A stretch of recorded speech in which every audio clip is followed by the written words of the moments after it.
city and into territory on west, there's just one way to handle the killers and the spoilers, and that's with a U.S. Marshal and the smell of Gunsmoke.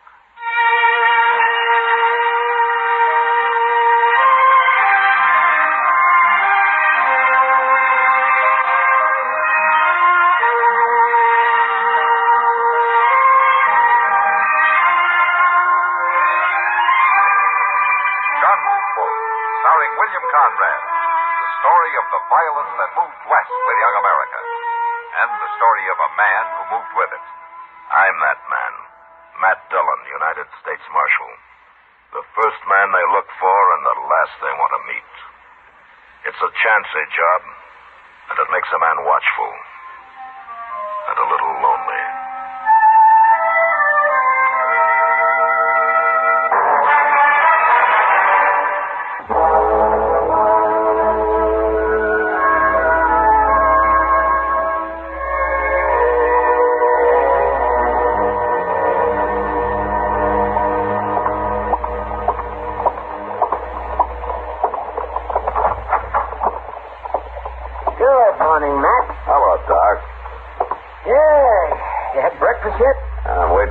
To get back from the depot, somebody told him there was a telegram down there for me.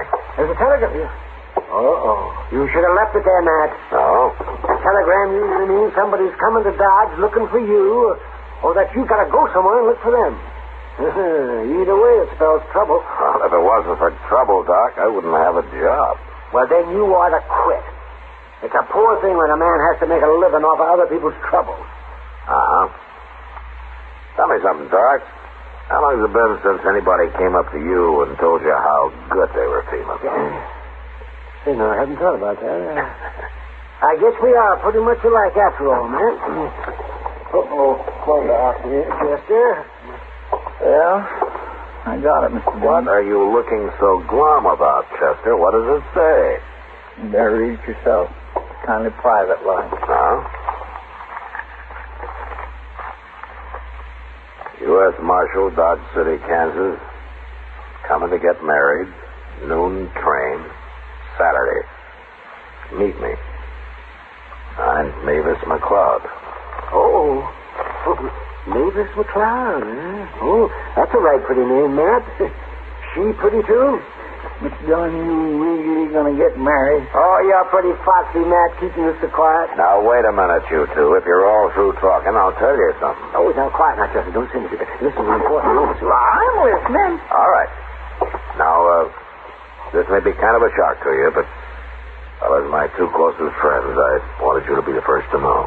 Yeah, Mr. Dillon, yeah? Doc? Yes. Chester? I'm not about to get married, and what's more, I never heard of any Mavis McCloud. Well, but she still might be pretty. I don't care if she looks like Lily Langtree. But, Mr. Dillon, ain't you even going to meet her? Yeah, I'm going to meet her, but right now, let's go get some breakfast and talk about something else.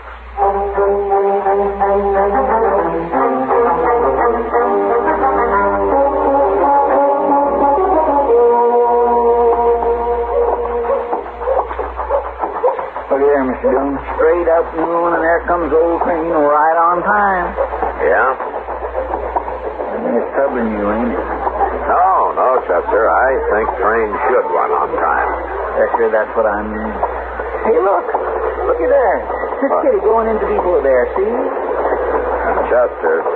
Mr. Dillon, I swear I never said a word to her about this. She's probably expecting some mail or packages or something. Anyway, she never seen it. Say, how are we going to tell Mavis McCloud from anybody else? I don't know. Look, there's a girl. Would that be her, do you think? Would that be her? Chester, I told you I never even heard of her. How would I know what she looks like? Well, that little girl's right pretty, Mr. Dillon. And she's the only female lady there. Okay, let's go ask her then. I'd judge her to be about 18, wouldn't you? Yeah, about that. I'd say she's pretty nice. She is pretty. Excuse me, miss. Yes? I'm Matt Dillon. Oh, maybe you can help me. Oh, maybe. I'm looking for the U.S. Marshal here. Do you know him? Well, I'm the marshal, ma'am. Oh, you are? Then you got my telegram. I did. Oh, that's right. You didn't have my name on it, did you? Of course not. How would I know your name? Oh. Oh, my goodness. Well, you didn't think I was coming to marry you, did you? Well, Oh, how awful. I mean, how awful for you. well, I'm still a little confused. This is Chester Pratt. Mavis McCloud. How do you do, Chester? Well, I'm proud to know you, ma'am. Yes, miss. Oh, I'm so sorry, Marshal Dillon. I guess I could have explained more in the telegram. Oh, that's all right. Who did you come here to marry? Well, I don't know. You don't know? Well, not yet. I just got here. You two are the only men I've met. Chester. Yes, sir. Go over to the depot there and see if you can find Kitty, will you? Yes, sir. I sure will. Mavis, how old are you? I'll be 19 in December. No? Oh, where are you from? I won't tell you. Well, why not? Because it isn't polite for a gentleman to ask a lady so many personal questions. All right. Well, why did you send me that telegram? Well, because I thought I'd be safe with the marshal helping me. Well, helping you do what? Get married. Oh, don't look like that. I'm not crazy. They need women out here, don't they? Well, don't they? Yeah, they need them. And I'll make a good wife, too. But, of course, it'll have to be the right man, Marshal. I won't marry just anybody, you know. And you can stop shaking your head like that. John, I found her. Hello, Matt. Kitty, this is Mavis McCloud. Hello, Mavis. Welcome to Dodge. Oh, well, thank you, Kitty. Kitty. I know, Matt. Chester told me all about it. Don't mind the marshal, Mavis. Sometimes he's a little slow to understand these things. You know, it certainly is. Why, he's been looking at me as though I were a bug of some kind. Kitty, you take care of her, will you? I'll go try to figure something out. Yeah, she'll be okay. And, Kitty, don't... don't worry. I won't take it to the Long Branch. Okay. You let me know if you need anything, Mavis. Besides the husband, I mean.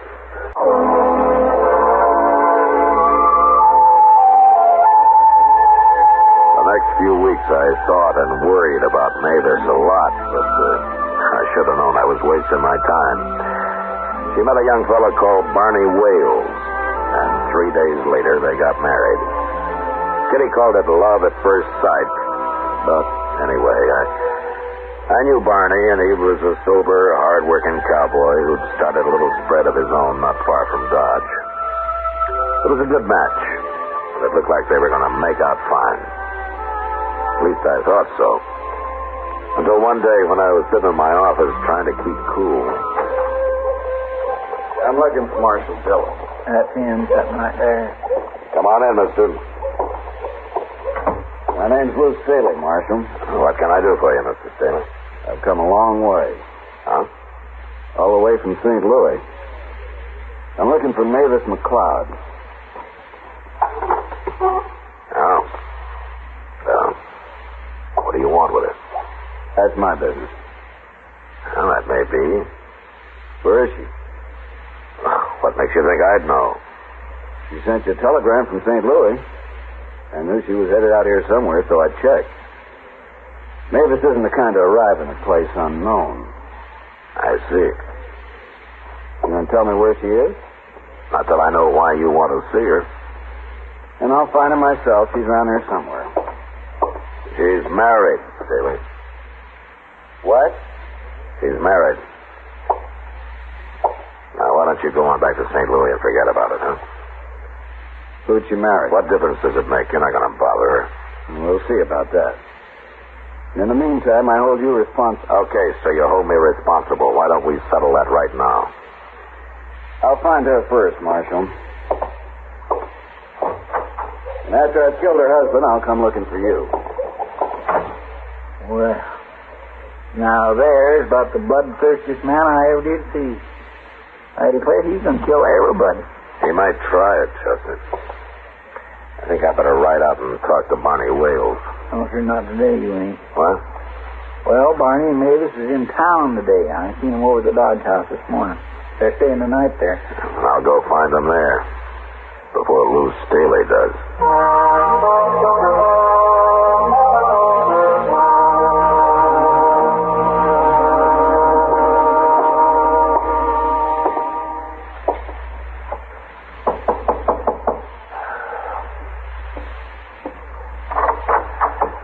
Hello, Barney. Marshal Dillon. Well, come on in. Hey, Mavis, it's the Marshal. Hello, Marshal. How are you, Mavis? Oh, I'm fine. I mean, we're fine. Aren't we, Barney? We sure are. You got to ride out and have dinner with us some Sunday, Marshal. Mavis here's the best doggone cook you ever saw. It'd be strange if a girl from St. Louis couldn't cook. Why'd you say that, Marshal? Mavis ain't from St. Louis. At least why she never told me she was. It doesn't matter where I'm from, does it, Barney? Of course not. But how'd the Marshal know? There's only one way. Lou told him. Lou? Yes, Lou Staley. Well, who's he, Marshal? I don't know, Barney, but he says he's going to kill you. What? For marrying Mavis. I see. He loves you, too, is that it? No, not exactly. Well, what then? I made up the name McCloud, Barney. My real name's Staley. There's only one thing I want to know, Mavis. Yes? You love him? I hate him. Okay. Let him come, Marshal. I'll fight him. No. You go out to your ranch. I'll take care of Staley. I never run from a fight in my life, and I don't aim to start now. Oh, please, Barney. It's no use arguing. If this Staley's looking for me, he can find me. I'll go about my business like always, but I'll sure keep one eye open.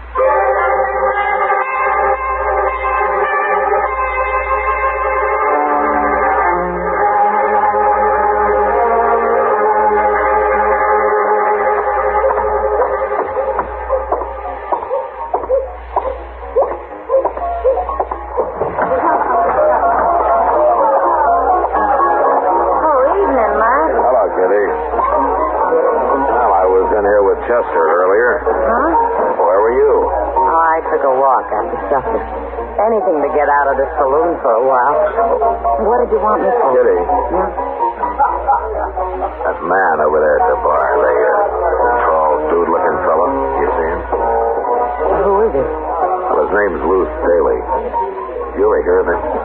No. I thought maybe Mavis McCloud might have said something about him.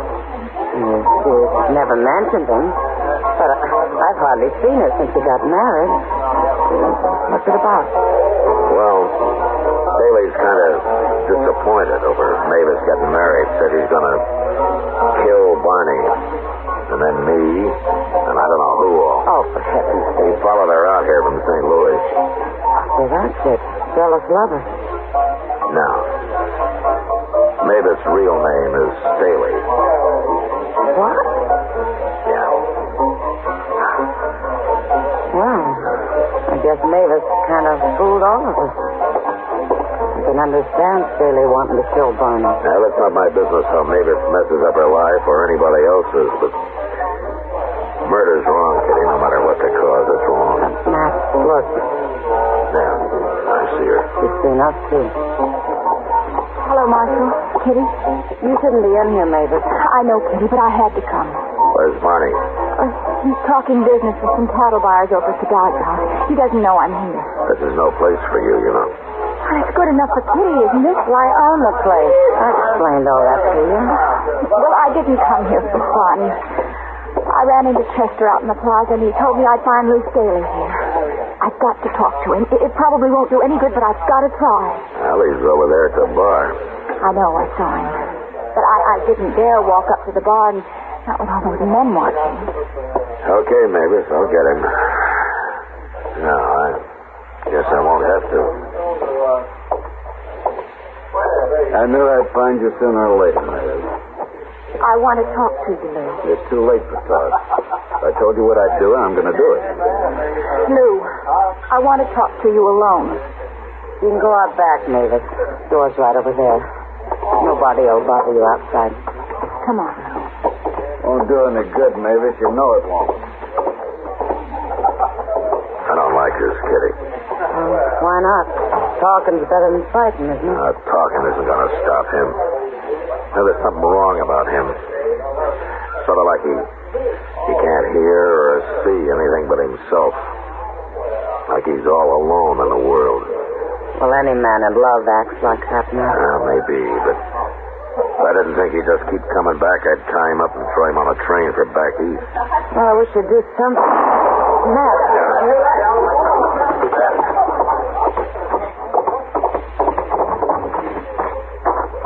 Matt, look, it's Mavis.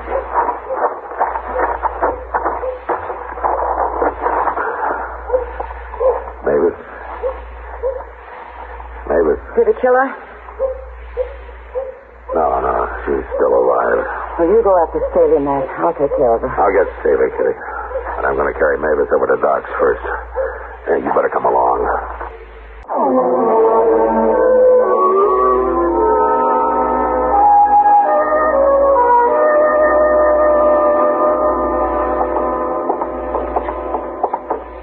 I declare, Mr. Dillon, that's the worst thing I ever heard of, shooting a lady. Doc says she's got a fair chance, Chester. You're going to tell Barney about it and then go after Lou Staley, huh? I'm going to do more than that. You are? What? You'll see. Yeah, I hope Barney's still here at the Dodge house. Yeah, I hope so, too. Maybe that's him standing over there. I know that one fella. He's a cattle buyer. Oh, there's Barney with his back to us there. Any steer that walks up here from Texas is tougher than a mule, and you know it, Allie. I got better beef than that, but you're going to have to pay for it. Barney. Don't say that, Fred. Hello, gentlemen. What are you doing here, Marshal? Something wrong? Yeah, Barney, there's something wrong. Well, what is it? Tell me. Where's Mavis? Now, wait a minute, Barney. Look, do you trust me? We sure do, Marshal. Of course, why shouldn't I? Well, there's no reason, but I just want you to think about it when you wake up. All right, shut up. Don't interfere in something you don't know anything about. Chester. Yes, sir? Go get a rope and tie him up. But fix it so he can walk. When he comes to, take him to jail. But I don't know. Do it. Okay, sir.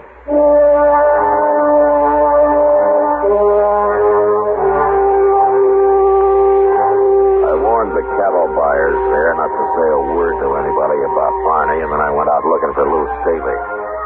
I tried every saloon and gambling house in Dodge, and I finally gave up. Went over to the jail and got Chester. It was past midnight when we entered the Dodge house once more. Had a talk with the clerk, and went up to Barney and Mavis' room. You reckon Staley's run off, Mr. Jones? No, he won't run until he does what he came here to do.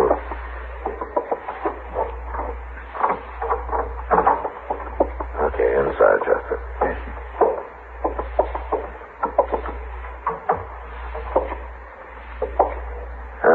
You stand over there, Chester, so you'll be behind the door when it opens. Staley's sure gonna be surprised if he does come here, ain't he? Unless that clerk downstairs bungles it. Well, and all he's got to do is say, Barney come in a while ago and went upstairs. Well, it sounds easy, Chester, but he might get scared and say anything. Well, what may be scared of a man who goes around shooting women? The clerk doesn't know about that, Chester. Besides, Staley may be crazy, but he's armed and he's dangerous. Yes, I guess you're right. Hey, Barney got real wild when he come to and found himself all tied up. I had a terrible time with him with... Quiet, Chester. Second again.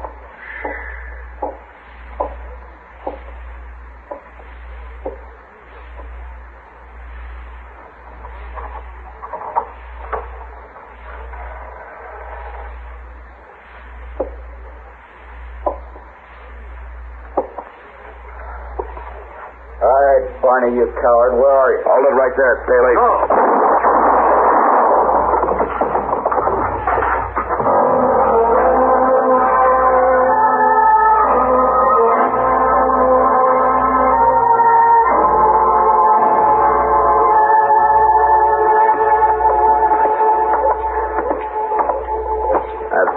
Calvin's at the top of the stairs, Barney. He says Mavis is going to be okay, huh? She's doing fine. Now, here we are. Wait a minute, Marshal. Yeah. About last night, I'd have found Lou Staley somehow, and I killed him any way I could, Marshal. It might have been murder, Barney. Yeah. I guess this is the first time I ever thanked the man for knocking me out. Let's go on in now.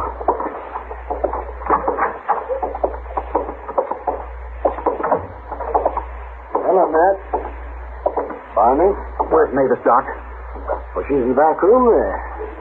Well, except for a little fever, she's coming along fine, Barney, just fine. Of course, you'll have to stay quiet for a few days. You can't be moving around. Can I see her now, Doc? Sure, you go ahead.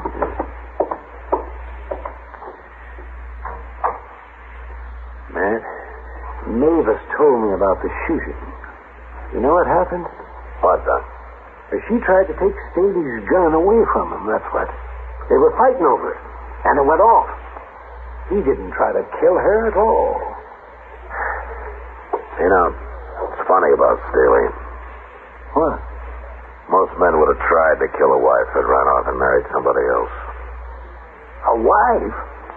Yeah. Is that so? Oh, you don't. And Mavis seems like such a nice girl. Well, you never know, Doc. Master Dillon? Yeah. Mavis would like to see you. Okay.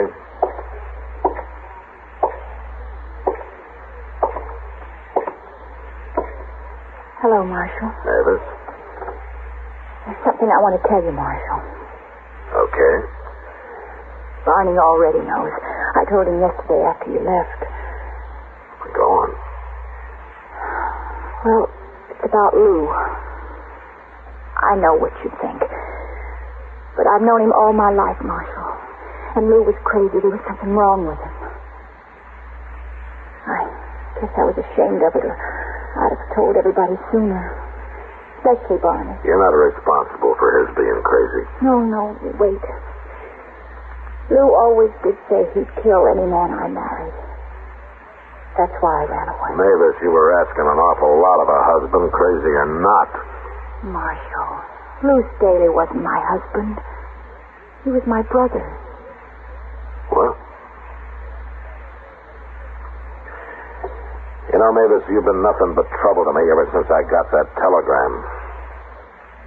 And I don't ever want to see you again. Unless it's across your dining room table some Sunday.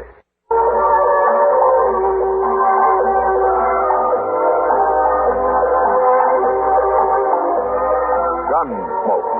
Produced and directed in Hollywood by Norman McDonald, stars William Conrad as Matt Dillon, U.S. Marshal. The story was specially written for Gunsmoke by John Meston. Featured in the cast were Harry Bartell, Barbara Eiler, and Sam Edwards.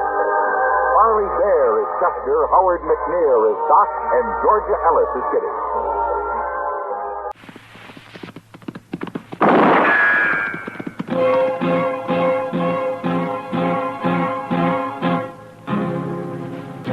Around Dodge City and in the territory on West, there's just one way to handle the killers and the spoilers, and that's with a U.S. Marshal and the smell of Gunsmoke.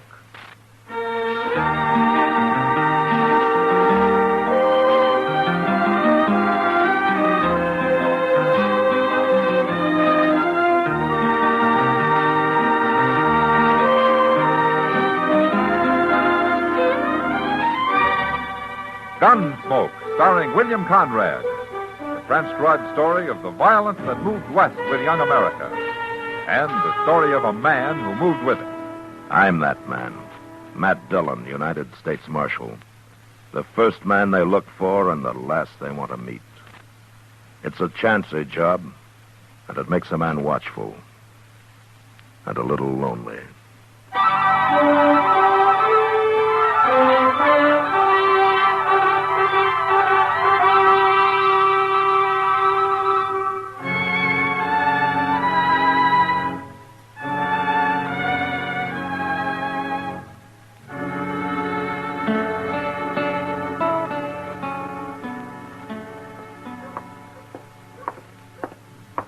Shucks.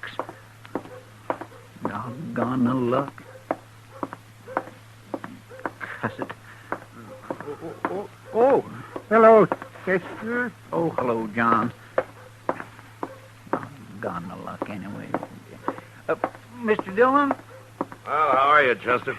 How long you been standing here? Oh, not long. I'm waiting to go to dinner with Doc, if he ever comes out of his office, that is. Well, have you been here a half hour? No, not that long, I don't think. Why? No, I thought maybe you'd seen Miss Kitty out here in the street somewhere. No, I haven't seen her. She's got to be someplace. Well, I expect she is, Chester. Well, there's no place I know of. I can't find her. How'd you try the Longhorn? Oh, no, sir. She's never in there before afternoon sometime. Oh, what about her room? That's where I was supposed to meet her, Mr. Dillon. But she ain't there, and nobody saw her. Nobody I talked to, anyway. Well, she'll be around. Yeah, but it ain't like Miss Kitty not to be where she says she'd be. Now, don't get so worried, Chester. It can't be that important. Well, it's pretty important to me. Oh? Yes, sir. I got a date tonight with a little girl who works over at the Alphaganza. Oh, what's that got to do with Kitty? Well, my only pair of good pants got busted, Mr. Dillon, and Miss Kitty was patching them up for me. She told me to come pick them up today just before noon. No wonder you're worried. Is this a new girl that you got, Chester? Yes, sir. Well, she's new to me. Little southern gal with a mouthful of honey, Mr. Dillon. Honey, huh? Mm-hmm. Well, that makes good bait for old bears like you. Oh, Mr. Dillon, I ain't no bear. Not really. Hello, Matt. Chester. Yeah, hello, Doc. Doc, how are you? Oh, I hope I haven't kept you waiting too long, Matt. Oh, that's okay, Doc. Now I won't have to worry if I'm the one that's late next time. Huh? I'm not the one that's late. Oh, you're not? No. Kitty is. Kitty? Yes, she said yesterday she'd be in at noon. Wanted me to look at a tooth that's been bothering her. And I promised I'd be there, but I can't wait forever. Oh, it seems like Kitty's late all the way around today, doesn't it? I was supposed to see her too, Doc, but I can't find her no place. Well, it doesn't matter. She's probably sleeping in for a change. No, she ain't. I've been to her room. Nobody saw her around there at all. Is that so? She said she'd be there. Well, come to think of it, it's not like Kitty. When she says she'll be there, she's there. It kindly worries me. Now, you two getting all worked up over nothing. Kitty isn't that clock-like. Well, then where is she, Matt? I don't know where she is. Kitty's a big girl. She can take care of herself. Now, stop worrying about her. Hey, here comes Sam Noonan. Maybe he knows where she's at. Well, how would he know?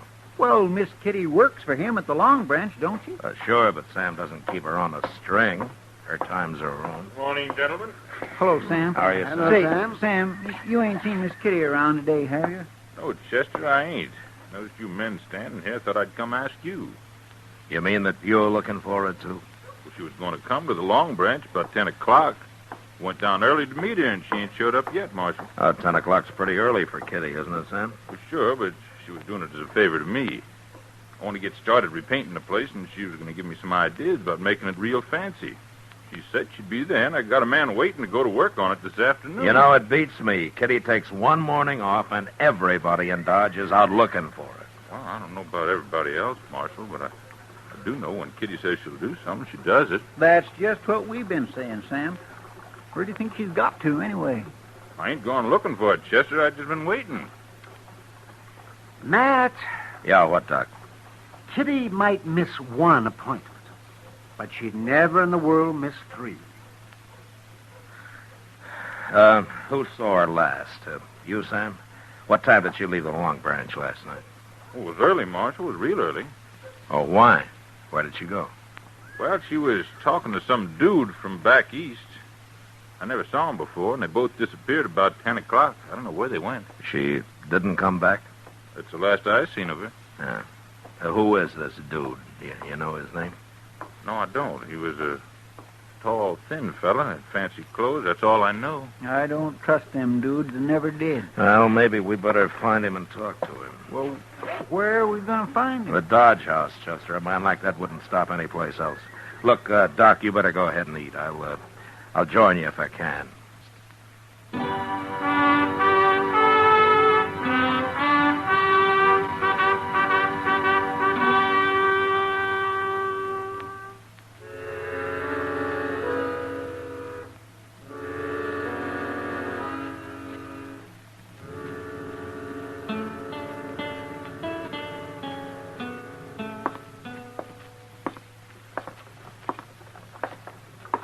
Say, maybe this fella got her outside and knocked her in the head and robbed her, Mr. Dillon. Kitty doesn't carry money on her, Chester.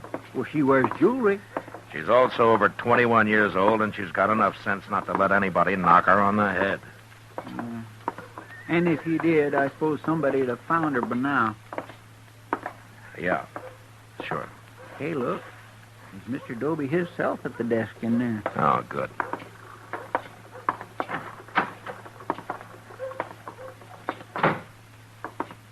Well, hello, Marshal. Chester. Oh, Mr. Doby. Are you, Doby? Now, don't tell me the Dodge House is taking in another gunman. You're going to shoot the place up again. Well, that wouldn't happen so often if you'd make your guests check their guns, Doby. Kind of people come in here to take the army to do that. That's a poor rule anyway. A man can always hide a gun. Or a knife. It's not that kind of a man I'm looking for this time, Doby. It's an Easterner, some dude.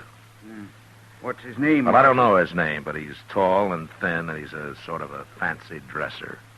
He's new to Dodge. Must be that fella Rackmill. Rackmill? He fits your description, but he sure didn't look like no troublemaker to me. What's he done? I don't know, Toby. I don't know. Maybe nothing. Is he in his room? No, he ain't. Funny thing, now you mention it. Clerk told me this morning that Rackmill didn't come in at all last night. You didn't? I didn't think nothing about it till now. Oh, you know how some fellas are. They get to playing cards or something. He ain't up to no good, Mr. Dillon. I just know he ain't. Toby, what do you know about him? I told you all I know. He come here day before yesterday. Said he was traveling around, seeing the West. I don't think he's working. He don't act sharp enough to be a gambler. Okay, Toby, thanks. Thanks very much. Look, if he does come in, don't say anything about my being here, will you? Not a word, Marshal. But I'll send somebody after you if you want. Good.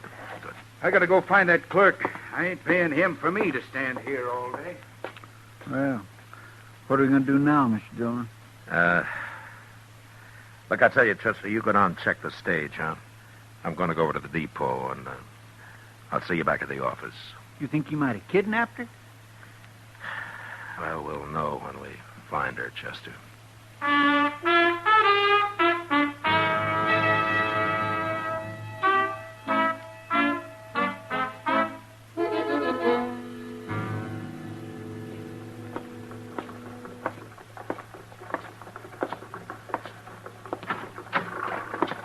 Did you find anything, Chester? Oh, hello, Doc. Oh, hello, Matt. Nobody ain't seen him at the stage office, Mr. Dillon. There's only one stage out today, and that left this morning, and they wasn't on it. Well, I didn't think there would be. What about the train? Did they leave on that? They remember Rackmill when he came in the other day, but he hasn't bought any ticket to leave. Then he must be somewhere in Dodge, Matt. I stopped by Miss Kitty's room on my way back, Mr. Dillon. She ain't been in yet. You know, they tell me back in New York, some policemen do nothing but look for people that are missing. That's how many disappear all the time. Do they find them, Doc? Sometimes, yes, of course. They always check the city morgue first. Oh, that's where they find a lot of them. People that got killed, you mean? Mm-hmm. Well, some just fall down and die on the streets. Heart seizure, something like that kind of hits them. But, of course, a lot of them are victims of murder or killing of one kind of, fights and things like that. Yeah, it must happen a lot. They got so many people living there. It does, but it can happen anywhere, Chester. Only in New York, they're better organized to locate people that are missing and don't come home when they should. Always check the morgue first, huh? Yeah, that's the best place. It saves a lot of time and trouble. Say, we ought to have a morgue here in Dodge. Oh, whatever. Oh, Jeff, we don't need one, but Dodge isn't big enough for a morgue. No, I guess it ain't. And besides, people don't come up missing here very often. Well, if you two well-wishers have got the morgue problem settled, I'd like to say something. Why, surely, Matt. Go ahead. If Kitty was in Dodge, we'd have heard from her by now. I'm presuming she's alive, of course, Doc, if that doesn't go too much against your theory. Oh, of course she is, man. Of course she is alive. I was telling Chester about things back east, that's all. And if she's left Dodge and she didn't go by stage or by train, then there's only one other way that she could have gone, isn't there? You mean she walked? That'd be about as likely as you walking somewhere, Chester. I don't know why I didn't think about it before. Let's go down to the stable.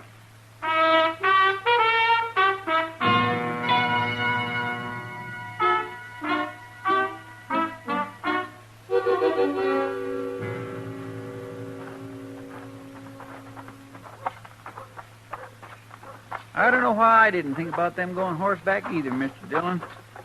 I guess maybe it's because I say that fellow Racknell's a dude. Horses don't seem his style. We don't know that much about him, Chester. What if he went alone? What if he didn't take Miss Kitty with him after all? Well, he can go anywhere he wants to. Alone.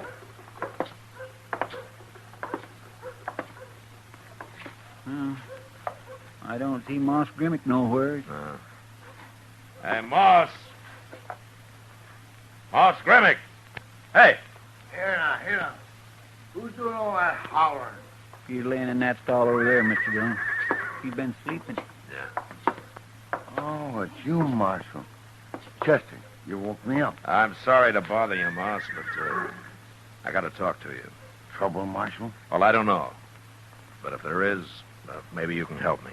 Always willing to help, Marshal. Tell me, have you rented out any horses lately, Moss? Last night or today? No, I haven't. Business has been mighty slow all week, Marshal. No, you haven't. You sure? Well, you mean saddle horses, don't you? Yeah, sure. I thought so. No man's gonna make a getaway in a buggy, is he? In a buggy? What, do you rent buggies? Not often, but I did last night. By golly, I'm glad you reminded me. He ain't brought it back yet. That fellow still got my buggy, Marshal. Who was it, Moss? Oh, some stranger I never saw him before. Was he an Easterner? He ain't from around here, not in them clothes. Did he, have anybody with him? Yeah, he had a girl. She waited outside for him. I didn't pay no attention to her. It was a good moon last night, and they was going for a little drive. But I want my horse and buggy back, Marshal. You think they went and stole it? Tell me, Moss, did he say where they were going? He said something about Indian Spring. Asked me how far it was. I told him 20 miles. He figured that was too far, but said maybe they'd drive down Parkway. What'll I do, Marshal? Oh, what time was it when they took the buggy? 10 o'clock, maybe? No, there's nothing down toward Indian Spring I know of, Mr. Dillon. There's hardly even any ranches down there. They must have run into trouble of some kind. Maybe that's it, Marshal. I'll tell you. I didn't bother to mention it since they wasn't going far, but one of the iron rims is off the left wheel on that buggy. Could be they hit a rock and the wheel busted. Yeah, maybe. But it doesn't take all night and half a day to walk 20 miles.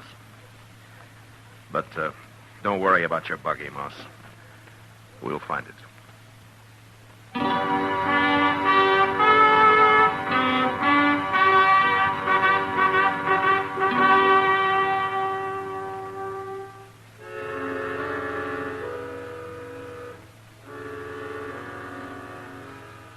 There was no trail going to Indian Spring, so all we could do was start out in the general direction and then ride back and forth across the prairie till we found the buggy tracks. That took an hour, but from then on it was easy. We covered the first 10 miles fast, so fast that we almost missed where the buggy had stopped and a woman's footprints led away from it. We followed these for a mile or two.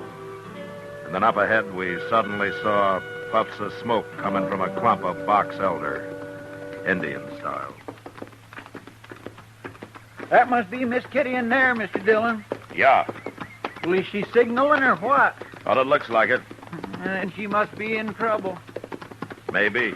That Rackmill fellow must have put her out and just left her to starve. Now, why would he do a thing like that? Well, he's not going to get far enough in that buggy for me not to ask him personally, Chester. But first, we'll take care of Kitty. There she is. She sees us. She's waving. Hi, Miss Kitty. Oh, she's all right, Mr. Dillon. She ain't hurt. Oh, look. Over evermore. She's been using a petticoat to make them smoke signals with.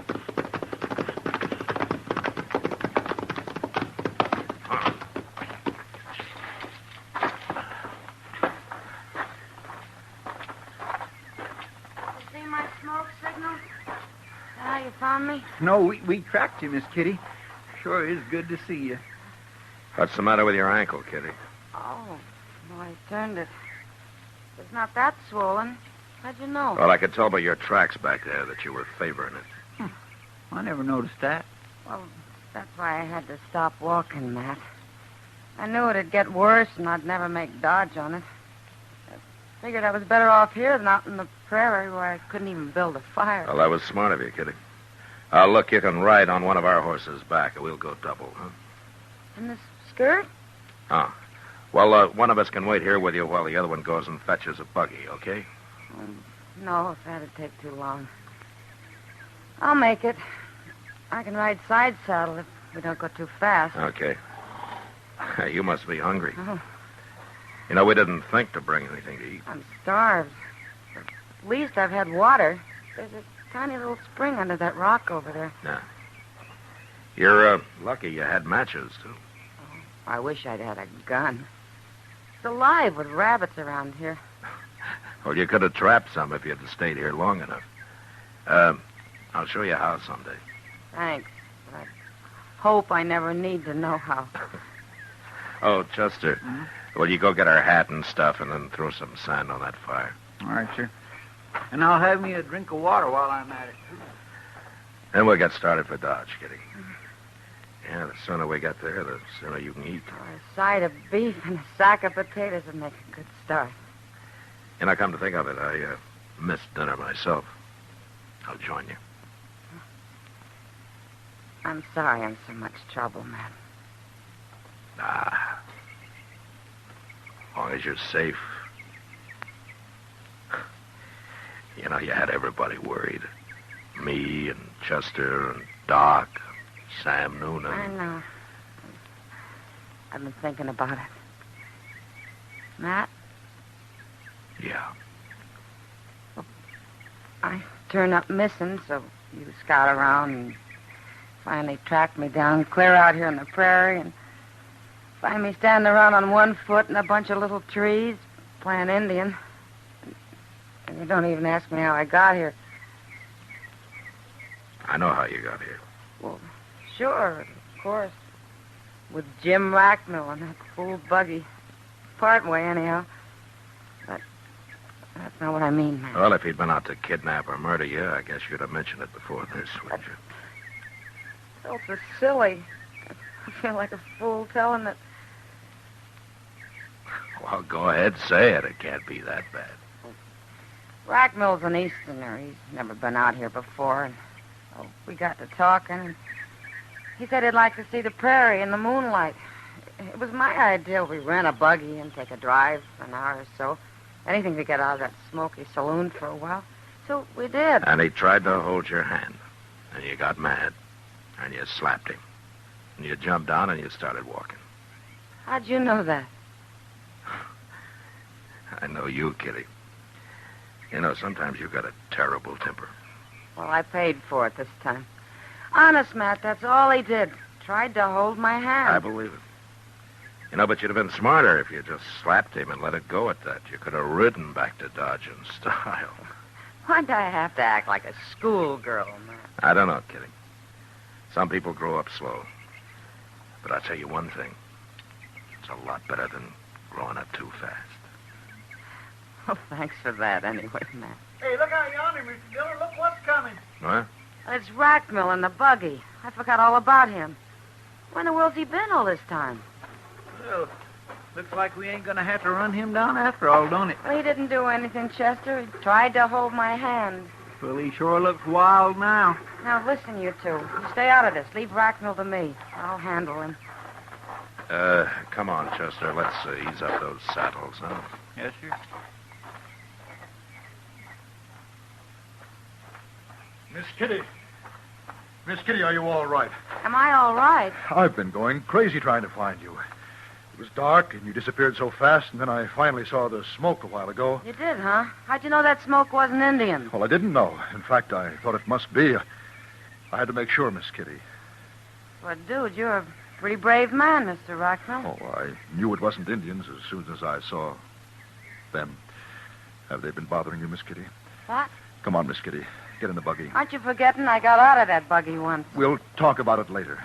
Take my arm. Take it. Well, I'll say one thing, Mr. Rockmell. You're sure right about going crazy. Please, Miss Kitty. No. I like it here. I've been real comfortable. I'm going to stay. Learn how to trap rabbits. I may decide to live here, Mr. Rockmell. No, you don't understand. Miss Kitty, we're all alone, way out in the prairie. I don't like the looks of those men. I've got to get you out of here. You've got to get me out of here. You. Please be sensible before it's too late. It's already too late. Now, get in your buggy and go on back to Dodge, if you can find it. I can find it, all right. I promise you I can. Come, Miss Kitty. Which way is Dodge? What? Why, it's right back there. You're pointing towards Texas. Well, it doesn't matter. We'll find it. I won't leave you here, Miss Kitty. I don't care how mad you get. Oh, I'm getting mad again, It doesn't matter. I don't blame you for last night. I apologize. I shouldn't have tried to hold your hand. I just lost myself for a moment, that's all. It won't happen again. I promise you. But I am not going to leave you here. Oh, I'm sorry, Mr. Rockmell. I've been unfair. I do have a bad temper, you know. Yes, I know. And you're right about those two. They are a pretty tough-looking pair, aren't they? They're coming back. As a matter of fact, they do look more like desperados than lawmen. Lawmen? Mr. Rockmell, this is Marshal Dillon of Dodge City, Kansas. Marshal Dillon? And that's Chester Proudfoot. How do you do? How do you do? It's okay, Rackmell. We're not after you. I didn't know that she knew you. I mean, I thought you were strangers. No, we're not strangers. In fact, we rode out here to find Kitty. I've been trying to find her, too. All night and all day, I've been driving round. Now, wait a minute. You men aren't going to make all this my fault. I only did what any lady would do. Kitty, you do a lot better if you get something to eat. Eat? What are we standing around here for? Matt, will you and Chester ride along with us? Sure we will, Kitty. And Mr. Racknell, when we get to Dodge, maybe you'll have supper with us. That's very kind of you, Miss Kitty. Good. Now, if you'll hold my hand, you can help me into the buggy.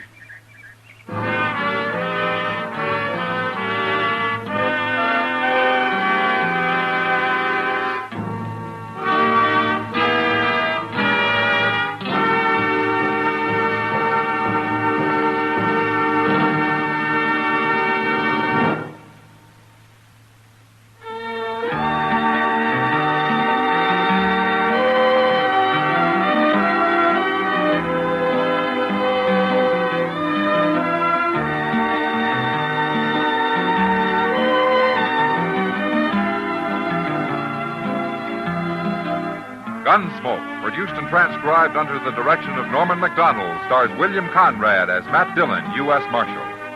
Our story was specially written for Gunsmoke by John Meston, with music composed and conducted by Rex Corey. Sound patterns by Tom Handley and Ray Kemper. Featured in the cast were John Daner, James Nusser, Barney Phillips, and Vic Perrin. Parley Bear is Chester, Howard McNear is Doc, and Georgia Ellis is Kitty. Join us again next week as Matt Dillon, U.S. Marshal, fights to bring law and order out of the wild violence of the West in Gunsmoke.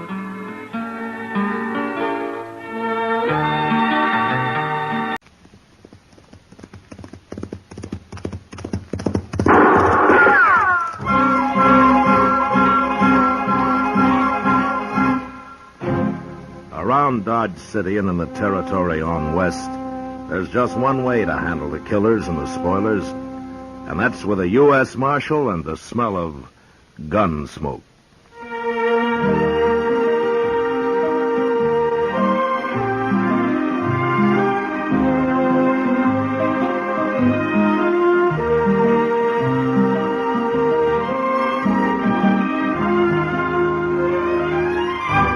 Gunsmoke, the story of the violence that moved west with young America. The story of a man who moved with it. Matt Dillon, United States Marshal. And now, Gunsmoke, starring William Conrad.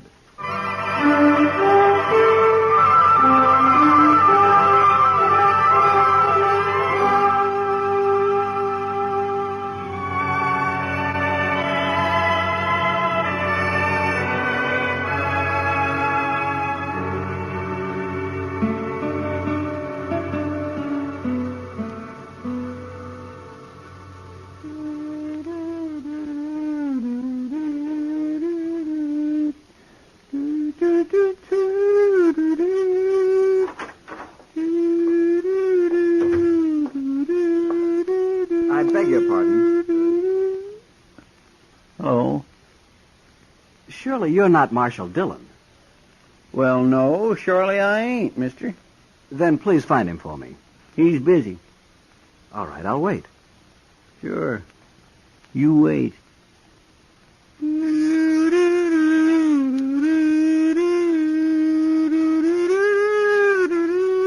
Good heavens, man. You like it? No. Then listen to this one.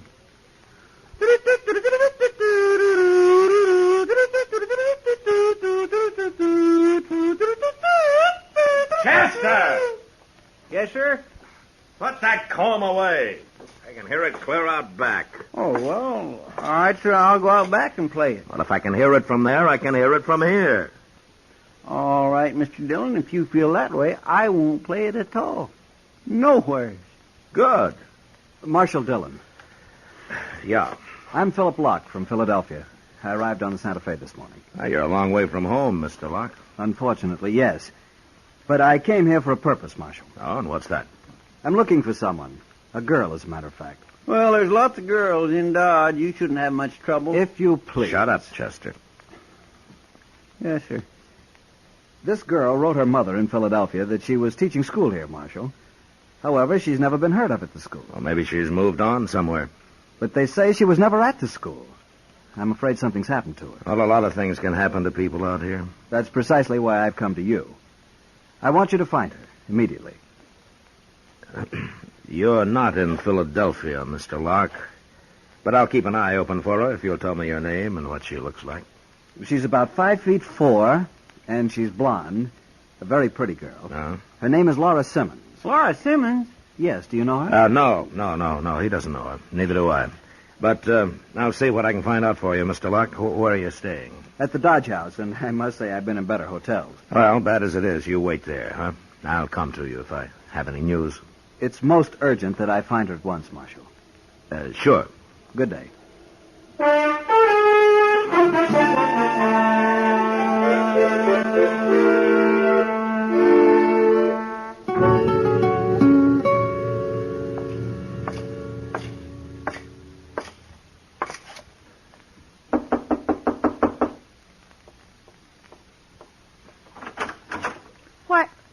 Marshal Dillon. Hello, Laura.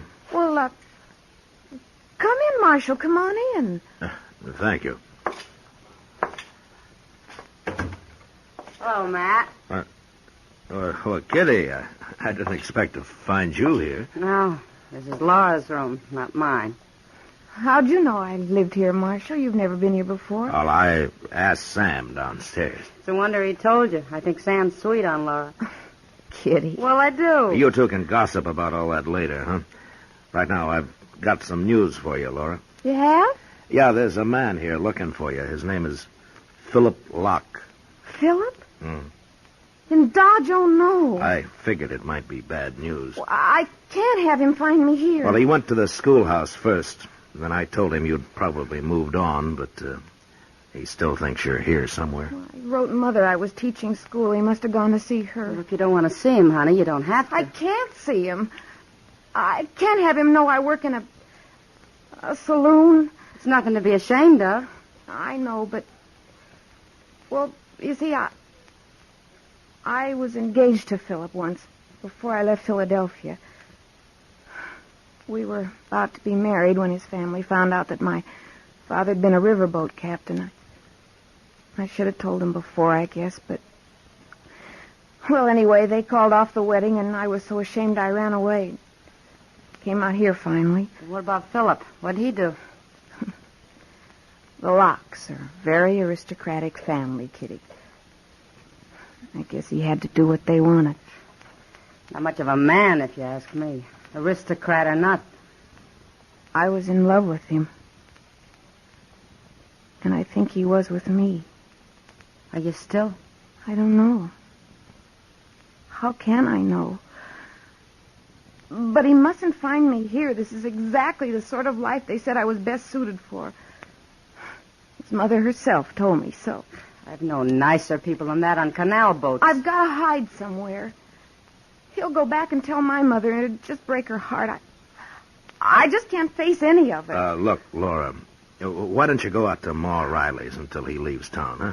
She'll be glad for a little company. That's a wonderful idea, Matt. Come on, honey, I'll take you out myself. It's only a few miles. You're very kind. You might kind of spook him back to Philadelphia, Matt. Well, I'll try, Kitty.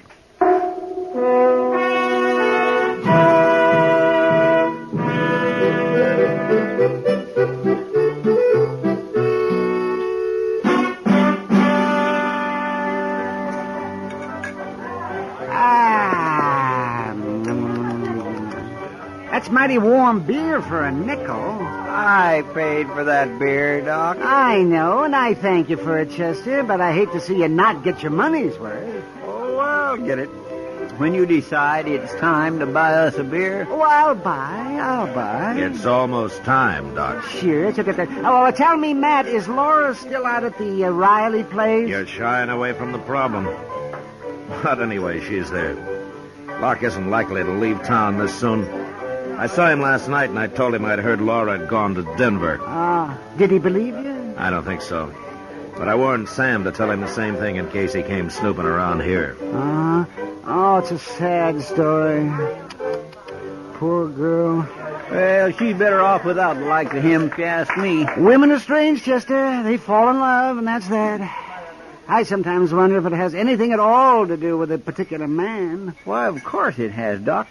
I remember what a little Kyle girl told me once. She said, Chester, she said... I didn't know you spoke Kiowa, Chester. Well, I don't exactly. We used a kind of a sign language, you know. Yeah, I can guess. Who's this? Marshal Dillon? Hello, Locke. I want to talk to you, Marshal. You've met Chester here, and this is Doc Adams, Philip Locke. Hello? How do you do? Marshal, I think you lied to me about Laura. Oh, is that so? It most certainly is. There's something mighty strange going on here, and I think you're mixed up in it. Look, maybe Laura doesn't want to see you. Have you thought of that? I'm going to see her if I have to kill you to do it.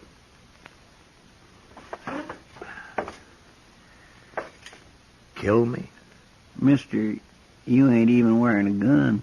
I don't have to. What do you mean? I've hired a man who'll shoot anybody I say for $500. Philadelphia must be quite a town. You have until this time tomorrow to produce her, Marshal. And remember, I'm a man of my word. Yeah, I'm sure you are. Well, of all the nimby-nambys. He's probably one of those who hired someone to fight in the war for him, Doc. It's all he knows. Look, Mr. Dillon, he's talking to Pete Noonan at the bar there. Pete Noonan? Is that his gunman? Well, looks like it. And of all the evil, no-good, drunken crooks, he ain't even much of a gunman. No. I always took Pete Noonan to be a little off in the head. He is, Doc. You never know what Noonan might do. He isn't like other men. That's what makes him really dangerous.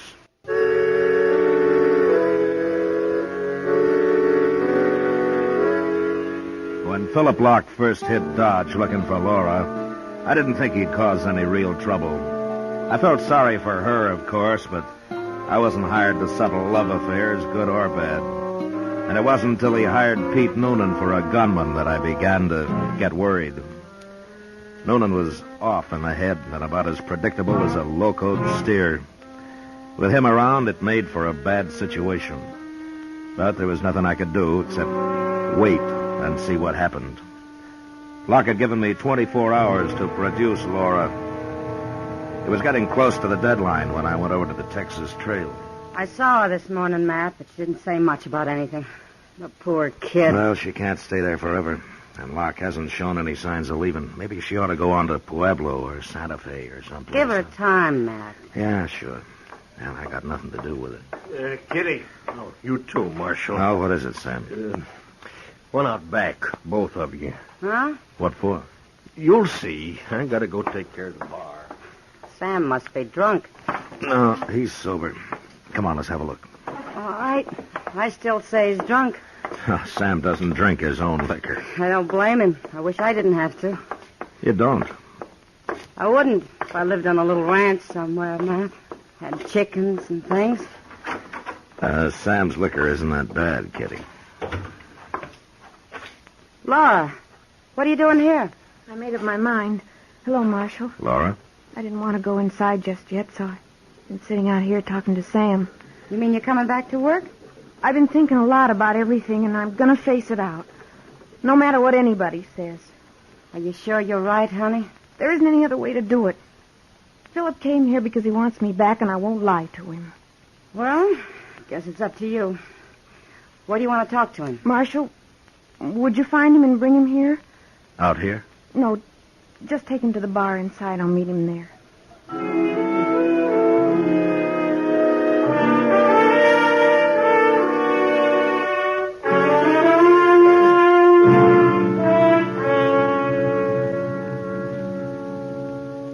Curious place to meet her.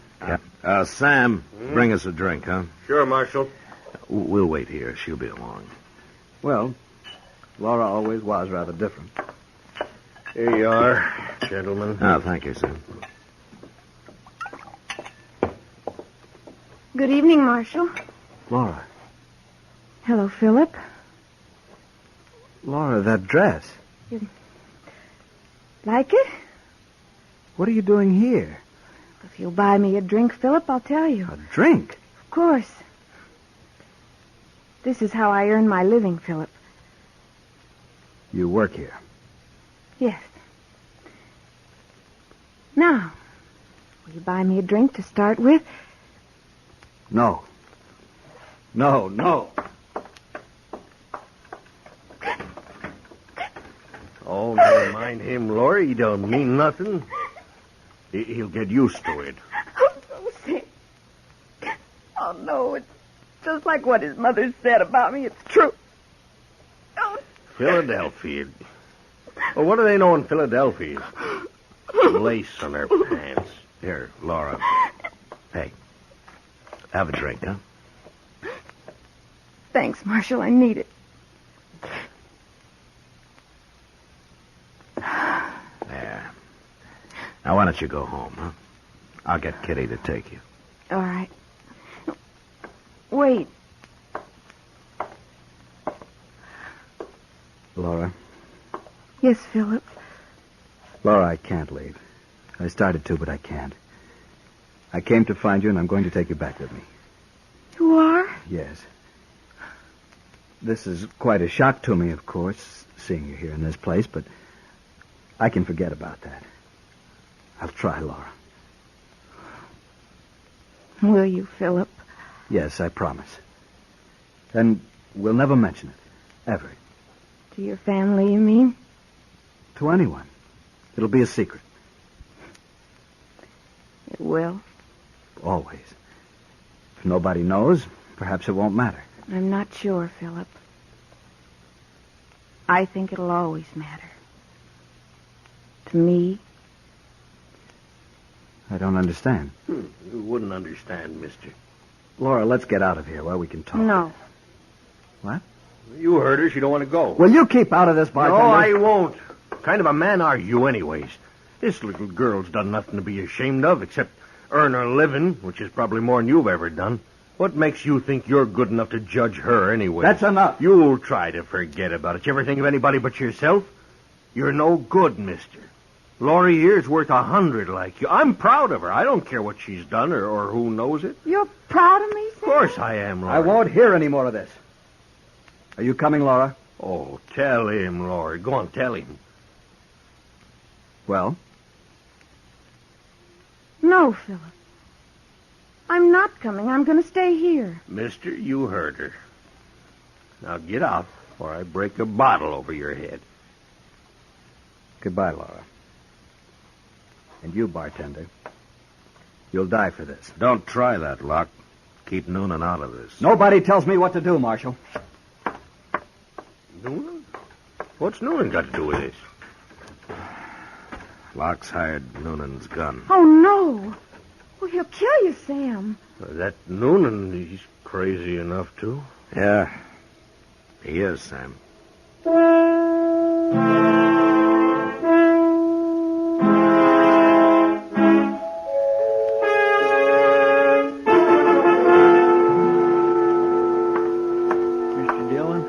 Well, what is it, Chester? I've been waiting outside, like you said. Well, why aren't you there now? Well, 'cause he's coming, sir, right up Front Street. Noonan? Yes, sir. He's alone, though. I figured he would be. All right, Chester, after he comes, keep an eye on the door. Huh? Yes, sir. Sam, Well, what did you have, Marshal? Noonan will be here in a minute. Get out of sight. Well, I ain't afraid of him. You heard me. Now get out of sight. Okay, Marshal.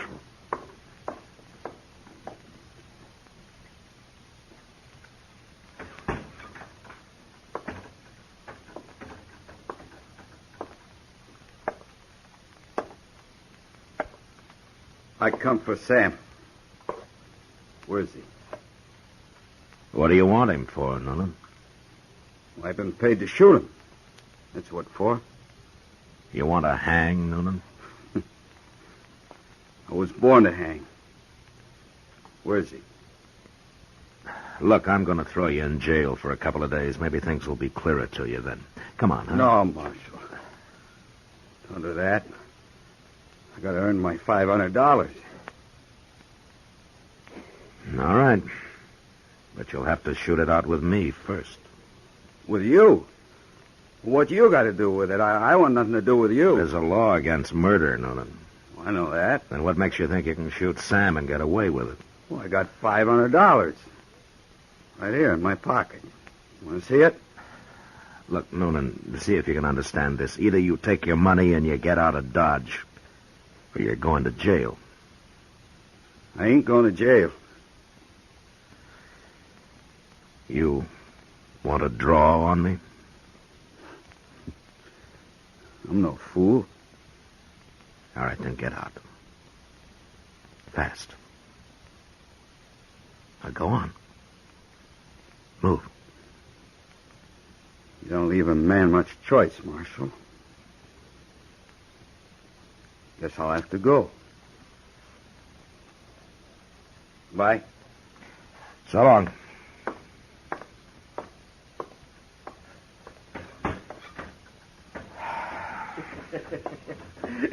Well, you sure got rid of him, Marshal. Well, I hope so. But he wouldn't have had much of a chance at you anyway. What? Look at Laura there. I wouldn't have missed him, Sam, even if he had got the Marshal. Well, I'll be it. Laurie, where'd you get that shotgun? It's yours. The one you keep upstairs. I borrowed it. There's blood in this girl, Sam. Did she ever tell you her father was a riverboat captain? Well, Marshal, huh? I'm closing bar. You'll have to do your drinking somewhere else tonight. It'll be a pleasure, Sam. Yeah. Come on, Laurie. I want to hear more about your old man. Sure, Sam. Sure.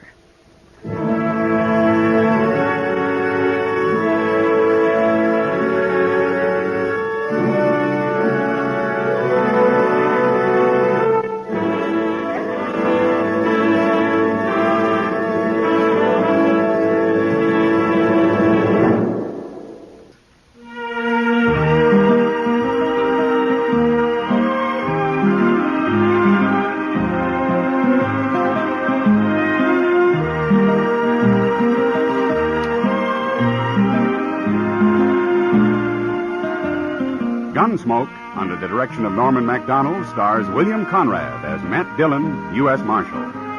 Tonight's story was specially written for Gunsmoke by John Meston, with music composed and conducted by Rex Corey. Featured in the cast were Joyce McCluskey, Harry Bartell, Vic Perrin, and Lawrence Dobkin. Parley Bear is Chester, Howard McNear is Doc, and Georgia Ellis is Kitty. Ken Peters speaking. Join us again next week as Matt Dillon, U.S. Marshal, fights to bring law and order out of the wild violence of the West in Gunsmoke.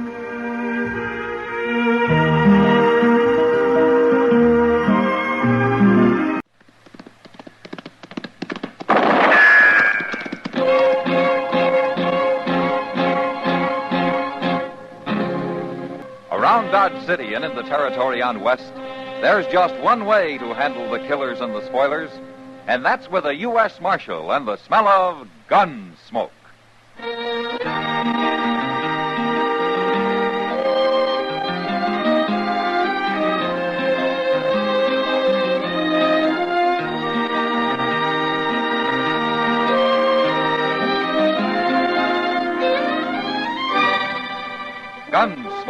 starring William Conrad. The transcribed story of the violence that moved west with young America. And the story of a man who moved with it. I'm that man, Matt Dillon, United States Marshal. The first man they look for and the last they want to meet. It's a chancy job, and it makes a man watchful and a little lonely.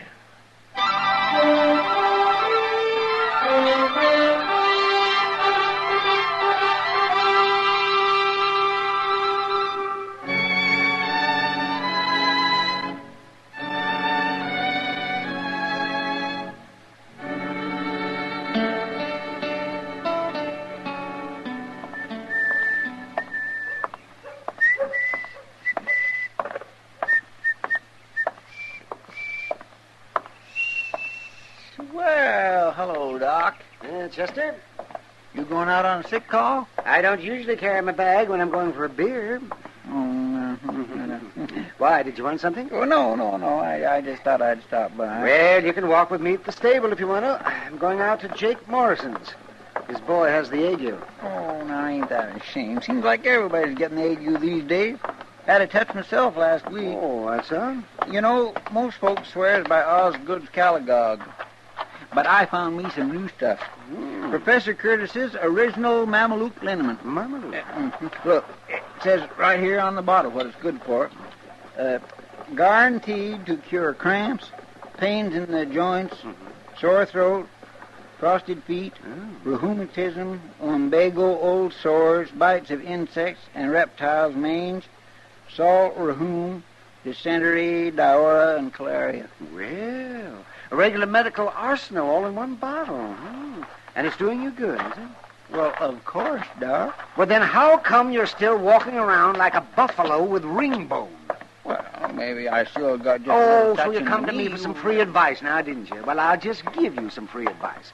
Chester, stop eating all that salt pork and dried beans. What? And put some fresh greens in your stomach. Why? And stay away from the saloons for a few days. Oh, now, Doc, a little whiskey and sugar never hurt a nobody. little whiskey. And most important, take all those patent medicines you got and use them for cleaning your boots. They're just the thing to kind of toughen up the leather. And as far as I'm concerned now, Chester, you can... What's the matter, Doc? Doc, what is it? Something about that fellow that just rode by? Yes, Chester. Well, you was staring like you seen a ghost. You go ahead, Chester. I'm going back to the office. The office? What for? To get my gun. Your gun? Why? I'm going to kill that man.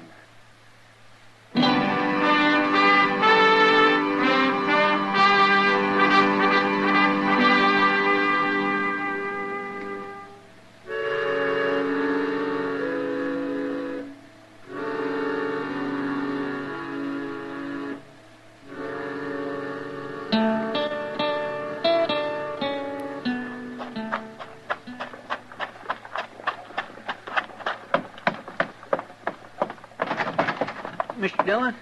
Mr. Dillon? Yeah, what's the trouble, Chester? You better come on out the plaza. Maybe you can stop him. I'll stop who? Doc, he's going to kill a man. Doc? Doc, yes, sir. He's gone and got his old army walker and strapped it to his belt, and he's marching up Front Street looking for the fellow, whoever he is. All right, let's go. I tried my best to stop him, but he wouldn't listen. Oh, you should have saw his face, Mr. Dillon. He means business. I never seen Doc like this. Who was the fellow, Chester? I never seen him before. Well, you know what it's all about? No, sir, but I do know one thing. I'd hate to have to face that old Walker pistol, even if 'tis an old cap and ball. Why, it'd blow a hole clean through a buffalo. Matt! Oh, wait a minute. It's Kitty at the door of the Long Branch. She's waving. He must be down there. Yeah, come on. Matt, it's Doc. Is he in there, Kitty? Yeah, and he's got a gun. He's threatening some man. All right, thanks, Kitty. And if you won't come outside, I'll kill you where you stand. I told you I'm not going to fight you. That's up to you. But I'm going to kill you whether you defend yourself or not. Doc. That's enough. Matt, you stay out of this. Happens to be my business, Doc, when a man threatens another man in this town. When the other man doesn't want to fight, won't defend himself, it could turn out to be murder. You think I don't know that? You must want to kill him pretty bad. I've wanted to for a lot of years. Why? I've got good reasons, Matt. But you won't tell me, huh? No. All right, what about you? I could say I don't know, but I'm just a stranger passing through town. But I know. There's no good reason for murder. I guess he thinks there is. Do you? Not many men would say yes to that, now would they, Marshal? But you won't defend yourself, huh? I won't draw with him, no. If he's going to shoot me, he'll have to take the consequences. I'm not a fighting man, Marshal. I'm a miner. Me and my partner here, we're just traveling through Dodge. We don't want any trouble. That's right, Marshal. We made our strike out in Arizona Territory, and we're headed back for St. Louis. Oh, we was just minding our own business, having a quiet drink when this fella comes along. What's your name? Clem Maddow. This is Ben Bartlett, my partner. We don't want no trouble. You won't have any. Go on back to your drinks. I'm going to kill him one way or the other, Matt. And you can't stop me. Look, Doc, you're taking an awful lot for granted. Maybe you think I won't throw you in jail for threatening murder. Maybe you think because you're the town's only doctor that you can get away... Matt, listen. No, you listen to me. You're forgetting a lot you ought to remember, Doc. For instance, your position in this town. You ought to be setting an example instead of acting like an ordinary gun hand. And more important, your responsibility. Another man's life may be his own risk, but yours belongs to this whole town. And a good many lives depend on you. So you calm down and you put that gun away.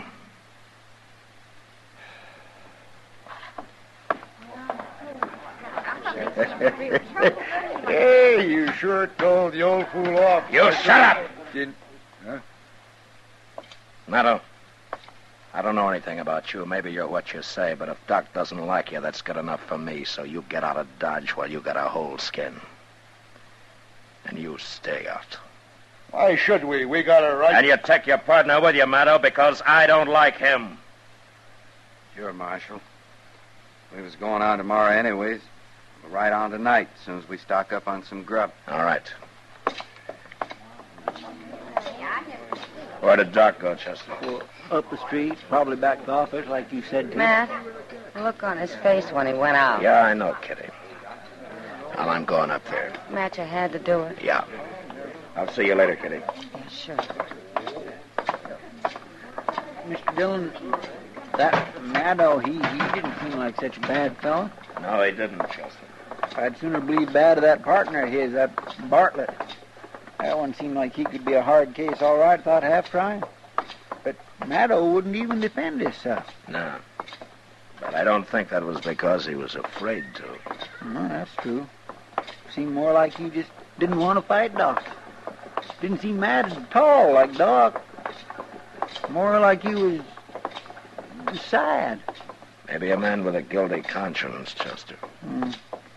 Yeah, I guess so, Mr. Dillon. You better go on over to the office, Chester, huh? I want to go up alone. Yes, sir.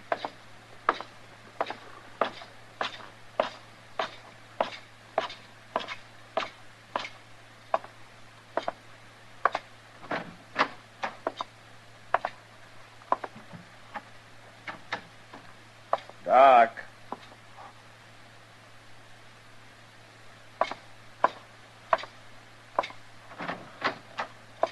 Now, Doc. Huh. Now, I wonder where he could have gone.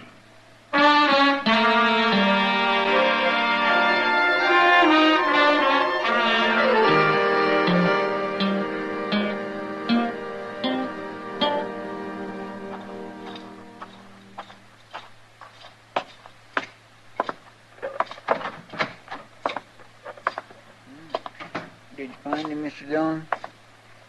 No, Chester. Well, he didn't show up at Delmonico's for his supper, and it's way past his usual time. I've been watching the office, and his light ain't come on. Of course, he could be sitting up there in the dark. I just tried again. He's not there. Mr. Dillon, you don't reckon he might have just left town? Run away? Because of what I said? Not Doc. He's too bullheaded for that. Most likely he's out there somewhere with a little pistol of his looking for Maddow. I'm afraid you're right. Doggone it, I don't know what this town would do without Doc. He can be awful irritating at times and all, but... Hey, that was a shot. Yeah, come on.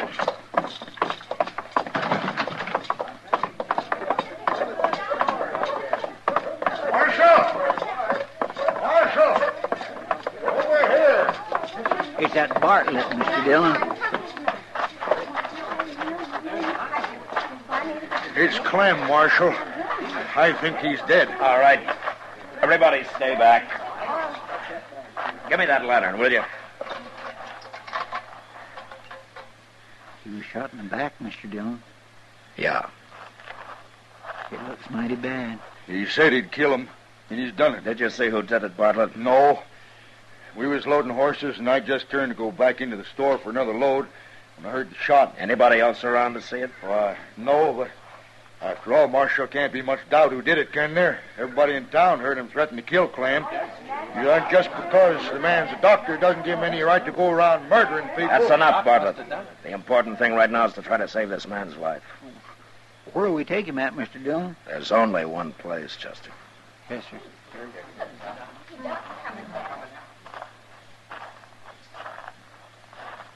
Now, where have you been, Doc? I was down by the stable, and I heard a shot. It's Maddow. He's still alive, but he was shot in the back. Oh, I see.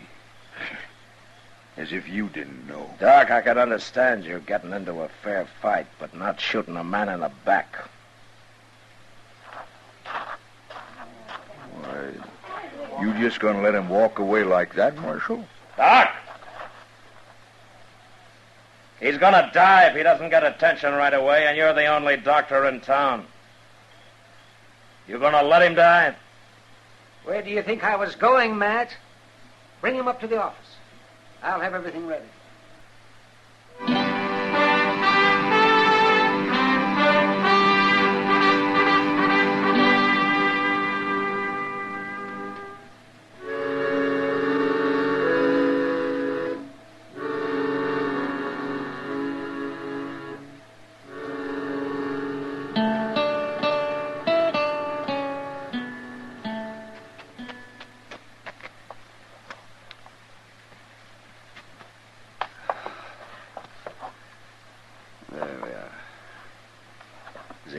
Through, Doc?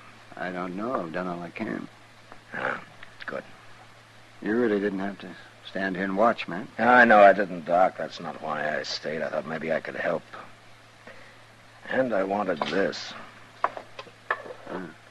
The bullet? Yeah, that's right. You see, Doc, I knew you didn't shoot Maddow, but I had to be able to prove it. How did you know?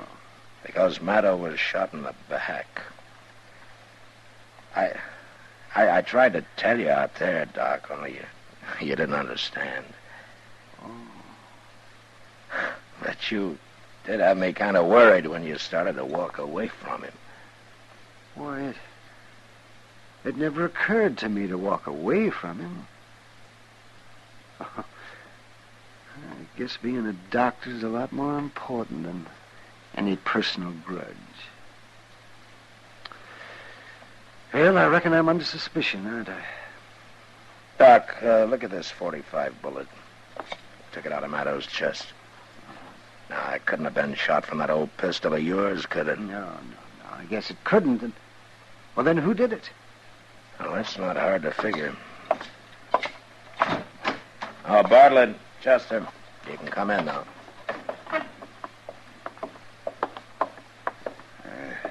How is he, Marshal? I think he's going to be all right. He ain't going to die? Say, that's mighty fine. Well, I was plenty scared with this man operating and all. You needn't have worried. He's a doctor and a good one. You see, he didn't shoot your partner. He didn't? No, we have the proof for that. Who did? Now, there's only one other man in town who'd have had any reason to. A coward who saw a golden opportunity to double his takings of a mining strike by shooting his partner in the back. You just keep your hands away from your belt, Bartlett. Well, want me to get his gun, Mr. Dillon? Yeah, Chester. Oh, you're crazy, Marshal. You can't prove this. I think we can, Bartlett. Anyway, we'll just wait and see. All right, take him down and lock him up, Chester. Yes, sir. Come on, you.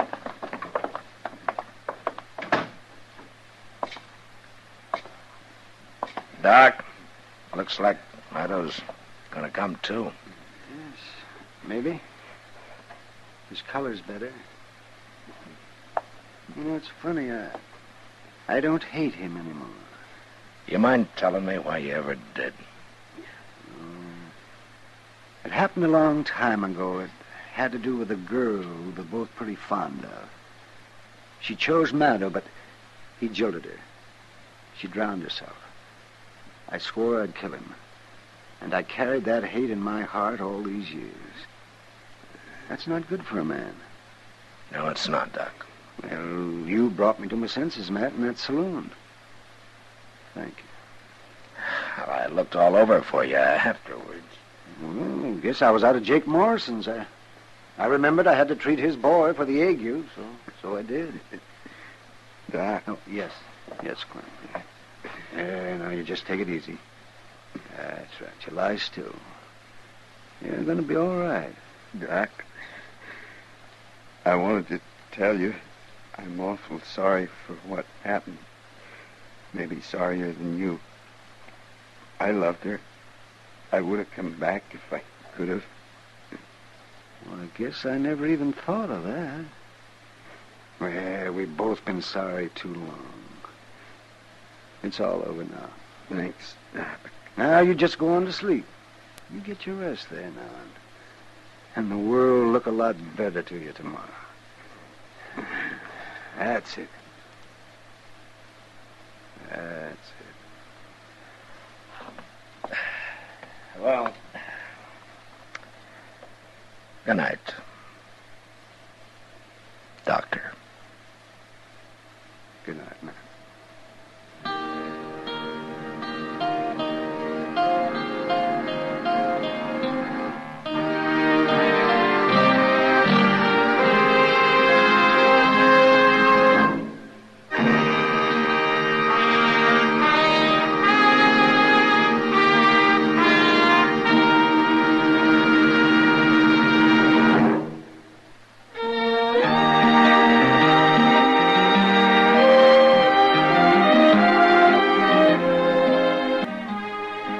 Gunsmoke, produced and directed by Norman McDonald, stars William Conrad as Matt Dillon, U.S. Marshal. The special music for Gunsmoke was composed and conducted by Rex Corey. Sound patterns by Tom Hanley and Bill James. Featured in the cast were Vic Perrin and John Daner. Parley Bear is Chester, Howard McNear is Doc, and Georgia Ellis is Kitty.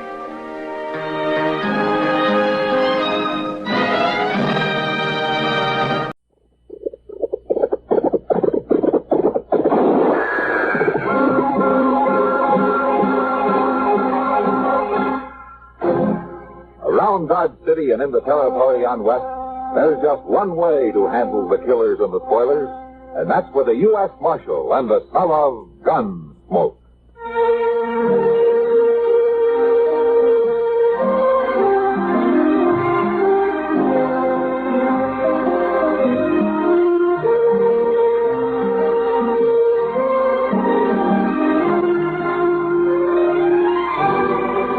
Gunsmoke, starring William Conrad, the story of the violence that moved west with young America, and the story of a man who moved with it. I'm that man, Matt Dillon, United States Marshal. The first man they look for and the last they want to meet. It's a chancy job, and it makes a man watchful and a little lonely.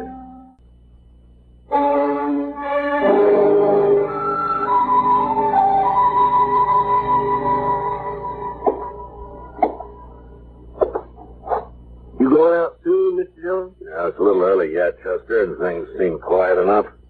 But why do you ask? Well, sir, I thought I might read your thoughts up a little bit and then go. That's nice. Well, no, night wasn't made just for sleeping. That's what my mama used to tell us. You know, Chester, I'll bet you $1 to a dime it was your father who said that. My papa? Of course it was. Did I say my mama? Well, I sure never meant that. My goodness alive, no. She didn't even do nothing after dark except reading the Bible. And out loud. That did you no harm. Anyway, you've more than made up for it. Miss Dillon, I ain't such a wild one as all I that. don't know, Chester. Every now and then you get a look in your eye that spells trouble for some pretty girl somewhere. Now, that's just pure talk to you. Pure. That was close by. Come on.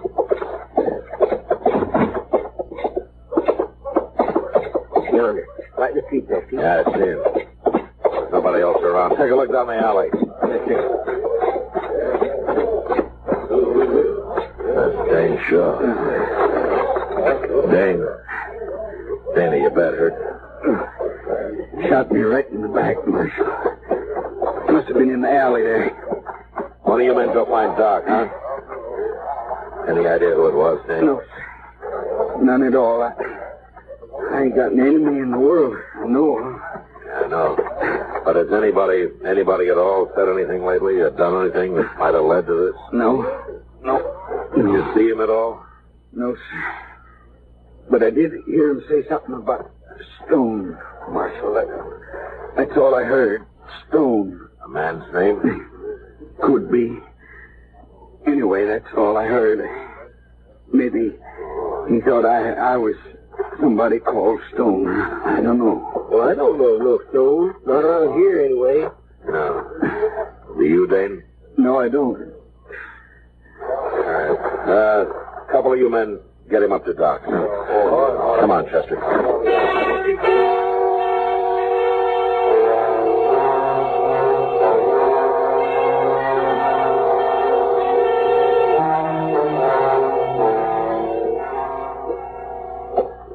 Dane's such a nice, peaceable fellow. That's a downright shame. That's what it is.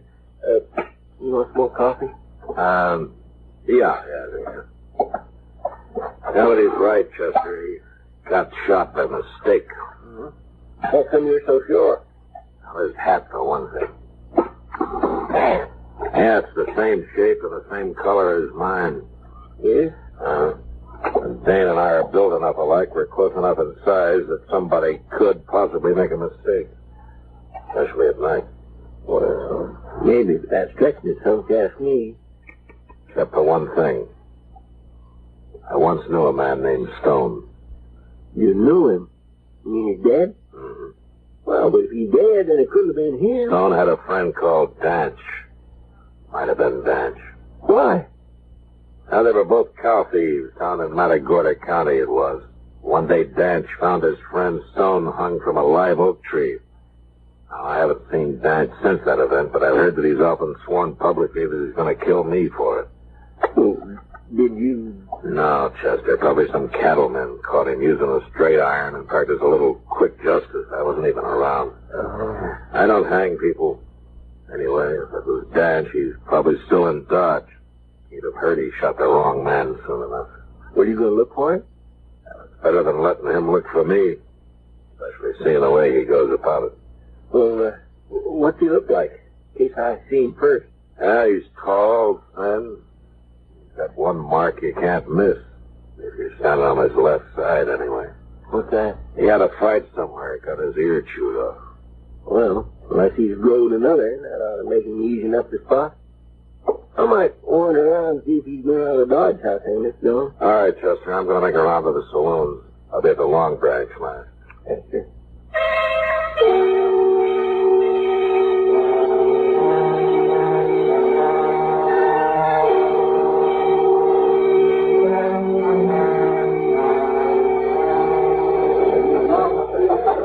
You sure you don't want a drink, man? No, not tonight, Kitty.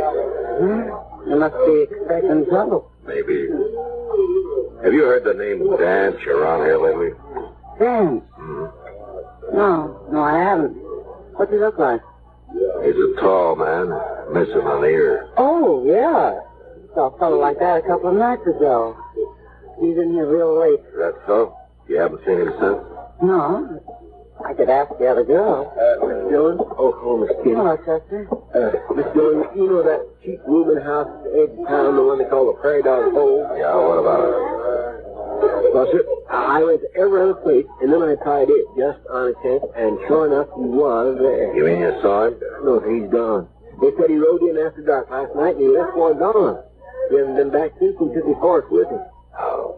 So maybe it wasn't him after all, huh? Maybe not, Chester. But I think I'll keep sniffing the air just the same.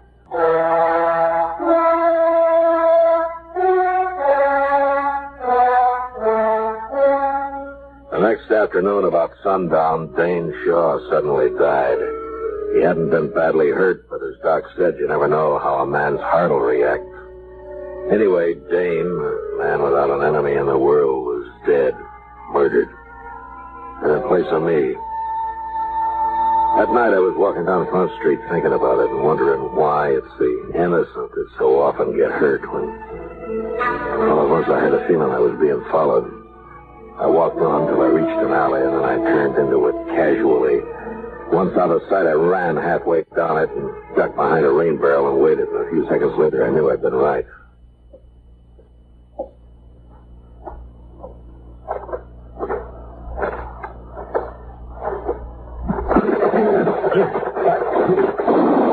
Don't kill me. Don't kill me, Marshal. Well, that depends on you, mister. Now get up. You got my gun. I'm unarmed.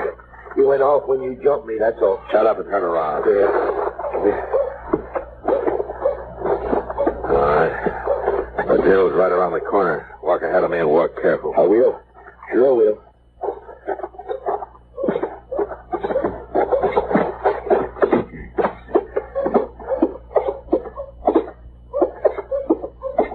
That's it. Now open the door and go right on in. Sure, Marshal.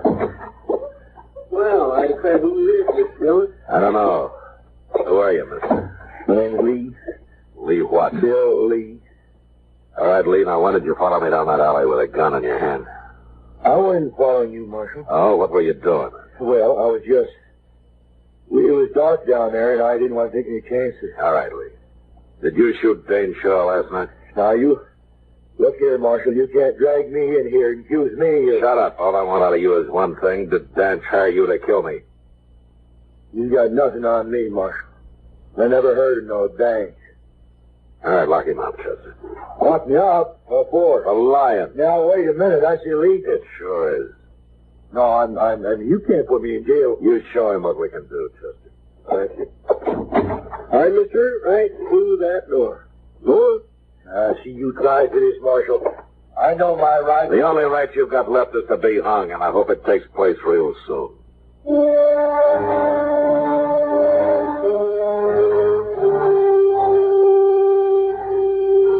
Every morning, Chester brought Lee out of his cell, and I questioned him, but he admitted nothing day after day. We kept him in jail anyway, and I hoped Dan should hear of it and come into town to do the job himself. But it isn't a good feeling to walk down the street and know that any minute you might get shot in the back. And finally, I got tired of it. I wanted to know where Danch was. You're wasting your time, Marshal. Look, for the last time, are you going to tell me where Danch is? I've told you 100 times I don't know Danch. Where'd he make his deal with you? I don't know nothing about no deal. I'm an innocent man, Marshal, and as soon as I get out of here, I'm going to write the government about it. Tell me, Lee, how does it feel to kill a man for money? Oh, don't you look at me, Marshal. Nobody's paid me nothing. Well, what about you? You get paid for shooting people. You get paid regular for it. Lee, I think I'll hit you right on the head and drag you back to your cell right here. Sure. I'm not... Wait a minute, Chester. Let him be. Oh, that's that just makes me boy. I know, but I got a better idea of what to do with him. What? And we're not getting anywhere this way. Lee just isn't going to tell us anything. He's got his mind made up. I don't know anything, I told you. So keeping him locked up isn't going to help. Turn him loose. Oh, no, now, Mr. Yeah, well, it's about time. Now, you can't do that. He'll just try to kill you again for a chance to get. All right, go on, Lee. You're free. Get out of here. You really mean it, Marshal? You heard me. There's your gun. Take it. Don't pick it up by the butt. That's better. Oh, I wouldn't try nothing, Marshal. If you'd die if you did. You're not fast enough to kill me face to face. No, and I wouldn't try. Now, goodbye, Marshal Chester. I'm leaving. I'm taking the next train to Abilene. Lee. Yeah? There's just one thing. What? You said I get paid for shooting people. Oh, no, Marshal, I didn't mean nothing. No, in a way, you're right. Sometimes I have to when there's no other way out. But I won't get paid for shooting you. What?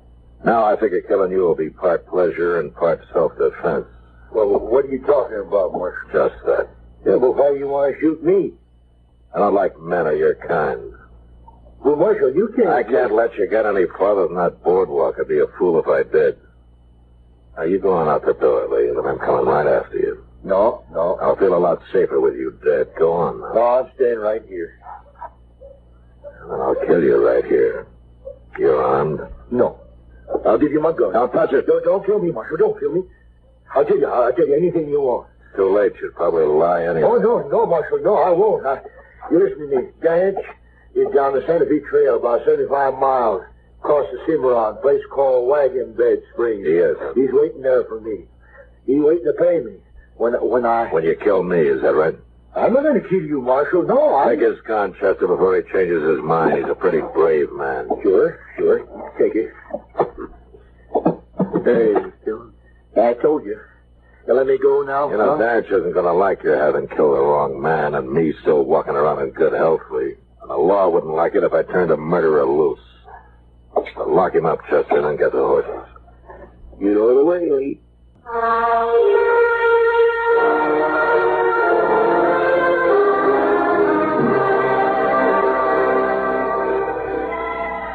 Wagon Bed Springs boasted a hotel with a half a dozen rooms, a restaurant, and 2 saloons, all built out of adobe. It was just a stopping point for bull whackers and mule skinners driving their freight wagons along the Santa Fe Trail. When night came, Chester and I rode in, found a corral for our horses, and scouted the town. Danch wasn't anywhere in sight, so I decided to begin asking questions.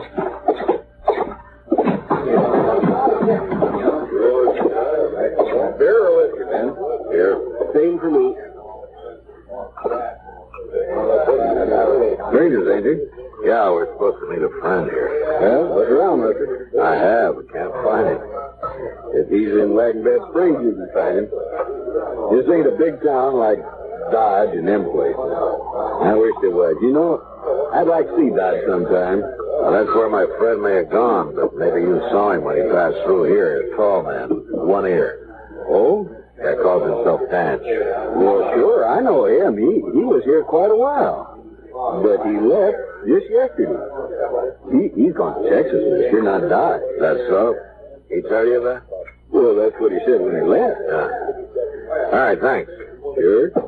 He staying here long? No, not long. Here's for the beer. We'll be back soon as we eat. Good.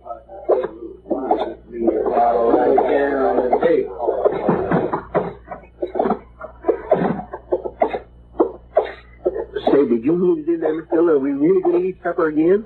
Chester, that barkeep, said he'd never seen Dodge. He was there last fall. I remember his face. If he was in Dodge, he knows who I am. Danch is here somewhere, and that barkeep's going to get word to him mighty fast. Now, come on, let's get across the street. Where we going? We'll follow him when he goes to tell Danch I'm here. He'll leave as soon as he thinks we're in a restaurant. All right, he won't see us here. Can I go with you? Yeah, if you stay out of the way. Oh, I will.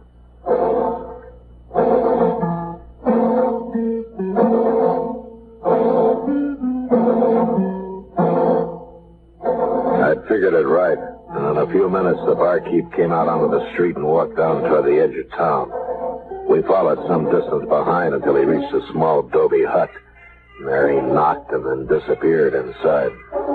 The hut had no windows we could see, but I sent Chester around back to make sure. He returned in a moment, and I told him to wait while I went up to the door. Who is it? You're trapped, Dodge. Come out with your hands up. I didn't see him. He said he went to throw out on the street. Had nothing to do with it. I'm getting out of here. Go. Oh, yeah. Marshal, I'm coming out. I ain't even hard, but don't shoot. Okay, come on. Get out. You got a bit more than that. I can't get out. All right, keep your hands up. Chester. Sure. I'll take him. Keep an eye on him. Come on, you. I won't do anything. He paid me to warn him, that's all. You're in a bad spot, Danch. You can rot in there. I don't suppose you'd give me a fighting chance anymore you get stonewalled, Dillon. I was in Galveston when Stone got hung. That's a lie. That doesn't matter. How come you hired Lee to shoot me? You lost your nerve? Too many battlemen in Dodge is why. Yeah. I bet I got your reputation with cows. And I don't care how you die anyway. You talk big for a man who's practically buried.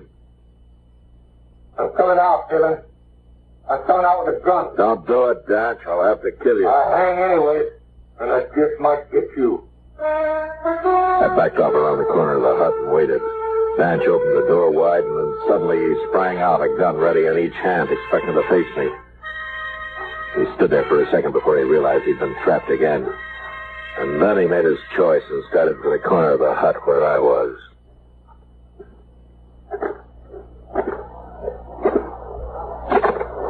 Drop him, Danch.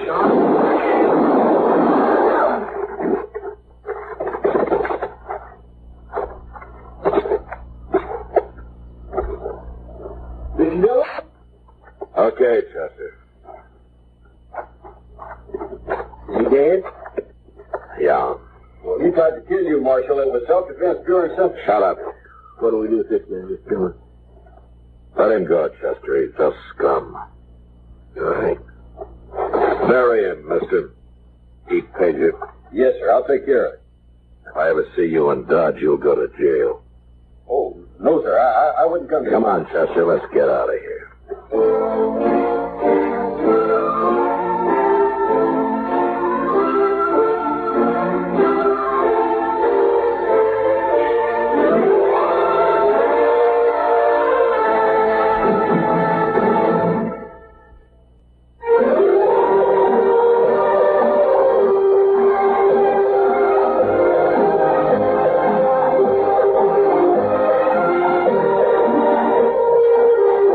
Gunsmoke.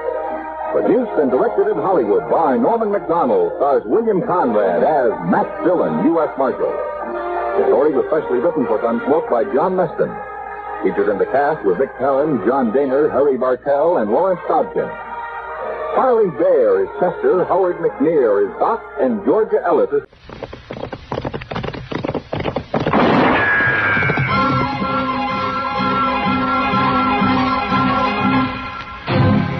Around Dodge City and in the territory on West, there's just one way to handle the killers and the spoilers, and smoke.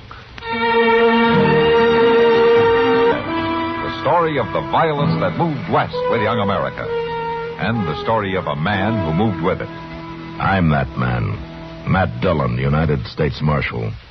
The first man they look for and the last they want to meet. It's a chancy job, and it makes a man watchful. And a little lonely.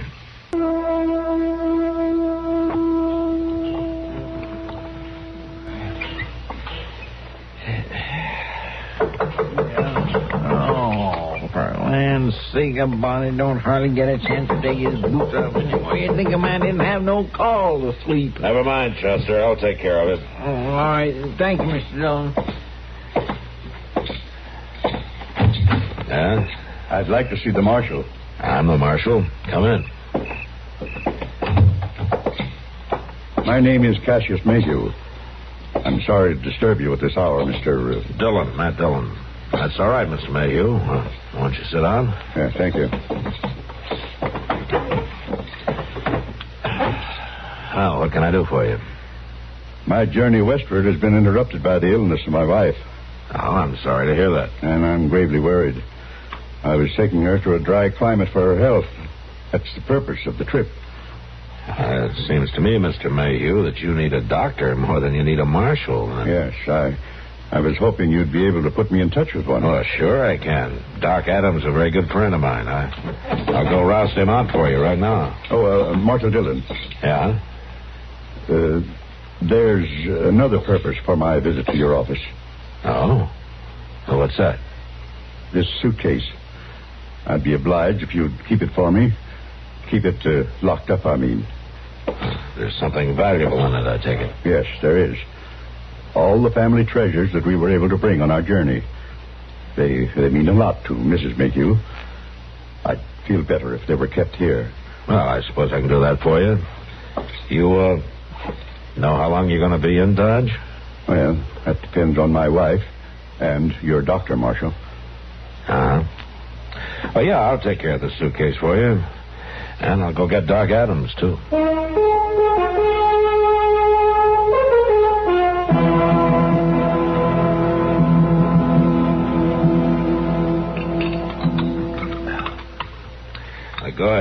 Doc, eat up. Chester told me that he had 3 helpings of that stew. Well, that's no recommendation. Chester's got 4 stomachs, like a camel. It doesn't look as bad as all that, Doc. Not as bad as usual, anyway. Maybe not, man, but I'm not very hungry. I want to get back up to the Dodge house to see Mrs. Mayhew. No. How's she getting on? Not good, man. Not a bit. Still can't travel then, huh? No.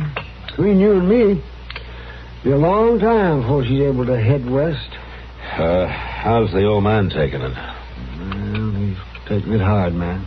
Oh, well, he's the soul of devotion and taking care of his wife.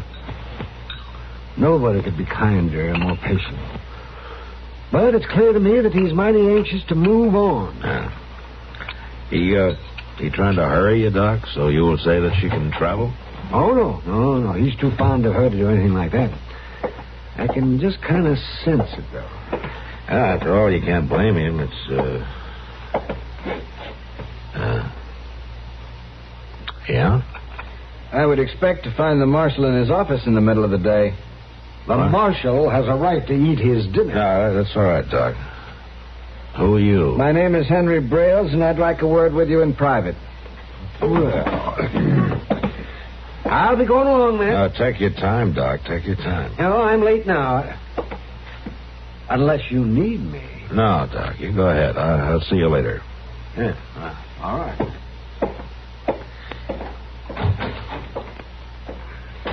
Okay, Mr. Brailes, what do you want? An office is the proper place to transact business. If you don't have anything to say to me, you're wasting both our time. All right, Marshal, but we'll have to go to your office anyway. Oh, what for? Why, to open the suitcase, of course. Are we going to open the suitcase? Why, certainly. The suitcase left with you by Cassius Mayhew the other night. Oh? Well, go on, Mr. Brailes. You seem to have this all worked out. Why, it's perfectly simple, Marshal. Cassius Mayhew is my brother-in-law. He left the family home very suddenly to take this trip. I followed him. I want to be sure that he's not making off with some of the things that belong to me. Mrs. Mayhew is your sister, huh? She is. And did you know that she's a very sick woman? So I understand. You haven't been to see her? No, Marshal. When I accosted Mayhew and he told me you had the suitcase, I felt it was important to see you at once. Now, if you come with me, we can open it. Just a minute, Brailes. I can save you the walk. What do you mean? I'm not going to open that suitcase unless Mayhew himself tells me to do it.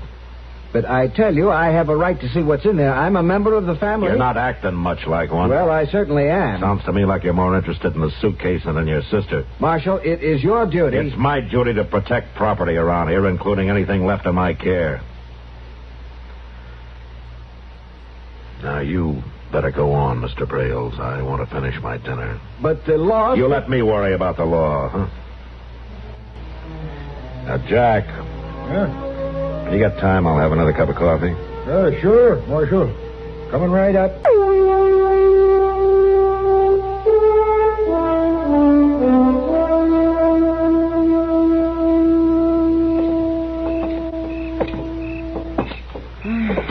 It's an awfully pretty night, Matt. I enjoyed the walk. Yeah, so did I, Kitty. You know, it's the first time I can remember that I've walked when I didn't have to. You suppose your horse got on all right without you? I sure hope so. But I wouldn't want to make a habit of covering much ground without him. You coming in for a drink, Matt? No, thanks, Kitty. I think I'll go on back to the office. I thought you said the jail was empty. Oh, it is. Of people. Mr. Dillon? Yeah, Chester. Excuse me, Miss Kitty. Oh, sure, Chester. Mr. Dillon, that fella Brailes is fixing to raise an awful row up the Dodge house trying to get in to see Miss Mayhew. Oh? I better come with you. Good night, Kitty. Night, Matt. And thank your horse for me. Yeah. What'd she mean by that? Never mind, Chester. Tell me what happened. Oh, yes. Well, Mr. Dillon, I was there at the desk. talking to Mr. Dobie about trying to buy one of his hotel pillars off him. Mine's getting awful hard. All right. Go on, Chester. Well, this fellow Brails come in, and he tells Mr. Dobie he wants to know what room is Miss Mayhew in. What did Dobie tell him? No, sir, he didn't. It was late and all, and he knowed Miss Mayhew was terrible sick. So he tried to tell Brails to come back in the morning. The Brails wouldn't leave, huh? Not by a jugful, he wouldn't. He kept right on at Mr. Dobie, and then pretty soon Mr. Mayhew come out on the landing. Brails seen him, started heading up the stairs, and that's when I come for you. All right, Chester. Let's go in. And you have no right, sir, to keep me from seeing my sister. I'm going in that room. I would respect the necessity of shooting you, Henry. Mr. Dillon, Mr. Mayhew's got one of them little derringers. Yeah, hold it up there. You better put that gun down, Mr. Mayhew. Marshal? I demand to see my sister. You sure picked a funny time for it. He has no right to keep her locked up in a strange town, not letting her be seen by a member of her own family. I am protecting her health, Marshal. I don't intend to allow her to be distressed by anyone. You mean you don't want to ask any questions about what's in that suitcase? That's what you mean. Get down those stairs, Brails. I wouldn't want to have to push you. This is outrageous treatment, Marshal. It'll get a lot more outrageous if you don't do what I say. Now go on, get out of here. I'll go, for now. But no country marshal's going to deprive me of my rights. I'll be back. You can count on that. I'll be here.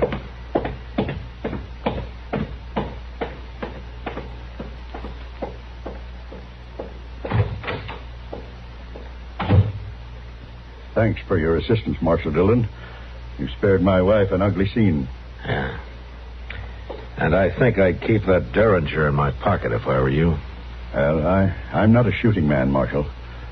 I've never even owned a pistol before.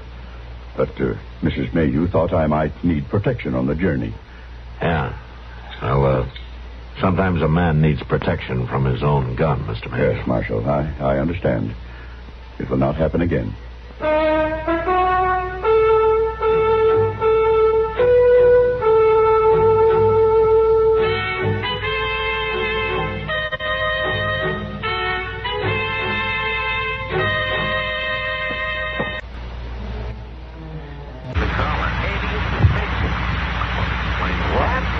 Outside of Mrs. Mayhew's room at the Gunsmoke house. I would have thought you'd have had better sense. I don't know where you got your information, Doc, but I was trying to stop it. Doc. I should have you, but you're doing your best to keep a woman alive. And grown men stage a riot outside of her door. I tell you, it just makes you wonder. No, I don't blame you, Doc. I'm sorry it happened. I've been meaning to talk to you about Miss Mayhew, though. I'm glad you came by. Well, I can only tell you that she's a very sick woman. Too sick to talk to me? Well, too sick to talk to anyone. What in the world would you have to say to her? Doc, this whole business is a little hard to understand. One half of a family against the other half. Brails accusing Mayhew, and Mayhew keeping him off at gunpoint. I thought maybe Miss Mayhew could give me a couple of answers to a couple of questions so that I could get Brails out of here for good. Well, maybe she could now, but I couldn't be responsible for what it might do to her. That scene outside her door last night almost finished her off. Yeah, all right, Doc. Never mind. All right, thank you, man. Brought the mail, Mr. Dillon. Hello, Doc. Chester, how are you? You were gone long enough to write some of it, Chester. Well, I was noticing things. Man can't hurry himself when he's noticing. No, of course not. Well, and what did you find to notice this morning? Oh, my land, there's lots of things going on in one place.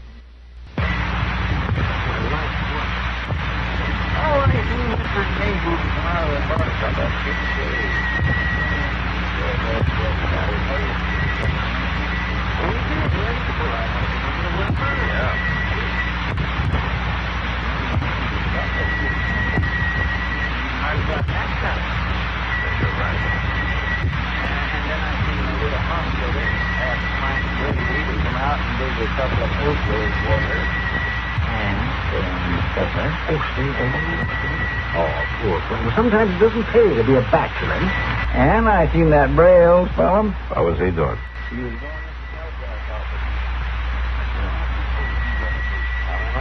We're willing to bet that he'll be the first one to see that we find out.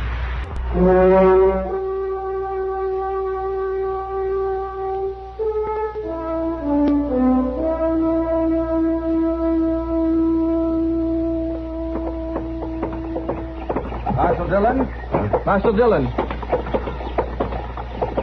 You can go get the suitcase now. We've come to open it. This is Sheriff Dyer from St. Louis. Hello, Sheriff. Marshal. You're a long way from home, Sheriff. The suitcase is right inside. Right inside the marshal's office. Mr. Brailes, I'll handle this. That's what I've come to do. Well, handle it then. You've come all the way from St. Louis about that suitcase? Yes, Marshal Dillon, I have. My office received a telegram. Yeah, I'll bet you did. I don't deny sending it. Maybe I should explain a little further. Both Mr. Brailes and Mr. Mayhew are from old St. Louis families. I've known them personally for years. And you probably know that Mrs. Mayhew's a very sick woman. Indeed I do. Here are my credentials. If you don't mind, let's you and me have a look at that suitcase. You know that Mayhew doesn't want Brailes to open it. Mr. Brailes won't be opening it, Marshal. We will. All right, then. Come on inside. The suitcase is in back. You stay here, Brailes. But I think it would be best if you followed Marshal Dillon's advice, Mr. Brailes. Come on, Sheriff.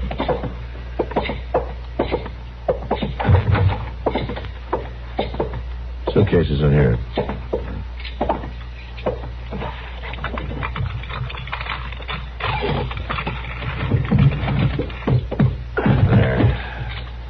I've got a couple of keys I think will fit.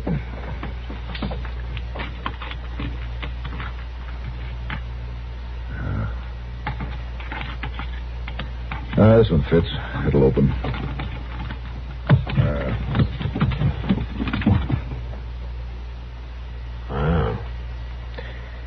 I don't see any of the family valuables Brailes was talking about, but that looks like an awful lot of money to me. It should be just about $20,000. You're telling me this isn't Mayhew's money, huh? He worked in the same bank in St. Louis for many years, Marshal. He left in kind of a hurry. Yeah, he told me his wife was sick. And this money disappeared on the same day. Oh, I see. I'm sorry. I'm really sorry. Mr. Mayhew was a highly respected man. It's hard to blame a man for trying to save his wife, isn't it? It is for a fact. Well, Marshal, shall we go across the street? I've got a right to know what's... There's nothing here that concerns you, Mr. Brailes. That money. Cassius stole all... I knew there was something wrong. I was right. I bet you feel fine about this, Mr. Brailes. I think we better go, Marshal. I'll go with you. As Marshal Dillon said, this does not concern you. I have a right to confront him. As you wanted to confront your dying sister? You stay away from me, Brailes, from now on.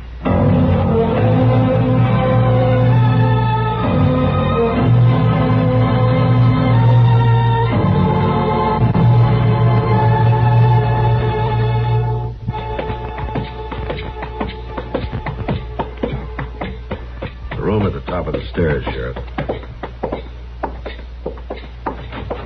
Oh, Matt.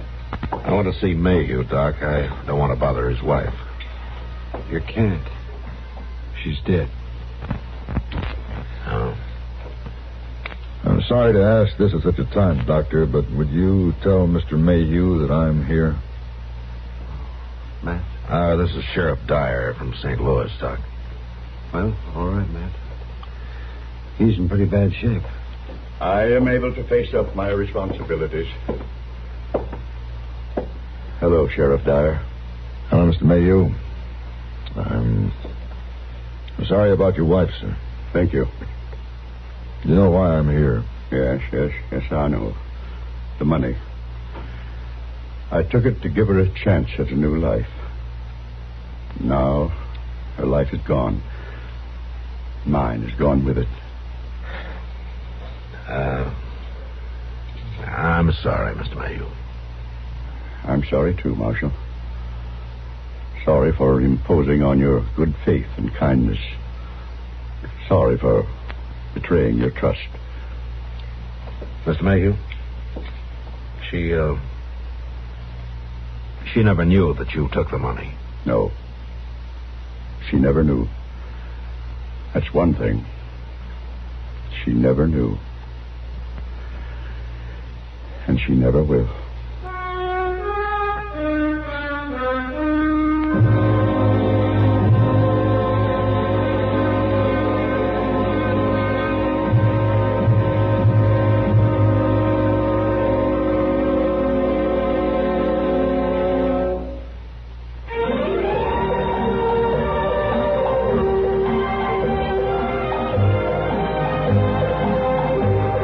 Gunsmoke. Produced and directed by Norman McDonald, stars William Conrad as Matt Dillon, U.S. Marshal.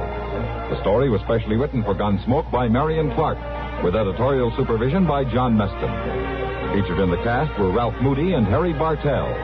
Harley Bear is Chester, Howard McNear is Doc, and Georgia Ellis is Kitty.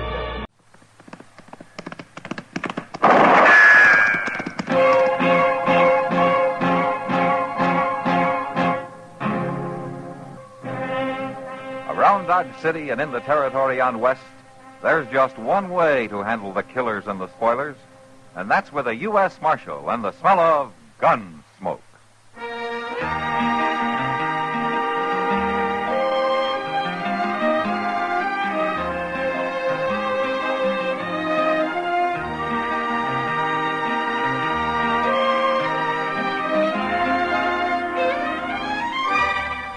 Gunsmoke, starring William Conrad.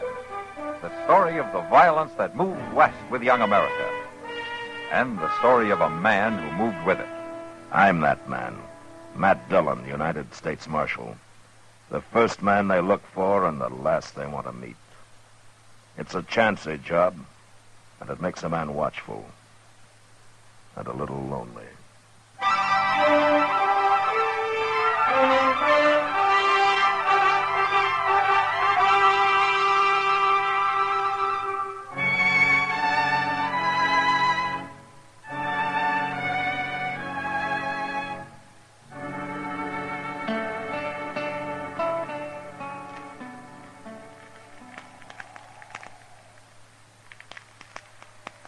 Good thing we packed in all that stove wood, Mr. Dillon.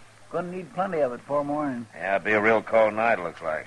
That snow keeps on there, so it's gonna be 2 foot deep on the level and 4 in the draws. And if you don't take your boots off that stove, you're gonna have 2 feet on the bare ground, Chester. What are you talking about? Well, your soles are starting to smoke now. Take them off. My golly, I thought I smelled something burning in here. The stove's red hot. Yeah, well, at least my feet's warm for the first time in 2 days. Yeah, maybe I'll rub my boots with tallow. The leather ought to soak it up real good, being so hot that way. Evening, Matt. Oh, hello, Kitty. Come on in. Kitty. Oh, it's cold out tonight. Yeah, well, come over here and stand by the stove and burn with a Chester. Oh, now. I can't stay, Matt.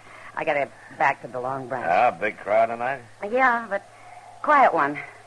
Men get sentimental around Christmas time. Oh, I'm that way myself, Miss Kitty.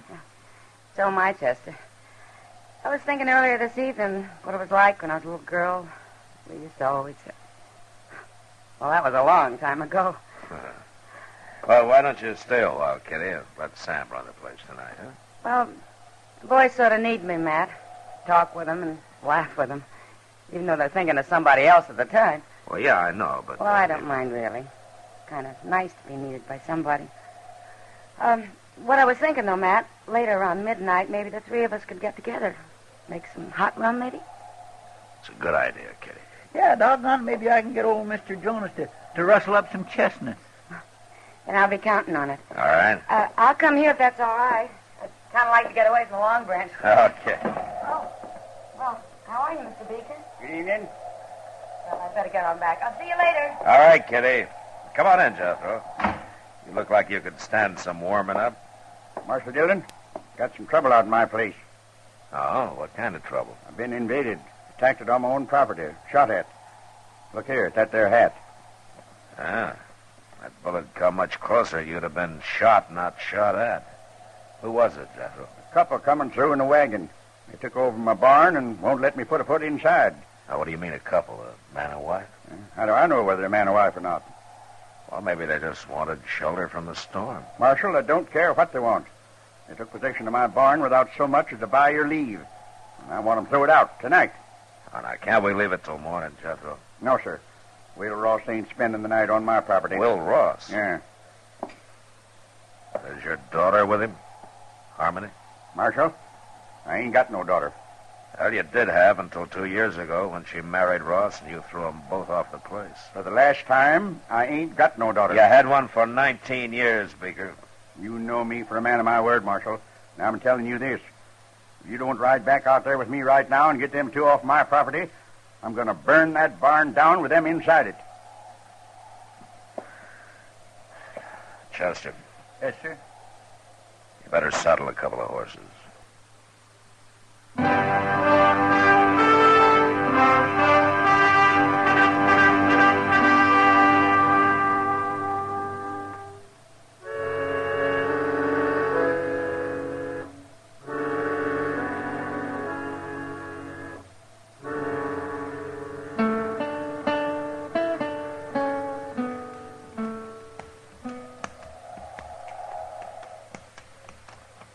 I don't see any wagons, Jethro. Yeah, they're halted inside the barn. Blast them. They're burning the coal oil stove in the tack room, and they got a fire going in the blacksmith forge. Well, it's a cold night. Yes, and charcoal and oil cost money. Come on out there, Ross. Got the law with me now. Jethro, if I'm going to handle this, I'll handle it my own way. Now, you stay right here. Come on, Chester. Yes, sir. Now, don't you go easy on them. I want them two treated like any other criminals. You make mighty good targets again this snow, Mr. John. Yeah, I guess we do it that. The wind dies down, may not turn into a blizzard after all. But I just don't like the idea of walking right into a gun. Who is it? Who's out there? It's Matt Dillon. Hold your fire, Will. Stay back. I'm warning you, Marshal. Just want to talk to you, Will. Now, come on, open the door. It's cold out here. Is old Jethro with you? No, just me and Chester. You can come in alone, Matt. You leave your gun out there with Chester. All right, open it up.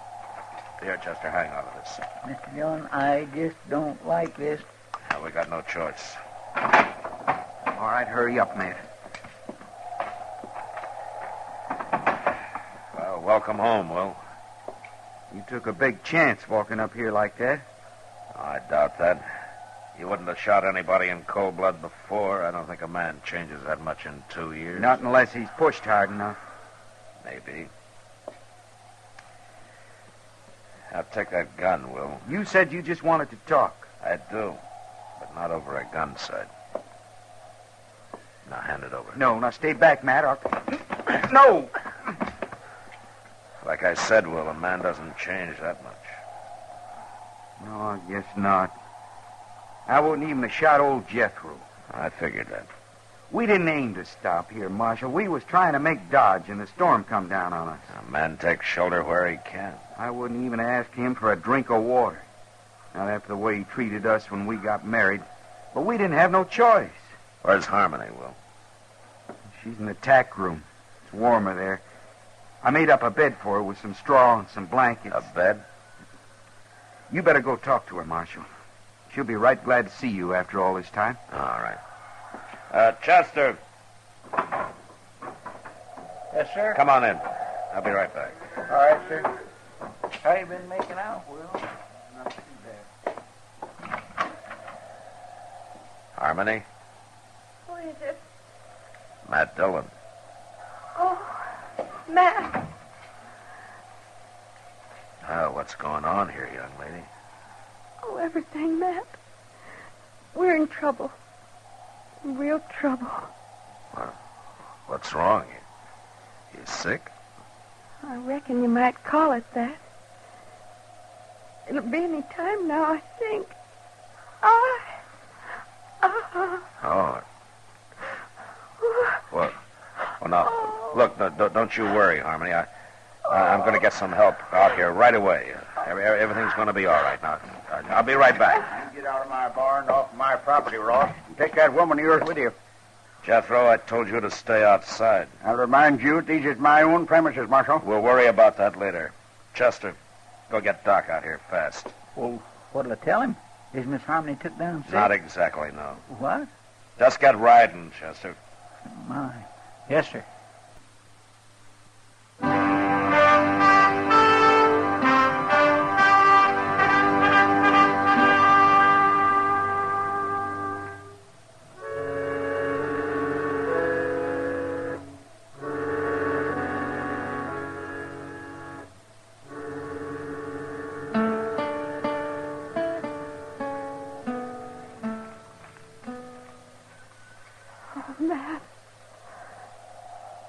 Oh, Matt, I'm scared. Now, you just take it easy, Harmony.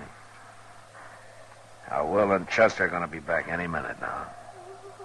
And they'll have Doc with them. Why don't they hurry?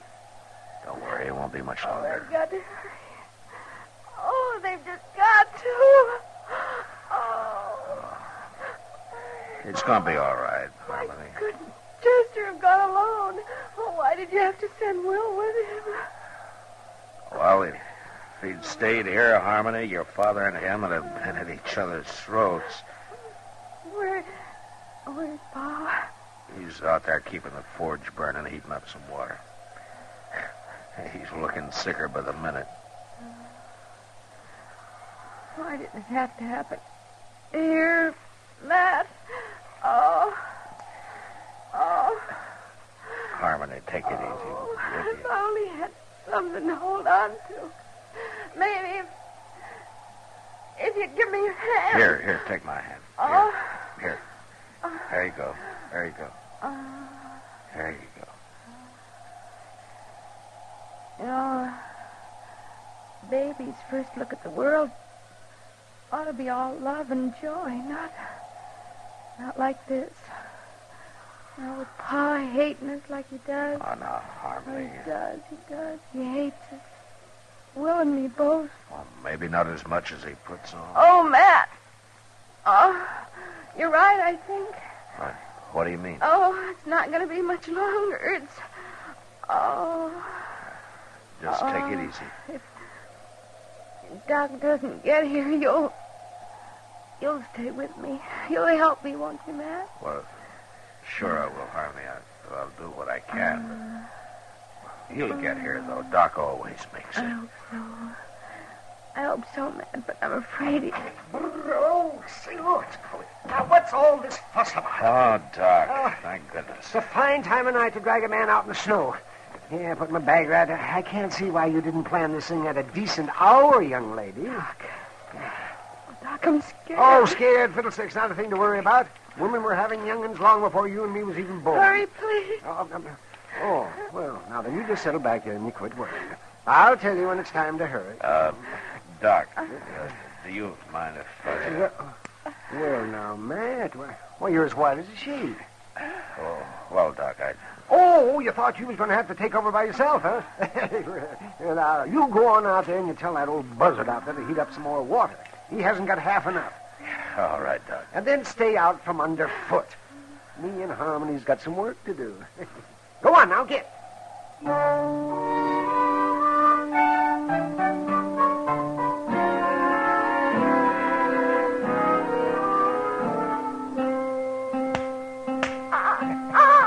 Oh, howdy, young fella. Welcome to the world.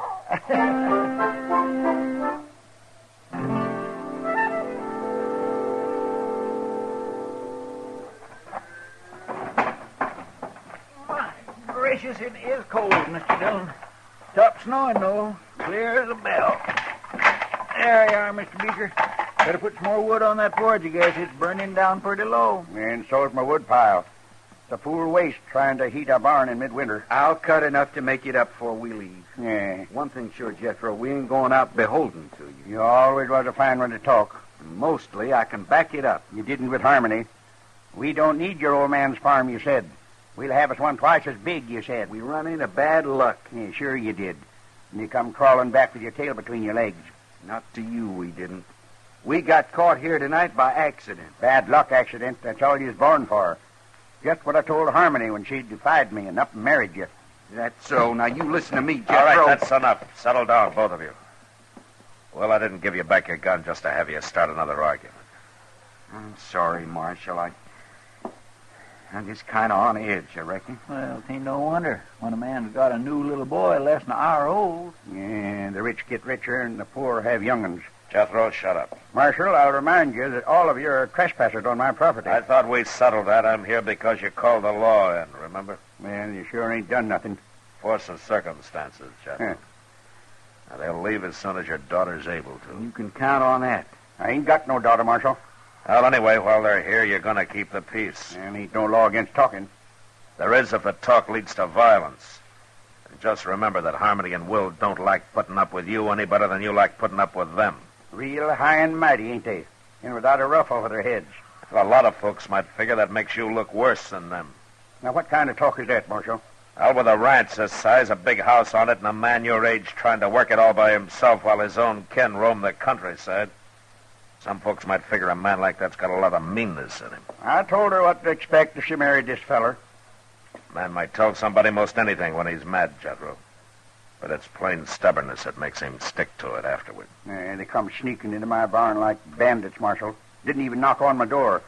Now you're saying I ought to go crawling to them. I didn't tell you what you ought to do. Well, it comes to that, though, and I ain't doing it. Don't worry, Jethro. We don't want no part of your ranch. And it ain't being offered to you. I worked mighty hard to make this place look like what it is. A little peace and quiet out here wouldn't do the patient any harm, you know. How is she, Doc? Is she going to be all right? She's fine. And so's the young'un.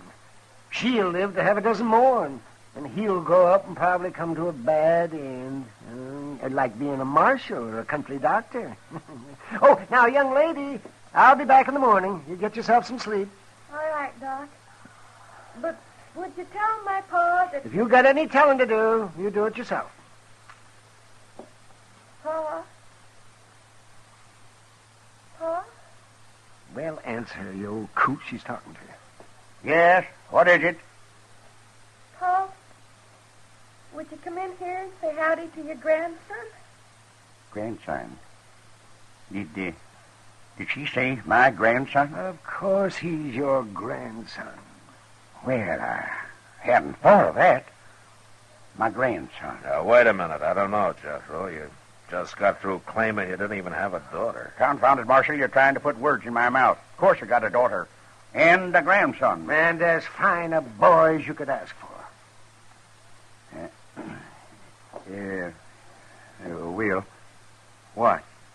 Will, I'd be much obliged to you if we could shake hands and kind of forget about things.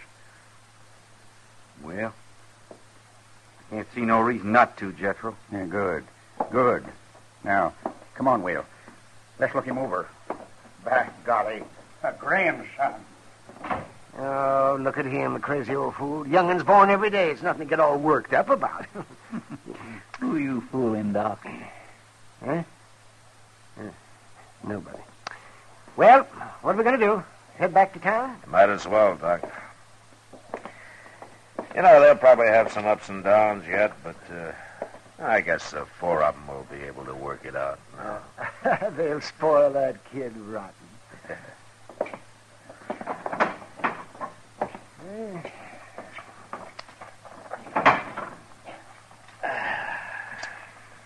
Well, turned out to be a fine night after the snow quit, didn't it? Yeah. Mm. Look at those doggone stars.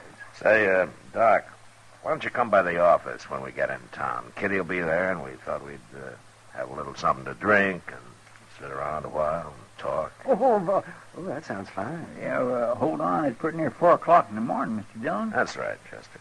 Well, Miss Kitty won't still be waiting up. You want to bet?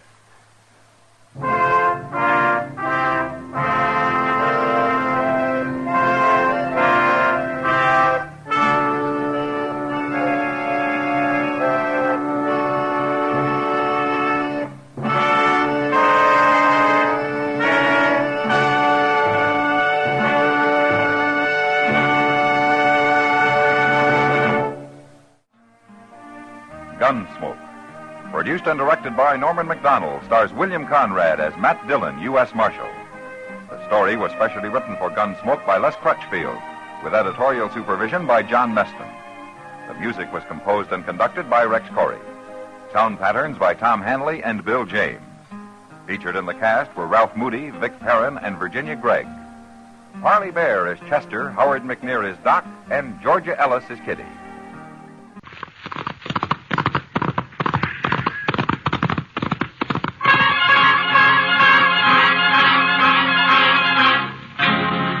Around Dodge City and in the territory on west, there's just one way to handle the killers and the spoilers. And that's with a U.S. Marshal and the smell of Gunsmoke.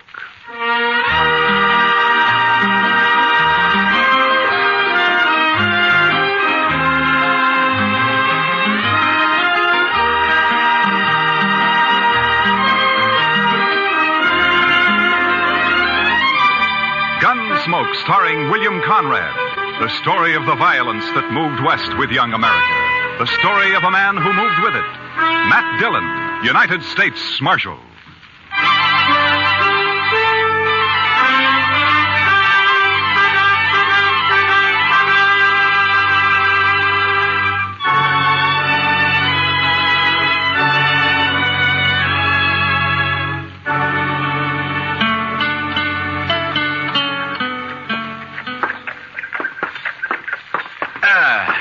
You know, Chester, a morning like this makes a man glad to be alive. Oh, it's a fine one, all right, Mr. Dillon. Yeah. A little nippy, maybe, but just fine. Indian summer hanging on and winter holding off.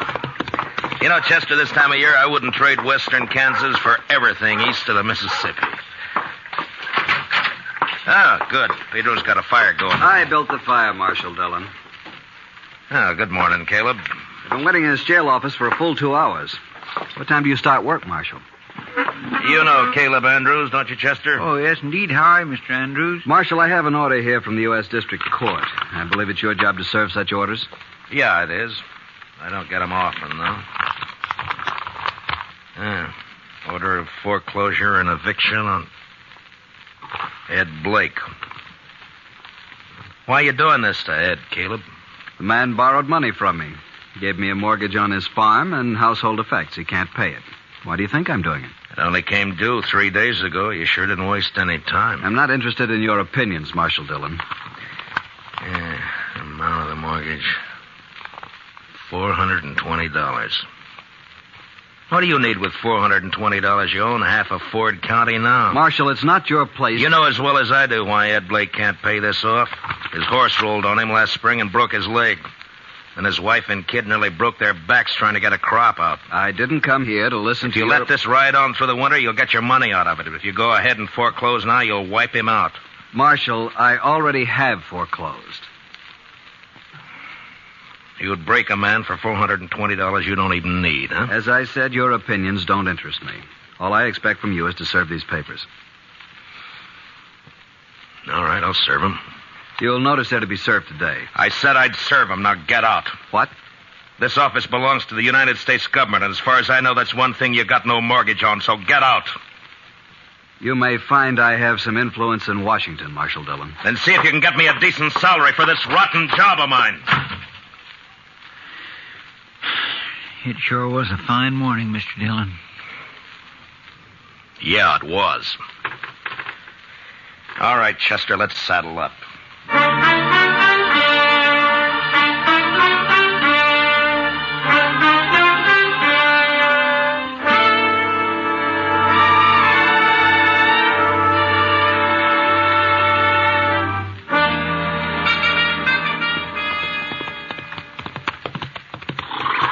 This is one job I purely wish we didn't have to do, Mr. Dillon.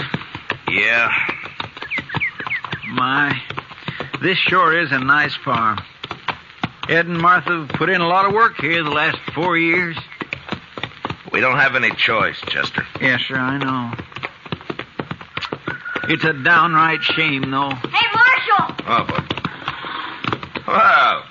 Hi, Jimmy. Look at here what I got, Marshal. Well, looks to me like a mighty dead coyote. Sure, that's what it is. He's been killing my chickens, so last night I hid out behind the barn. Yeah? I got him with one shot, Mr. Dillon, and there wasn't even a full moon. Well, that's fine, Jimmy. Matt Dillon, how are you? Oh, good morning, Martha. And Chester, too. Miss Blake? Well, I'm glad to see you. Get down, come on in. Oh, thank you. Jimmy, now that you showed that thing to Mr. Dillon, take it away somewhere. All right, Mom. He sure is a big one, ain't he, Mr. Dillon? Yeah, about the biggest I ever saw, Jimmy. He's real proud of those chickens of his. He's done fine with them.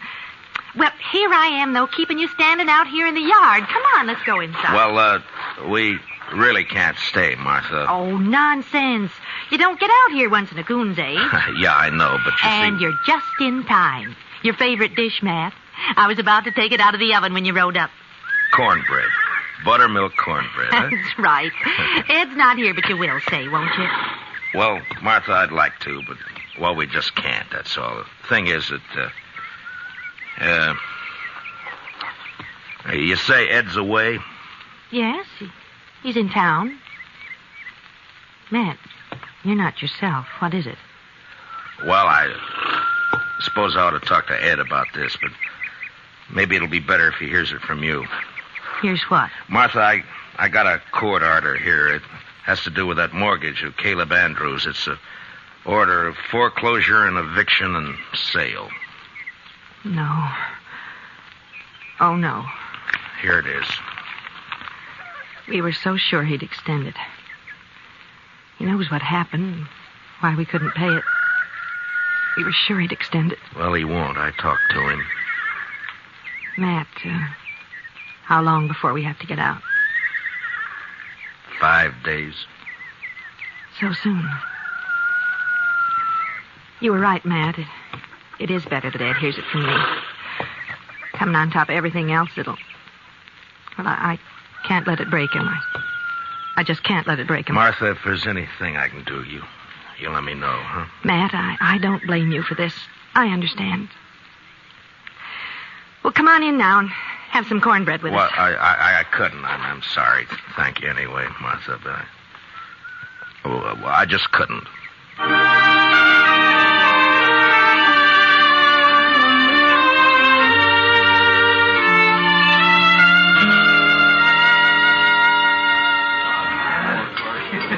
Matt, you looked low all week. Oh, it's just things in general, Kitty. Sometimes you get to wondering if it's all worth it or not. The Blakes, huh? Chester was telling me. Chester talks too much. It's not your fault, Matt. Somebody had to serve the order. Somebody has to be hangman, too. Life's never all good, Matt. There's always a little bad in it. Well, in my job, it's more than a little. Try making your living sometime as a dance hall girl. Yeah, I guess. But when you gotta go out and boot somebody like the Blakes off their land and out of their home, then you start wondering what's right and what's wrong, that's all. Well, if you find out, Matt, let me know. I've always... Oh, there you are, Marshal. I stopped by the jail. Well, all right, Caleb. What's on your mind? That Blake family, Marshal, they were supposed to vacate today. Well, they haven't done it. I rode by there a little while ago. According to the court order, they got until sundown. But they haven't made the slightest preparation to... Marshal, I believe I'd prefer to discuss our business elsewhere than in the presence of this... Easy, Caleb. Matt, I'll go. Caleb, you're going to apologize to Miss Kitty right now. No. Apologize? If you think I'm going to apologize to this cheap little baggage who's in it... Matt, you shouldn't have done that. Finnegan, take him outside and throw some water on him. Yes, sir, Marshal. Why not, Kitty? He had it coming to him. He'll do everything he can to hurt you now. He'll take it out on the Blakes, too. Yeah, maybe. Look, Kitty, I just got an idea. I'll see you later. All right, Matt.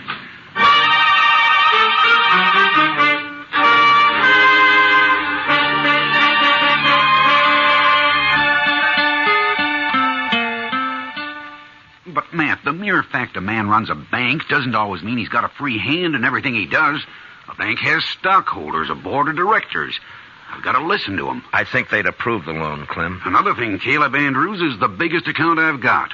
If I crossed him by taking this loan you suggest, Matt, he'd break me. I see. All right, Clem. Forget it. Matt, I realize I'm under obligation to you. You saved my life that time the James brothers held me up. Saved the bank, too, in fact, but... That was part of my job, Clem. There's no obligation. I was just asking you as a friend to help out another friend. Matt, I'd like to do it, but I just can't. Don't you see? Yeah, sure, Clem. I see.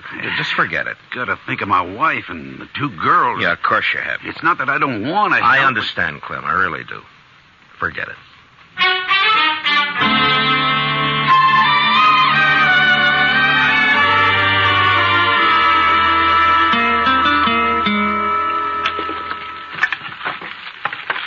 There. That'll hold it a while. That fire feels kind of good, Mr. Dillon. It's getting chillish out tonight. Yeah, I guess we better have Pedro lay in some more wood. Yes, sir. When winter sets in, it always makes you feel good to know you got a warm place to hole up. Be mighty rough not to have a... Yeah, I was thinking of the same thing, Chester. You suppose they vacated this afternoon? I don't know. We'll ride out there in the morning and find out. Sure is a shame. It's just too bad that... Come in. Can we bother you, Matt? Ed! Well, come in, Martha. Well, hiya, Jimmy. Come on up to the stove, folks. Come on. Matt, the fact is that we kind of like to impose on you for tonight. We haven't got any place to go, no money. Wondered if we could sleep in the jail tonight. Oh, sure, Ed. Chester, would you get a fire going back there? All right, Mr. Dillon. And dig up some blankets out of the storeroom, huh? Yes, sir. Hey, want to come help me, Jimmy? Jimmy? Now, you go along with Chester now, boy. Go on. All right. He doesn't understand all this, Matt.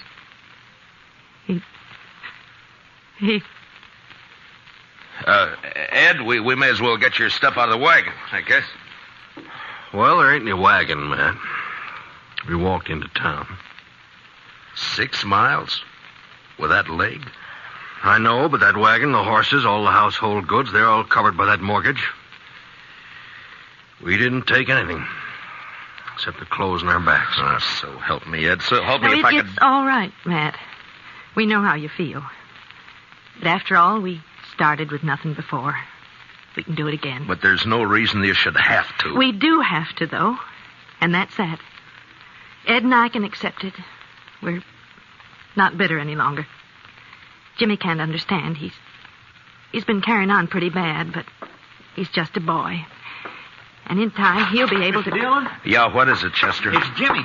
He grabbed a rifle from off the rack and took out the back way. I couldn't stop him. What? But where on earth's he going? I think I know where he's going. And heaven help Caleb Andrews if we don't catch him.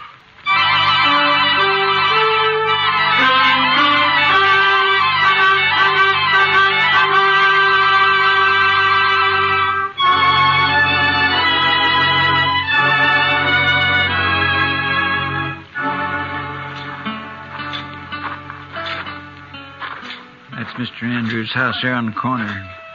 Looks dark, Mr. Dillon. Yeah, he may not be home. I sure hope he isn't. No sign of the boy around. Reckon he broke in the house, Mr. Dillon? Maybe. Anyhow, it's 10 to 1. This is where he headed for. His mother said he was real upset about it, and it's just like a kid to... Chester?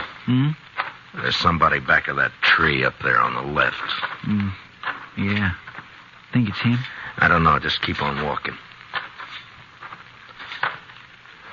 Yeah, it's him, all right. I can see the moonlight on the rifle barrel. Will we try to rush him, Mr. Dillon? Well, not unless you're thinking of suicide. I'm going to talk to him, Chester. Jimmy? It's me, Matt Dillon. Go away, Mr. Dillon. Better go away now. Don't bother me. I can't do that, Jimmy. You're a friend of mine, and I figure you're waiting here to do something that you'd be sorry for, and I can't let you do that. Nothing you can do about it, Mr. Dillon. I got a gun here, and I'm going to kill him. You go away now and leave me alone. Jimmy, I know how you feel. I don't like Caleb either, but killing him's no answer. You folks feel bad enough already. Think how it would hurt him if you did. Stop, Mr. Dillon. Now stay where you are. Don't come any closer. I have to, Jimmy. It's my job. So if you're going through with this, I guess you'll have to kill me first. No, Mr. Dillon. Now stay back. I'm sorry, Jimmy. I don't have a choice. But you do. No. I couldn't shoot you, Mr. Dillon. You know that. Sure. I knew you couldn't. I kept waking up nights and hear Mom crying. Dad would sit up all night without the lamp lit, no fire, not saying anything, just sitting. Easy now, Jimmy. Why is he doing it to us, Mr. Dillon? Jimmy, Listen to me. Will you do something for a friend? Yeah. If you say so. All right. Then take that rifle back to the jail and put it in the rack. And go to bed. Now, you promise? Yeah. I promise, Mr. Dillon. I'm sorry, and I'll do like you say. You're all right, Jimmy. Good night, son.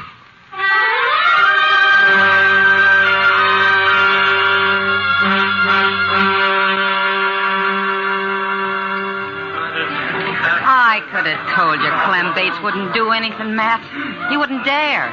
He'd be scared Caleb would take his money out of the bank. Yeah, that's about what he said. I don't know, Kitty. I've done everything I could possibly think Oh, the of. worst of it is everybody in town's just as scared of Caleb as Clem is. I doubt if they'll even have the nerve to bid against him at the sale. Yeah, I know. He'll probably get the place at not much more than the amount of the mortgage. $420. Matt, I've seen more than that change hands across a poker table here in one deal. You think that's all it takes? I beg your pardon, Miss Kitty. Oh, of course, Jack. I'm not usually one to eavesdrop on people, but I have been listening to you, too. Jack, have you met Marshal Dillon? No, I haven't had the pleasure. The reason I butted in, Miss Kitty, I heard you talking about these people losing their home. I don't know this fellow Blake. He's never done any business over my table and probably never will. No, I don't think he's ever been in here. And I don't know if this will make sense. But the thing is, I left home when I was 10 years old, and I've been drifting ever since. When I see somebody like this Blake that sticks it out and works and fights and gets a raw deal. Well, what I'm getting at, here's $50 if that'll help him any. Oh, Jack. Well, this is awful decent of you, Jack. Matt, I said a while ago that nearly everyone in town was afraid of Caleb. Yeah? Well, there's some who aren't.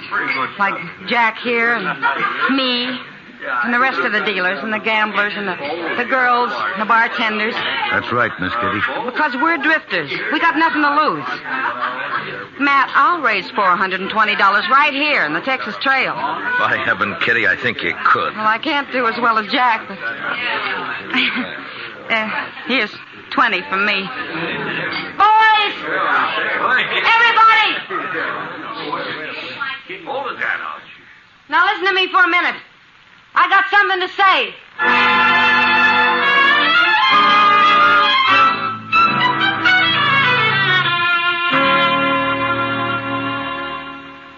He's sure taking his time getting here, Chester.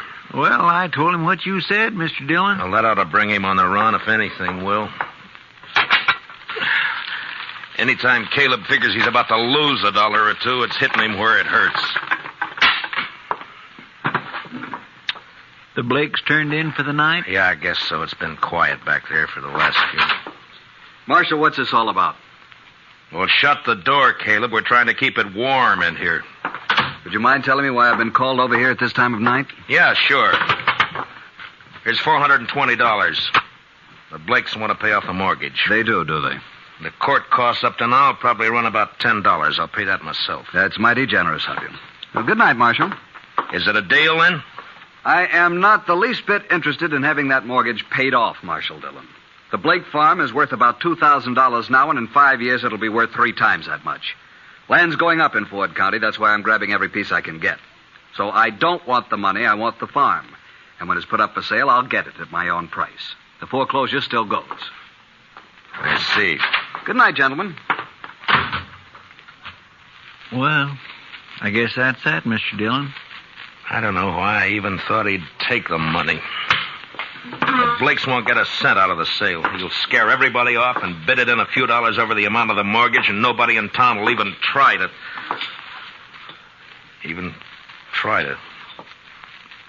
Try to what, Mr. Dillon?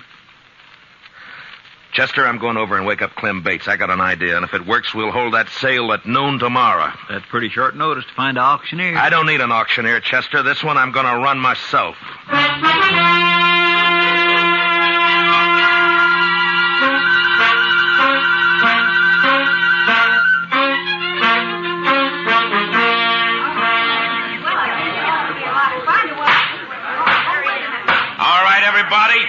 All right. Now, all of you know what we're here for. This is a foreclosure sale of the property and household effects of Edward and Martha Blake, ordered by the court at the request of that fine-spirited, good-hearted public benefactor and friend and neighbor of us all, Caleb Andrews. Marshal Dillon, I refuse to tolerate this. Caleb, I think we better get one thing straight right now. The law tells me I got to conduct this sale, but the law doesn't tell me what I got to say while I'm conducting it. Get on with it. Get on with the sale. All right.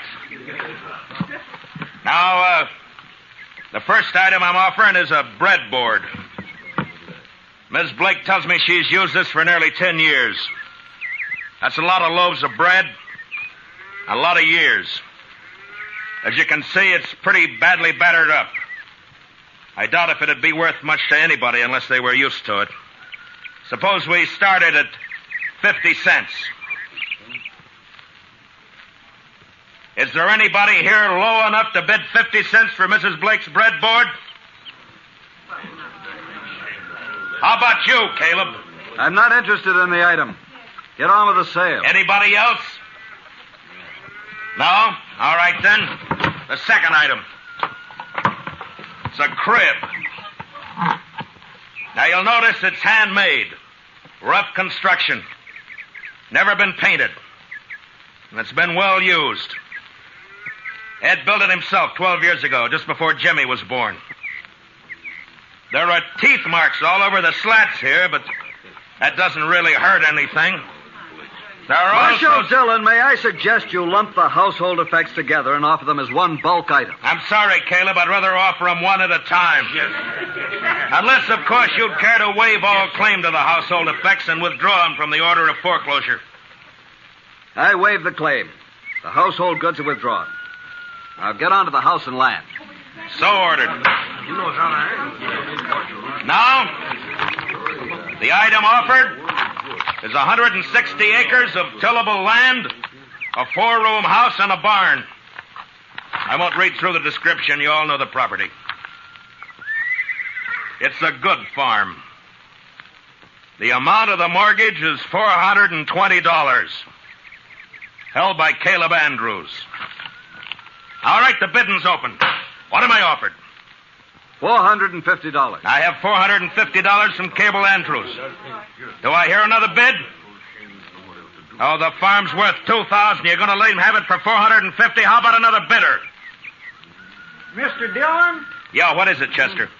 Well, I've been thinking some lately of getting me a little place like this and settling down. I'll bid $1,000. I have $1,000. Do I hear another bid? It's a trick. He doesn't want this place. $1,000. Going once. $1,200. Caleb Andrews bids $1,200. What do you say, Chester? Well, sir, I think I kind of like this farm. $1,500. This is ridiculous. The bid is $1,500. Going once. Going twice. $1,600. $1,600 from Mr. Andrews. Chester? $8,420. He never had that much money in his whole life. Do I hear another bid? Oh, what do you say, Caleb? Do you think I'm a fool? Going once, going twice, sold. The Chester Proudfoot for $8,420. The buyer will come forward and complete the sale. Don't you worry none about me, Mr. Andrews. I got it right here. There's $8,000 in $500 bills, and here is the $420. Where did you ever get that much in cash? Well, I save my pay, Mr. Andrews. Then, of course, I drink just mostly beer. It adds up after a while. Caleb, I guess $420 of this is yours. And that takes care of the mortgage.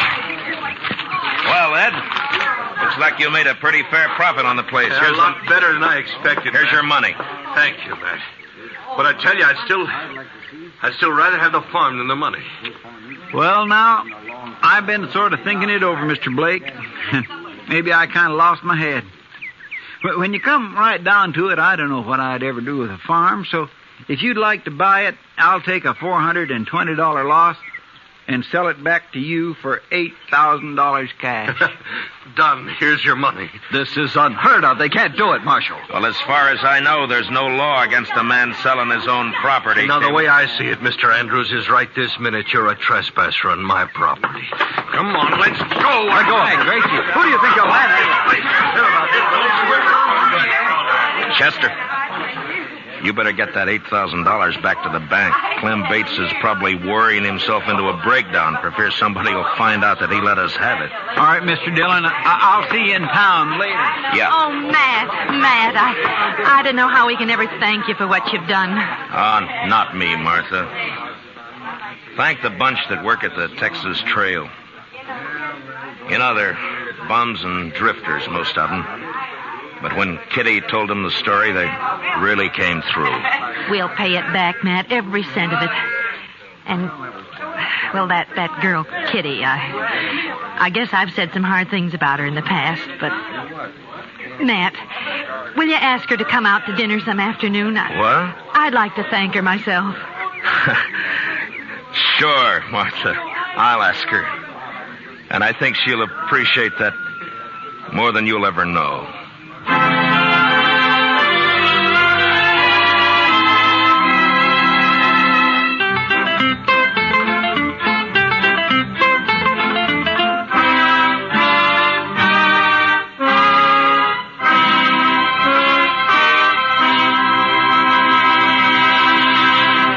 Gunsmoke, under the direction of Norman McDonald, stars William Conrad as Matt Dillon, U.S. Marshal. Tonight's story was specially written for Gunsmoke by Les Crutchfield, with music composed and conducted by Rex Corey. Featured in the cast were Harry Bartell, Paula Winslow, and Richard Beals, with Joe Duvall, Lawrence Dobkin, and Jim Nusser. Parley Baer as Chester, and Georgia Ellis as Kitty. Gunsmoke is heard by our troops overseas through the facilities of the Armed Forces Radio Service. Join us again next week as Matt Dillon, U.S. Marshal, fights to bring law and order out of the wild violence of the West in Gunsmoke.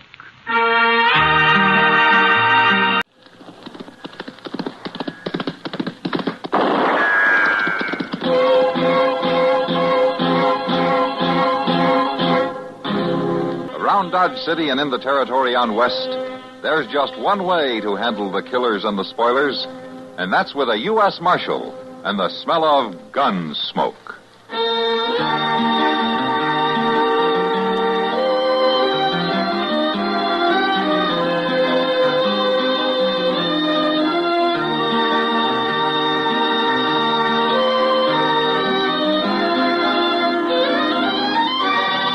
Gunsmoke, starring William Conrad. The story of the violence that moved west with young America. And the story of a man who moved with it. I'm that man, Matt Dillon, United States Marshal. The first man they look for and the last they want to meet. It's a chancy job, and it makes a man watchful and a little lonely.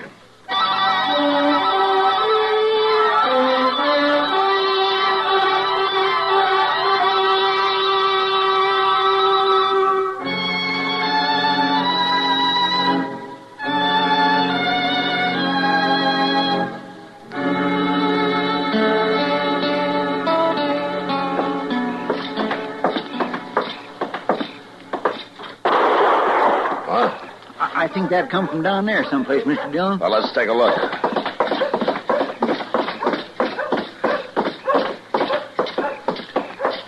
My golly, I don't know. There sure ain't no sign of nobody. Now, that was in back of the Dodge house between it and the livery stable. Come on. Sounded like it. What in the thunder are they shooting at? I don't know. Well, it sure did sound like somebody yelled after that first shot. Look, Chester, wait here and keep an eye on the street. I'm going to walk on toward the back of the livery stable, huh? Well, all right, but you be careful back there in the dark now.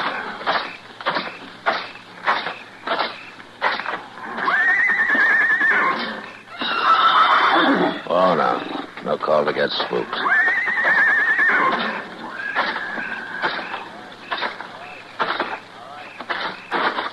All right. Come on out of there.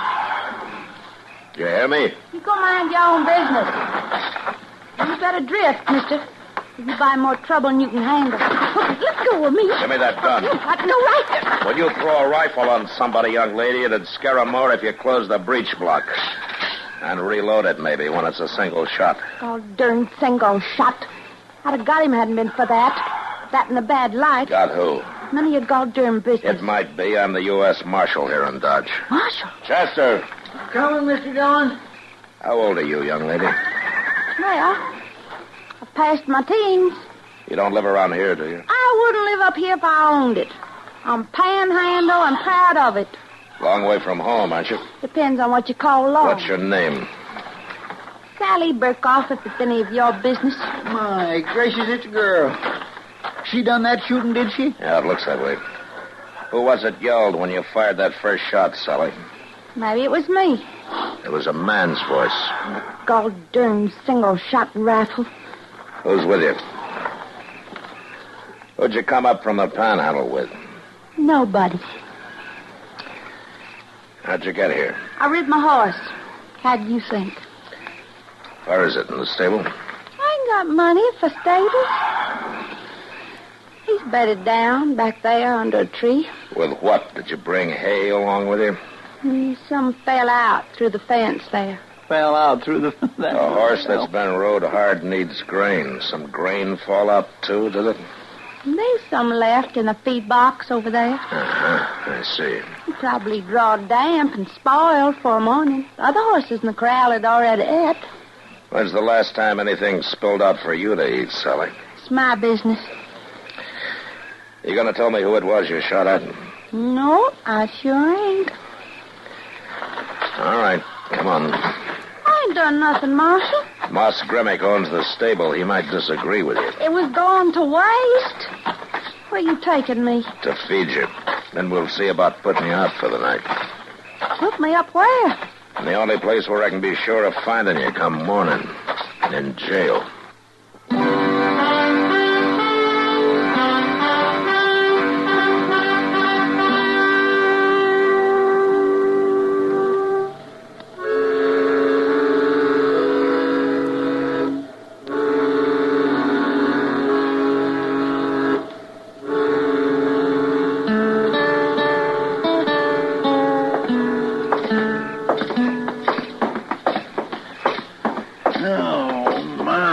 Sure was a fine meal. I'll bet better.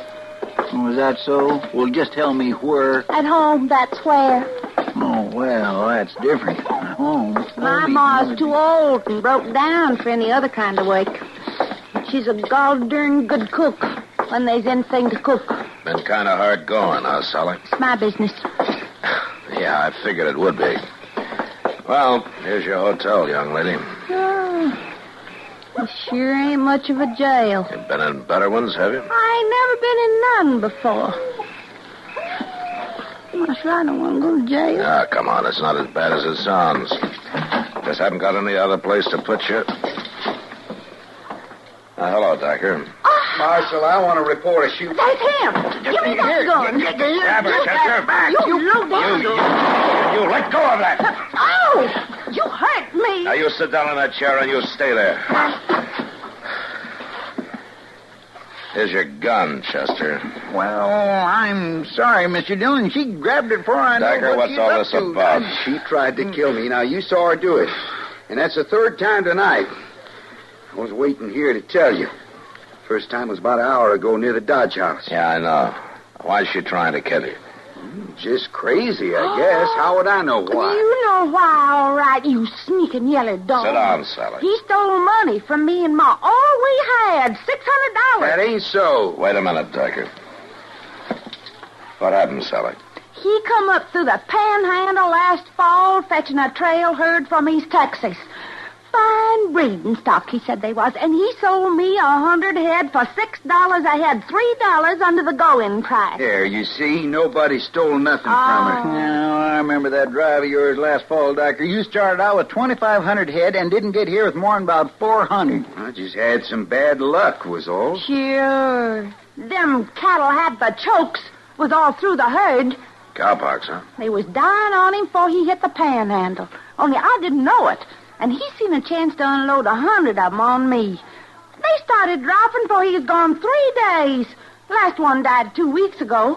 And when the chokes gets in a herd, there ain't nothing you can do. That's one of the risks of the cattle business. You can't blame me for it. You know they had it when you sold them to me. I don't suppose you told her that, did you, Docker? Of course not. When a man's out to make a deal, he don't have to tell what he ain't asked. Even when the buyer's a girl? That was a legal sale. Now, whose side are you on, Marshal? I come here for protection. You mean to have the girl locked up or run out of town, maybe? I sure do. All right, Docker, you've made your complaint. Now get out. Well, now, wait a minute. I said get out. Marshal, I'm just going to hold you responsible for anything she does. You do that fine. Standing up for that little wildcat.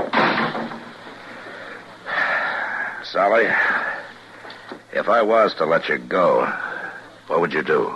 Have another try at shooting Clem Dyker. That's what I thought. Ain't likely to miss him 4 times in a row. All right, Chester, take her back and get her settled in one of those cells. Yes, sir. What are you aiming to do with me, Marshal? I don't know, Sally. I just don't know.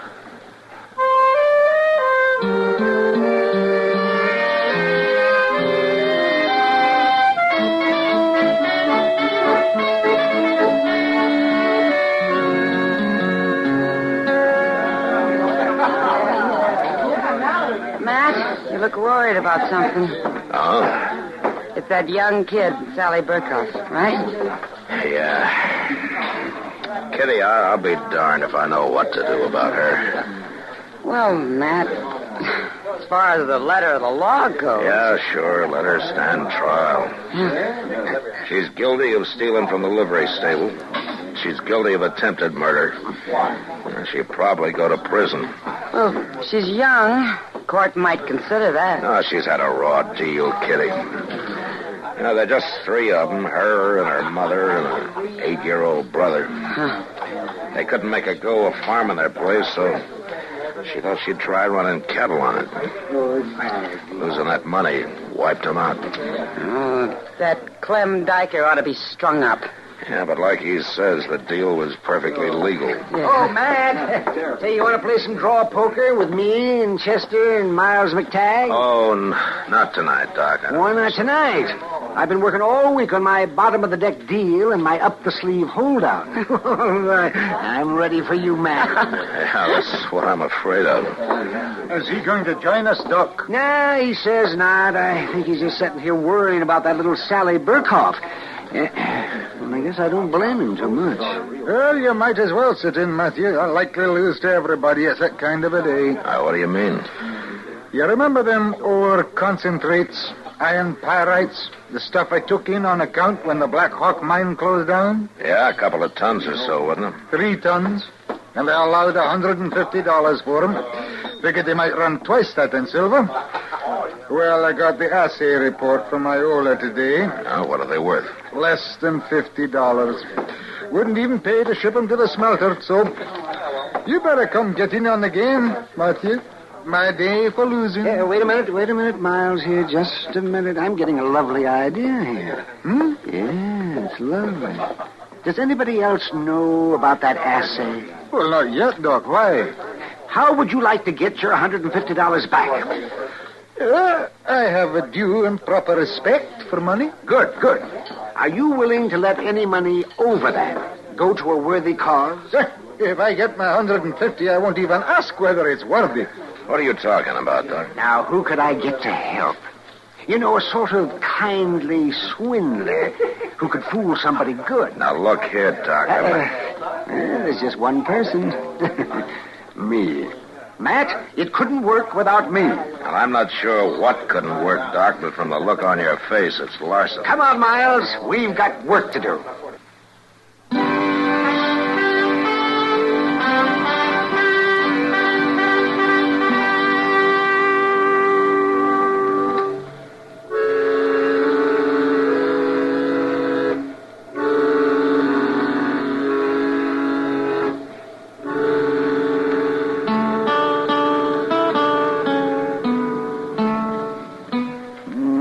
Had plenty of time all the way around, Mr. Dillon. I just don't reckon Doc's little Dido is going to work. Well, there's nothing certain in this world, Chester. Doggone it. I sure wished it had, though. Do my heart good to see that low-down dyker get here. Are you gentlemen alone? Well, come on in, Miles. Come on in. Well, I'd never have believed it. I figured Doc and me ought to team up and do this every week or so. Yeah, well, you do, and I'll jail both of you.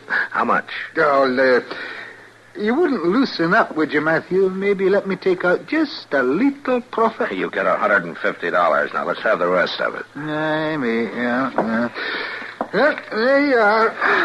$820. $820. And I think he'd even have gone another $100 if I'd held out. Oh, this is enough.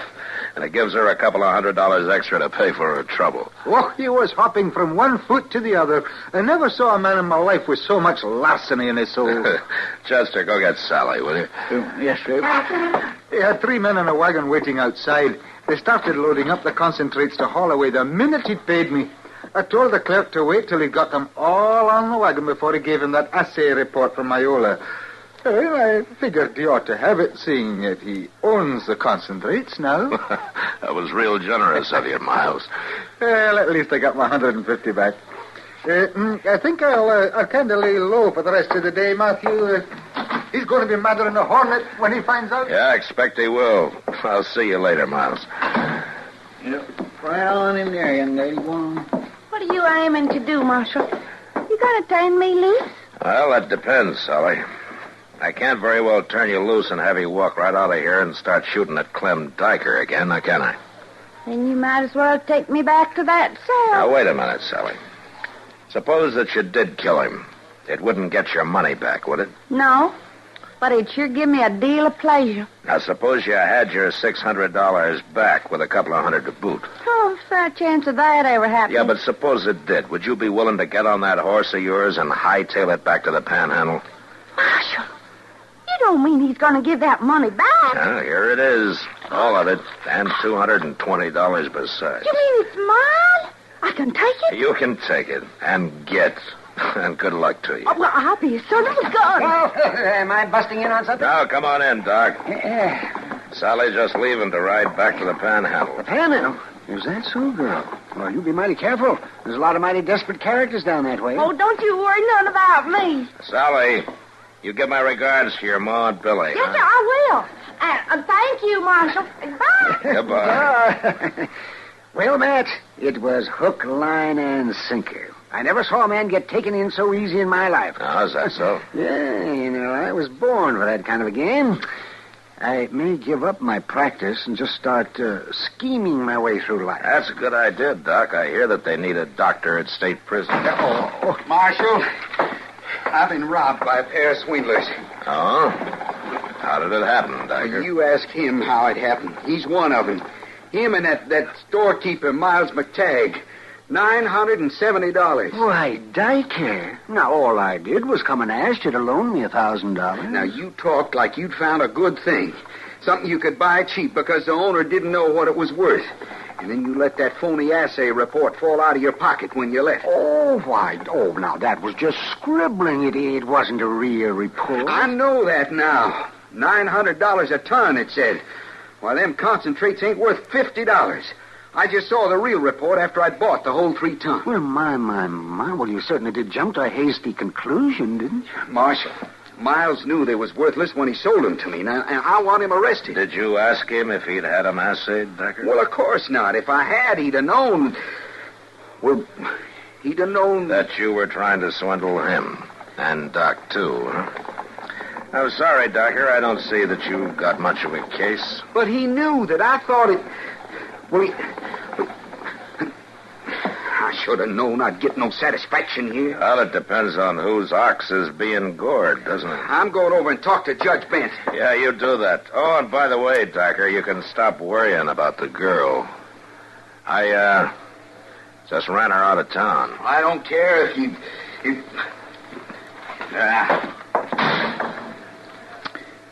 Wonder how she'll make out down there in the Panhandle. Don't you worry, Chester. That kid'll make out wherever she is.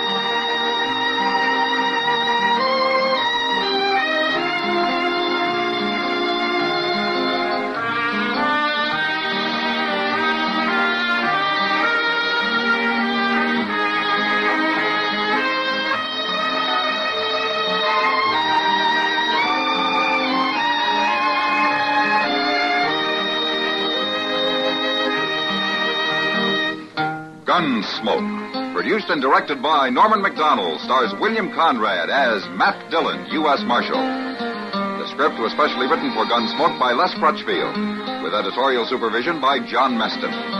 The music was composed and conducted by Rex Corey. Sound patterns were by Ray Kemper and Bill James. Featured in the cast were Parley Bear as Chester, Howard McNear as Doc, and Georgia Ellis as Kitty.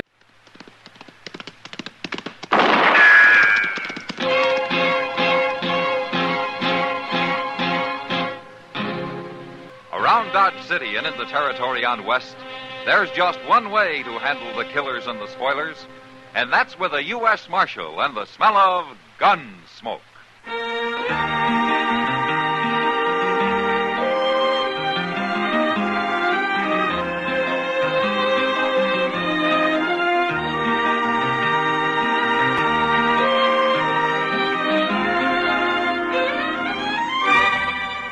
Gunsmoke, starring William Conrad. The transcribed story of the violence that moved west with young America. And the story of a man who moved with it. I'm that man. Matt Dillon, United States Marshal. The first man they look for and the last they want to meet. It's a chancy job, and it makes a man watchful and a little lonely.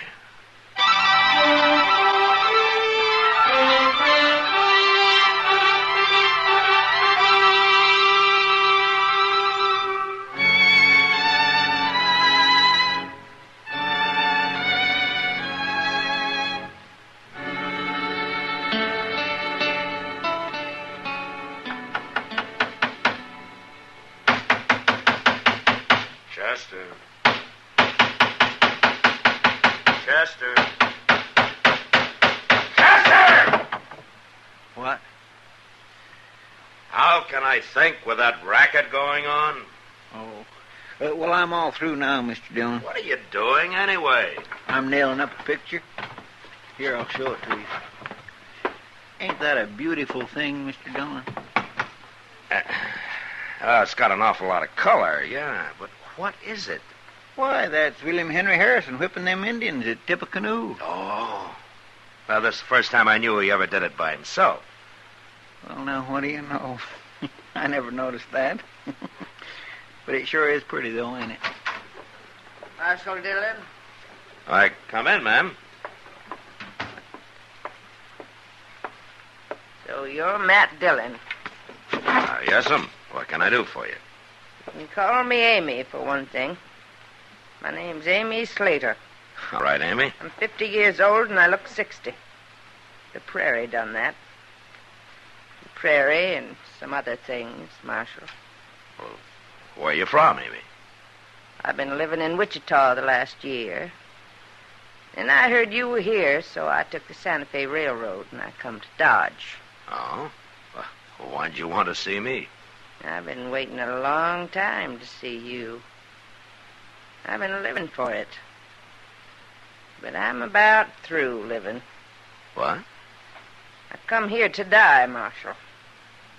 Oh, well, if you're sick, maybe Doc Adams can help you. I ain't sick. Well, then why are you talking about dying? I've only got enough money to last me about 2 days, Marshal. Well, if it's money you need, maybe I can help. Oh, you're going to help me. But not that way.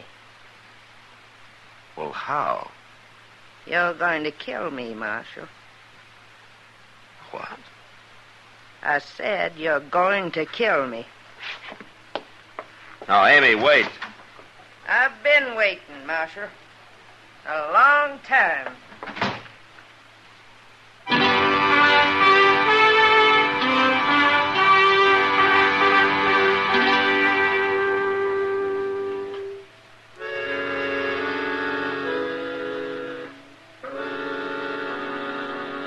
The prairie does different things to different people. Some it gives knowledge to and strength. Others it breaks and leaves lost and twisted and wandering. Amy Slater was one of the lost. I let her go without trying to reason with her. I thought in a day or so I'd find her and buy her a ticket back to Wichita, and that'd be the end of it. But it didn't work out that way. She found me first. It was the next morning, just before noon. Chester and I were crossing the plaza when I saw her standing about 30 yards away, holding a rifle. What's she up to, Mr. Dillon? She's aiming that rifle at me, Chester. You better get out of the way. She's crazy. Shoot her, Mr. Dillon. She'll kill you. I can't shoot a woman, Chester. Come back, Mr. Dillon.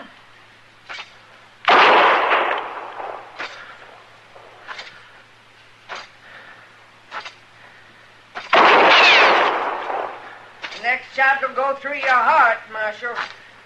I won't do you any good, Amy. I mean it. I'm not going to draw, Amy. You afraid to fight? Give me that rifle. All right, take it. I will. You're afraid. You're a coward. Why did you try to make me shoot you, Amy? What's this all about? You wouldn't fight. You weren't trying to kill me. How do you know I wasn't? You were shooting close. You were trying to make me draw. I'll destroy you yet, Marshal. By making me shoot a woman, is that it? Yeah, that'd be the end of me as a lawman, wouldn't it? It'd be the end of you as any kind of man. You must hate me an awful lot if you're willing to die for it. Why, Amy? What have I done to you? Amy? Ain't you going to arrest her, Mr. Dillon? You just going to let her walk off like that? Arresting her wouldn't do any good, Chester. After what she done? It didn't work, Chester. She's licked now. And I feel kind of sorry for her.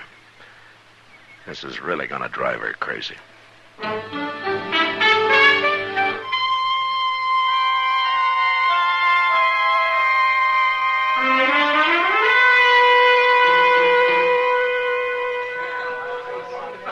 Just look at the men lined up at that bar, Mr. Dillon.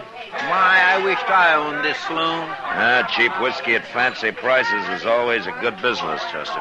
Well, they ain't getting none of my money. Oh, what did you come in here for? To play a little faro. Oh, that makes sense. Yes, sir. I ain't squandering a nickel at that bar. Not me. Well, good luck, Chester. Thank you.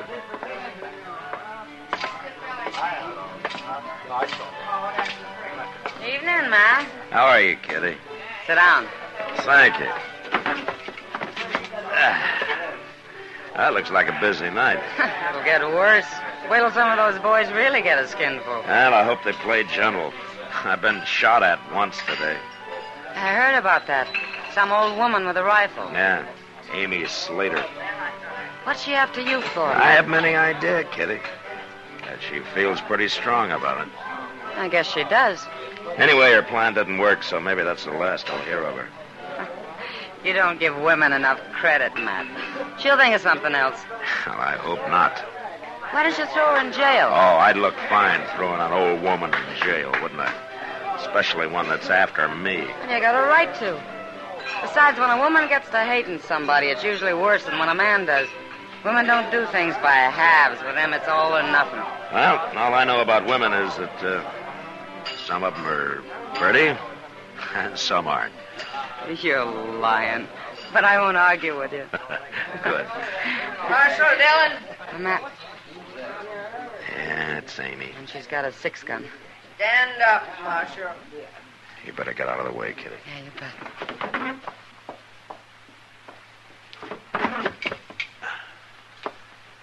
Step out here, Marshal.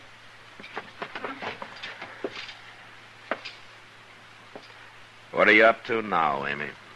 I want to show you how I can handle a 6-gun. I want to show you what I can do with it. Throw the gun down, Amy. Not till I'm through with it. You can't fool me this time, Marshal. Throw it down, Amy. No. You shot me. You shot me.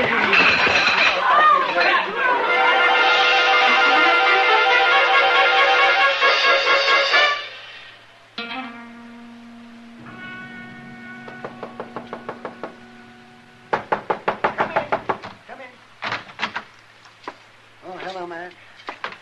Well, how is she, Doc? Oh, she's about the same. She's asleep now. No. You scared her half to death, man. Well, I had to shoot that gun out of her hand, Doc. Another second and she'd have killed me. Yeah, I guess she really was after you this time, wasn't she? What I don't understand is a woman brave enough to go gunning for a man fainting like that. Well, she's got a fever, Matt. She's not well. Oh? But what she's really suffering from is hysteria. And there just isn't much I can do for that. Well, she can't go on like this. No, I suppose not. She'd probably be all right if she got over this business with you. She won't even say why she's after me, Doc. No, she won't. What are you going to do with her? You can't keep her here. Well, I can't throw her out in the street. And you told me she doesn't have any money. Yeah. Doc, I got an idea. Yeah? Well, what's that? You know Ma Smiley? Oh, of course I know Ma. She's been doing my laundry for years. Well, she lives alone. Maybe she'd like company. Amy could help her with the work, huh? Amy shouldn't do any work at all for a couple of weeks, Matt. Then I'll pay for her room and board. You'll pay for her? So you're being awful good to a woman who just tried to kill you. Oh, I feel sorry for her, Doc. Oh. Well, maybe Amy won't like the idea of you helping. Now, don't you tell her. Tell her you're doing it, huh? All right. Look, why don't you go see Ma right now, and I'll stay out of it. All right, I'll go then. Oh, but there's one thing that you ought to keep in mind, Matt. Oh, what? Just because she didn't make it tonight doesn't mean Amy won't try to kill you again.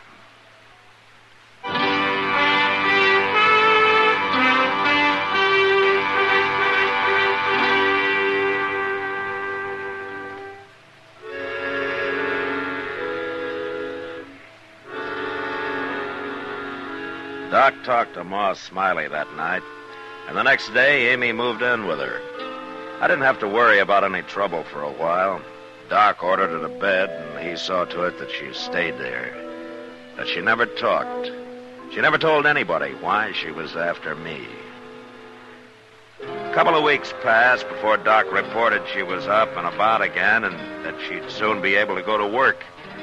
At least I hoped it was work she'd be doing, not gunning for me. A few days later, I found out. Chester and I were sitting in the office after dinner. Mr. Dillon, you remember that fellow Jeremy Cracker who used to live around here? Yeah, it'd be hard to forget him, Chester. I was thinking about the time he run a rusty nail into his foot. Remember how he went over to the Texas Trail and bought himself 2 pints of raw whiskey, and he went outside and filled his shoe with 1 pint and himself with the other and slopped around town that way for days till he got cured? Why, my gracious, Hello, Amy. Hello, Marshal. Chester. Hello. It's all right, Marshal. I ain't got a gun. Sit down, Amy. Here's your chair. Thank you. How you feeling? Pretty good, Marshal. But I'm going to feel a lot better when I tell you what I come for. Oh? I'll say it's simple, Marshal. I've been wrong. Hating you the way I have. It's done me more harm than you. I wanted to ruin you, but it's near ruined me instead. You understand? Well, what's changed your mind, Amy? Doc. Doc? He took it on himself to tell me. Figured I ought to know. Told me how you've been paying for my keep with Ma Smiley, and after all I tried to do to you... Well, you needed help, Amy. I don't bear grudges. I do. At least I have, till now. I want to pay you back, Marshal. Now, Amy, there's no need to repay me anything. I've got to. For my own sake, I've got to. But I don't mean money. I've got no money. Well, what do you mean? Jim Band had a partner, Marshal. Jim Band? Dakota Territory, you remember. Yeah, a long time ago. Jim Band tried to shoot me. He hit me, but I killed him. That's right. Amy, what's your name? I'm his sister, Marshal. Ah, I see. Jim's partner's name was Emmett Gold. Yeah, I remember him. I never saw him after the shooting. Until today. Till today? About a half hour ago. He was walking into the Texas Trail. He's come to Dodge after you, Marshal. I know he has. He must have heard you was here somehow, and he's come to kill you. After all these years, huh? I didn't forget, did I? No. It's not easy to warn you about him, Marshal. But like I say, I'm doing it for my own sake. I won't be troubled no more now. I've done what's right. Yeah. We're even now, ain't we? You and me. Yeah, we're even, Amy. And I'm mighty happy about it.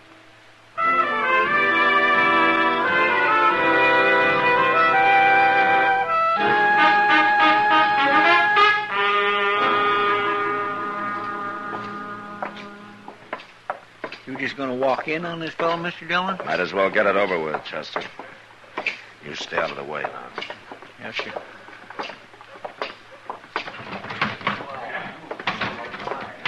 Well, there he is.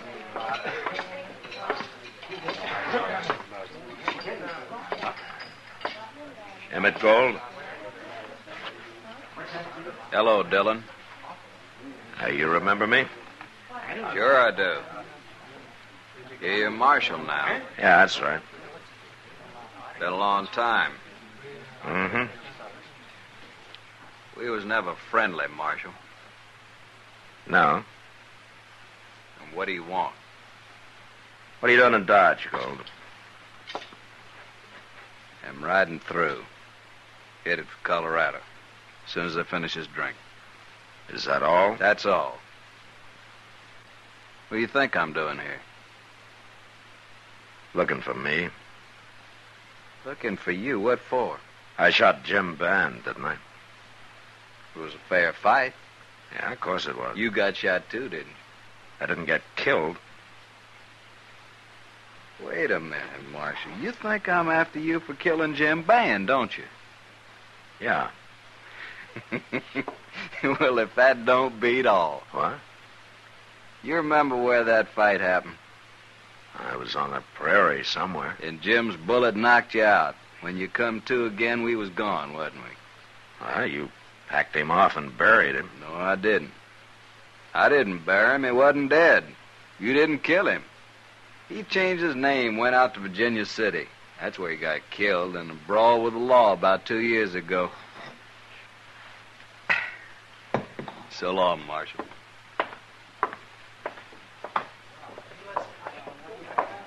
Well, I never heard anything like that in my whole life, Mr. Dillon. No. You think it's true? He'd have no reason to lie, Chester. Well, what's Amy going to think? She isn't going to know, Chester. What? Why not? Amy did a big thing for herself, telling me about gold being here. But it was all useless. No. Not unless we tell her it was. And I wouldn't spoil what Amy's done for anything.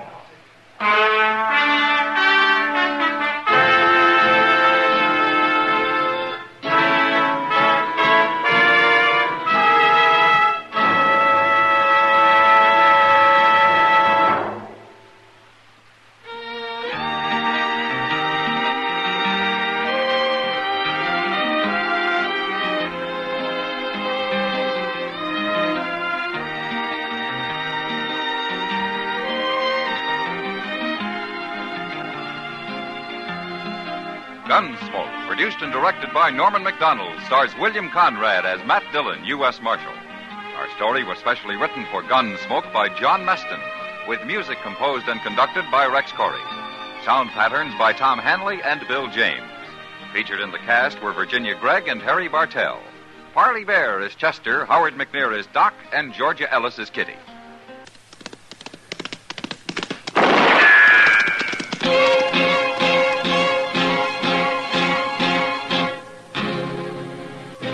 Around Dodge City and in the territory on West, there's just one way to handle the killers and the spoilers, and that's with a U.S. Marshal and the smell of gun smoke.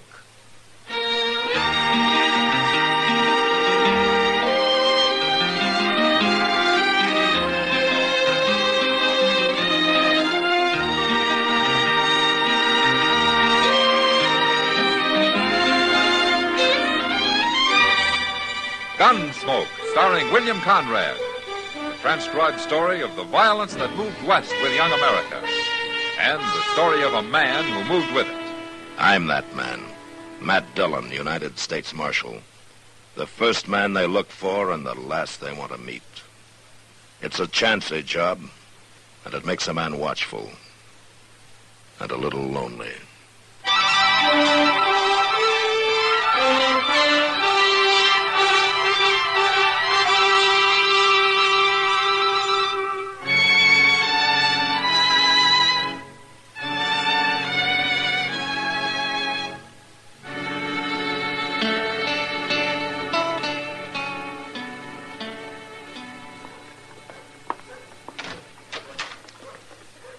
Oh, hello, Chester. Oh, come on in, Doc. Where's Matt? He ain't here. Say, where have you two been the last couple of days? I haven't seen either one of you. Well, I just got back from Hays City. Mr. Dillon sent me there to fetch some government papers. And you know what? I took the Santa Fe both ways, You Doc. did? Oh, well, that beats riding. But where's Matt, you say? He left a note, but he didn't say exactly where he was at. Well, you mean he's out of town? That's what the note said. It seems somebody told him where he could find Jack Brand. Jack Brand? Well, what's he doing around here? I don't know. I guess Missouri got too rough for him. Why don't they handle their own outlaws instead of chasing them into Kansas for Matt to catch? Mr. Dillon says Brand's got 3 of his gang with him. You mean Matt's gone out alone after 4 men? Well, if I knew where he was, I'd go help him, Doc. Oh, well, there's nothing you can do about it, Chester. It worries me, though. That last holdup the gang pulled, they say 4 men got shot down. Well, maybe they've quit. Maybe that's why they came to Kansas. When you ever hear of a bunch of outlaws quitting? No, I guess I was just talking to myself, Chester. Chester! Oh. Chester! Oh, that's Mr. Dillon, Doc. Where is he? Well, there he is, sitting on that wagon. Oh, yes. Well, who's that with him? Some fella give him a ride, I guess. Hello, Mr. Dillon. Hello, Chester. Doc. Hey, you lose your horse, Matt? We left our horses out at Bauer's Ranch and borrowed this wagon. One of his riders will bring him in tomorrow. Who's this with you, Mr. Dillon? You've seen his picture, Chester. Oh, my goodness. It's Jack Brand. Let's get on, Brandon. You first. Sure. How come you let him drive the wagon, Mr. Dillon? To keep his hands full, Chester. Here, take my shotgun and lock him up. Yes, sir. Where's the others? I thought he had 3 men with him. Well, tell him, Marshal. Tell him where they are. They're in the wagon, Chester. Out of that canvas. Well, are they all dead, Matt? All 3 of them? They're all dead, Doc. Bloodiest marshal I ever saw. It's just a wagon load of meat to him. That's enough, Brandon. It ain't hardly enough. I never seen such killing. What happened, Mr. Dillon? It doesn't matter.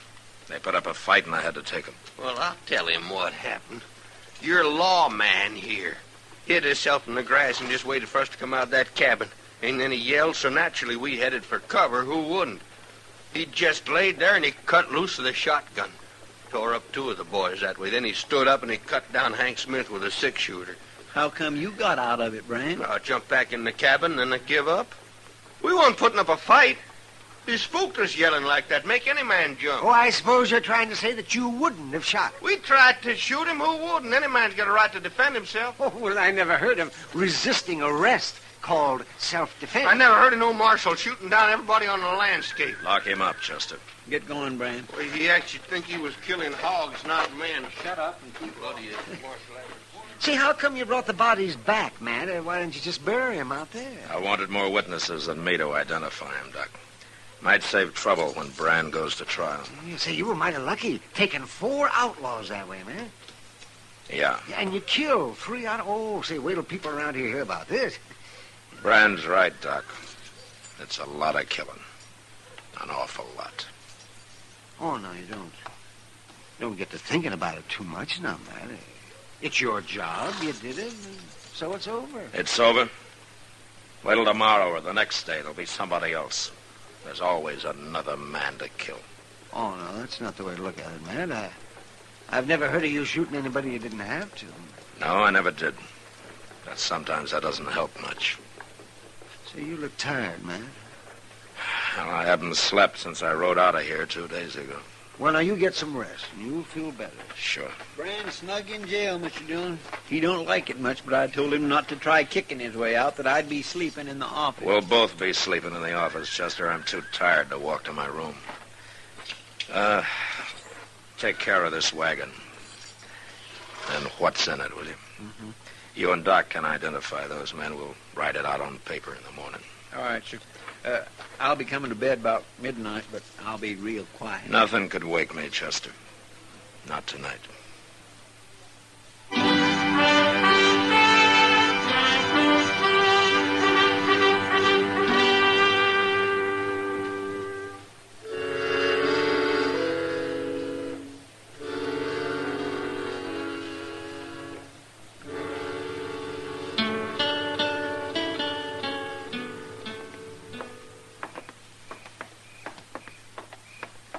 Gosh, Doc, you sure I shouldn't wake him up and tell him?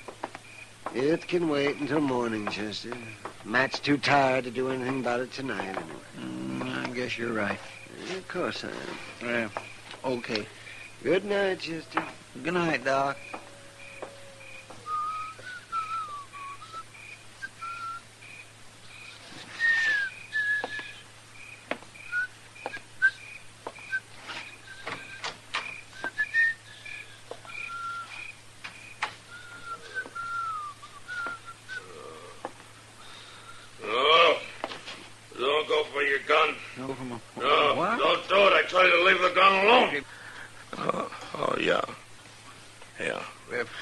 I'll light the lamp. No. It's all right, Chester. My gracious, I come in and I heard you talking, and I thought somebody was here. That moonlight ain't too bright. I couldn't see good at first. Sure. I had to yell at you a couple of times before you woke up. You was dreaming you was in a fight, I guess.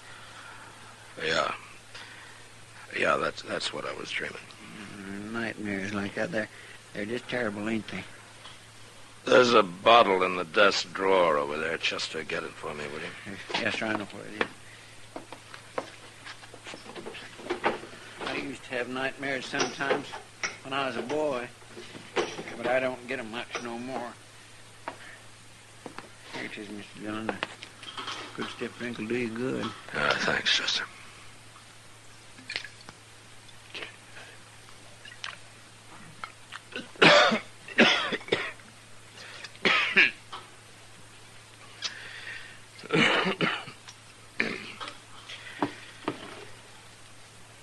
What time is it? A little past midnight. Jack Brand awake? No, he'd be bellering if he was. But, Mr. Dillon, now that you're awake, there's something I ought to tell you. Oh, what? Well, me and Doc was having a drink over at the Alfregans, and a fella come in there and started talking real loud. Talking about what? Well, sir, mostly about how he's going to tree Dodge and how he's going to tell you, too. Oh? He says he's a friend of Jack Brand's, and he's heard about how you caught him and all. What's his name? Stanger. Joe Stanger. Yeah, I know him. Well, do you think he'll cause trouble? Probably. And I'm not going to worry about him tonight. No, sir, that's what me and Doc figured. He won't try nothing tonight. All the same, keep your gun handy, Chester. Now let's try to get some sleep.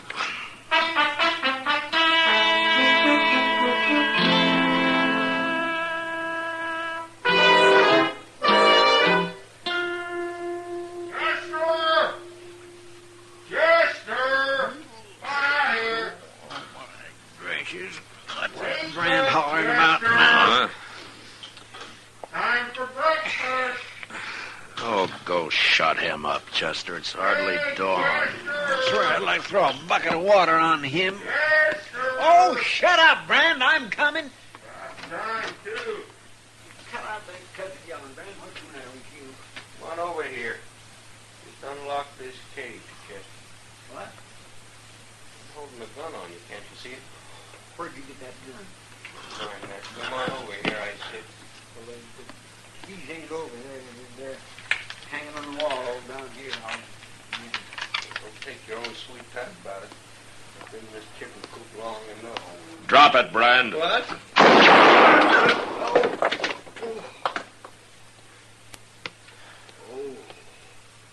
You're not hurt. I hit the gun. I got the keys, Mr. Dillon. I'll get his gun out of there. All right, go ahead. Stand back, Brand. You like to bust my hand. You're lucky. Luck you didn't kill me, I suppose, just like you kill everybody. Shut up. I got it, Mr. Dillon. It ain't no good anyway. Not now. Where'd you get that gun, Brand? I made it, Marshal. Don't be smart. Oh. Wait a minute. Joe Stanger brought it to you. He tossed it to you right through those bars on the window. I didn't know Stanger was in town. Didn't you? Chester, get some boards and nail them over the window so nothing can get through it. I'll fix it, Mr. Dillon. Oh, wait a minute, Marshal. That's the only window in here. You can't board it up. You'll get enough air. No, but it'll be dark. I don't like it dark. Don't you? When you get it fixed, we'll go to breakfast, Chester. It won't take long, Mr. Dillon.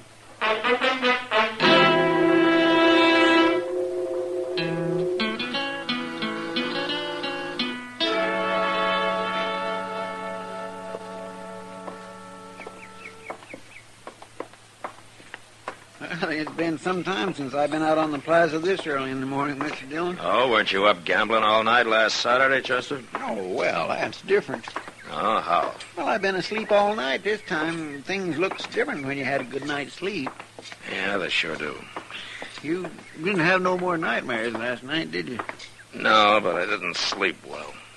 You ought to take some time off. Go out buffalo hunting or something. Yeah, maybe I ought to take a lot of time off. Wait a minute, Chester.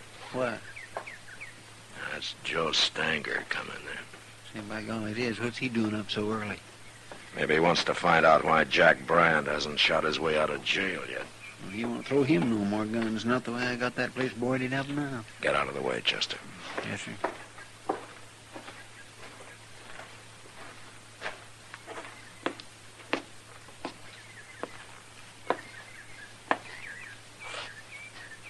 Morning, Marshal. You're up early, Stanger. Train leaves for Abilene in about an hour. Going to Abilene? I'll be back next week. Jack Brand will still be in jail. I heard you caught him. Good friend of yours, isn't he? Sure. But I ain't part of his gang. I never was. Yeah, I know. Of course, there ain't much gang left now. No. You're a pretty rough man, Marshal. When I have to be. Don't it ever bother you, killing people the way you do? Stanger, I shot a gun out of Jack Brand's hand this morning. You come by the office later and I'll give it back to you. Now, what would I want of a smashed-up six-shooter? It's yours, isn't it? I'm wearing mine. I ought to throw you in jail, too. What for? To get you out of sight, if nothing else. I wouldn't go to jail, Marshal. Not without a fight, I wouldn't. I ain't afraid of you. You want to try it? Go ahead. Go ahead, draw.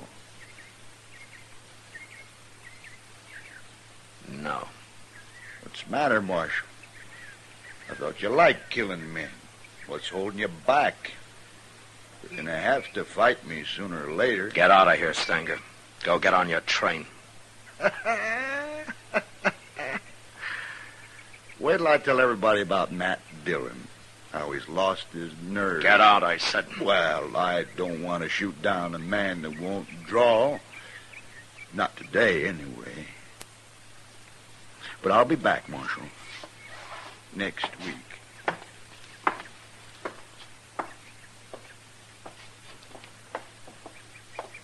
Why didn't you shoot him, Mr. Dillon? He's nothing but a big bluff.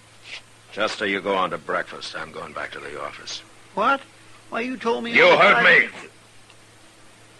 Well, yes, sir. Okay, Mr. Dillon.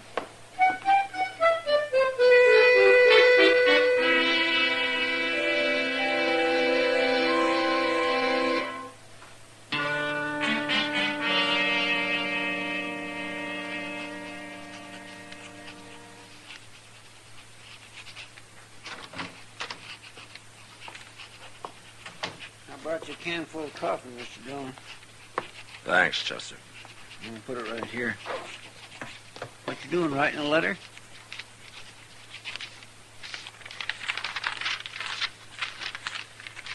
telegram. Here, Chester. Take this down to the depot, will you? Sure. I want it to go out right away. U.S. War Department. What are you telegraphing Washington about? That's my resignation, Chester. What? I'm quitting right now. Why, you can't do that. I've done it. Oh, I don't believe it. You're funny now. A man can quit a job, Chester. I've quit jobs before. Well, I know, but this is different. What's different about it? The government doesn't own me. But think what'll happen if you ain't marshal here. There are other men can be marshal. Mr. Dillon. What? You ain't doing this because of, well, what Joe Stanger said. That I've lost my nerve? No, he's wrong about that. And he's wrong about my liking to kill men, too. You never killed nobody unless you had to. And now I don't have to. I'm through, Chester. I knew I was through when I didn't draw on Stanger this morning. I've killed my last man. I just don't know what to say, Mr. Dillon. I've hated this job since the day I took it. I never did have a taste for killing, and now they can find somebody who has. And he'll make a better marshal than I ever was. That ain't true. Go send a telegram, Chester. I'll be at Delmonico's having breakfast. And with a good appetite for a change.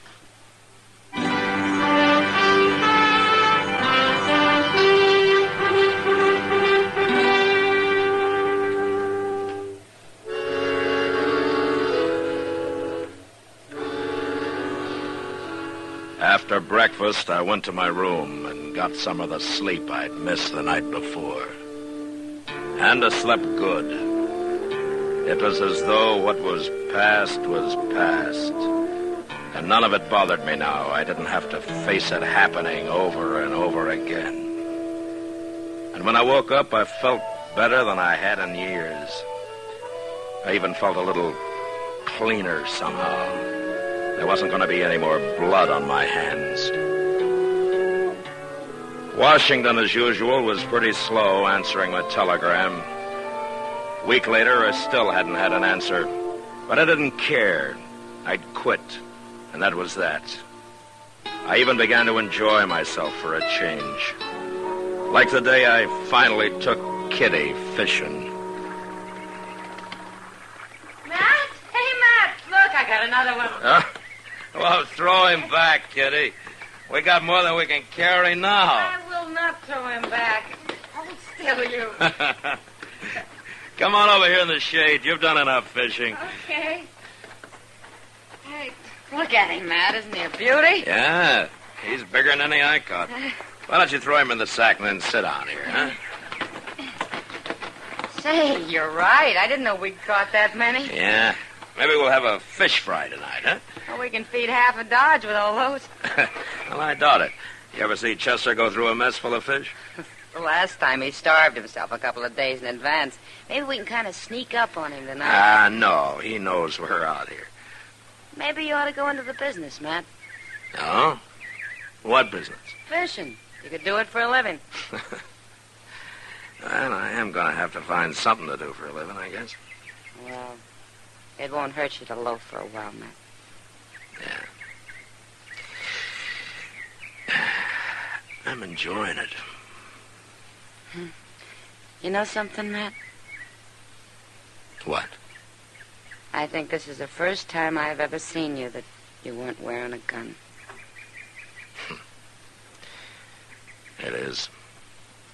And I'm enjoying that, too. Someday maybe nobody will wear guns. Yeah, maybe. You know something? I'm sleepy. You're lazy. So lazy you're probably going to starve to death before you find a new job. I don't care.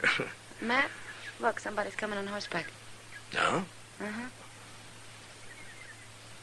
Hey. Well, that's Chester. Oh, he's as lazy as you are. Imagine taking a horse to come this far. Oh, Chester hates walking.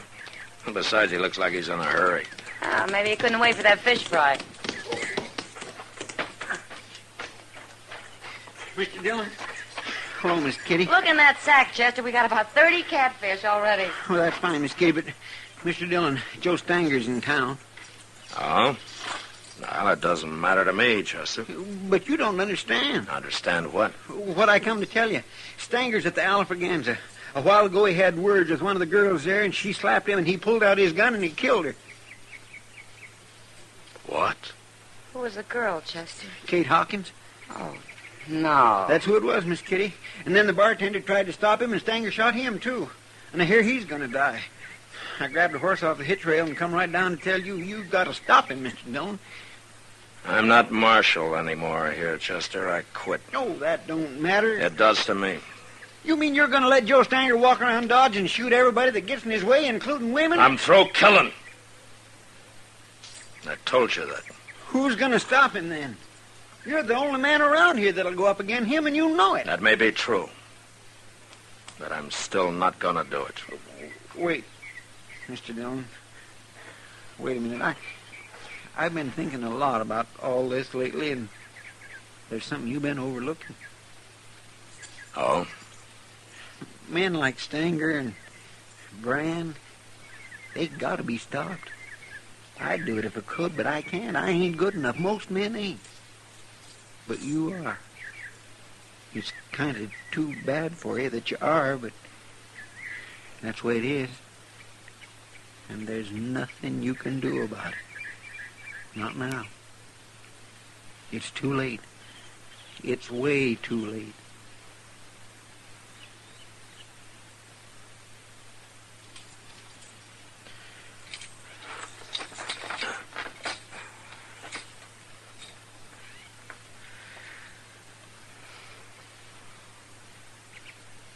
Give me your gun, Chester. Chester. Want my holster? I'll carry it in my belt.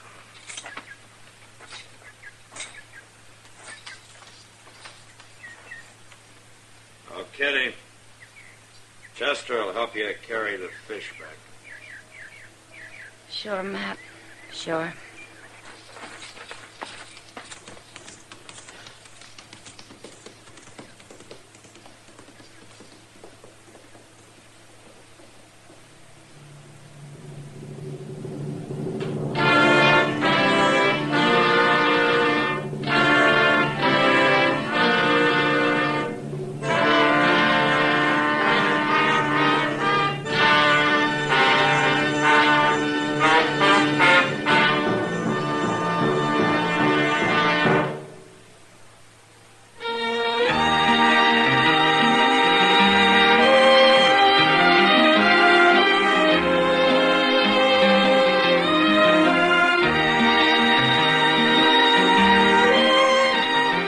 Gunsmoke, produced and directed by Norman McDonald, stars William Conrad as Matt Dillon, U.S. Marshal. Our story was specially written for Gunsmoke by John Meston, with music composed and conducted by Rex Corey. Sound patterns by Tom Hanley and Ray Kemper. Featured in the cast were John Daner and Lawrence Dobkin. Harley Bear is Chester, Howard McNear is Doc, and Georgia Ellis is Kitty.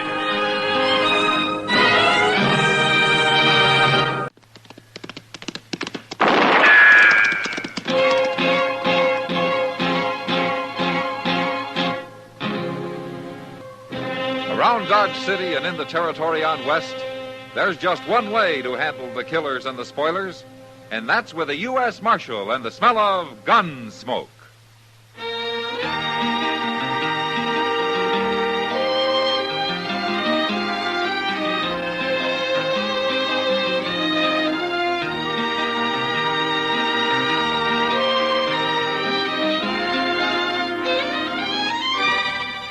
Gunsmoke, starring William Conrad. The transcribed story of the violence that moved west with young America. And the story of a man who moved with it. I'm that man, Matt Dillon, United States Marshal. The first man they look for and the last they want to meet. It's a chancy job, and it makes a man watchful. And a little lonely.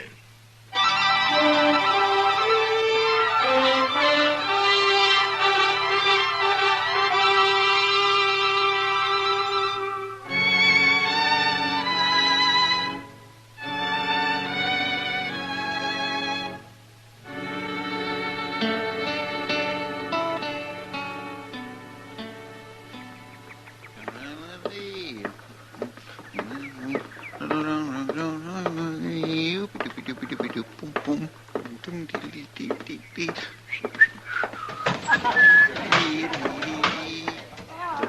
hello, Chester. Well, Miss Kitty. What are you doing in here this time of day? I found me $1, Miss Kitty, and I thought I'd run it up at Barrow this afternoon so's I'd have some real money to gamble with tonight. Oh, now that's what I call thinking ahead. Well, man's got to take a chance once in a while, else he won't never amount to nothing. Well, you got your mind made up. I won't argue with you. Would you come stand by me? Maybe give me a little luck? Sure. I got a feeling it won't take long. Oh, Jack Davis is the only man playing there. We'll have plenty of room. It isn't room you need, Chester. Hey. Who's that dealer? I never seen him before. New man, Lonnie Pike. I don't like his looks. You never mind him. You watch the cards. Get your hand off them chips, Pike. You lost, didn't you? I had them on the 7. You moved them. I did not. More trouble. Told you to get your hand off them. I'm warning you, Pike. Here, now, you fellas can settle this without no fight. You stay out of it, mister. I'm taking these chips, Davis. Oh, no, you ain't. And you better come up with a gun in your other hand. Now, draw, Davis. You ain't gonna shoot me. Get that knife out of my hand. Get it out. Quit fumbling for your gun. I quit. Look, pull that knife out of there, Davis. Go on, pull it. There, that'll learn them. Hand. You've torn up my hand. If you go for your gun again, I'll tear up more than your hand, Pike. I mean it, I'll open up your throat. Hold it, Davis. What are you busting in for, Marshal? Shoot him, Marshal. Shut up. Shoot him. You lay that knife on the table, Davis. Go on, do it. I ain't gonna fight you. All right, pick it up, Chester. Yes, sir. Why didn't you shoot him, Marshal? You seen what he done to me. Now, I'll take your gun, Pike. Where is it? In my pocket there. I wasn't going to use it. I was only scaring him. It's a lie. That's right, Mr. Dillon. Pike went for his gun before Davis pulled that knife. That's no cause to pin my hand to the table. It's all tore up. It's ruined. And you let him get by with it, Marshal. You won't even shoot him. You'll pay for this, by heaven. I'll get even with you. You can bleed to death while you're standing here talking, Pike. You better go see Doc before you do anything. I'll go. But you'll see, Marshal. You and Davis both. You'll see.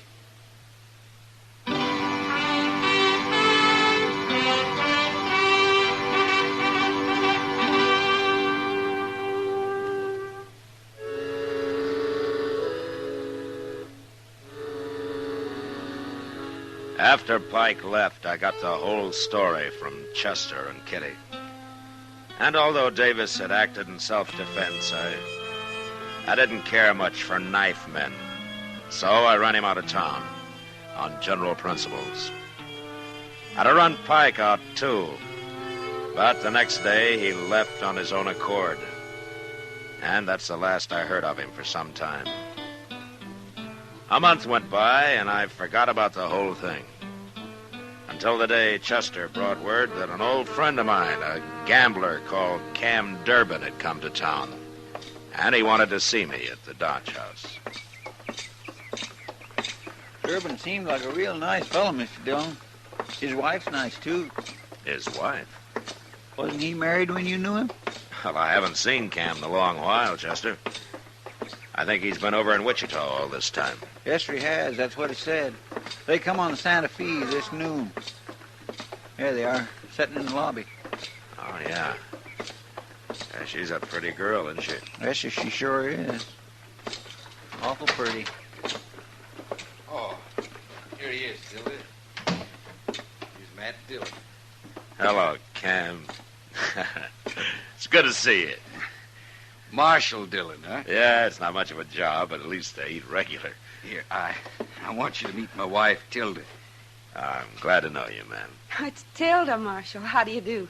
Well, you surprised to see me married, Matt? Well, a man can get married, I guess. Sure he can. If you left that gun off, maybe some woman would have you. Yeah, you used to be pretty handy with a gun yourself, Cam. I had to be. Yeah.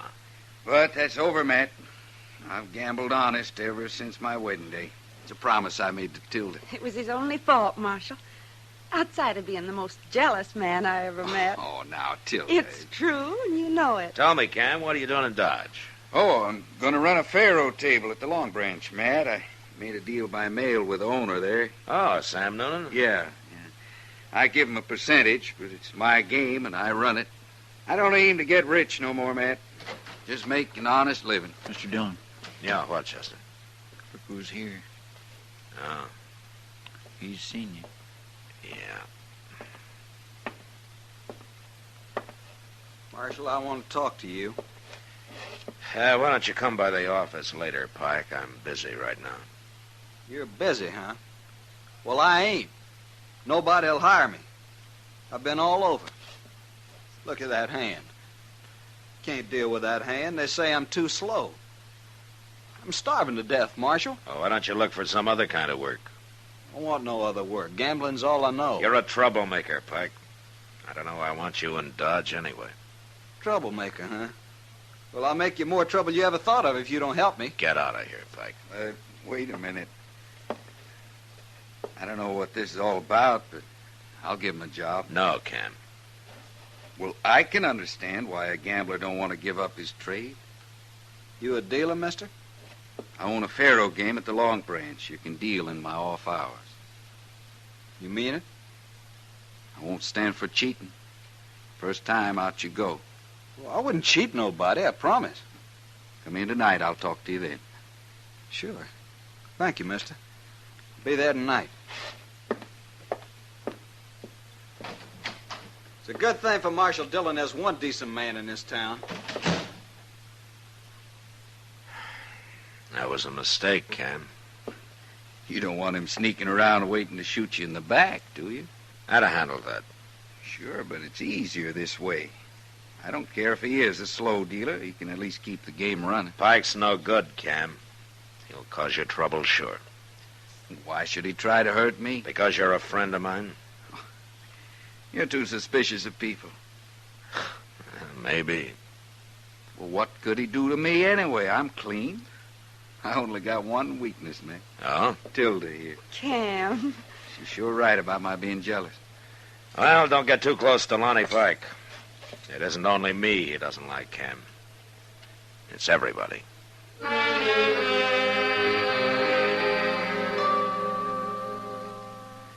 After a week or two passed and nothing happened, I began to think maybe Cam was right about my being too suspicious. For a while, he joked me a lot about it. And then I began to notice a change come over him. Wasn't anything I could put my finger on.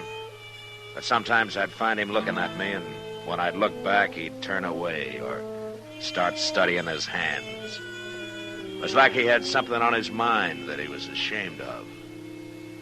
I wanted to ask him about it, but I figured he'd tell me when he got ready. And he almost did one night at Delmonico's.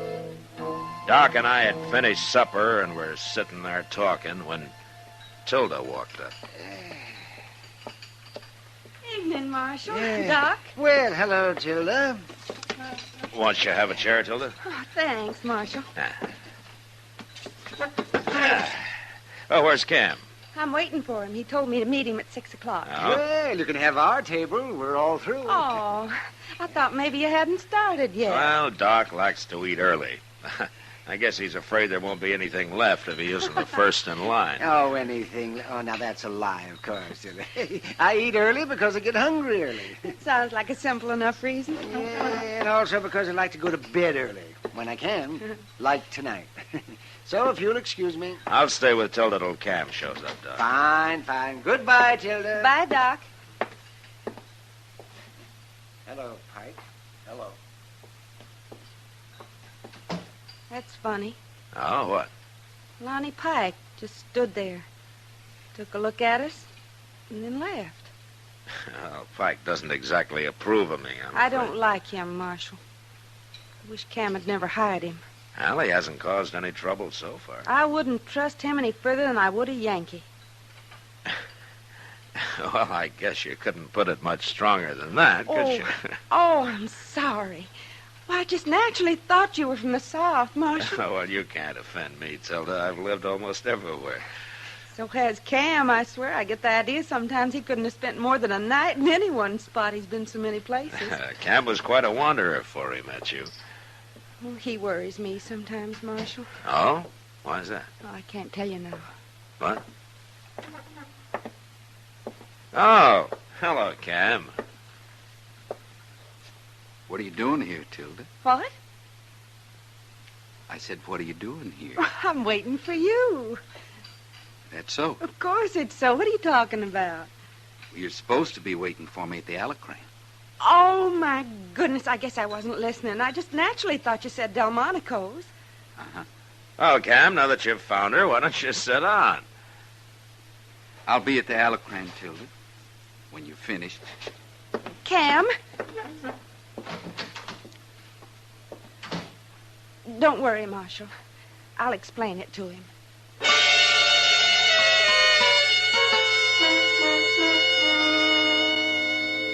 Tilda followed Cam out the door, and I sat there watching him, and feeling pretty helpless about the whole thing. I'd seen jealousy before, and I knew what it could do to a man.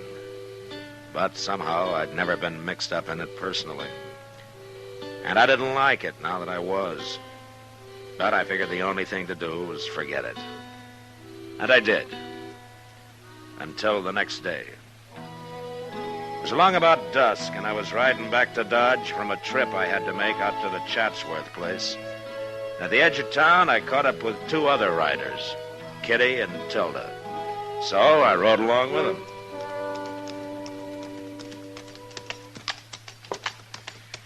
I'll bet we've been 20 miles this afternoon, Matt. Well, it's good for you to get out once in a while, Kitty. Good for me, too. If I had my way, I'd never go near a town. Well, why don't you make Cam buy you a ranch? All that money he's winning every night. Oh, what would Cam do on a ranch? All he knows is cards and guns. Guns? I didn't think Cam ever wore a gun. Well, he doesn't anymore, Kitty. I made him stop. But he's awful good with one just the same. Yeah, he is. I've seen him. Oh, say, I forgot. I told Ma Riley I'd stop by and say hello today. That's her house there. Why don't you go on ahead with Matt, Tilda? Well, I think I will, Kitty. I'm kind of tired. I'll see you later. Sure, Kitty. Goodbye. Bye. Bye, Kitty. She's a wonderful girl, Marshal. Yeah. Well, that's not the most enthusiastic response I ever heard. I'm sorry, Tilda. I just thinking about yesterday at Delmonico's. Oh. Cam was upset about something, Marshal. It had nothing to do with you and me. Is that so? No. That isn't so. You know it. Shames you when he acts like that, doesn't it? Yes, but he doesn't always act like that. No, of course not. Oh, look. There he is, waiting for you. And Pike. Yeah. Oh, Pike's leaving. Good. Hello, Cam. How are you, Cam?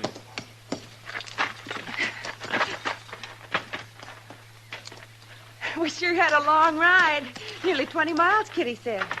Kitty said. Oh, well, she stopped off to see somebody up the street there. She did, huh? Why, Cam, you don't think I've been out riding with the marshal, do you? Why shouldn't I? Well, we ran into him on the edge of town, that's all. Oh, Cam. I'll take your horse over to the stable for you, Tilda. No, you won't. I'll take it. All right, Cam. Why don't you ask Kitty if you don't believe us? She'd lie. She'd have to for her own pride. Look, Cam. I want to ask you something. Go ahead. Who's been working on you? Who's been putting all this in your head? I got my own eyes. You sure you aren't using Lonnie Pike's? Pike. Of course. That's who's been doing it. It's true, isn't it, Cam? Pike has nothing to do with this. Now you're lying. You won't admit it, will you? You're too ashamed to admit it. I don't need anybody to tell me what's plain as day. Matt? Yeah. Next time we meet, I'm going to be wearing a gun. No. No. I won't stand for this. I didn't start it, Tilda. No, Pike started it. I'm going to my room. She's right, Cam. I warned you about him. Out with my wife. I'm going to come looking for you, Matt. I'm going to kill you. Ah, you're a fool, Cam. I'll feel less like a fool when you're dead.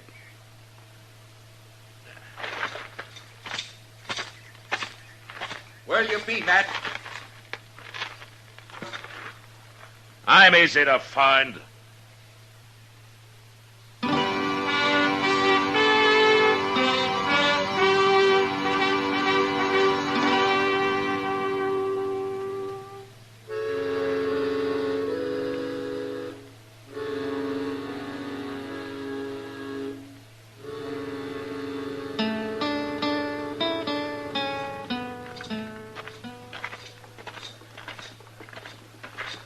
What are you going to do, Mr. Dillon? I'm going under the Long Branch, and I'm going to get Pike, and I'm going to make him face it out with Cam. And if he won't talk, I'll twist him till he does.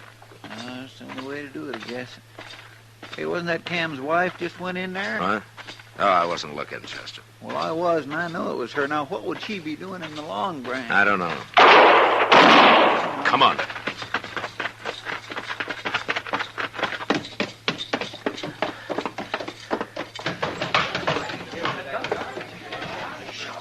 Look, she's gone and shot Lonnie Pike.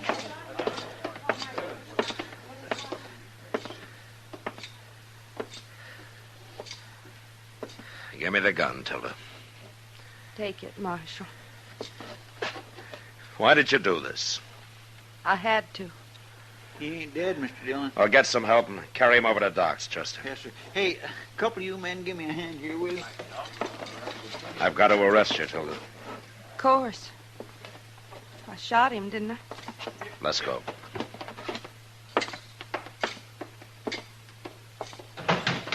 It's Cam. He's wearing a gun. Don't you say a word to him. Let me do the talking.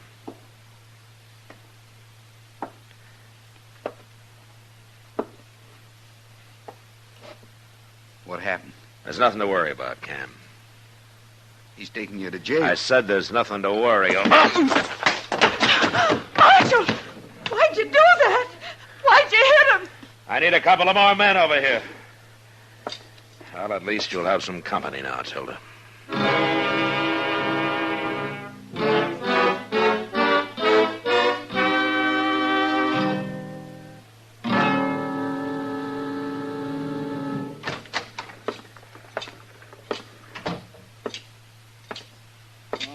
How's Pike doing, Mr. Dillon? Doc will let us know when he knows. And at least he isn't dead. No, Tilda. Not yet, anyway. I had to do it, Marshal. Chester. Yes, sir. Go get Cam out of that cell. Bring him in here. Huh? Yes, sir. Marshal Dillon wants Cam. They hang me, Marshal. No, Tilda, they won't hang you. But you might be in prison a long time. It's a good thing you hit me, Matt. Yeah. I'd have killed you otherwise. I'd never have let you take Tilda to jail. She shot a man, Cam. I don't care. If he dies, she'll go to prison. Why'd you do it, Tilda? Why? Don't you know? You shouldn't have done it. You didn't have to. I figured I had to. But why? Because of you, Cam. I don't know what you mean. If you really don't know what I mean, then I shot Lonnie Pike for nothing. Isn't that so, Marshal? I think I understand, Tilda. It ain't true about you two, is it? Well, is it? I guess you'll have to answer that for yourself, Cam.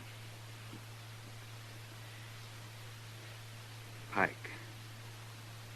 It was Pike kept saying all those things. He was after me every minute. Now I think of it, every chance he got. Yeah, Pike's quite a talker. He told me you were sitting there at Delmonico's. And today, when we saw you riding up Front Street, that seemed to prove everything else he'd been saying. That'd be a poor way to court another man's wife, wouldn't it? Right out in the open like that? Yeah. Yeah, it would. Of course it would. Now, why didn't I think of that? Jealousy doesn't allow a man to think, Cam. He wouldn't have been taking you to dinner or riding out with you like that, now would he? It don't make sense. It don't make no sense at all. Of course it doesn't. I'm ashamed, Tilda.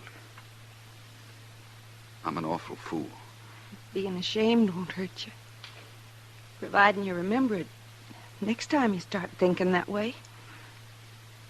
It's all clear to me now. I promise you, Tilda, it'll never happen again. Shooting Lonnie Pike was the only way I could bring you to your senses. You picked a mighty rough way. I'd rather go to prison than live the way we were, Cam. Matt, do you have to keep her? I have to keep her even if Pike doesn't die. But maybe the judge will understand. Guess I ought to tell you I'm sorry, Matt, about thinking what I did. There's no need, Cam. Thanks. Oh, Matt. Doc, how is he, Doc? Tell me, is he dead? No, he isn't dead. And it looks like he isn't going to be. Oh, Cam. He's a mighty sick man now. You shoot pretty straight, Tilda. Never mind that, Doc. Just go on back and patch him up. Well, that's going to take a few weeks. I'll get him well as fast as you can. I think Lonnie Pike's going to be leaving Dodge as soon as he can travel.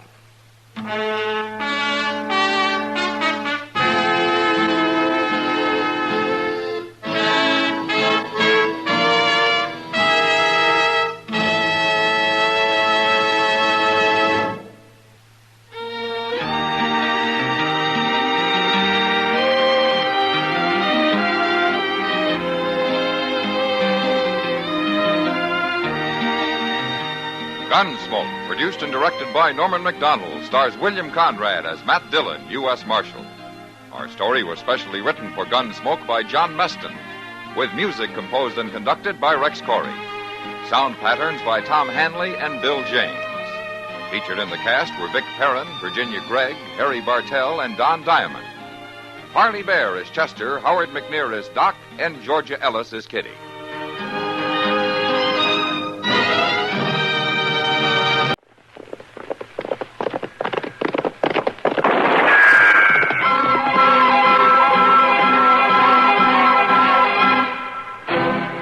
Around Dodge City and in the territory on West, there's just one way to handle the killers and the spoilers, and that's with a U.S. Marshal and the smell of gun smoke.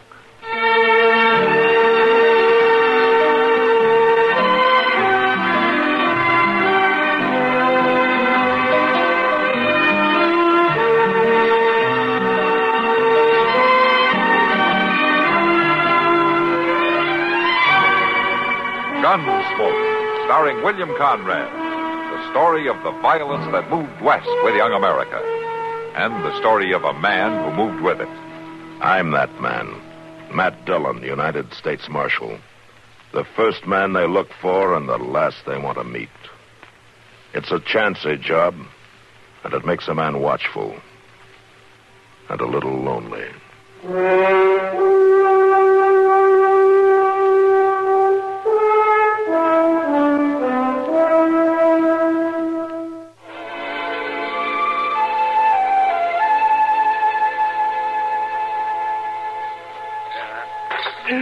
Come on now. And you go. Chester, open up the cell. We got a customer. Yes, sir. Gracious me, Mr. Dillon. Don't look like he could sober up in a month of Sunday. Yeah, well, he's been working at it good and steady. There we are. All right, in you go.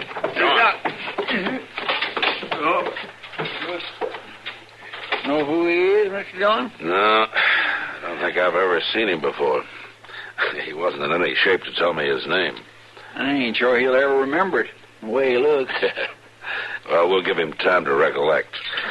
Yeah, come on, Chester. Let's go get some breakfast.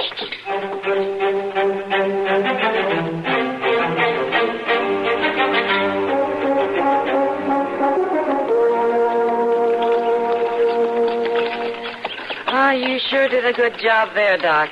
That's a beautiful little girl of Molly's. Oh, I can't take much credit for that, Kitty. No, but you didn't hurt her any bringing her into the world. And I tell you, Kitty, if every woman was as sensible about having children as Molly is, a lot of doctors would be out of work. Well, she's had a lot of practice. I'll say that for her. With that brood of kids running around, she doesn't have much time to fuss about having another one, I guess. Well, anyway, it was good to see her again. She never has time to come into town anymore. I should think not. And I don't have much time to get out of town. Oh, even the dry prairie looks good to me. I don't know. Doc, look there, lying in the road. Oh, yeah. I see it, Kitty. Come.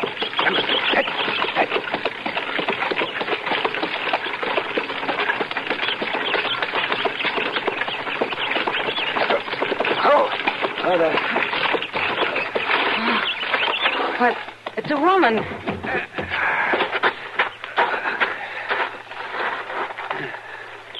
How is she, Doc?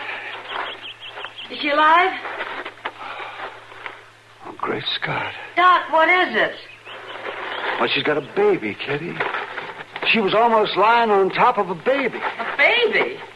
That's what I said, a baby. Here, Kitty, hold it. Sure, Doc. I want to get that woman into town just as fast as I can. Can I help you move her? I'll make it. Poor thing, she's just skin and bones. Here now, Kitty, you see if you can support her head a little bit, will you? Hold the baby in your other arm. Yeah, all right, Doc. There. Is this all right? Oh, that's fine, yeah. All right, now. We'll go. Come on.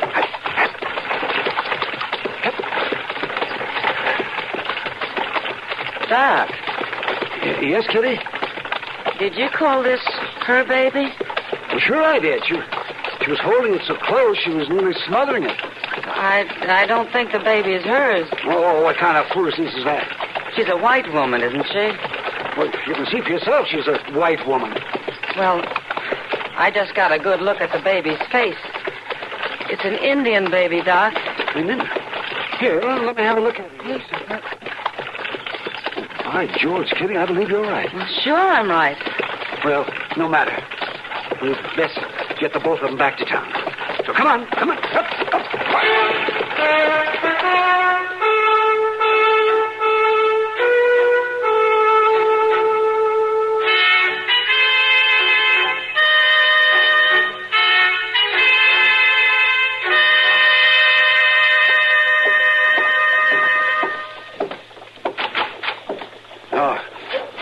Matt.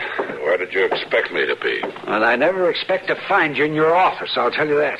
That nice buggy ride out in the country with Kitty didn't improve your disposition much, did it? Nice buggy ride. I made 3 calls, chopped a load of wood for old Lady Thomas, and brought her other patient into town. All right, Doc, all right. I didn't mean to insult you with the idea of having a good time. As a matter of fact, Matt, it might be a good idea for you to talk to the patient I brought in. Why? Has he been shot? It's a woman. All right, then. Has she been shot? No, but she's in bad shape from exhaustion and exposure. And she has a baby with her. What? Well, that sounds more in your line than mine. I'm not so sure, Matt. You see, she's a white woman. But the baby is Indian. Well, those things happen sometimes, don't they? Well, of course they happen. If you'll just listen to me, I'll tell you why I think this is different. All right, Doc. I don't think the baby's hers. I think she kidnapped it. Kidnapped? Maybe I better have a talk with her. But please go easy with her, Matt. Whatever she's been through has been very hard on her. Well, do you want me to see her or not? I want you to see her. All right. Come on.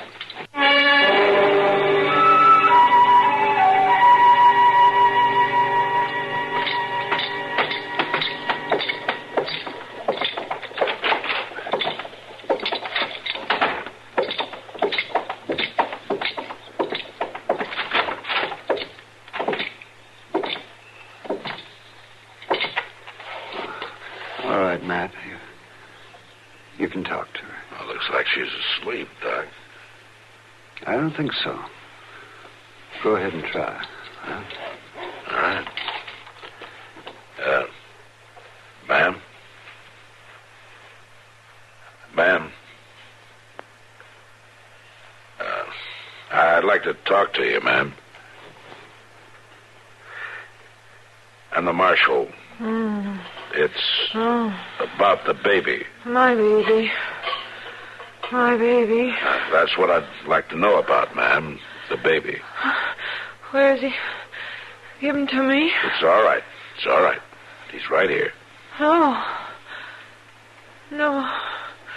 They took him. They killed my baby. Who killed him, ma'am? The savage. The savage Indian. Joe. Joe. Joe? Joe.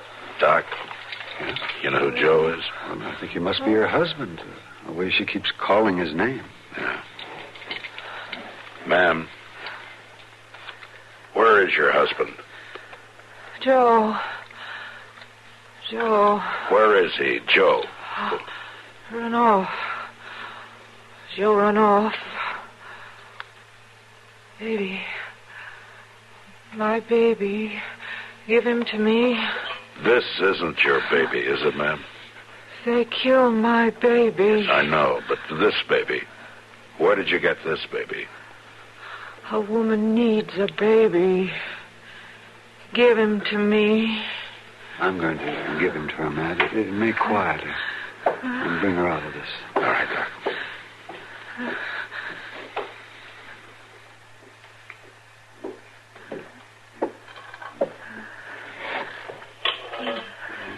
There you are. You just hold him there, quiet and gentle. Baby. Baby. Ma'am, he's an Indian baby. They took my baby. So you took this one? Baby. Baby. Joe. I guess there's no use talking to her anymore, Matt. Maybe later. Yeah. All right, Doc. Maybe I'll know more about it later myself.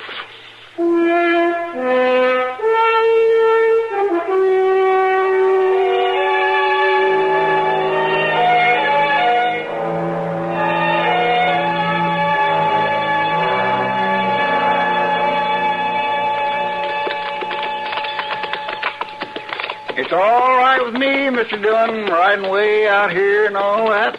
I'm glad to hear that, Chester. But it don't seem to me that you can be sure of getting anywhere. Just picking out any little old bunch of Indians and asking them about one little old baby. Like that needle in a haystack the fellow was telling me about. Yeah, I'm not sure. No, sir, it just don't figure to prove out. It won't prove out if we don't start somewhere, either. Well, yes, I guess you're right, but Do me a favor, will you, Chester?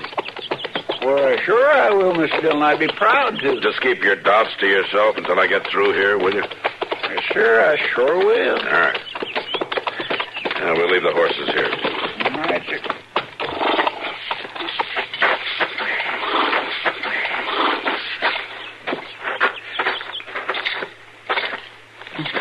Don't look like there's nobody here but just the squaws and kids. Yeah. Men are probably off hunting. Reckon so. Oh, there's one, Mr. Dillon. There's Brave. Yeah, it's old Hawkwing. You stay here, Chester. I'll go talk to him. All right, sir.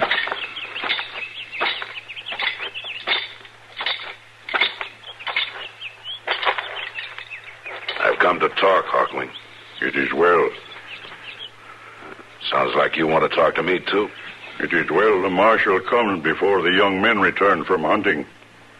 All right, Hawkwing, you tell me what's on your mind first. The marshal knows. It's the baby. Mm-hmm. But there are two babies, Hawkwing. The baby is missing from the lodges. When the young men come back, there will be trouble. I want to talk about a white baby. The white baby dead. It is said that your people took the white baby. That your people killed it. That's not true. But you know the white baby is dead. My people buried white baby. Tell me what happened, Hawkwing. Baby lay dead of fever in arms of mother. My people bury baby. The women brought the mother to the lodges. What happened to the mother? The marshal asked that question. You tell me, Hawkwing. Mother walked out into the night. She took baby of my people.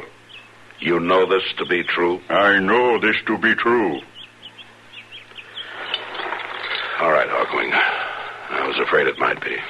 It would be well if baby come back before young men return. Yeah.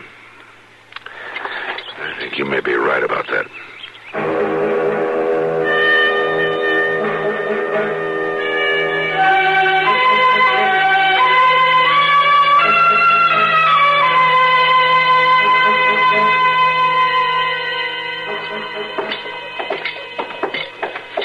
Well, sure, she's better, Matt. I had her moved here to Ma Smalley's so she could be quiet for a while. I found out her name's Dory. That's all. Maybe she'll talk to me this time. She's able to, that's all I can say. Whether she will or not is another matter. Yeah. Well, let's go in and see.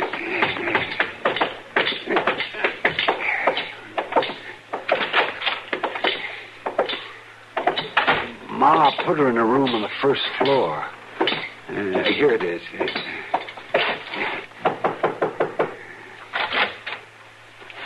It's me, Dory. Doc Adams. I brought the marshal. He'd like to talk to you. I don't want to see him. It won't take long, Dory. It's important. Please, go away. I can't, Dory. I've got to talk to you about the baby. My baby. Well, that's just it. I'm afraid he isn't yours. I'll care for him, Marshal. Well, I'm sure you would, Dory, but he still isn't yours. Is he? Mother has a right to a baby. An Indian mother has a right to a baby, too. But they took my baby, Marshal. They killed my baby. Your baby was sick, Dory. Isn't that so? Your baby died. They buried my baby.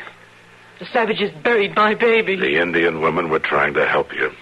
They took my baby right out of my arms. Because he was dead, Dory.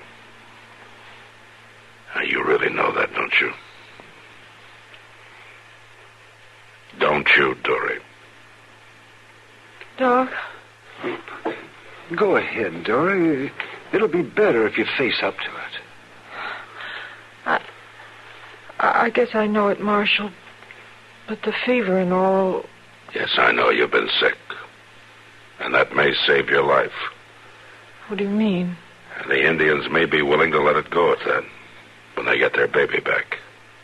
A baby? You'll have to give him back, Dory. Maybe they won't know, Marshal. They've got lots of babies. Maybe they won't care. They know. They care. We'll have to give him back. But, Marshal... Listen to me, Dory. I'm sorry for you. But I'm not so sorry for you that I'll risk an Indian uprising. The baby has to go back, or your life won't be safe. Lots of lives won't be safe. Doc? Well, he's right, Dory. Do what he says.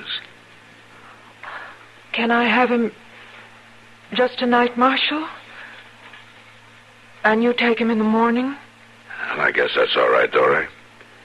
It's too late to get out there tonight anyway. But I'll have to take him the first thing in the morning. All right, Marshal. First thing in the morning.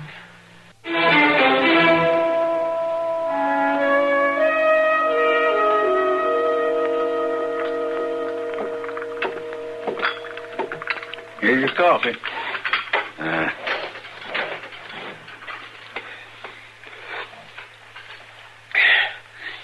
Don't seem none too hot. You're about as ungrateful of a prisoner as I've ever fed. Of course, it's a mite early, but the marshal and me has to ride out the Indian camp. You gonna let me out? Maybe you will at that.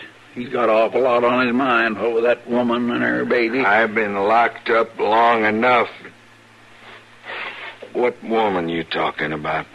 Why, that woman that took a baby from the Indians, walked right out of their camp with it, nice as you please. Who is she? I don't know. Some woman the Indians found way out west of town somewheres. Seems her baby got killed or something, and she went and kidnapped herself an Indian baby. What's her name? I ain't never heard her name. Look, you better turn me loose right now. Well, what? Well, then you listen here. I Marshal! got authority to... Here. Marshal! Here. Let me out of here. What's the trouble? Marshal, I don't know, Mr. Dillon. This fellow suddenly started going crazy. Marshal, the woman and the baby, what's her name? I only know her first name is Dory. That's my wife. There you go. Now let me out. Let me out. Just wait a minute, will you? Wait a minute. You weren't doing her much good when she needed you before. I thought she was dead, Marshal. I thought they was both dead. I rode off to get help. Well, they was awful sick. Yeah, I know. I got lost, Marshal. I didn't find nobody, and when I got back to Wagon, I seen the grave. I thought they was dead. I ain't cared about nothing since. I can believe that. All right, let him out, Chester. Yes, sir.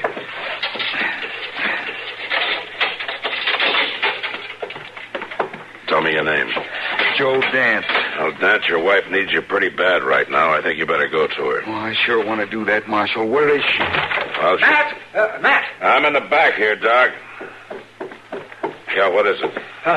The woman, Dory. She's taken the baby and gone. She did what? Dory's gone. Get the horses, Chester. Yes, sir. Get one for Dad, too. His wife's going to be needing him more than ever now.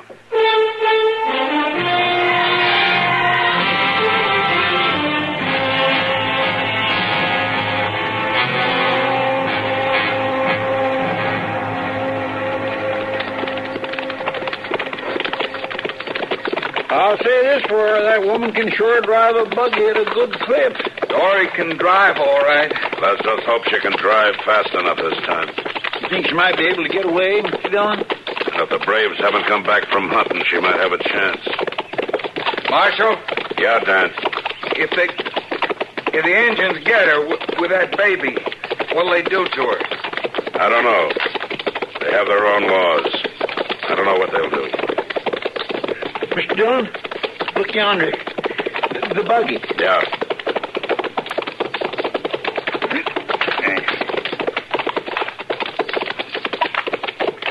He sure did wreck it. There are quite a bunch of them. Look at those tracks. You think they got her? Yeah. I think they got her. Come on.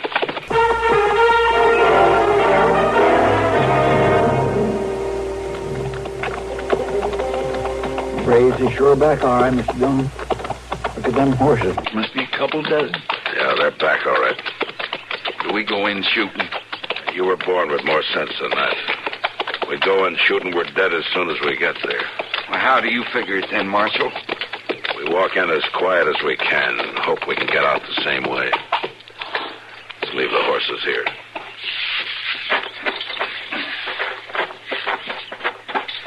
Just walk slow and easy and let me do the talking. She's my wife. You better hope it'll stay that way. Just don't start anything. The quieter we are, the better our chances are. Yes, sir. Up there. They're lined up. Waiting for us. Yeah. Just walk easy. All right, just far enough.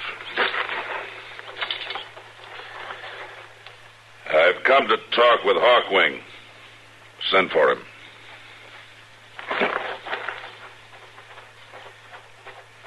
He's going after him? Yeah. Dory. I see Dory. Take She's it easy. there. Take it easy. Well, they got her tied up. Wait a minute, Dad. Wait a Get your minute. hands off me. He unconscious, Mr. Dillon? He's lucky he isn't dead. You're a brave man to come here now, Marshal. I've come to ask that your people be merciful. I've come for the woman. It is not decided about the woman. She's seen much trouble, Hawkwing. She took baby from my people. The woman was sick with fever, Hawkwing. There was an evil spirit with her. My people had not harmed her, yet she took baby. The baby's back. The baby's unharmed. Let her go, Hawkwing. I have told you it is not decided about the woman. Man you struck down. Who is he? He is the white woman's husband. When she was found, the white woman and baby, there was no husband. It is as I said, Hawkwing. She was sick with fever. The husband had gone for help. She needs help now. Her husband cannot help her now. No, Hawkwing. Your people are the only ones who can help her now. Mr. Dillon, that Indian woman with the baby, she's coming up here. Just keep quiet, Chester. I am the mother, Hawkwing. Let me speak. Little Bird has suffered. I know. And I'm sorry. But White Mother has suffered more. My baby is back with me. He shows good care. Her baby will never come back. What are you saying, Little Bird? I wish White Mother go free. You do not wish that she be punished? She has been punished enough. Come then. We will tell the council.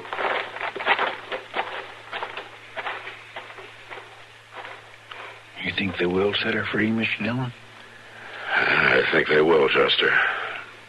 Indians think pretty straight. And I have an idea that Dory and Joe will be able to start all over again.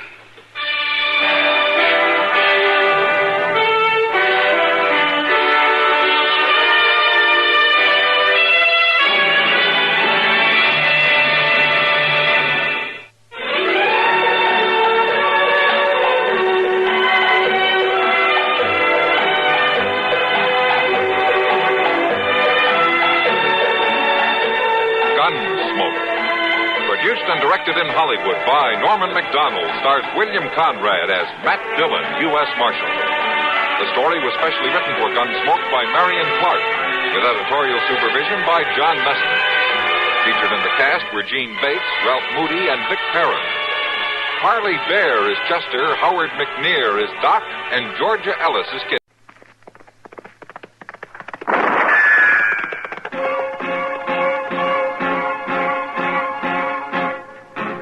Around Dodge City and in the territory on West, there's just one way to handle the killers and the spoilers, and that's with a U.S. Marshal and the smell of gun smoke.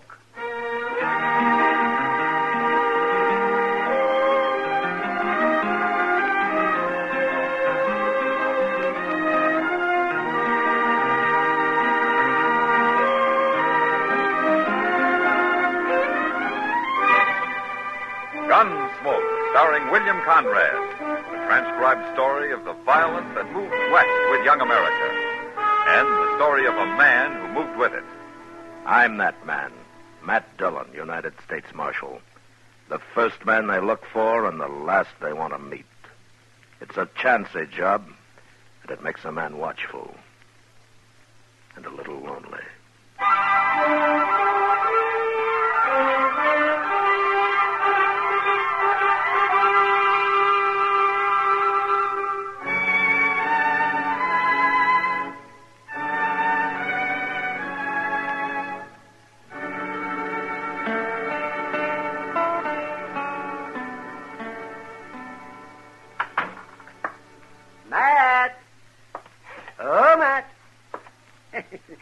Anybody here this morning? I'll be right in, Doc. All right, Matt. I'll just see.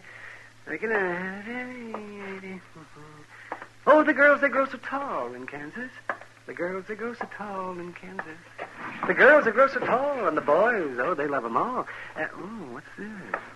Oh, wow. And they marry them all in the fall. In Kansas. Now, that's a poor way to start the day, Doc. Oh, well, what's a poor way to start the day, Matt? Why, getting up in the morning. Getting up the way you do, maybe it is, Marshal Dillon. But not out on the prairie, where all the little birds are. What started you off being a happy little bird this morning, anyway? Oh, where's Chester? I'd rather talk to him. Well, he's due back any time now. He's due back? Yeah, he took a prisoner over to Wichita a couple of days ago. He did. Oh, say, if I'd have known that, I'd have gone with him, Matt. What for? Oh, just to get out of Dodge for a while. Well, you've been out of Dodge for the last 2 days. Oh, yes, but delivering a baby in a mud dugout isn't exactly what I was thinking about, Matt. Yeah, I know what you were thinking about. Morning, Mr. Hello, Chester. Sorry, Doc. How was Wichita, Chester? Oh, see, that's a big town, Doc. Real big. Isn't it? Yeah, but I wasn't there long. The Santa Fe going east got there at noon, and the next one back here left at 2 o'clock. Oh, you could have stayed another day. Heavens, yeah. Oh, how often does a man get a chance to have a little fun?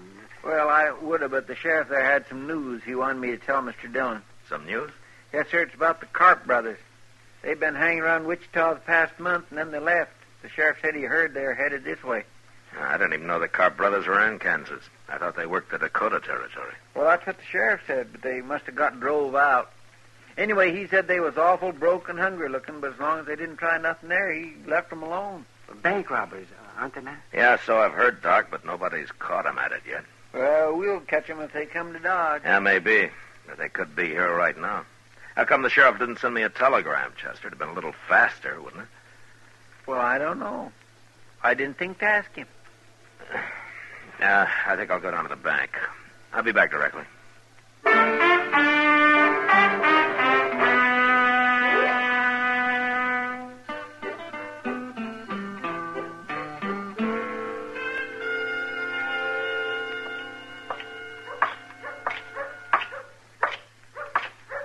Hey, Kitty. Hello, Matt. You're up early this morning. I went to bed early last night. Where were you headed? Delmonico's. Heard they got some fresh eggs in last month. You're spoiled. But I'll go with you if you like. I'd like it fine, Matt. I got to see Mr. Bodkin at the bank here first. Why don't you go on ahead and I'll join you, huh? Well, how long will you be? Oh, just a couple of minutes. I'll wait in the bank for you. Okay. But if you're longer than a couple of minutes, you can find me at the restaurant. I'm feeling pretty healthy this morning. You ought to go to bed early every night. If I did, I couldn't afford breakfast. This place looks deserted. We must be the only people up in Dodge, except for the cashier there. Maybe I ought to wait till after breakfast and that. No, Kitty, I'm afraid this business has waited too long as it is.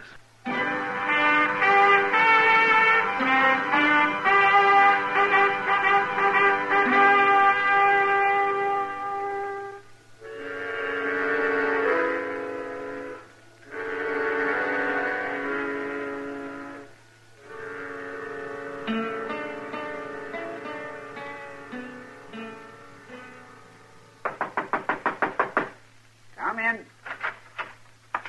Well, Marshal Dillon, come in. Morning, Mr. Bodkin. You come to deposit money, Marshal, or to borrow some? Well, neither. I came to protect it. What? Mr. Bodkin, did you ever hear of the Carp brothers? Why, no, Marshal. I don't believe I have. Oh, they've never been around Dodge. All I know is that they're brothers, and the older one's name is Joe. Well, why are you telling me this, Marshal? Well, I've heard that they're headed for Dodge, and I've heard that they're bank robbers. Bank robbers? Well, what do you plan to do?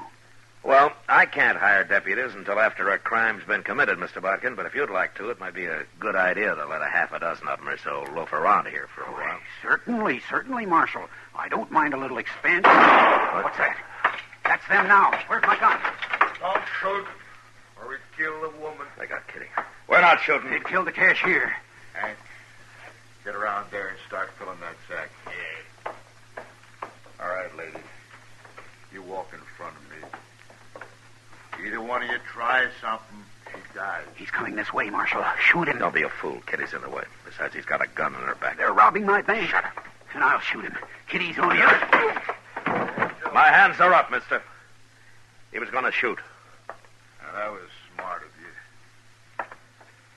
you. Well, I'll be. I caught the marshal himself. Well, I will have as soon as I get his gun. Don't move now. I'm not moving. And this is the first time I ever disarmed a lawman. Feels good. Joe Carp. How'd you know my name? Well, I heard you were headed this way, Carp, but I didn't hear it in time. You sure didn't, Marshal. Is that your brother you came in with? What difference does it make? Look, take your money, Carp. Take it, and I'll ride out with you, and nobody will bother you. No, Matt. Shut up, Kitty. Oh, I see. Nobody will shoot at you if I'm along. Not while we're in Dodge, maybe, but we'd be followed. Then take me with you, as far as you like. No, Marshal. We'd be followed anyway. I got a better idea. We're taking her, Kitty. Don't do it, Carp. Of course I'll do it. And first sign I see we're being chased, whoever it is going to find Kitty laying right in the trail. Fresh killed. And if you don't think I'll do it, I'll tell you something. First person I ever killed was a woman. So don't let nobody follow us. Nobody else will follow you, I promise you that. I'd hate to lose such a pretty girl. Matt, it's all right. Forget it. Sure. Let's get it. You go in that office and sit down, Marshal. Hank's got the money ready. We're leaving. So long, Kitty. So long. Nobody seems to heard me kill the cashier. So don't you run out and tell nobody, Marshal. I won't. Yeah, Marshal, if I do shoot Kitty, I promise you one thing. Yeah? I'll do it with your gun.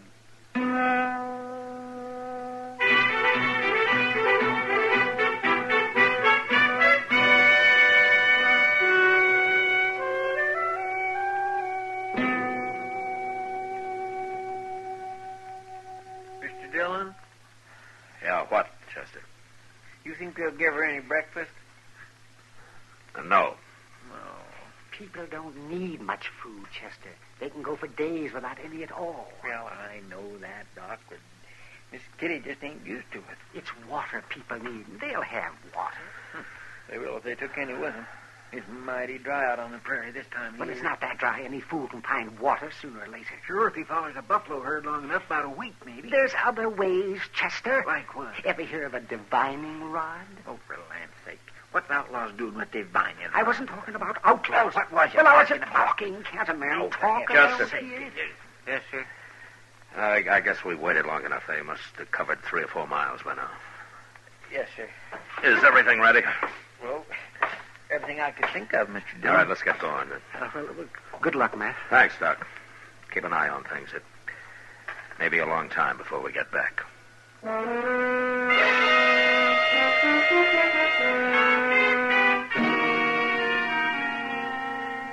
From the bank window, I'd watched the Carp brothers ride north out of Dodge. So Chester and I started off in the same direction.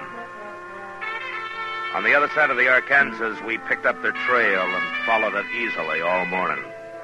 But we were careful to stay way behind them and out of sight. Although we probably could have run them down in a few hours.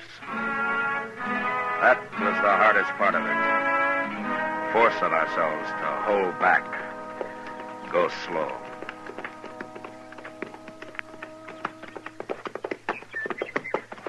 Mr. Dillon, you think Carp would really do it?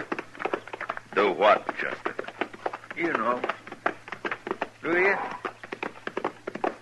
Yeah. Chester, look up ahead there on the ground. Mr. Dillon. Yeah, let's see who it is.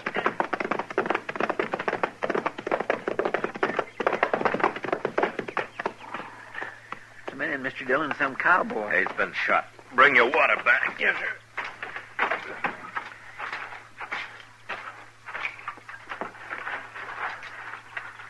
Well, he's still breathing.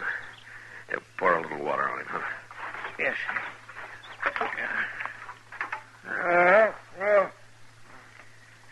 Hey, fella. You want a drink? Hey, you thirsty? Some more. Here.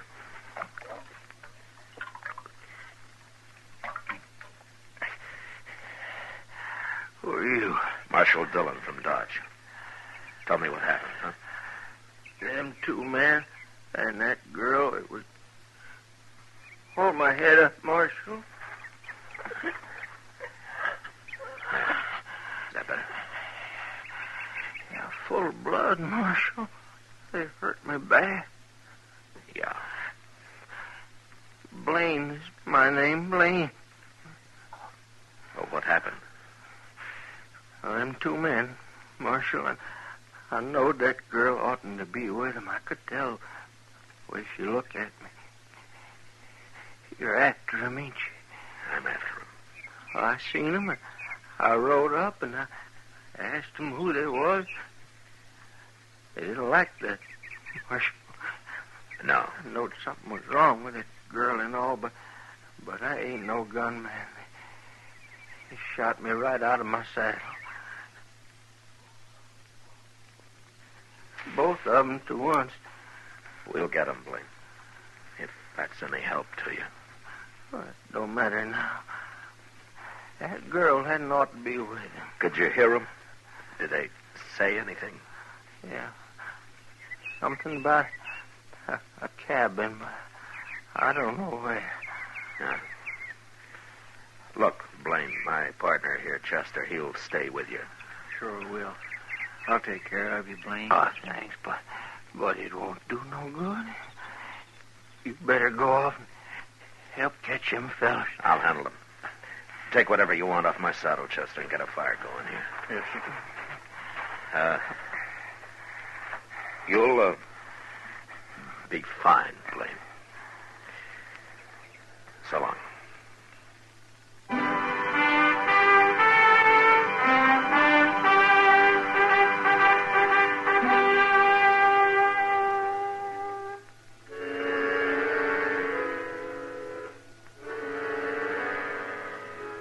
I rode ahead, tracking slowly for a couple of hours.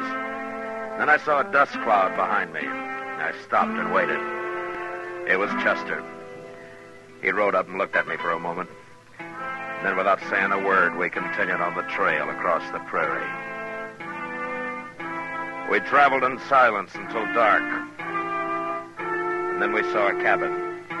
I couldn't chance going up to it, so we unsaddled and turned our horses loose and crept into a little draw about 100 yards away. And got down and waited. We waited all night. Dawn came, and then the sun, hot as ever.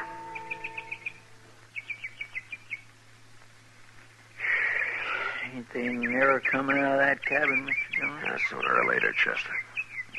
Look, they got a fire going now. Smoke's coming out of the chimney. Breakfast. I'm so hungry. Why don't you chew on some of that slippery elm bark of yours?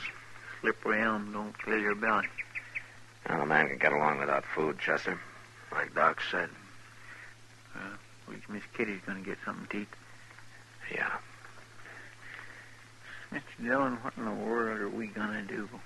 Well, right now there's nothing we can do but sit here and wait and keep quiet. You know what'll happen if they find out we're here. I know, but I ain't thinking about it. Now, you better get back down now. I'll stay up here and where I can watch. Yeah, but they could see you, Mr. Dillon. Now, I got a little bunch of buffalo grass in front of me here. It's enough. Yes,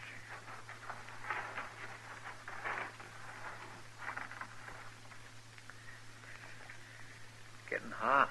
Keep your voice low, Chester. Okay. You know, if it wasn't for them in the cabin, it'd be awful peaceful out here, wouldn't it? Yeah. Mr. Dillon. What? The rattlesnake. He's behind you on top of the hole, about 5 feet back of your head. Whatever you do, don't move, Chester. Don't even breathe if you can help it. He's looking at me now, Mr. Dillon. How long is he? I can't see him. He's a big one. Maybe 3.5, 4 foot. Huh. I can't see you either. How far are you from him? Far enough.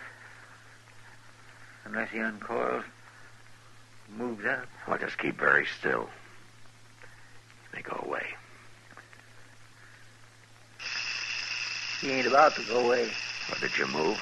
With my hand, just a little. Well, don't do it again. Mr. Dillon, he's stretching out. He's moving. Which way? Toward you. Steady. He stopped. He's coiling again. Chester? Yes, sir. Look, if If that snake strikes at me, don't yell. They'll hear you in the cabin. Just start thinking about it now. If he strikes you, just close your eyes and stop breathing. You hear me? Well, I'll try. You'll do it. You understand? Yes, sir. He's looking at me again. You must have moved, Chester. You must have. Well, I got my rifle aimed at him. Now, you stop it. You get your finger off that trigger now. Well, I can't sit here and watch that rattler strike Kitty. If you shoot, Kitty will die. Don't you know that? I didn't move, Mr. Dillon. Honest, I didn't. He's looking at you now. Well, let him look. I got to do something. I can't sit here and watch this. Wait a minute. Now, listen to me. I got an idea. What? Are you chewing? Huh? Are you chewing? Oh, no, not right now, but I got a fairly fresh squid of slippery elm in the shirt pocket. Okay. We'll chance it. You get that quid into your mouth, but you do it slow. Slow and as steady as you can manage it. Once you start moving your hand, don't stop. Do you understand? All right, go ahead. Okay, sure. What for? Well, I'll tell you when you get it in your mouth. You doing it? Yeah, I already got my fingers in my pocket. There it is. Oh, slow and steady now. I'm trying. It's in the mouth now. Oh, juice it up, Chester. Get a big mouthful. I am. All right. Now, I've heard you brag about how good you can spit. Can you hit that rattler from there? Maybe. Well, okay. Do it. Well, I only got one shot. I can't make it. I can't do it. Wait a minute. You got a mouthful? Well, have you? Yes, sir. All right, swallow some of it. Just a little bit. Now, go on, swallow. I did. Now let it sit a minute.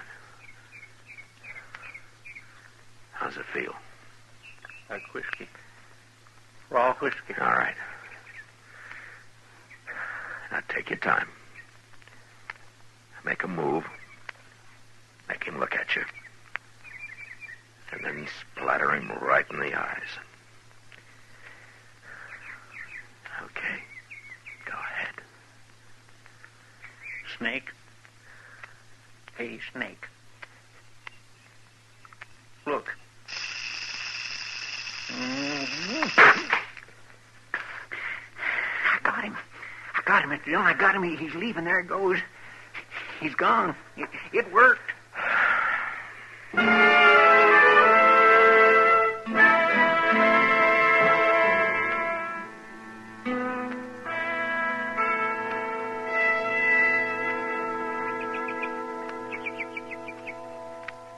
They can't stay in that cabin forever, Mr. Dillon.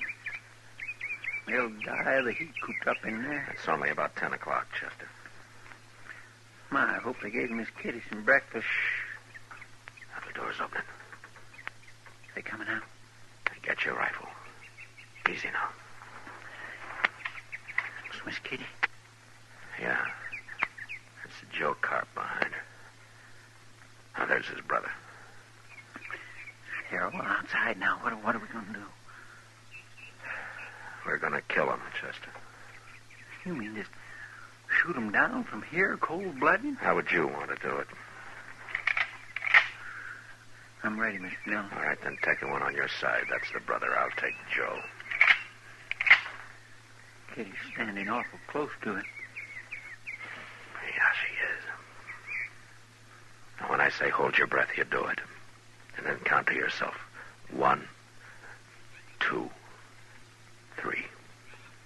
And then fire. I'm set. All right. Hold your breath.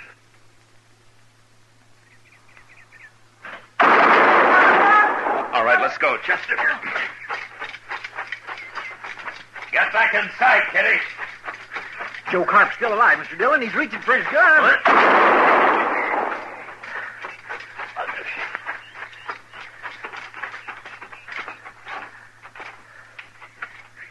They're dead. They're both dead now. Okay, Kitty.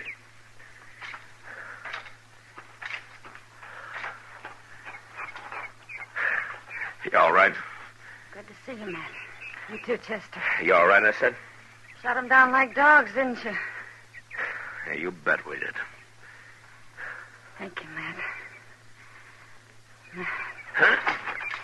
Well, for pity's sake, she done fainted, Mr. Dillon. Well, it's a good thing you caught her. Here, I'll carry her inside, Chester. Come on, we'll get some breakfast going. They probably didn't feed her after all.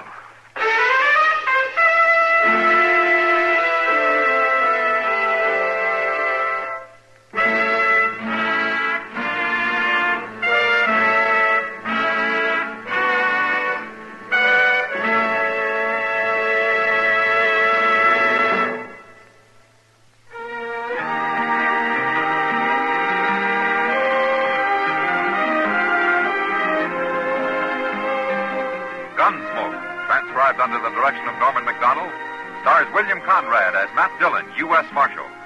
Tonight's story was specially written for Gunsmoke by John Meston, with music composed and conducted by Rex Corey.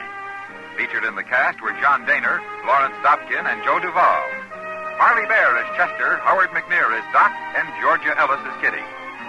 Join us again next week as Matt Dillon, U.S. Marshal, fights to bring law and order out of the wild violence of the West in Gunsmoke.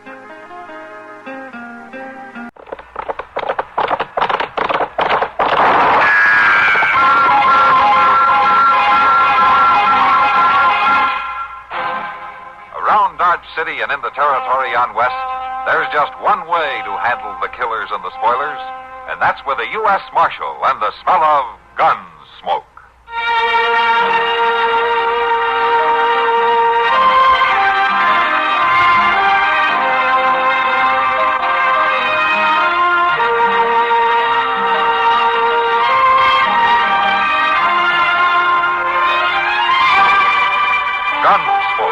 Starring William Conrad, the story of the violence that moved west with young America, and the story of a man who moved with it.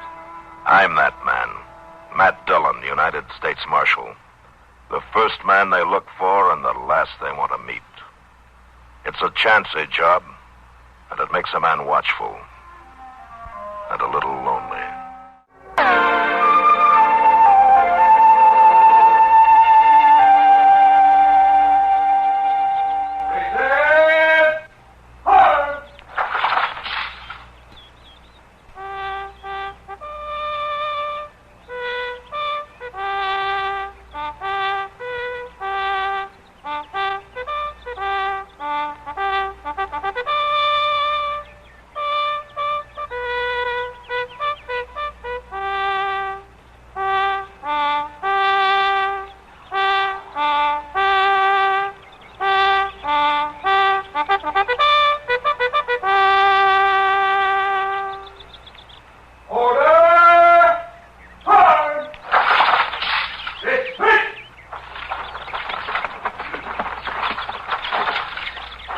"25 years in the Army, and I still like retreat." Well, it's about the best time in a soldier's day, Major.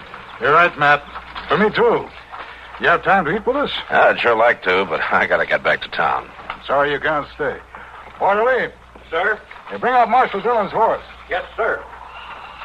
Oh, thanks for bringing those papers out, Matt. That was a pleasure. Oh, incidentally, there was something else I wanted to talk to you about. Oh? A robbery, as a matter of fact. Robbery? Yeah, it's a little embarrassing for the Army to have to report this, but, well, our paymaster was held up. Oh. Well, I guess all holdups are embarrassing for somebody. So one of the men was a member of the payroll guard, stationed right here at Fort Dodge. He got away with the money? It was well planned and well executed. The accomplice started firing from the rocks, and in the confusion, the soldier merely turned and ran with the money. Huh. Well, as you say, that is a little embarrassing. Matt, they rode off in separate directions, obviously planning to meet later and split the money. We have patrols out now looking for him. We think the soldier was wounded. So what do you want from me, Major? Well, I just thought that you might keep an eye out. It's not likely after 2 days that either one of them is still around, but, well, if you were to hear anything, I'd appreciate knowing. I sure let you know. Marshal Forster. Oh, thank you. Well, Major, I'll see you later.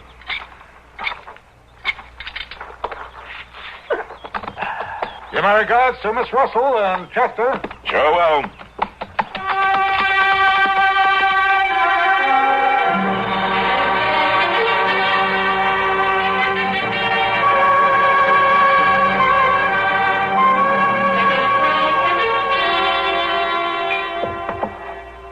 Thanks, Sam.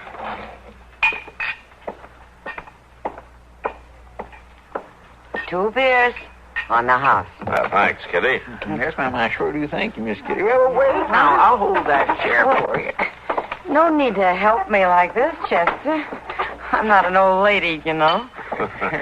Ain't that, Miss Kitty? It's just that I try to be gentlemanly like. Oh, I know, Chester. And I appreciate it. I wonder where Doc is.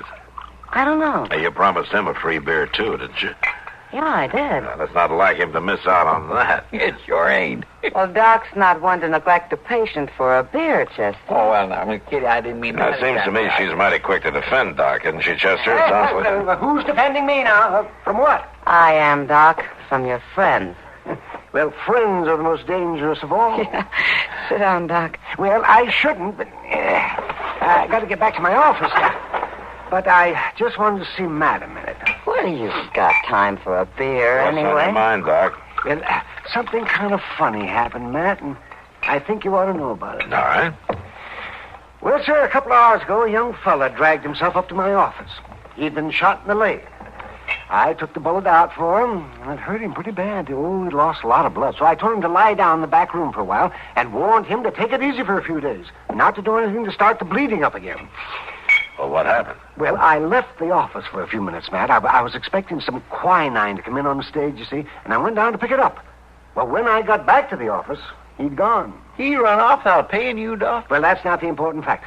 I thought that you should know about this, Matt, because this man was wearing army pants and boots. What? I wouldn't have thought too much about it if he hadn't run out that way. Oh, you think he might be a deserter, Doc? You wouldn't have any idea which way he went, would you, Doc? Well, now, that's another funny thing, Matt. Moss Grimmett. He came in a little bit after I got back to the office. Yeah? Yeah. Oh, Moss, the poor fellow had the most terrible toothache. It was, well, one of these rollers. Doc, just... what did he say? Well, he said some fella with a bad leg came in the delivery stable and paid him for the hire of a horse and rode off right out of town. Which way, Doc? Well, Moss watched him because he seemed so unsteady in the saddle. Which way, Doc? Yeah, well, Moss said he rode west, right on out Front Street. Chester, go get the horses. I'll meet you in front of the office. Yes. Matt, you think he is a deserter? I got an idea that's not all he is, Doc.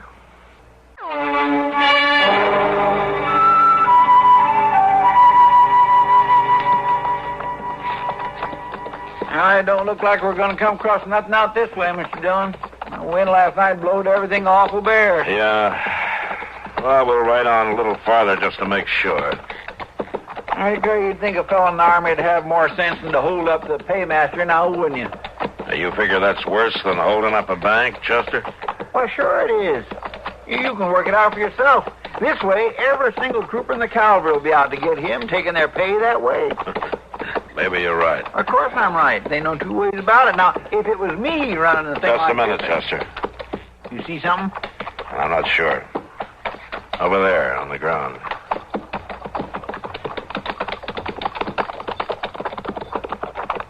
Oh, it's a canteen. Yeah.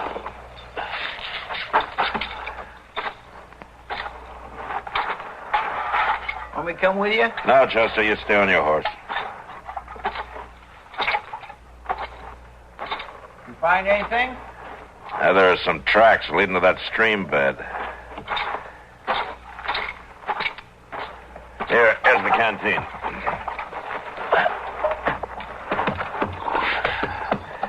That's right over there, huh? Mr. Dillon? Yeah. It's an army canteen. Yeah, I know it. Looks like our man came through here. All right, Chester, we'll stop here. Yes, sir.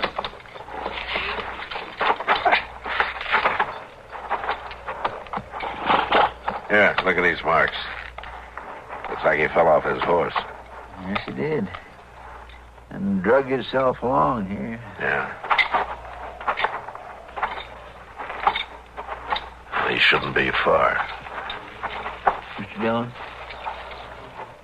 Yeah, I hear it.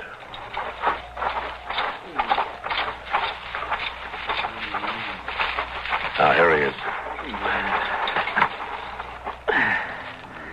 Here, help me turn him over. Take it easy. I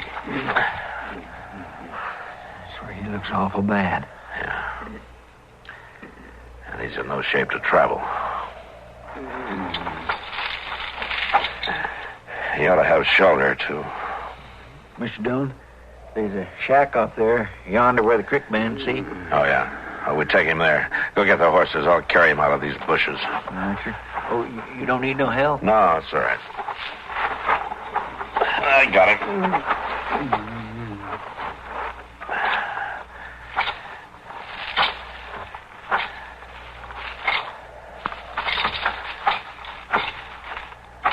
Don't move, mister. What? You ain't carrying my boy off. Lurie needs tending. His ma and me'll do the tending. Now, why'd you shoot him? Why did I shoot? Stay back there. What's that fellow on? No, Chester. What's that, Mr. Dillon? You want...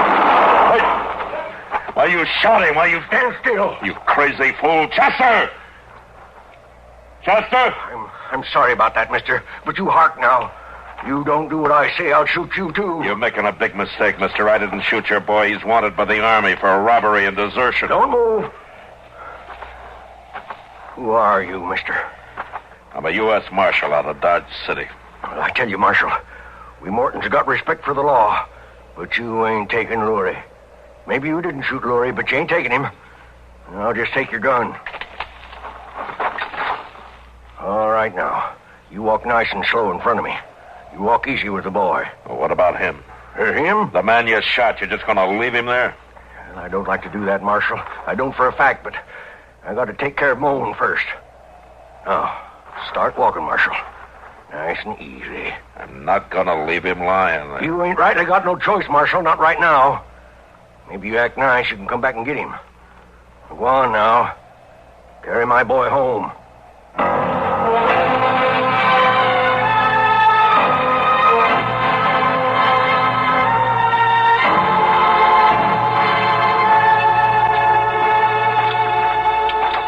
Keep on walking, mister.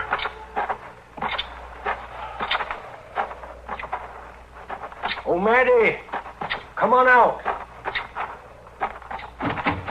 Yes, Dad, what? Lurie. What happened to Lurie? He's hurt bad, Maddie. Bring him inside. Here. Put him down over here, mister. I got to take him on, Maddie. I got to take him where he'll be safe. This here's a U.S. Marshal. Did you shoot him?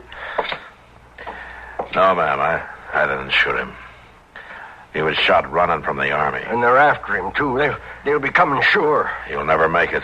Oh, the boy's mighty poorly, Jed. I got to get him away, man. Listen to me, Morton. You're not doing him any favor. I take care of my own, Marshal. He's fevered. Awful hot. He needs time to heal, man. Time to get caught. You figure to do better than our boy than his ma and pa? Is that what you're saying? Well, he'd have a chance anyway. Go get the wagon. Hear the man out, Jed. What do you mean, a chance? A chance to get caught. A chance to heal up. A chance for a fair trial when he rides back. Ain't no fair trial in the Army. Boys that run off, they shoot 'em. You can't deny that now, can you, Marshal? That's the truth, Marshal.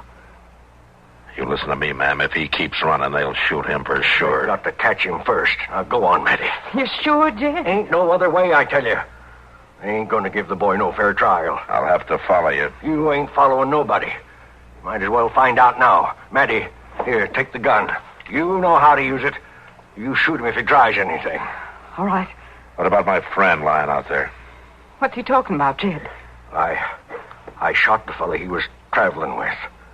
You kill him? I don't rightly know. Jed. I had to look to our boy first. All right. All right, you take him off. Get him safe. Then me and the marshal will see to his friend. You got to guard him, Mattie, every minute. I'll guard him, but I ain't letting no man lay dying outside my door. You tend to the boy, Jed. I'll tend to things round here.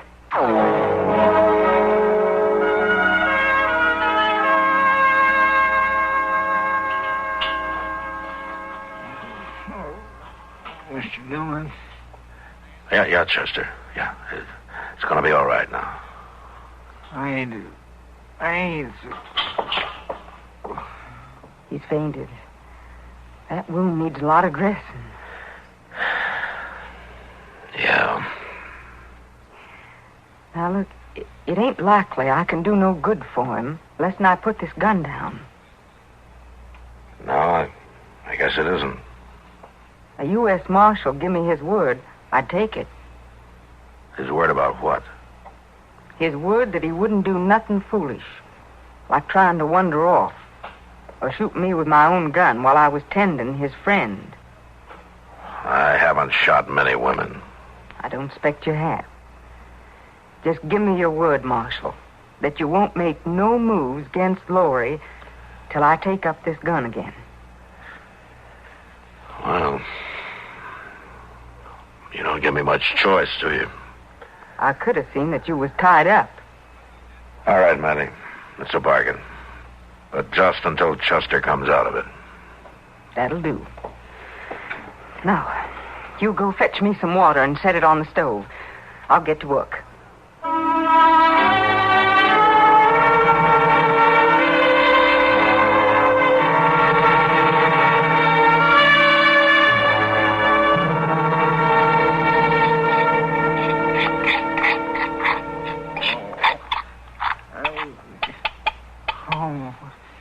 Mr. Dillon? He's outside. You need something? He ain't hurt. Not hardly. He's fetching wood. Now, let's have a look at you. Well, looks like we ain't going to lose you after all. Well, it don't feel too good. Ain't supposed to. You was really opened up. Now, you just lie back there. I'd admire to see Mr. Dillon. He'll be here directly. You want some coffee? Thank you. I reckon it wouldn't hurt none. Might even help. I'll fetch you some.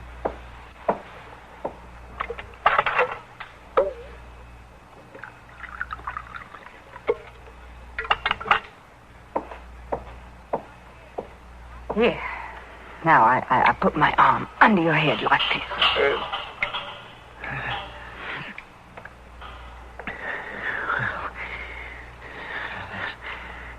That's right, Casey. Thank you. It's about time you woke up. Well, now, Mr. Dillon, You can just put the wood down by the stove. All right.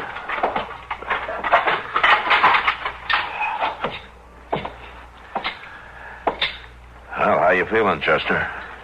I'm all right. He's got about a day to go before he can move around much. You telling me straight, Mattie? I'm telling you straight. It'll be about a day before I start holding a gun on you. What's she talking about, Mr. Never Dillon? mind, Chester.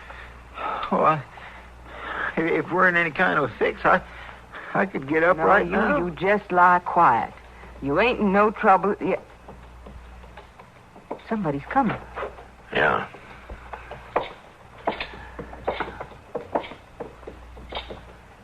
Well, this may be the trouble you were talking about, Mattie. You worried, Marshal? You know him? No. No, I can't recollect I ever seen him before. Yeah. All right, it's my turn to tell you something straight.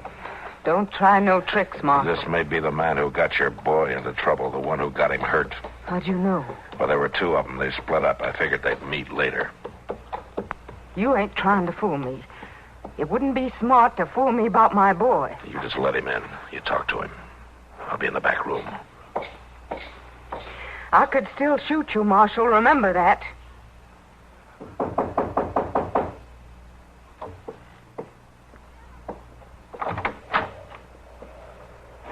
You looking for the Morton place? I'm looking for Lori Morton. Well, you come to the right place, mister, but Lurie ain't here. He'll be here. I think I'll just come in and wait. I've come a long way. Well, one more won't matter none, I guess. Sit down. I declare, we set out in this prairie alone for months. And all at once I got me a cider company. What's your name? Joe Rawley. What's ailing him? Got himself shot. Who shot him? I don't know. We just found him. You in the Army? What are you asking that for? Well, I just figured with Lurie being in the Army and all, it'd stand... No, I ain't in the Army. He sure ought to be here by now. Are you his ma? I'm his ma. Where's his pa? He ain't here. He had to ride into town. This ain't no sense Lurie ain't here. He should have been here last night, easy. He didn't have that far to ride. You know a lot about Lurie, considering you ain't an Army man. I know your boy real good. You was the one. What are you talking about? You was the one who made him run off, who got him hurt. He's been here. Ain't that so? Ain't you the one that got my boy into trouble? Where's he gone? His pa took him off. He's hurt bad. Did they take the money? I don't know nothing about any money. Now, you're going to save yourself a lot of trouble, lady, if you talk straight. Now, is the money here, or did they take it with them? I tell you, I don't know nothing about no money, and I don't care about no money. I told you to talk straight. You get out of here. I can't talk no straighter than that. You talk, woman, or you going to get bad hurt. I ain't a patient man. You ain't a man at all. Where is that money? All right, hold on there.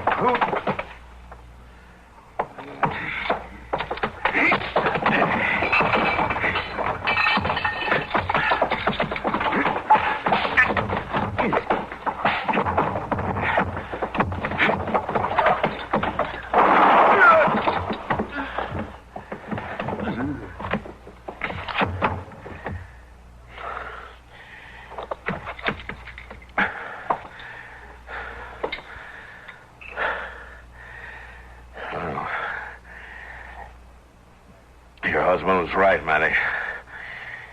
You do know how to use a gun. And I thank you for it.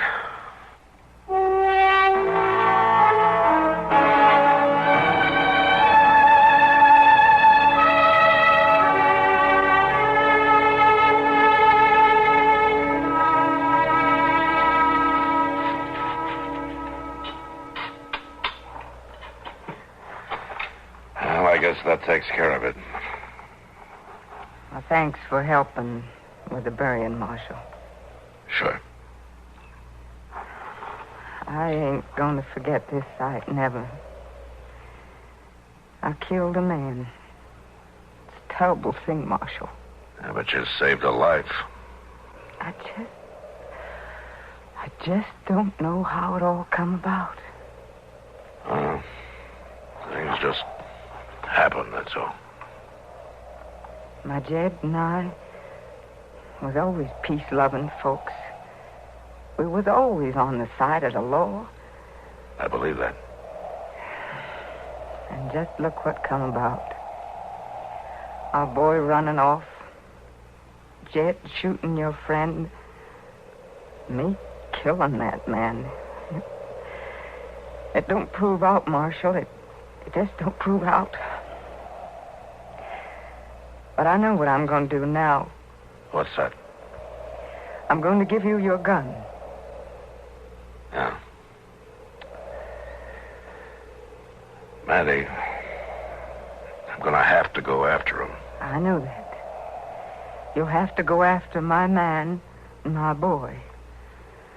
But it's all I know to do to end this, Marshal. It's all I know.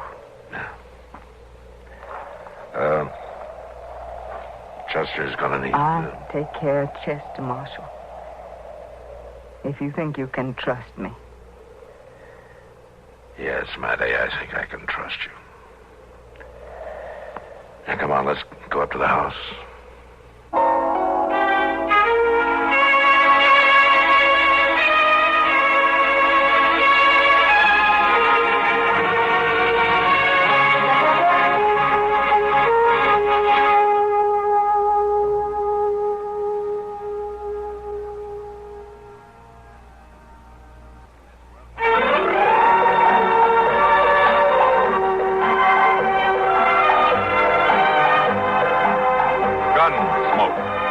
produced and directed by Norman McDonald, stars William Conrad as Matt Dillon, U.S. Marshal. The story was specially written for Gunsmoke by Marion Clark, with editorial supervision by John Meston. Featured in the cast were Joseph Kearns, Virginia Christine, and Vic Perrin. Parley Bear is Chester, Howard McNear is Doc, and Georgia Ellis is Kitty.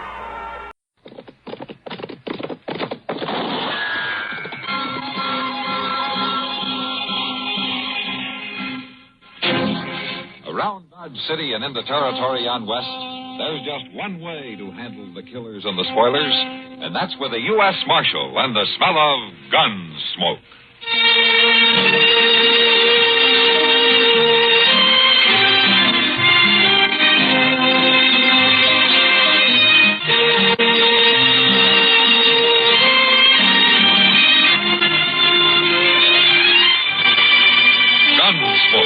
Starring William Conrad, the story of the violence that moved west with young America, and the story of a man who moved with it.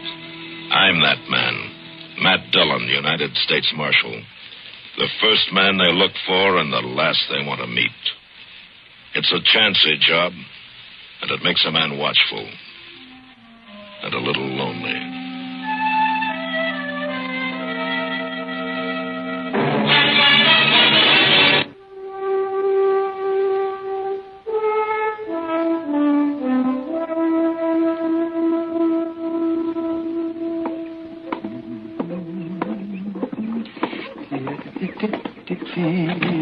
Oh, Matt. Oh, Matt. Anybody here this morning? I'll be right in, Doc. All right, man. As the girls grow tall in Kansas. Let's see.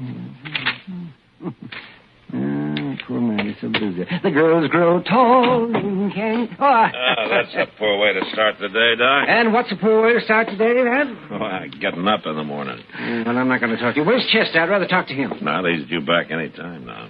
He's due back? He took a prisoner over to Wichita a couple of days ago. Oh, doggone it. If I'd have known that, I'd have gone with him. No, what for? Oh, just to get out of Dodge for a while. Well, you've been out of Dodge for the last 2 days. Oh, yes. Delivering a baby in a mud dugout isn't exactly what I was thinking about, man. I know what you were thinking about. Morning, Mr. You're back, Chester. Well, how was Wichita, Chester? A big town, Doc. Real big, but I wasn't there long. Oh. The Santa Fe going east got there at noon. The next one coming back here left at 2 o'clock. Well, you could have stayed another day, you know. Heavens, yes. Why didn't you? Oh, how often does a man get a chance to have a little fun? Well, I would have, but the sheriff there had some news he wanted me to tell Mr. Dillon.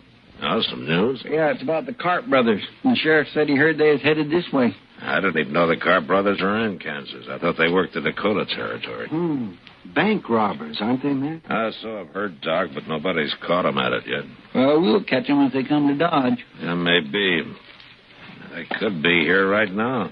How come the sheriff didn't send me a telegram, Chester? It'd been a little faster.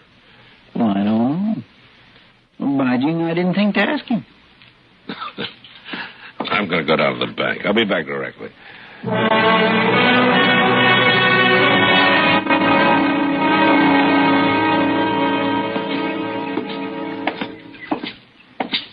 Good morning, Kitty. Hello, Matt. Now, you're up early this morning.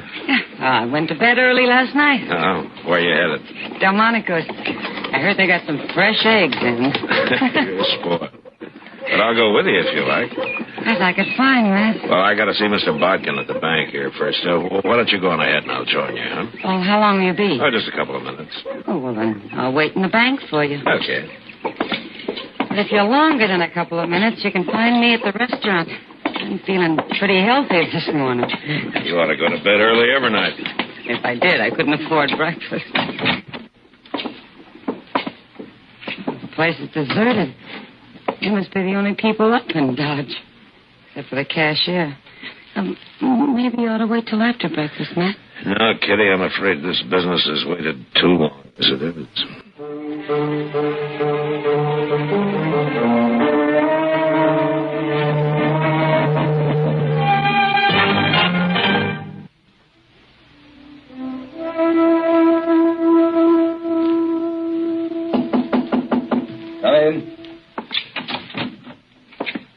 Marshal Dillon. Come in, come in. Morning, Mr. Bodkin. You come to deposit money, Marshal, or to borrow some? Neither. I came to protect it. What? Mr. Bodkin, did you ever hear of the Karp brothers? Oh, no, Marshal, I don't believe I have. Well, they've never been around Dodge. All I know is that they're brothers, and the older one's name is Joe. Well, why are you telling me this, Marshal? Well, I've heard they're headed for Dodge, and I've also heard that they're bank robbers. Bank robbers? Yeah. Well, what do you plan to do? Well, I can't hire deputies until after a crime's been committed, Mr. Bodkin, but if you'd like to, it might be a good idea to let a half a dozen of them loaf around here for a while. Certainly, Marshal. I don't mind a little expense. What's that? Now, where's my gun?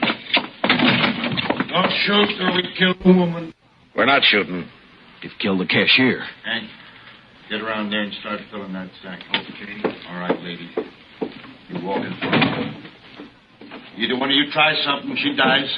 He's coming this way, Marshal. Shoot him. Don't be a fool. Kitty's in the way. And besides, he's got a gun in her back. They're robbing my bank. Will you shut up?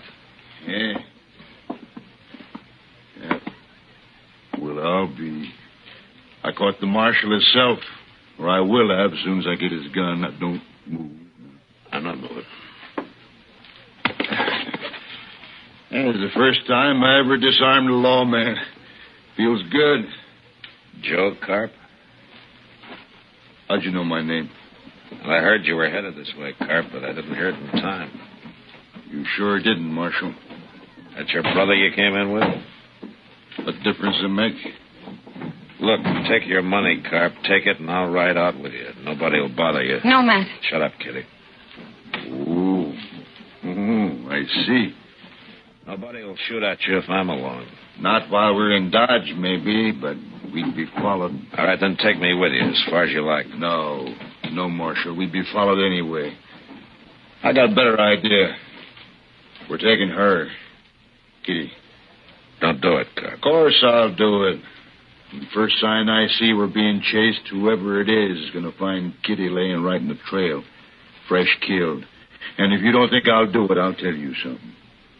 First person I ever killed was a woman. So don't let nobody follow us. Nobody else will follow you, I promise you that. I hate to lose such a pretty girl. Matt, it's all right. Sure, kid. Come on, Joe, let's get. You go in that office and sit down, Marshal. Hank's got the money ready and we're leaving. So long, Kitty. So long. Hey, Marshal, if I do shoot Kitty, I promise you one thing. What? I'll do it with your gun.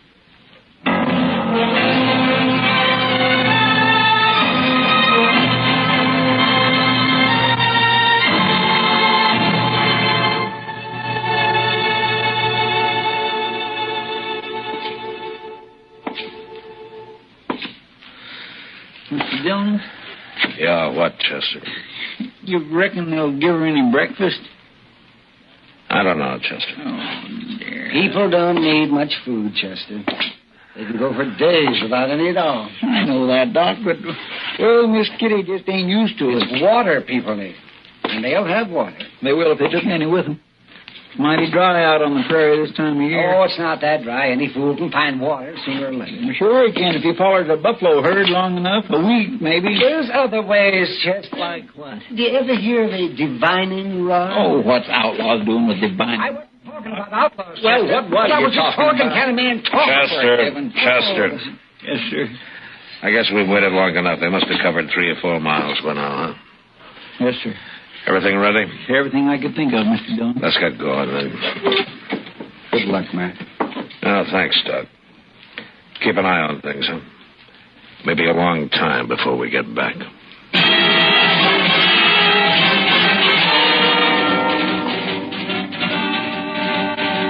From the bank window, I'd watched the Karp brothers ride north out of Dodge. So Chester and I started in the same direction. And on the other side of the Arkansas, we picked up their trail and followed it easily all morning.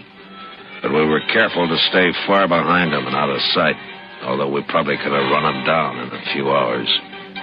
That was the hardest part of it, forcing ourselves to hold back and go slow.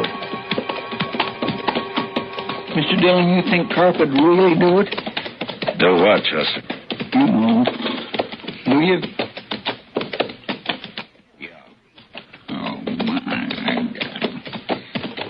Chester. Yeah? Look up ahead there, on the ground. Mr. Dillon. Let's go see who it is.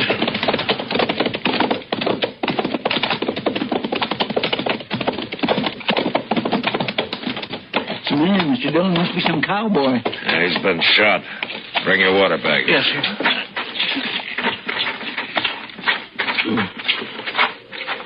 Yeah, he's still breathing. Yeah.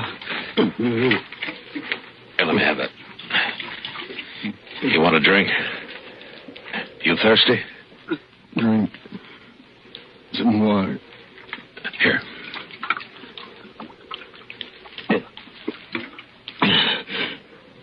Who are you? I'm Marshal Dillon from Dodge. Tell me what happened. Marshal? And I was right. Right? Two men. And that girl.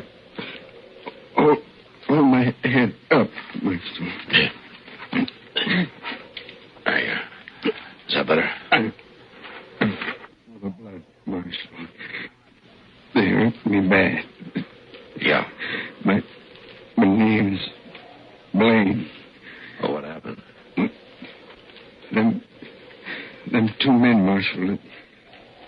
You're after them, ain't you? I'm after him. I seen them. And I rode up.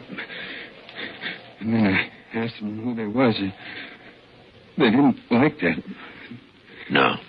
I knew something was wrong. That girl and all. But I ain't no gunman. They shot me right out of my saddle. Both of them at once. We'll get him, Blaine. That's any help to you. It don't matter. No. That girl shouldn't be with him. Could you hear him? Did they say anything? Something about a cabin. A cabin? Look, Blaine, my partner here, Chester, he'll stay with you. Sure, I will. I'll take care of you, Blaine. Thanks. Won't do no good. You better go help catch him, trouble. I'll handle him. Take whatever you want off my saddle, Chester, and get a fire going here, huh? Yes, sir. You're going to be fine, Blaine. So long.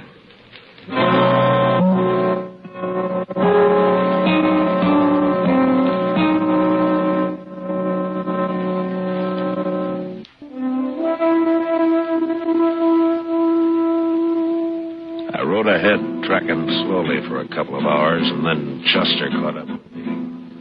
He looked at me for a moment, and then without saying a word, we continued on the trail across the prairie. We traveled in silence until dark, and then we saw a cabin. I couldn't chance going up to it, so we unsaddled and turned our horses loose and crept into a little draw about 100 yards away and got down and waited. And we waited all night. Dawn came, and then the sun, hot as ever. Anything never coming out of that cabin, Mr. Dillon? Sooner or later, Chester. Look, they got a fire going now. Smoke coming out of the chimney. Breakfast, I am so hungry. Well, the man could get along without food, Chester, like Doc said. Well, at least Miss Kitty's going to get something to eat. Yeah. Mr. Dillon, what in the world are we going to do? Right now, there's nothing we can do. Sit here and wait and keep quiet. You know what'll happen if they find out we're out here. I know.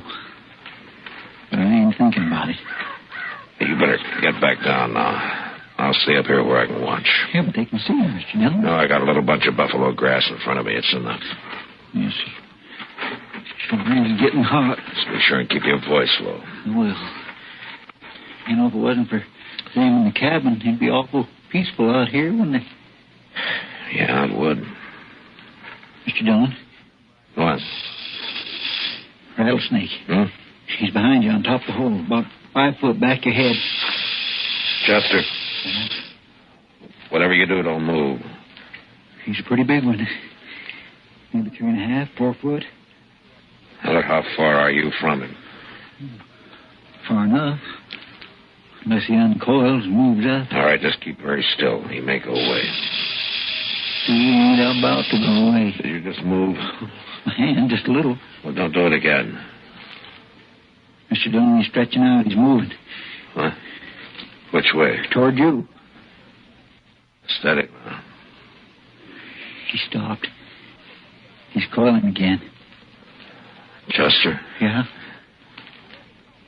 If that snake strikes at me, don't yell. They'll hear you at the cabin. Just start thinking about it now. If he strikes, you close your eyes and stop breathing. Do you hear me? Well, I'll try, Mr. Dillon. Well, you do it, you understand? Yes, sir. He's looking at me again. You moved, Chester. You must have. I got my rifle aimed at him. Will you stop it? Will you get your finger off that trigger right now? Oh, I can't sit here and just watch that rattler If you strike. shoot Kitty, you'll die. Don't you know that? I didn't move, Mr. Dillon. Honest, I didn't. Wait a minute. I got an idea. What? Chester, you chewing? What? Chewing. Chewing? Oh, tobacco? Yeah. No, sir, but I got a fairly fresh quid in my shirt pocket. Okay, we'll chance it. Get that quid into your mouth, but do it slow, and as steady as you can manage it. Once you start moving your hand, don't stop. You understand? All right, go ahead. Okay. I already got my fingers in my pocket. There it is. Slow and steady now. I'm trying. Here. It's in my mouth now. All right. Now, juice it up, huh? Get a big mouthful. I am. All right, Chester, I've heard you brag about how good you can spit. Can you hit that rattler from there? Mm-hmm. Maybe. Okay, do it. But I only got one shot. I can't make it. I just can't do it. Wait a minute, Chester. You got a mouthful? Yes, sir. All right. Take your time now. Move and make him look at you, and then you sputter him right in the eyes. Okay. Go ahead. Snake? Hey, Snake. Look. I got him, Mr. Dillon. I got him. He's leaving. There he goes. He's gone. It worked.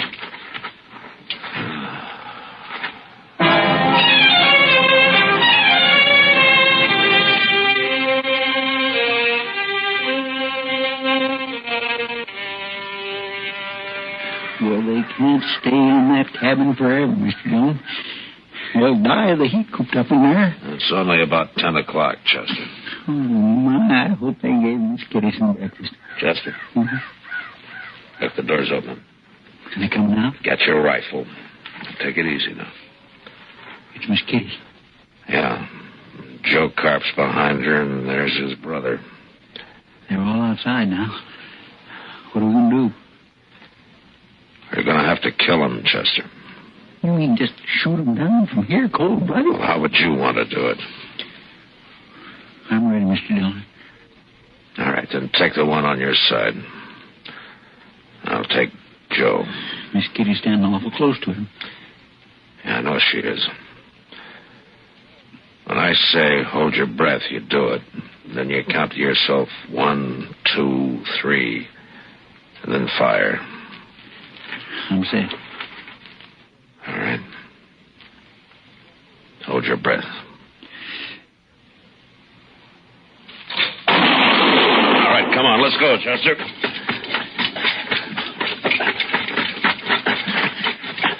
Hey! Get back inside! Joe Carp's still alive, Mr. Dillon. He's reaching for his gun.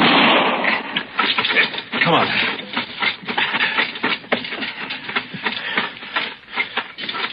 They're dead. They're both dead now. Okay, Kitty.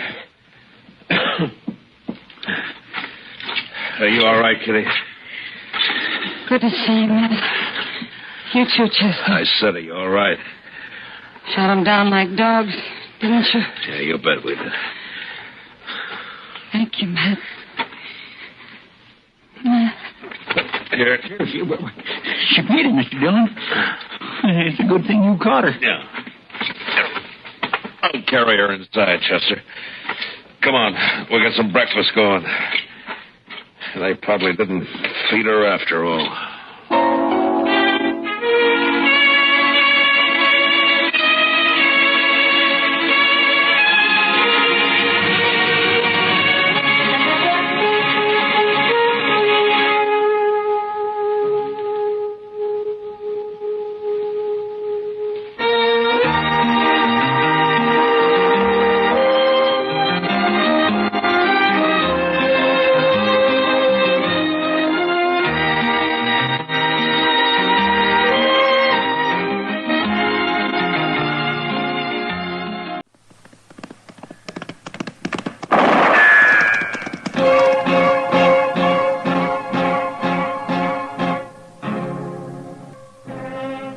Around Dodge City and in the territory on West, there's just one way to handle the killers and the spoilers, and that's with a U.S. Marshal and the smell of Gunsmoke.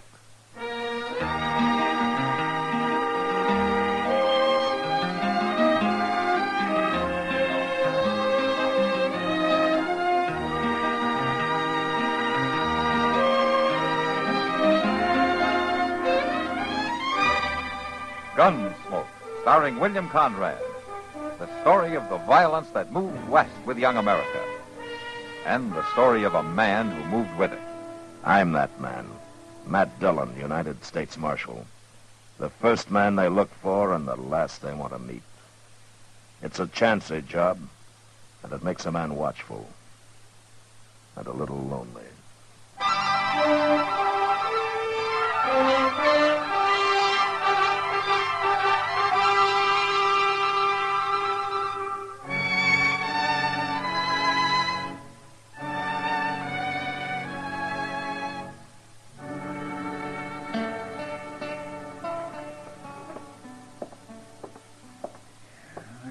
Fresh air in this office.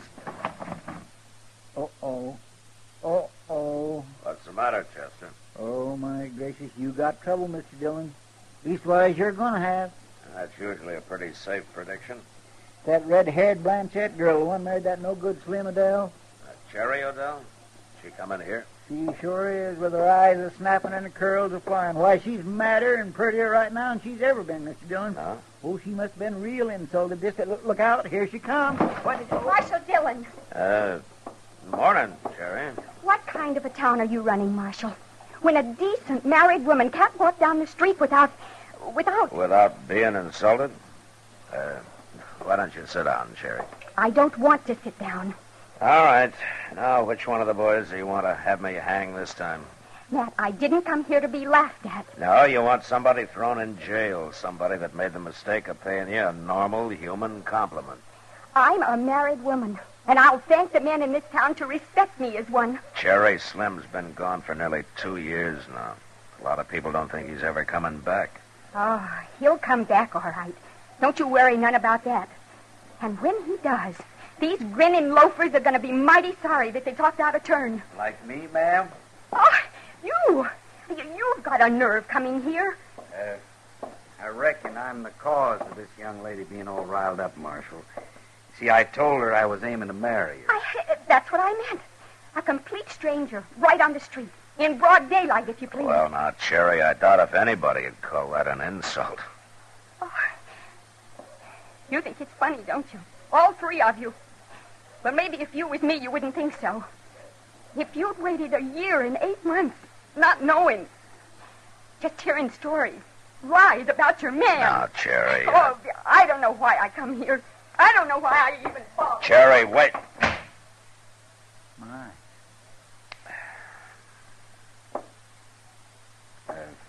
Marshal, my name's Red Larnard. I'm Matt Dillon. This is Chester Prodford. Howdy. I do. Are you just riding through? I didn't have any actual plans, Marshal, till I came face to face with Mrs. Odell up the street there. Huh? Miss Odell? Oh, I knew who she was before I even spoke to her. I ought to. I've been carrying her picture with me for 3 weeks now. Here. Where'd you get this? From her husband, after he was dead. Dead? Oh, my goodness. That's what I came to Dodge for, to let her know he was dead. I see. Tell me something. Slim Odell, how did he die? It was Injuns, renegades up in the Platte River country about a month back. You sure of that? Well, I was there. Me and him was partners on a trap line. They almost got me, too. Uh-huh. Chester, Yes, sir. hand me that bulletin there back of the desk, will you? Yes, sir. Here you are, Mr. Dillon. I got word of Slim's death, too, Red. The sheriff's bulletin came about 3 weeks ago. I looked in the post office here. There wasn't any bulletin up. Yeah, I know. I haven't said anything about it, not even to Cherry. Slim O'Dell was shot to death trying to hold up the North Platte Broken Arrow stagecoach. His partner got away. No name, no description. Marshal... That's why I kept the news to myself. I figured his partner might head for Dodge and try to get Slim's wife to alibi him some way. Now, just a minute, You Marshal. keep your hands right where they are, Red. You're under arrest for attempted robbery and for the murder of 2 stage line guards. Take his gun, Chester.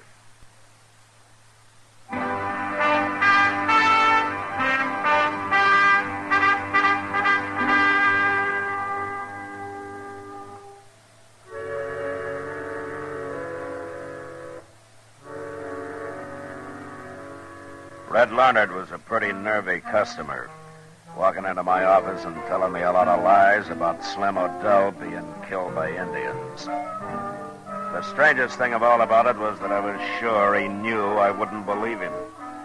But whatever he had in mind, I decided not to take any chances with him. When I told Chester to take his gun, he stepped back a few feet, and for a minute I thought I was going to have a fight on my hands. Now, wait, Marshal. I reckon we better back up a little here. Get out of the way, Chester. Listen to me, will you? We both made a mistake here. Oh, is that so? I came to Dodge for the same reason you kept quiet about that wanted bulletin. I figured Slim O'Dell's partner might make for here to hide out. I thought you said you were his partner, Red. No. No, I'm the man who killed him. I'm a special agent for the Wells Fargo Stage Company. My credentials are in my hip pocket. Here.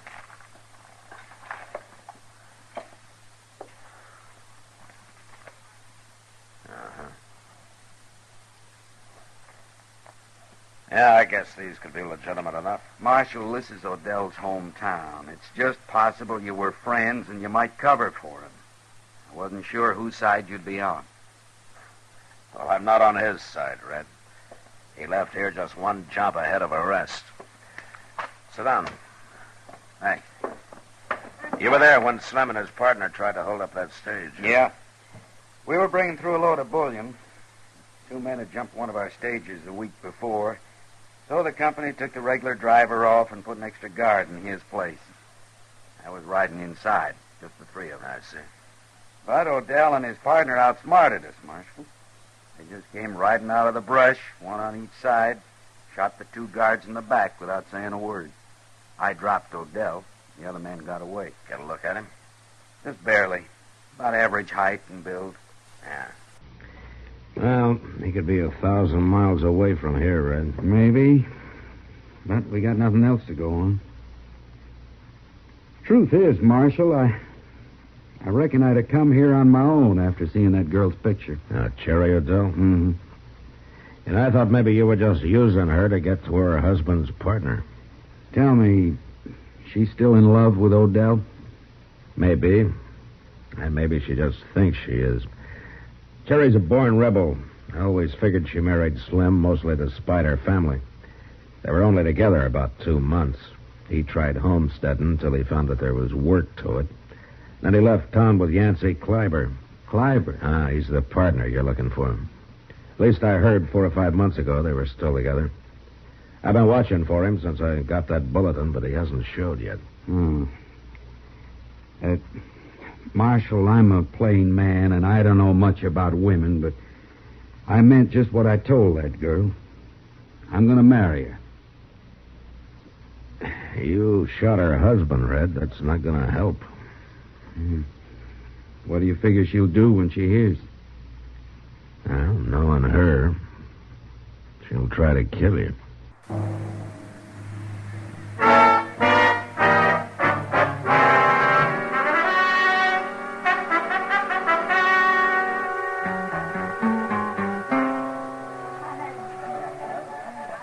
Ma? sent a boy to look for you a while ago. Oh? Yeah, I guess he's still over at the jail waiting for you. Now, what's the trouble? Well, I'm not sure, but... Matt, do you know somebody by the name of Larnard? Red Larnard? Yeah, he just hit town this afternoon. He's here on business. Oh. Why? What about him? Well, Jerry Adele was in here looking for him. In here? Yeah, looking for this Red Larnard, and that's all she'd say, Matt. She was acting half wild. She had a run-in with Red earlier this afternoon. Well, doggone, at the Long Branch ain't getting to be the most law-abiding place in Dodge. At least that's where the law abides most of the time. The law abides most of the time. How are you, Doc? Very funny. Oh, Kitty, you're looking pretty in a young filly in a field of buttercups. Well, thank you. You just watch this old goat, Kitty. The only thing he really thinks is pretty is a bad case of jaundice or a family down with a crew. Oh, now, Matt, I'll allow you to buy me a drink for that. Just may do that, Doc. Mr. Dillon. Mr. Dillon? Yeah, what is it, Chester? You better come quick, and you too, Doc. Why? What's the matter? It's that fellow Red Larnard. They just found him laying back at the livery stable. He's been shot in the back.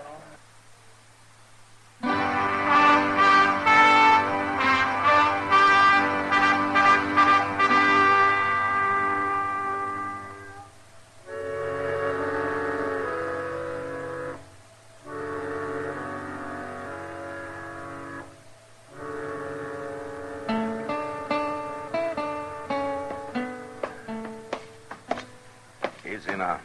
Watch the top step there, Chester. Yes, sir. I got him all right, Mr. Dillon.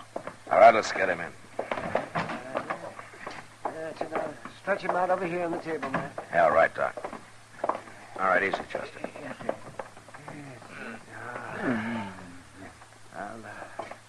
I'll have to cut that shirt to get it off his shoulder.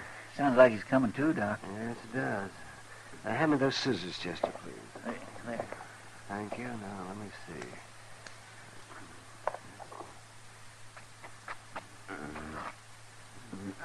Oh, now take it easy. Take it easy now, son. Let's have a look at you. What do you think, Doc? Well, Matt, if it'd been a couple of inches lower, a little to the right, I'd have had myself a coroner's fee. As it is, though, I guess he'll probably live. Well, don't sound so disappointed. Hand me those forceps, will you, please, Chester? These things? That's right. That's right. Here. Thank you. Can you hear me, Red? Yeah. Yeah, I hear you. Now, there's no use fooling you, son. This is going to hurt a little bit. But we've got to get that bullet out. Go ahead. Get it over with. Wait a minute, Doc. Be all right if I ask him a couple of questions first. Sure, Matt, you go ahead. A few minutes won't hurt anything. I've got the bleeding stopped. Red, you feel like talking? I felt more like it. It won't do any good anyhow, Marshal. What do you mean? I went over to the stable, get my horse. I was aiming to ride out to Cherry's place. I felt the bullet hit me, and that's all. You didn't see who it was? Huh? No. No, they were behind me. I didn't see anybody at all, Marshal. That's a fact. Don't you believe me? I got no reason not to, Red. If you claim that's what happened, then that's the way it is. That's all I know about it, Marshal. All right, Red. Good luck. Thanks. Go ahead, Doc. Chester. Yes. Brace yourself now, young fella. Once we get that bullet out, you'll feel... Chester, go saddle a couple of horses, will you? We'll ride out to the Cherries.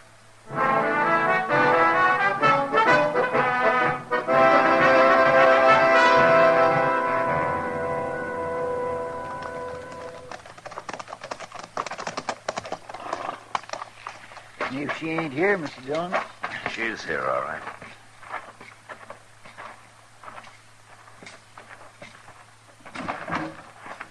Who is it?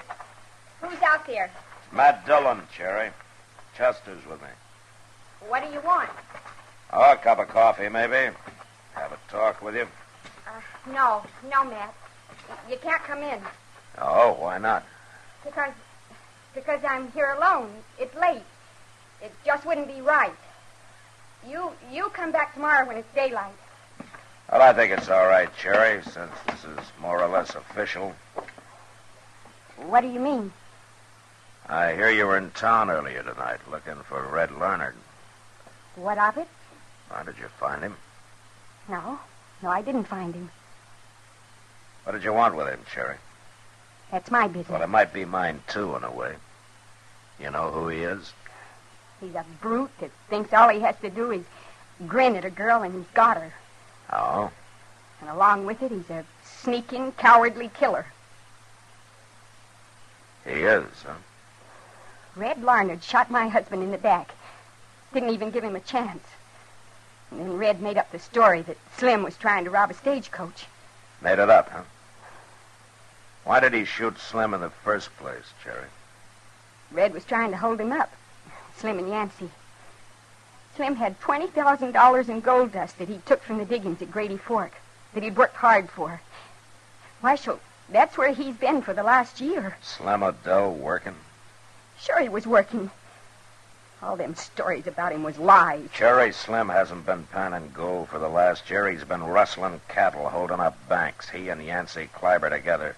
No. I've tried often enough to tell you he was no good, but you wouldn't believe it. Or at least you wouldn't admit it. Actually, I think you knew. I think you knew it a week after you married him.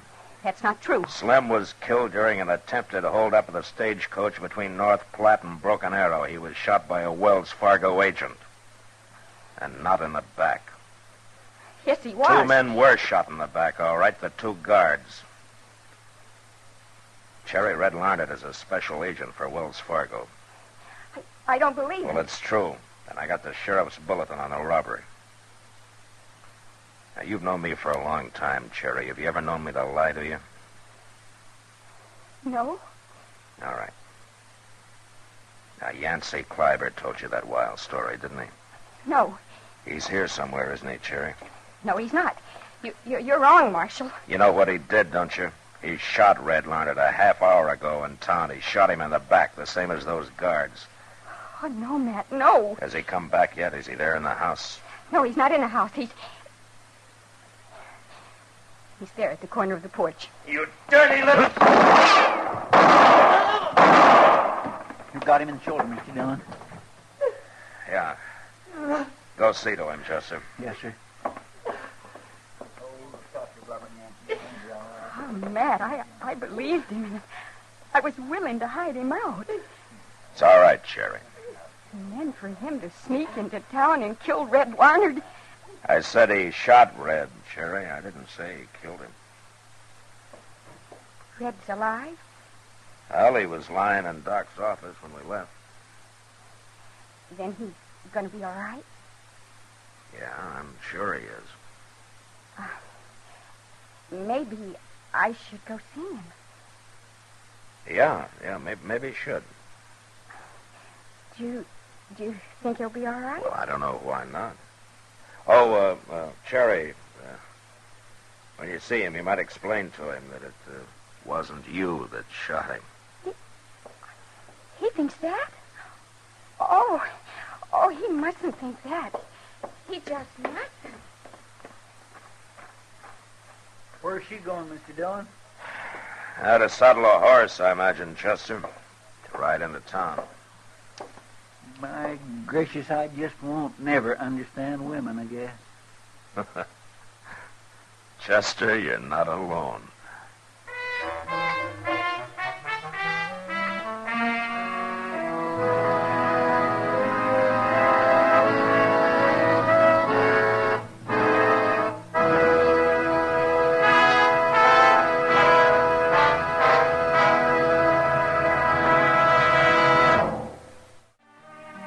Gunsmoke.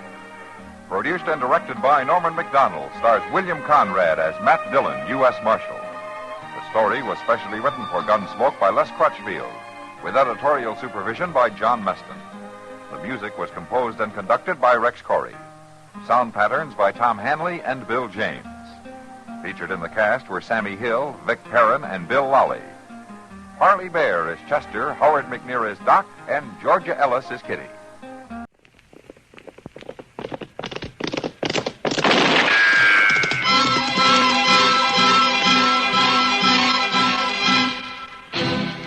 Around Dodge City and in the territory on West, There's just one way to handle the killers and the spoilers, and that's with a U.S. Marshal and the smell of gun smoke.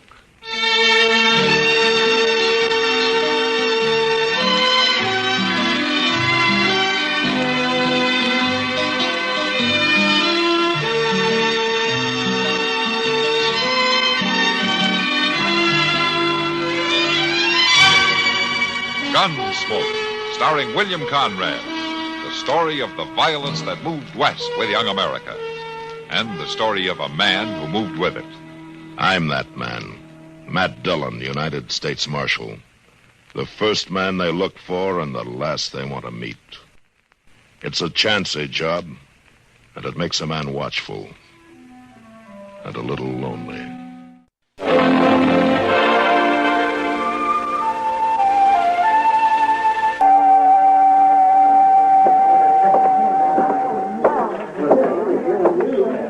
Good evening, Mr. Syberts. Oh, why, Henry?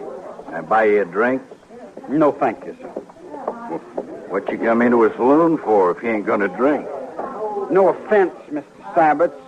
I just don't feel like a drink. Well, a man's free to do what he feels like, Henry.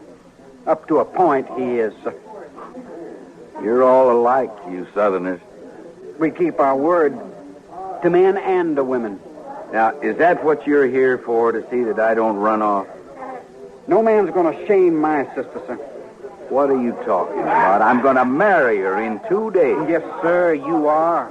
Look, Henry, we postponed the wedding last month because I had to go to Abilene on business. I run a big ranch, and it takes a lot of hard work and time.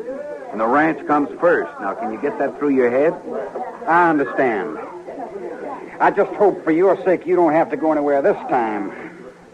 Polly wasn't proud having to call off the wedding last month. Now, suppose you leave that to me and Polly and keep your puppy nose out of this. I don't care for that remark, Mr. Syberts. No? And let's see what a young Confederate gentleman does about something he don't care for. Well, go ahead. You're wearing a gun. You can't bluff me, sir. All right, hold it, you two. Oh, get this little whippersnapper off my back, Marshal, before I shoot him. That's enough, Syberts.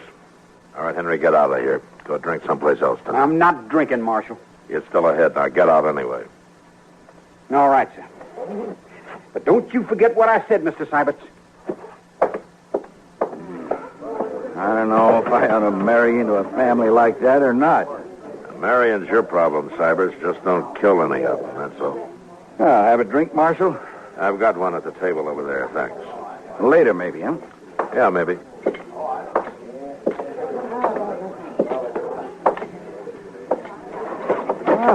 You sure stopped that just in time, Matt. Yeah. That kid wouldn't have had a chance against Nate Syberts. No, but he'd have tried it anyway. They're going to make a real happy family. Oh, they'll get along, Kitty. Syberts and Polly, anyway. They will if Henry and his father give them a chance. Too bad Mrs. Trojan isn't still alive. She'd handle it better. They're nervous about the wedding, that's all. Yeah, and about Syberts' money. They need it bad. Yeah, they used to be rich, Kitty, back in Virginia. Well, sure, before the war. Why do you think they're so happy to be able to marry Polly off to a big rancher like Syberts? You know what it was like, didn't you? Yeah, except for Polly. I think she's real fond of Syberts. Well, sure. He's fond of her, too. After all, she's a woman, isn't she? Yeah, I know. But maybe he'll settle down now. Quit running around so much. Yeah, I hope so. For her sake. When's the wedding, Matt? Day after tomorrow? That's what they say. You're going, aren't you? Yeah, I suppose we'll go. I love weddings. Oh, Kitty, that reminds me. I saw Polly on the street the other day, and she asked me to tell you that you'd be welcome at the wedding if you want to come. She did? Uh-huh. I've only met her at the store and around. Well, it seems like she likes you. Anyway, that's what she said. Gee, Matt, do you think I should? Well, you were invited by the bride. I don't know why not. Well, maybe I'd better think it over. She's got enough trouble as it is. Anyway, I feel kind of good her asking me. Well, they're just people, Kitty. Like anybody else.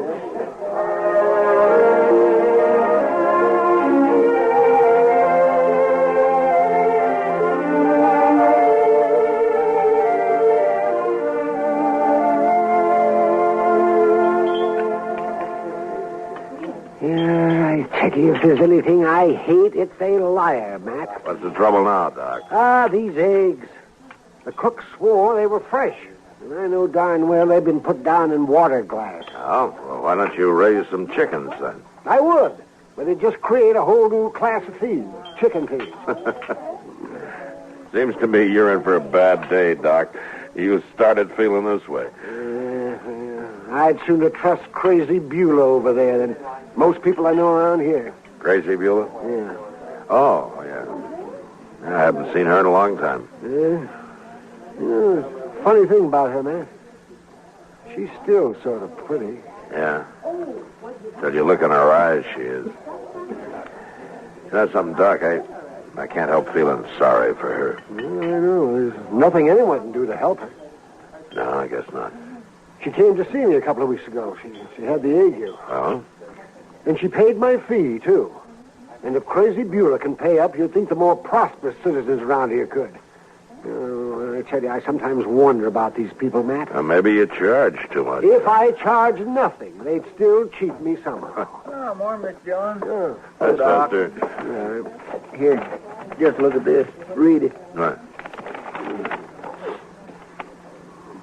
If Nate Seiberts marries that Troyman girl, there'll be a killing. I'm warning the law to stop it before it's too late.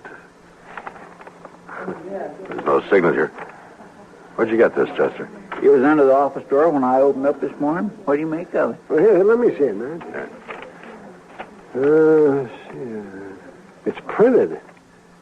I thought I might recognize the handwriting. That's why he printed it, I guess. Well, I wouldn't want to be in Nate Seibert's boots. Young Henry's going to shoot him if he doesn't marry Polly, and here's somebody who's going to shoot him if he does. All in all, it'll make for a lively tomorrow.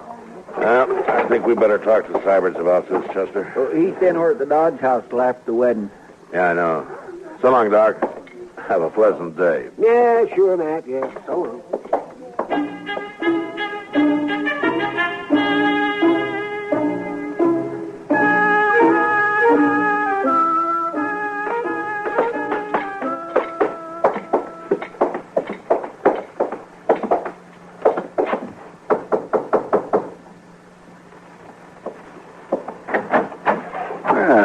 Marshal, Chester. Oh, Nate. Like to talk to you, Seiberts. Sure, Marshal. Come on in. Come in. Chester found this note at the jail this morning. Here. Now, who wrote this? Well, I thought maybe you could tell me. No, I got no idea, Marshal. Can you think of anybody who doesn't want you to get married, Seiberts? I got enemies, sure. What man hasn't? But they don't have nothing to do with me and Polly. What do they care if I get married? Well, maybe it's just a joke somebody's kindly playing on you. Well, it's a mighty poor joke under the circumstances. Yeah, I suppose it would be. My old man told me to stay away from women a long time ago. I should have listened to him. It's a little late now. Yeah. If you get any idea, let me know, will you? Anyway, we'll be at the wedding. We'll do what we can. I'll be wearing a gun, too, Marshal. You can count on that.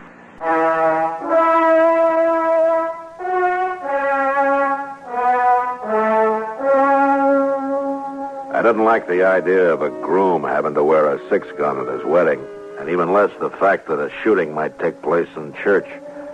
So I went out to see the Troymans. Polly came to the door and ushered me into the front room, where her father and Henry were sitting. Can we fetch you something, Marshal? A glass of bourbon? No, thank you, Mr. Troyman.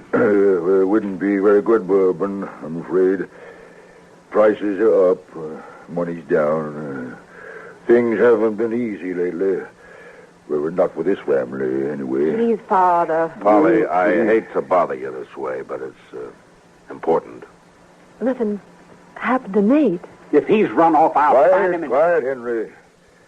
Now let the marshal speak.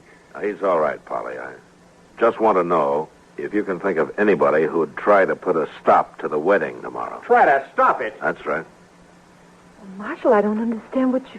Well, somebody's threatened to, Polly. I don't know who it could be, and neither does Nate Seiberts. I talked to him about it. This is mighty strange, sir. It sure is. Is it true, Marshal? Yes, it looks that way. Well, who'd not want us to get married? Polly, when you took up with Nate Seiberts, was there anyone else who might have been jealous about it? Uncommonly jealous, I mean, enough to start trouble tomorrow. Well, no, Marshal, there wasn't. What about Red Withers? Red Withers and I broke off 2 months before that, Henry. Besides, he's gone to Los Alamos. There wasn't anybody else, huh? No. Marshal, have you thought that maybe Nate Seiberts himself might have started this? He didn't. How do you know he didn't do it? He ran out once before, and he's like Henry. He's not that kind of a man, Henry, that's why. Now, let's not get all upset about this. I promise you, Polly, that Chester and I will be there tomorrow, and we'll see that nothing goes wrong. Well, thank you, Marshal. I'll be there, too. Don't forget that. Sure, Henry. But don't come wearing a gun. Why not? Because I'll take it off you if you do. You're too ready to use it. Is there anything I can do, Marshal? I'll let you know if there is, Mr. Trojan. Yes. I'm sorry I had to trouble you with this, Polly. I understand, Marshal, and I thank you kindly. I'll see you to the door. Thanks.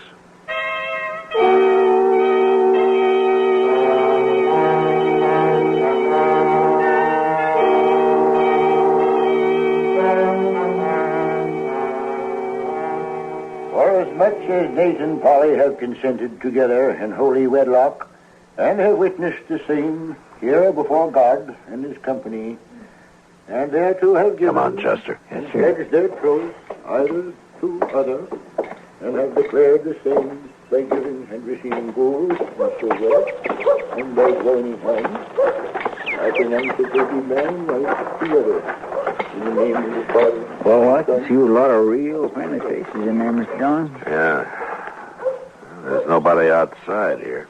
Yeah, that's Seiberts' buggy right there, ain't it? Yeah, he's driving Polly out to the ranch right after the ceremony. She didn't want a celebration of any kind. Well, looks like there won't be no trouble after all. I sure hope not, on their wedding day and all. It sounds like it's over. They'll be coming out now. Yes, sir. We'll stay close to them till they drive off. It could happen right out here. Well, I'll watch whichever way you ain't watching. How would you know which way I'm watching unless you spend your time watching me, Chester? Well, now, sir, I didn't mean exactly that. Oh, here they come. Oh, my, don't they look pretty?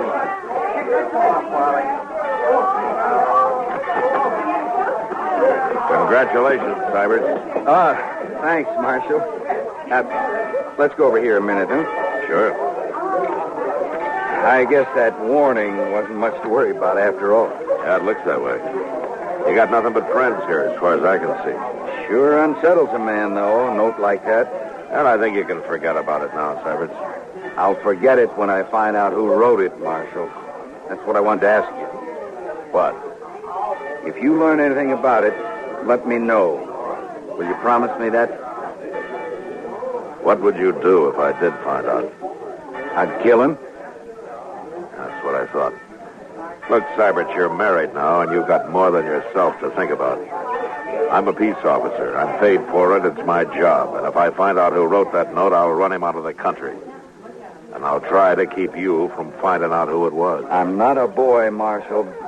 I'm not sure I appreciate your trying to protect me. What about Polly? Polly? Yeah. I think I see what you mean, Marshal. You're just not used to being married, Seiberts. But you better go on and start getting used to it. Polly's looking for you over there. Well, thanks, Marshal. All right.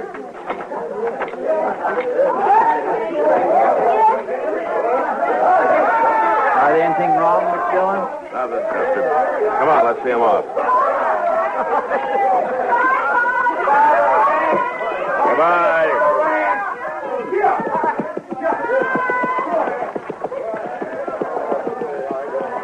Oh, my goodness, Mr. Dillon.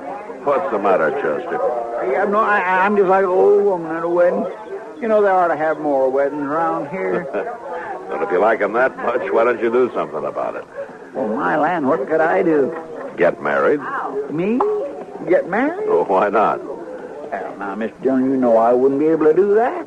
Well, I don't make enough money to keep body and soul together just for me, let alone a wife and a lot of kids and in-laws and such as that. Well, you could start with just a wife. What? It's down that road Seiberts took. Come on, grab a horse. Anybody's horse.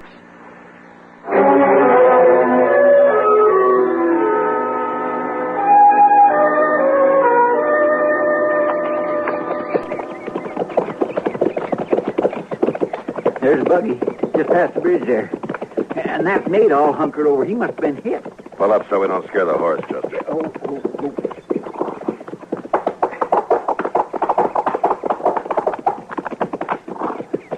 You take a look under the bridge. Yes, sir, I will.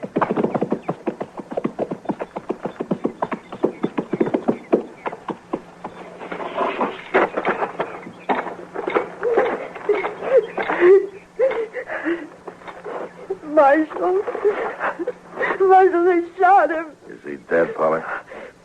He's breathing, but I couldn't drive the horse back and hold him, too. Marshal, what? Why did they do it? Who did it, Polly? How many were there? I don't know. I didn't see anybody. We were just driving across the bridge and they shot him. Please, Marshal. How is he, Mr. Dean? Marshal, do something. You die. Chester, get in the buggy and drive back to docks, quick. Yes, sir. Now, give me them lines, please. Tell everybody to stay in town. I don't want them messing up the tracks out here. Now, hurry. We'll be there before you know it, Polly. Now, get a good tight hold on Nate.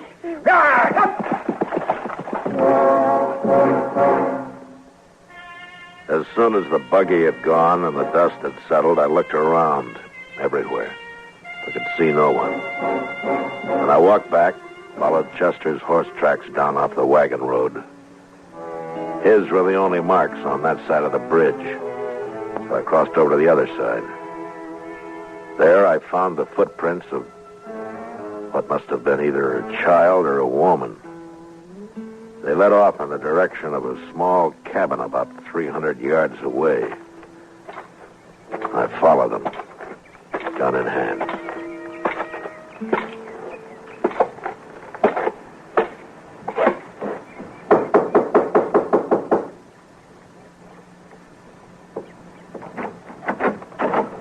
Oh, it's you, Marshal. Beulah.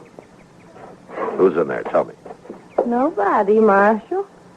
Nobody now that I'm not here. Get out of the way, Beulah. That's what Nate said. Get out of the way, crazy Beulah. Nate? You won't say it no more. I fixed him. Beulah, what are you talking about? He wouldn't even look at me on the street after. And then he up and married that Trojan girl. You mean you shot him? I warned you, Marshal. I told you to stop the wedding. I told you what would happen. I told you. Why didn't you stop it? Why didn't you stop it? Beulah. Beulah, take it easy now. You believe me, Marshal? What? Take a look in the cabin.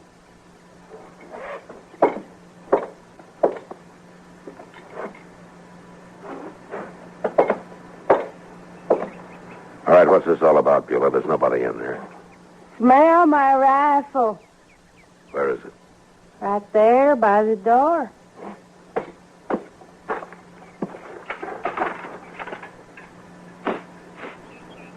Yeah, it's been fired, all right. Did you really shoot Nate Savage, Beulah? I want the truth now. I said I would, didn't I? I hate him. Why, Beulah? Why did you do it? Tell me. No, I won't tell you. I don't have to. All right, Beulah, get your things. Let's go into town. I don't need nothing, Marshal. I got all dressed up and everything, see? See? Yeah, you look fine. I feel better now, Marshal. Now it's all over. He's dead, and I feel a lot better.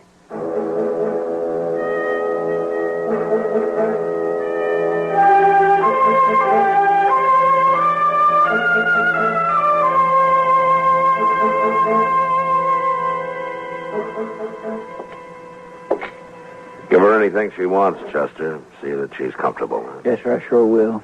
It sure beats all, though, don't it? Yeah. Well, I'm going up to docks. Maybe Cybers can talk now. You better hurry up. Paul'll be back there any minute. All right.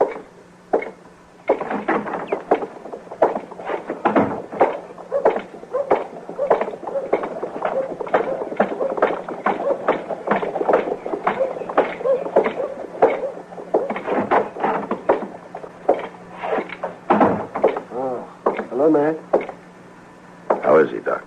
Well, I can't tell yet. But don't tire him out.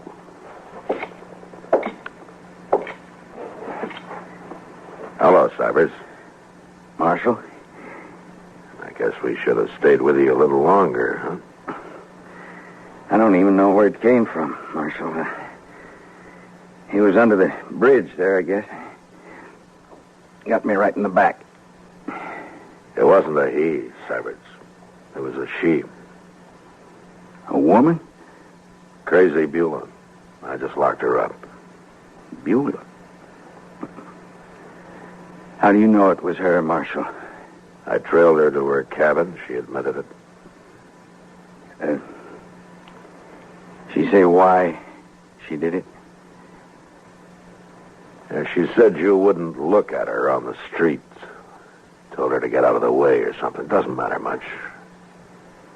Unless you want to tell me. Well, I got drunk one night, Marshal. She kind of chased after me ever since. I tried to keep out of her way. I see. What are you going to tell Polly? If I live? Yes, if you live. I don't know, Marshal. I might even tell her the truth. All right, Matt. That's enough. Yeah, sure, Doc. So long, Cybers. Goodbye, Marshal.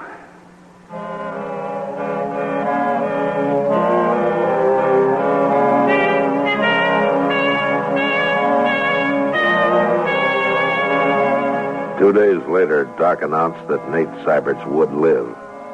And the next day, they moved him up to the Troyman house where Polly could nurse him. I never did know if he told Polly what it was all about. Maybe he didn't have to. Crazy Beulah never asked about him, never mentioned his name again. For her, it was all over and done with. And finally, somebody remembered she had people in St. Louis.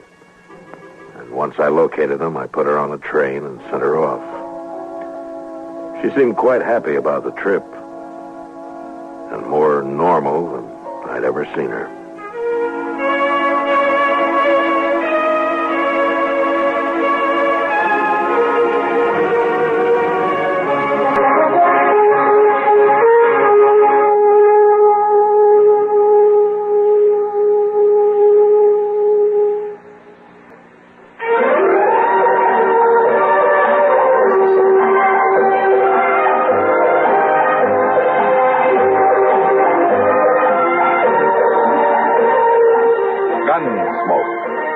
Produced and directed in Hollywood by Norman Macdonald, stars William Conrad as Matt Dillon, U.S. Marshal.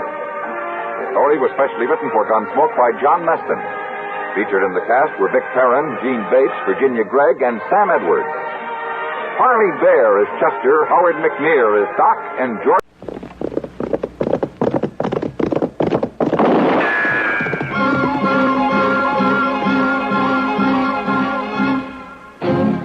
Around Dodge City and in the territory on West, there's just one way to handle the killers and the spoilers, and that's with a U.S. Marshal and the smell of gun smoke.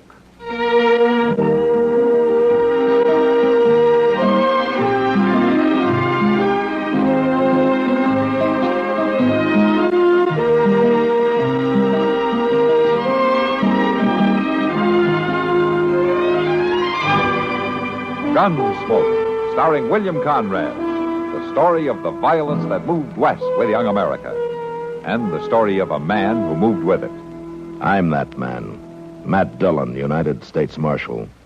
The first man they look for and the last they want to meet. It's a chancy job, and it makes a man watchful and a little lonely.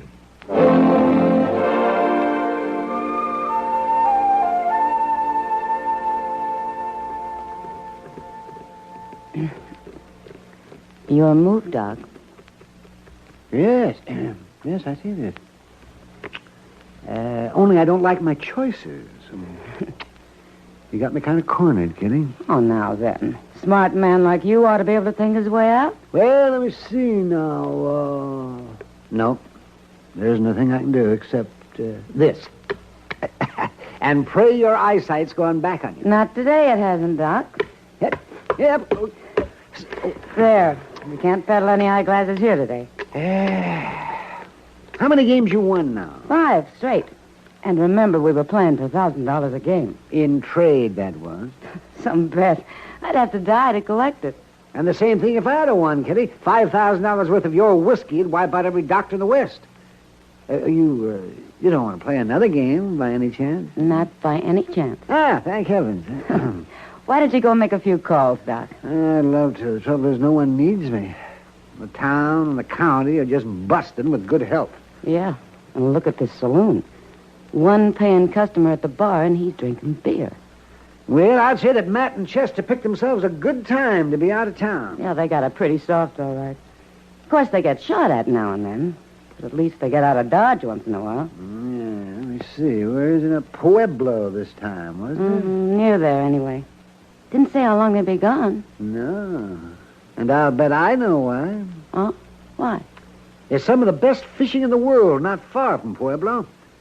Wouldn't surprise me the least bit if they're settled back next to a stream that's just jumping with mountain trout.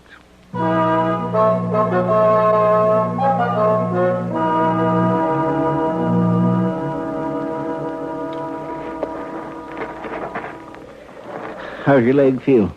Was you hit bad, Mr. Dillon? Yeah, I never heard of being hit good, Chester. Your pant leg's bloody and some. Yeah, I know.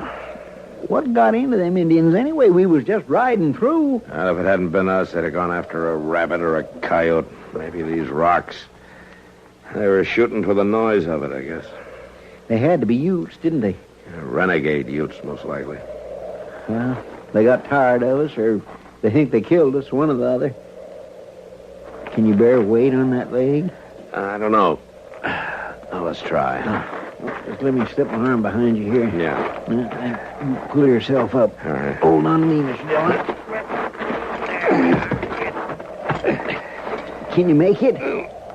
Yeah, I can make it to my horse, I think. There we go. Easy.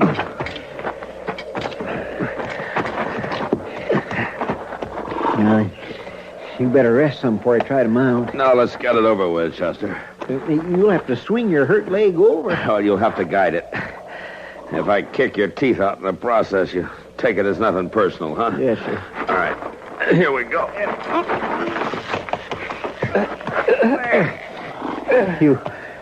You all right, Mr. Dillon? Yeah.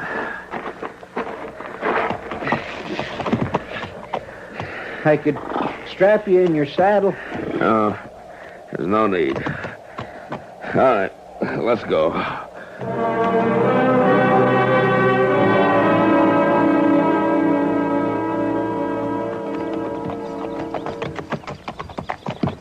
You're awful peaked looking, Mr. Dillon.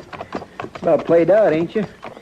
There's water ahead to the left in those trees there.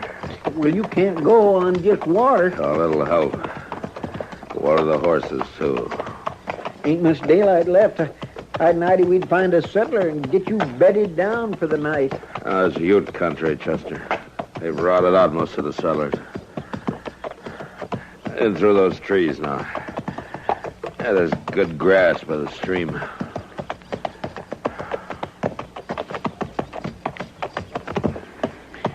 Don't you move yet, Mr. Dillon.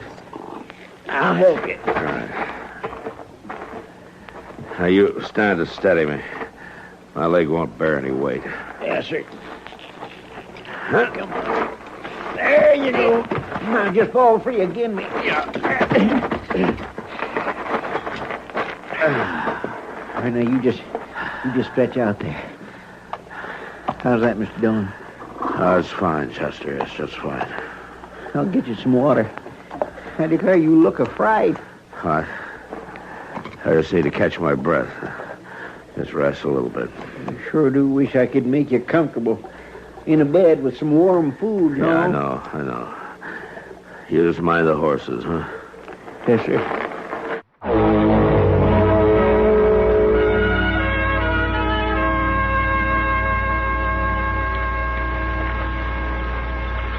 Chester? Chester? Oh, you wait, Mr. Dillon? Yeah. I shouldn't have gone to sleep, I guess. Well, you didn't have no choice. Once you swallowed that cool water, you were just plumb... What is that? What is that, horses? Oh, no, Mr. Dillon. I hobbled them before I set out. They ain't making a sound. Shh. Wait a minute. That's horses, all right. They're coming this way. Oh, I sure don't hear a thing. You're afire with fever, Mr. Dillon. You just might be imagining. No, you keep listening. You'll hear them. Yes, sir. What I was going to say was, while you was resting, I set out and took a look around. There's a cabin not more than a couple 100 yards away. They're coming from the north. Say, by jing, I think you're right, Mr. Dillon. Look through the trees there. Indians. Could be them same renegades. Yeah, maybe. We sure better make for that cabin. No, we're better off here. Trees will hide us. Unless they already know we're here. You just lie flat, Chester. If they start through the trees, fire. You able to handle a gun? I'm ready for them. They're making right for us, sure as sin. Yeah. They're right at the trees. Take it easy. I sure ain't keen on them seeing us first. They're riding right along the tree line, going on south. I can't make them out anymore. You see them? They're on past the thicket, but I can't see them. I swear that was close. Yeah, it's still close. Sounds like I stopped. I counted 6 of them. Yeah, 6. That cabin, where is it? I'm afraid that's where they are. It's that direction. No more than a couple 100 yards away. Yeah, that's some better. That's a welcome sound for a fact. You talking about a deserted cabin, Chester? Well, I didn't see no signs of life. Like they've been that way for years from the look of it. Well, you'll have to drag me, Chester. I can't mount again. I'll get you there, Mr. Dillon. Don't you fret yourself.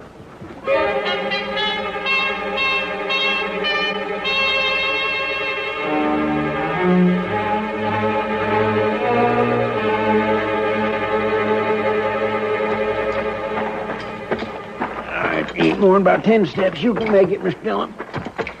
I don't know, Chester. Come on now, you just lean heavy on me. You'll make out fine.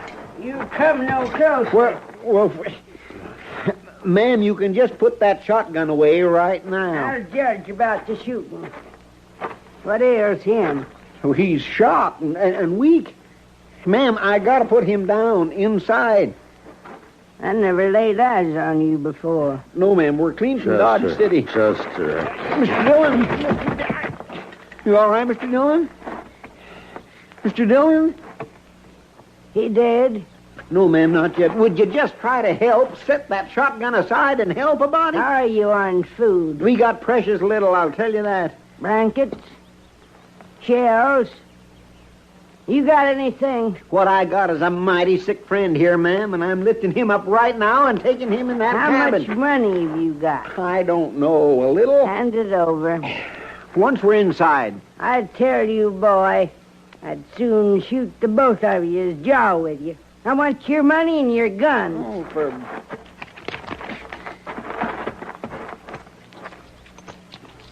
There. Now then. His money, too. Oh, my goodness. Here.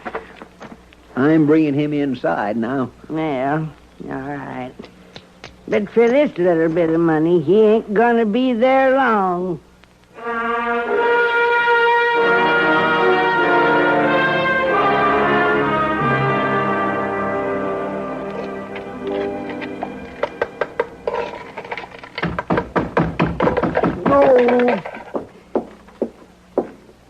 Yeah, you're another weak one, are you? Well, I'm carrying my weight in logs. Put 'em by the stove and quit whimpering. Soft bellies, the lot of you. How is he? That's Kim. He's only making out he's sleeping. Mr. Dillon? You can't fool her, Chester. Don't try. You sure did give me a fright. I wasn't sure you was going to make it. I'm all right. She get the bullet out? Yeah. And half of my leg, I think. Yeah, I seen new cubs with tougher hides. You told me you knew what you was about. Now, you mind your tongue. I'm no mind to hear you, Beller. No cause to go at her, Chester. She did all right. Well, she took everything we had, Mr. Dillon. Our guns, bullets, money. I never seen her like. You'd best quiet him. I buried 4 husbands, 20 children. A couple of strangers don't faze me. You better get some sleep, Chester. She says you watched over me all night. Well, now, if you need me, Mr. Dillon... No, I'm fine. You go on now. You go to sleep, huh? Yes, sir. 4 husbands, ma'am? 4. I outlived them. But they was men. Regular men. I can believe that. We didn't trifle with marshals, army folk in those days. Mr. Sitton and me lived as peaceable as could be with Indian folk. We come here peaceable. Me and Mr. Sitton. When was that? In the 30s. Well, things were different then. No different than with Mr. Griffith, Mr. Albright, even later on with Mr. Netherton. There was lessons to learn in the West in them days.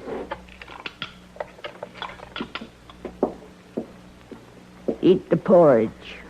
Oh. Much obliged, ma'am. Nettie. How's that? Nettie, I say. Nettie Sitton. I go by that. I can't abide being called ma'am. Oh. I lean toward Nettie. Nettie? Nettie. You live alone in the middle of Ute country.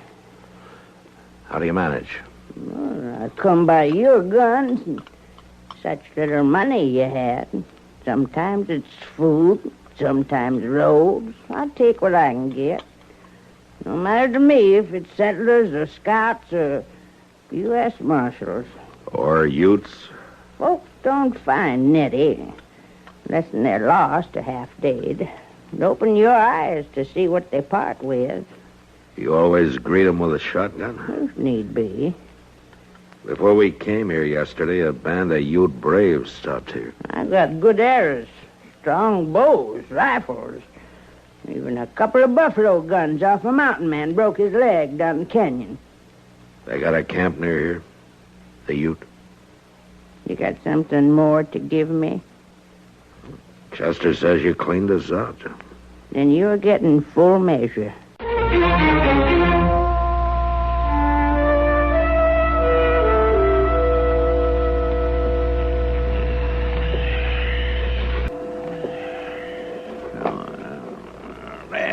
Hey, no, here. What's that? Here now, you can't have my ring. Oh, I ain't had it pretty for a spell, that's a fact. How about that ring myself in St. Louis? A man's not safe sleeping here. It'll fit just fine once I wrap some twine around it. Body's fingers thin with age. I declare, next thing I know, you'll be picking my bones. Mind your tongue. Give him his ring back, Nettie. Oh, not likely, no. Mr. Dillon, what says you can't hit an old woman when she's so mean and contrary? For one thing, her shotgun. I'd as soon use it as have a ruckus with you. You take his ring. You give us something, Nettie. Oh, I do admire her pretty. I clean forgot the bright feeling they give you. Our guns for the ring, Nettie. That's fair. I come by your horses down by the creek this morning. They're grazing on my grass and swilling my water. The prettiest to pay for that. Mr. Dillon, I better go see to them horses. You'll stay where they're sick and ailing. I'll see to the horses. You saying he can't leave the cabin? Not alive, he can't. Well, you doggone She means it, Chester. I do that. Now, I've got tending to do outside. No need peering around for your guns whilst I'm gone. You won't find them. Mr. Dillon, we have got to get out of here. Yeah, we need horses to do it. Come here. Now, steady me. But you ain't fit stand yet. You just stand steady. There. Now, we'll have to crawl once we're outside anyway. I can manage to the door. Like as not, she's just crouched out there waiting for us. Well, it's worth a chance. We might not get another one. All right. Get on your belly. Move small through the brush toward the stream. Can you see her? No, I can't. The stream. How far is it? A good 100 yards. Maybe more. I don't see the horses. I don't either. Oh, flatten, Chester. It's Ute. Well, she's talking to them Indians. We're going to have to go back, Chester. To the cabin? Without guns or horses, we're no good out here. Come on. What do you reckon she's done with our guns, Mr. Dillon? Her? She might have eaten them. Here, I'll steady you for the walk.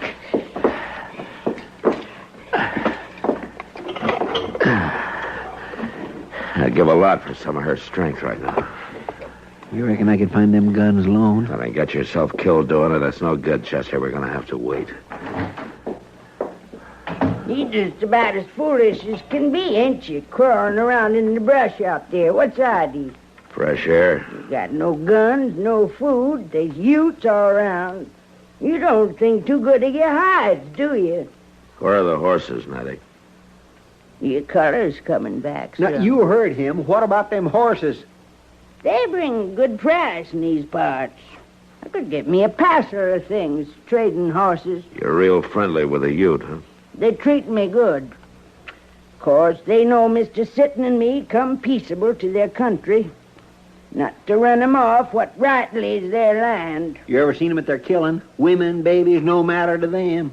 Ever ask yourself who started it all? Well, I seen it happen. The whites and their guns moving in. It wasn't pretty work they did. Women and children, too. That's a fact. They let you live here. There's got to be a reason.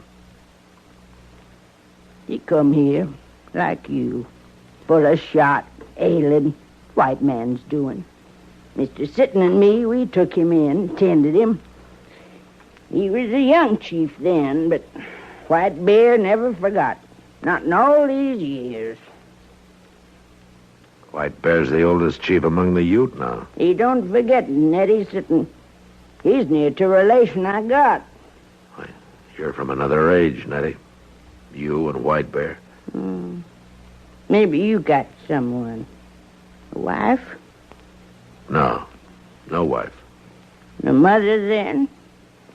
Well, I got her memory. And a pair of earrings she always wore. That's all. Not on you. I'd have come on 'em. They're back in Dodge City. Oh, that's a pity. That's a pity.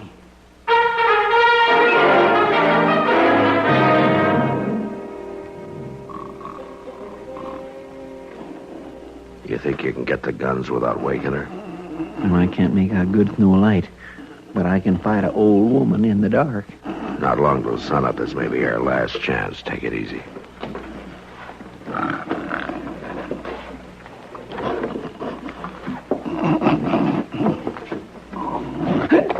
Now, that's just close enough. I don't mind shooting one bit. Stealing up on an old woman. What kind of men are you? You're a doggone witch, that's what you are. Seeing in the dark here, and you ain't no kind of woman at all. Maybe not now, boy, but I was once more woman than you could imagine. All right, shut up, both of you. Somebody's coming. They come earlier than I said. It's them same Indians, Mr. Dillon. Yeah. May you stand still, a pair of you. Mr. Dillon, I swear I had my rifle. I'd blow us up before I'd let them take us. Maybe I'd help you, Chester. She's out there right now trading for us. You know that. Now, get ready. Somebody's coming.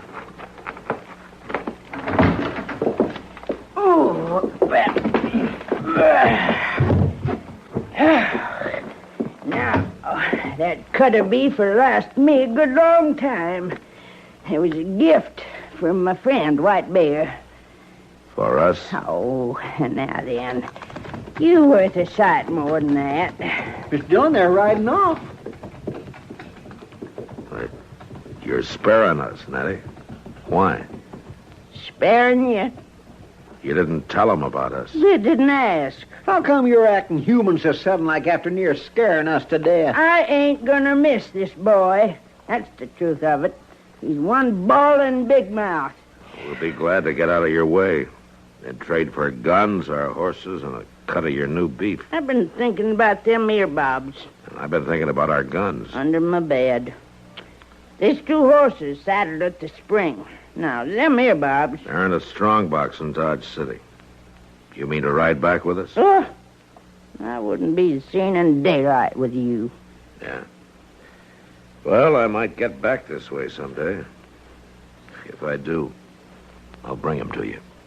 For these old ears? Here. Now, here, boy. Take your ring. Pretties ain't for me. Not anymore. I'll take it. I declare I don't understand you at all. You just beat the Dutch. That's what you do. If you was regular men, you'd find yourself a woman. Pretties don't belong on a man's hand. There ain't no strong box. Us women folk gives us that bright feeling. Having a pretty.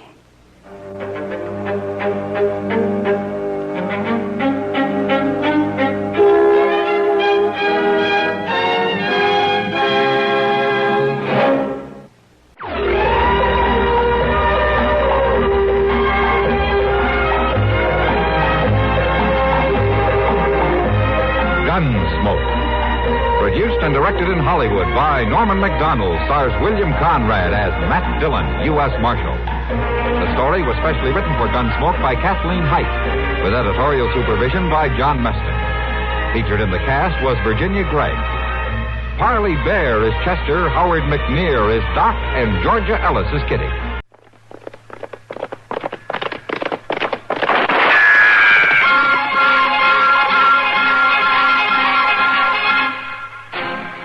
Around Dodge City and in the territory on West, there's just one way to handle the killers and the spoilers, and that's with a U.S. Marshal and the smell of gun smoke.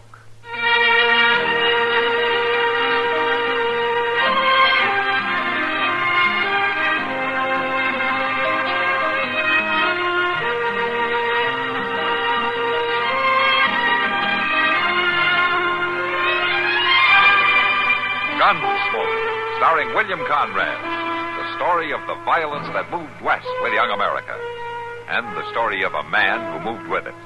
I'm that man, Matt Dillon, United States Marshal. The first man they look for and the last they want to meet.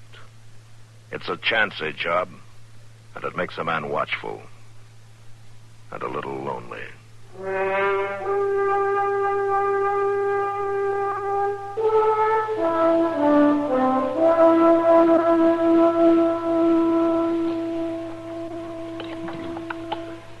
Well, you better eat up, Matt. Won't find food that's even this good when you get to Larned. Larned's a poor town, then, Doc. Ain't none of my business, Mr. Dillon, but why ain't Miss Kitty coming back from Larned on stage same way she went up there? Why do you have to go fetch her? I'll tell you why, Chester. It's the idea of having a U.S. Marshal come up and escort you back to Dodge. The reason, Chester, is that there won't be another stage for a week, and Kitty has to get back here before that. Well, that's the reason.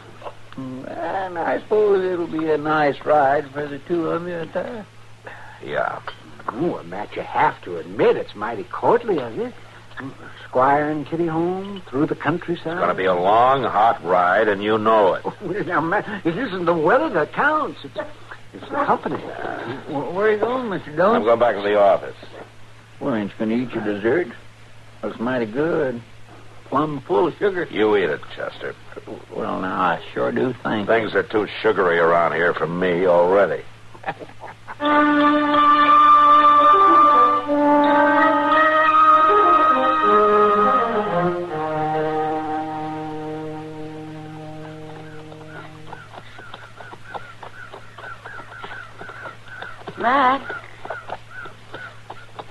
Matt? Huh? What? What's the matter? Oh, for heaven's sake. Were you asleep in the saddle? Well, no, Kitty. Of course not. I just had my eyes closed for a minute. I'm sorry. Well, I guess I can't blame you. Must have taken you most of the night to get up to Larned. And starting right back this way. Still a couple hours to ride. I've had tougher rides than this one, Kitty. Say, how did your visit with your friend up there go? Oh, I was glad to see her, Matt. Yeah? Yeah, she's been pretty sick. I'm glad I made the trip. Really am. You're not the only one. Huh?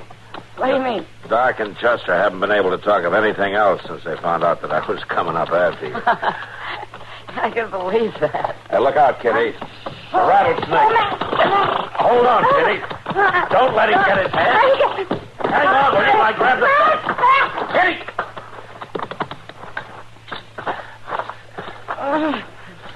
Kitty?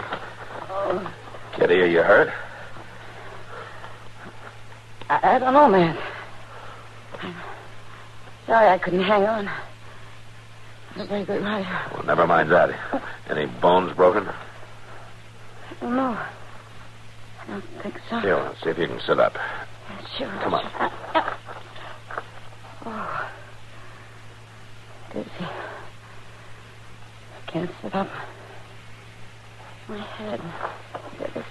My head. Now, take it easy, Kitty. Here, let me have a look.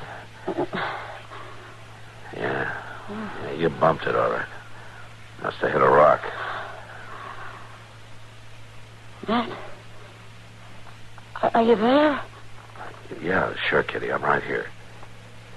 I can't see very well. Dark. What? No, don't you worry, Kitty. You're going to be all right. You get me home? Yeah, I'll get you home.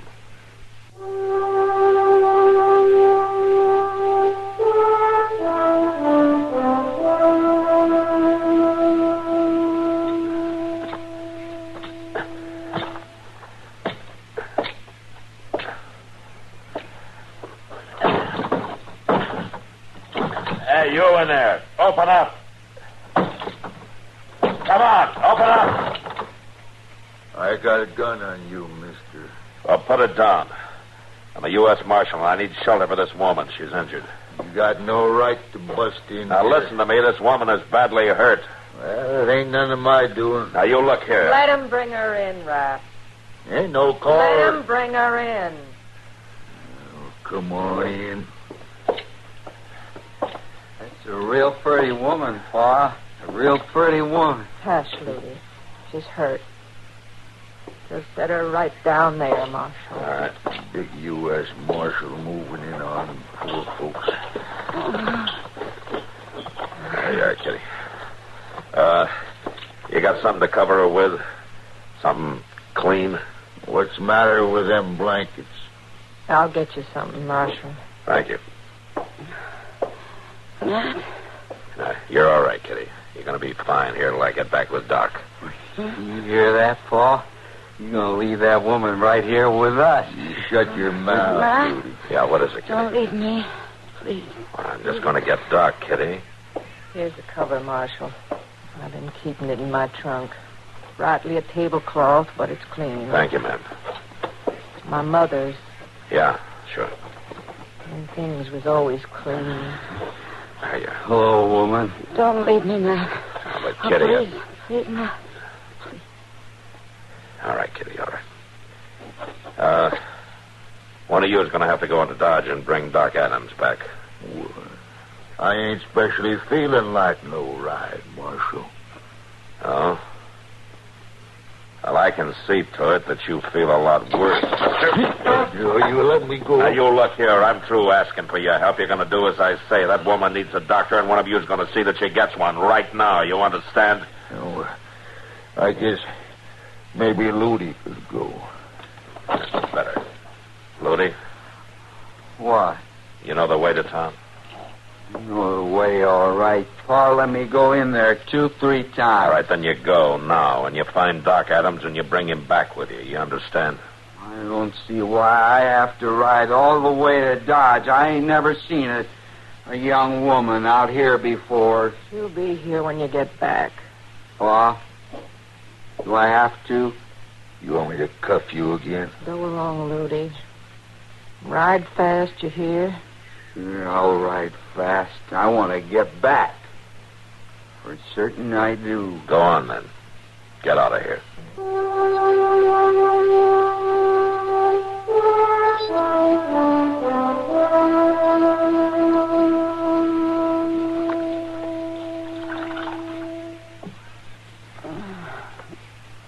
Gotta cool your head some, miss. Fever sure has took over. Marshal Dillon. What? What? Oh. What is it, Miss Hudson? Come over here. I'm trying to keep her head cool with these damp clothes, Marshal, but she's burning up for fair. She doesn't look too good. Kitty? Kitty? She can't talk, Marshal. She ain't rightly conscious. That boy of yours, he should have brought Doc Adams a couple of hours ago. Yes, sir, he should. We can't wait for him any longer. Raph. Hey, Raph. Come on. Wake up. Oh, what's that? Come on, get up. Oh. Well, it ain't daylight yet. That son of yours hasn't shown up. He's been gone over 6 hours. Well, you never can tell about Ludi. Well, I better be able to tell about you. What do you mean? Get your boots on. You're going into Dodge. Oh, and if you don't have Doc back here within 4 hours, I promise you're going to need him a whole lot worse than Kitty does. But Ludi took the only horse we got. You can ride mine. Go on now. Well, I ought to at least get paid for it if I go. You'll get paid for it plenty if you don't. Man ain't got no right to his own home.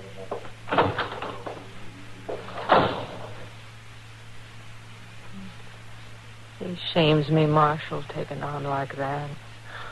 You think he'll come back? No, he'll come back. He ain't brave enough not to. He's plumb afraid of you, Marshal. I better get some more water from the well. No, here, I'll get it, man.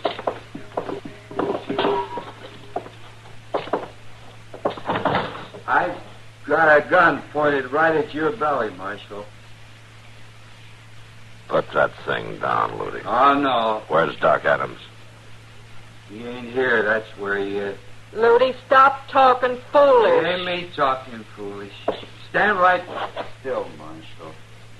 I can shoot this thing, can't I, Ma? Yes, Ludi, you can shoot it. But don't you cause no trouble now. It ain't me gonna cause no trouble. Didn't you even go for Doc, Ludi? No, Marshal. I had me a plan. A real good plan. Why, you young pup. Ludi! Right there, Marshal. Next time I'll hit you. I'm a real good shot. What are you trying to do? I come back to get the woman. What? Got it all worked out. You know, if I didn't come back, you'd send Pa out. Now, that ain't so crazy, is it? I had to wait for that, all right. Pa'd never let me do it. Well, I'm not about to let you do it either. I'm telling you the truth, Marshal. I wouldn't want to kill you. Killing's bad. But if I have to shoot at you again, I'll hit you sure. Ludi! Now, listen, Ludi. You can't take that woman out of here. She's badly hurt. I got that all figured out in my head. I stole me a wagon, and I got it here a little ways from here. I'll just carry her out to it, and I'll take her away. And when she gets all right, she's going to be my woman. Ludi, please. I got a right to have a woman just like anybody. She's the first one I ever had a chance to. Ludi, will you listen to me? No. I told you. I'll care for her till she's well. And I see her lying there so pretty. I knew she was the one I wanted. I'm going to take her right now. You sit down in that chair, Marshal. Go on. Sit down.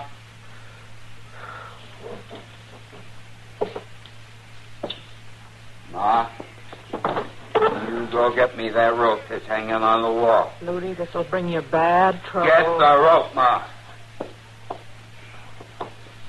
Now, you tie him up there in that chair. Now, go on now. You give me his gun first. I'm real good, Ma.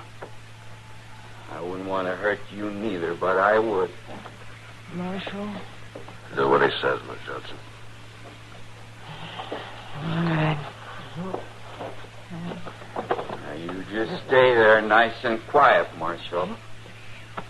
After she finishes, I'm going to bring the wagon up. I ain't looking so foolish now, am I? No, Ludi. You look fine.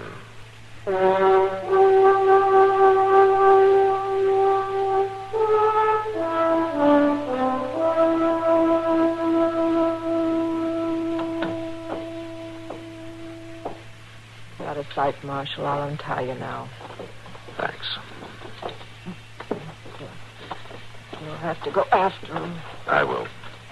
He'll kill you if he sees you. It's clean out of my reach. Nothing's going to stop him now. I'll make a good try, Miss Judson. There, you're loose. You take care of Kitty, will you? I'll take care of her. Marshal? Oh, wait. what is it? In the trunk. I saw it yesterday when I got the tablecloth. Here, Marshal. Now, you take it.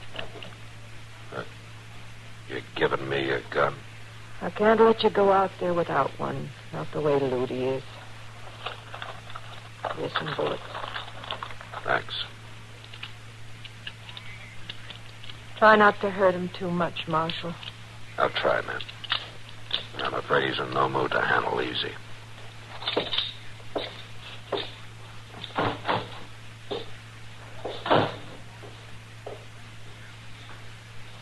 Oh, Ludi. There just ain't no chance for you in this world. There ain't no place for your kind.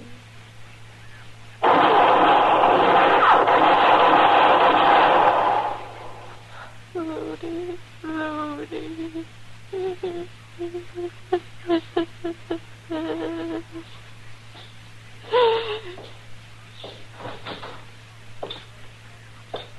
You had to kill him, didn't you?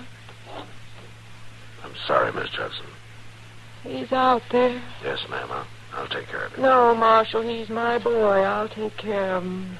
There wasn't anything else I could do. I know, Marshal, I know. It's been coming on him for a long time. There weren't no help for him, no help at all. Just beatings and a twisted way of thinking. Yeah. But he's all right now, ain't he, Marshal? I can think he's all right now, can't I? Yes, ma'am, Miss Judson. You can think that.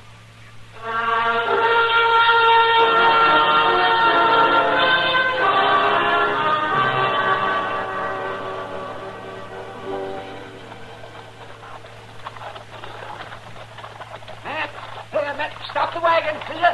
Sure, Doc. Whoa! Holla! Ha! What's the matter? Something wrong, Doc? No, everything's all right. Kitty's just coming out of it. She wants to see you. Oh? I'll be right there. How is she, Doc? She's gonna be all right, Matt. Yeah, no, Kitty, no. You mustn't try to sit up yet. Oh, that's crazy, Doc. I'm fine. You'll do what he says, Kitty, if I have to tie you down. Okay. I guess I have caused you enough trouble, Matt. You gave me a turn when you were lying there unconscious. I will say that. Well, I don't remember a thing after you first carried me into that shack. I guess it was pretty silly. What do you mean? Oh, insisting like you did that you stay with me and not leave me to go get Doc. Nothing would have happened to me in that place. I guess I was just spooky about it. Well, I was a little spooky myself, Kitty, before we got through. Well, what do you mean? Oh, nothing. Nothing. You rest now. Okay to go on, Doc? Oh, sure. Everything's fine.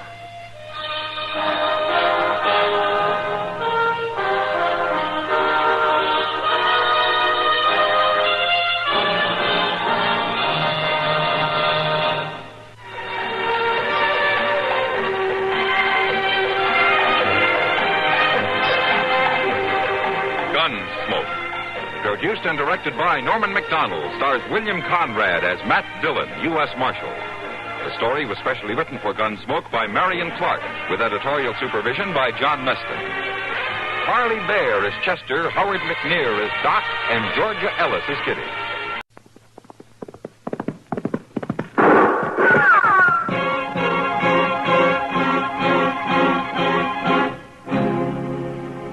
Around Dodge City and in the territory on West, there's just one way to handle the killers and the spoilers, and that's with a U.S. Marshal and the smell of gun smoke.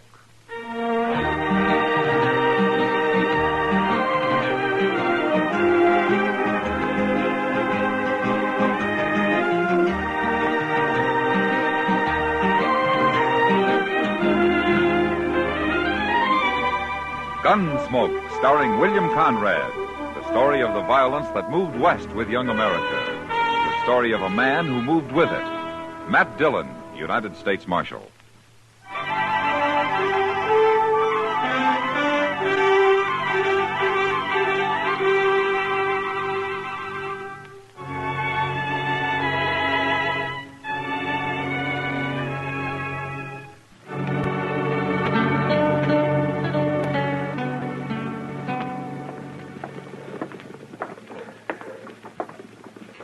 Mind if I sit here and watch the plaza with you, Mr. Dillon?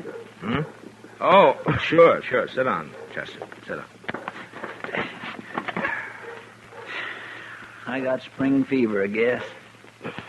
Yeah, I guess everybody has it. That'll change soon enough. It will? Sure. As soon as the first trail herd hits Dodge. Yeah, I suppose. Them Texas cowboys.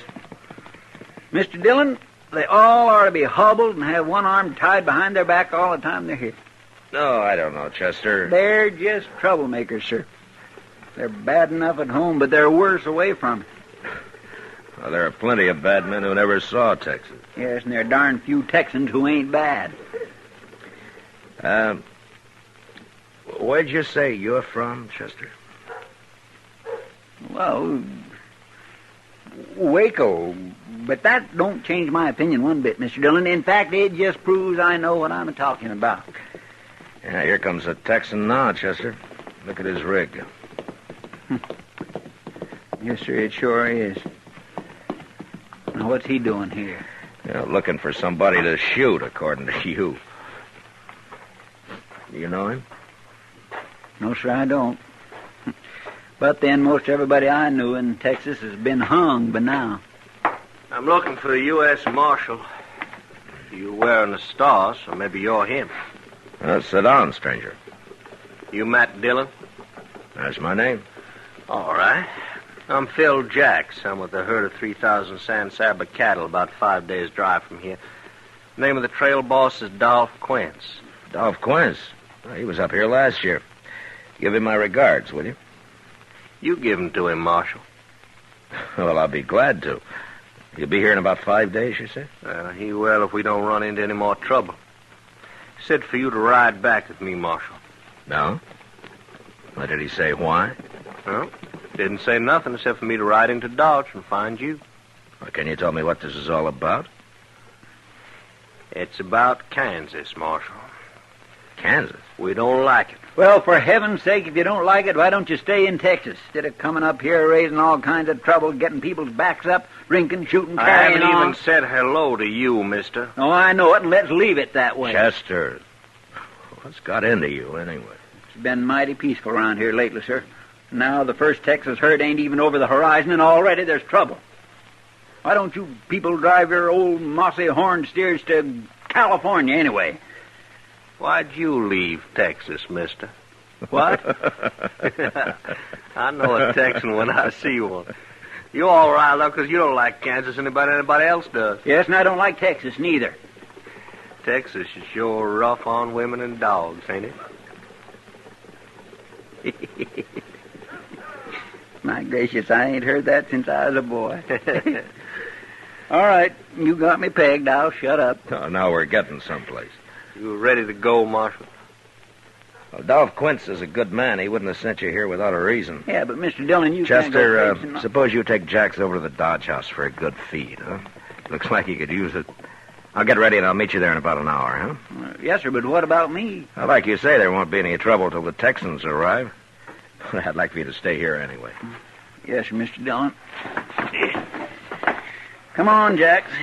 It's just down the street. Oh, don't shoot him, Chester. I'll never find that herd alone. I ain't to buy him a drink first, Marshal, and just temper him down a little. Now, say, that's not a bad idea at all.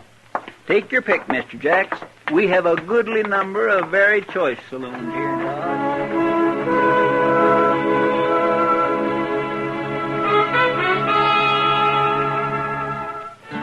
I hadn't been out on the prairie for some weeks, and I found its usual monotony broken a little by the freshness of spring, with great patches of green standing out against the natural sunburnt color of last year's grass. We rode over about 30 miles of it before dark, and Jax figured we'd find the San Saba herd by evening the next day. And sure enough, an hour or two after we'd crossed the Cimarron next afternoon, we spotted the herd's dust ahead of us. We rode up to the chuck wagon just as the cook was hollering for the men to come and get it.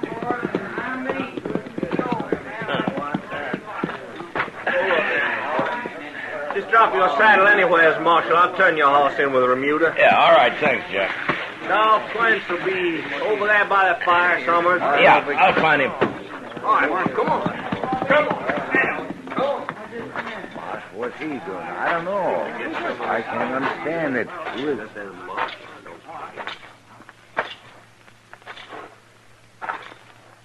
Hello, Dolph. How are you, Marshal? There's fresh meat in camp. Ask the cook for a plate. Thank you. Yeah, I'll go with you. I need some more coffee.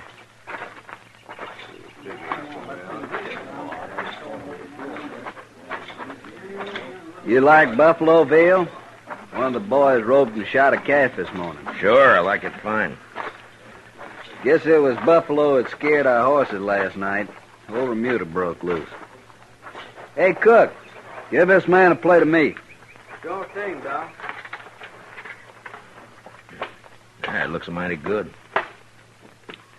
You know, Jax and I haven't eaten since morning. Give me some coffee, will you? Yep. Thanks, cook.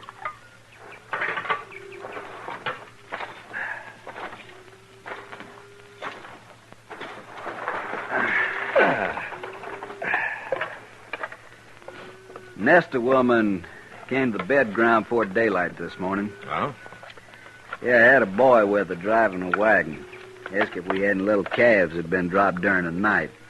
Well, she probably picks up calves from all the herds that pass this way, huh? Yeah, we'd have to get rid of them anyway, so I let her have them. Even if she was a Kansan. Oh? Where was her husband? Dead, according to the boy. Oh, I see. You know, if there'd been a Kansas man asked for calves, I don't think I could have talked these boys into allowing it. Oh, is that so? It sure is, Marshal. Say, you got any tobacco? Mine's a mite dry. Oh, yeah, sure. Oh. There you are. Here. Fix yourself a smoke. Thanks, Marshal. Tell me, Dolph, have you seen any Kansas Jayhawkers on the way up?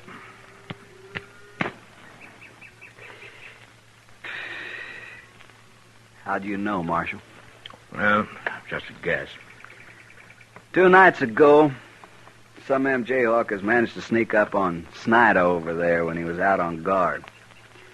They stripped him and flogged him and then stampeded the cattle. We had our hands full for the next few hours, or we might have caught up with him. I see. Any trouble since? Not yet. Dolph, the ordinary Kansan hates Jayhawkers as much as you do. They're nothing but shifty, murderous criminals. They got started on the Missouri border during the war, and they got the taste of blood in their mouths, and, well, now it's like they got no place to go. We can show them a place. They're bandits, that's all. You got bandits in Texas. That doesn't make every Texan one, does it? It's kind of hard to make the men see that, Marshal. Yeah, I know. I'll join you, if you don't mind. Sit down, Jack. Yeah. I've been complaining to the Marshal about our welcome here. I hear the trail drivers buying off Jayhawkers, $2 or $3 a head. You see, 3,000 head, that cost us. I ain't paying nobody nothing. Well, they ain't asked us yet, but I'll kill the first one I see anyway. Maybe they won't bother you again, huh? Marshal, every dollar I got's in these cattle and all the money my relatives and friends could raise, too. We've come a long way from San Saba, and we're almost to Dodge. I'd hate to lose now. Well, Dolph, I don't know quite what I can do. Raise a posse? No, not for this sort of work. There'll be herds coming up from now into September. What about the Army? Well, they're out chasing the Indians, as usual. Well, figured that had to ask anyways. One reason I wanted you to come down here was to ride with us a few days, get to know the boys a little. They're in a bad temper, and when they hit Dodge, they're going to be looking for Kansas scalps. I'll ride with you. I figured you would. You see, Marshal, the way we look at it, the good citizens of Dodge are out to fleece us anyway, and on top of that, they hire gunfighters to shoot us as soon as we kick up our heels a little. All in all, it makes for bad feeling. Well, there's some misunderstanding on both sides, I guess. Yeah, you and I know that. But they don't. Oh, say, Dolph, I nearly forgot. What? A stranger rode up the Remuda over there and asked for a job. I told him to eat first. Must be crazy. Where is he? I'll go get him. Dolph, I'd like to stand guard tonight, huh? No need for that. Well, if I'm riding with you, I'll do my share of the work. All right.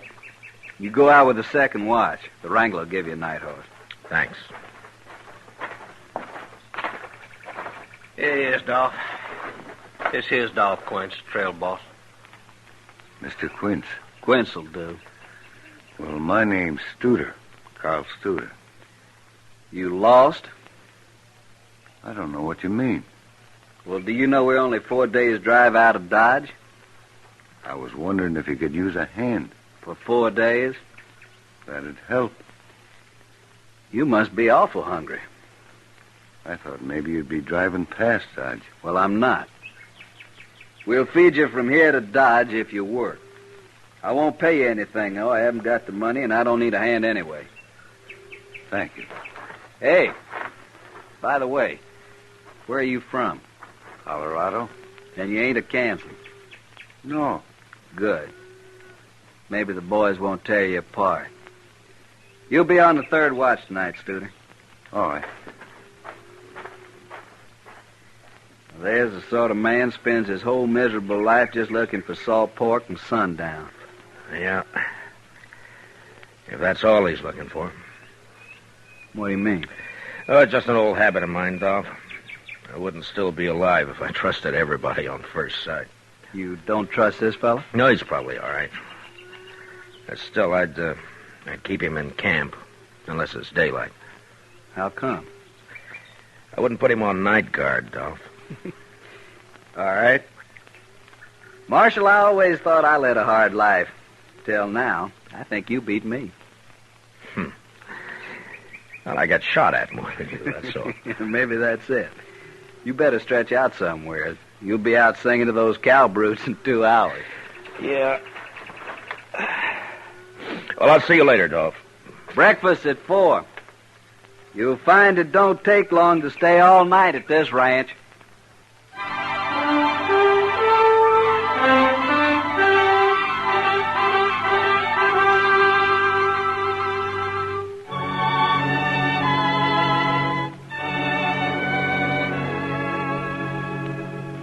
I didn't have much chance that night to get to know the boys. On guard, 2 of us rode around the herd in opposite directions, singing or humming a little to let the cattle know where we were. And after 2 hours, we were relieved by the third watch. But at breakfast the next morning, the men treated me a little less like a gunfighter hired to shoot 'em when they got to Dodge. After the cattle had grazed for a few miles and we got 'em on the trail, I started to forget I was a lawman myself. Jax and I were right in the swing of the herd when Dolph Quince loped up behind us. Hey, how's it feel to be a trail hand, Marshal? There's nothing to it. If I could sleep all winter like you do. When would you spend your money? I already offered to trade jobs with the marshal. Dolph, you know where I found him in Dodge? Hanging a horse thief, I hope. Yeah, not likely. Sitting idle in a chair, taking in the sun like an old man. Don't let it fool you, Jax. I've seen him move. Hey, you two crossed the Cimarron yesterday. What's it like? Oh, the water's gone down. You won't have any trouble. I was also thinking about the sand. It was sound where we was, Doc. Then we'll cross right there. You go up ahead and ride point, Jax. Lead us to it. Take that new fella Studer with you. I don't need him. I want him up front where I can see him. Okay. Hit him off. First crossing I tried last year had a quicksand bottom. It would bog a saddle blanket. Nah? Did you lose many cattle? 30 head. Couldn't even dig their tails out. Yeah. You know, Dolph, I sometimes wonder if it's worth it to you, driving cattle up here. Texas is bankrupt, Marshal. The war broke us. All we got is these wild longhorn cattle. Yeah, I know. But maybe there'll be an easier way someday. We'd starve waiting for the railroad. I suppose so. Anyway, this San Saba herd of yours is the first to reach Dodge this year. The prices are high. You ought to profit $20 a head. I hope so. What's Dodge like now? Been a year since I was there.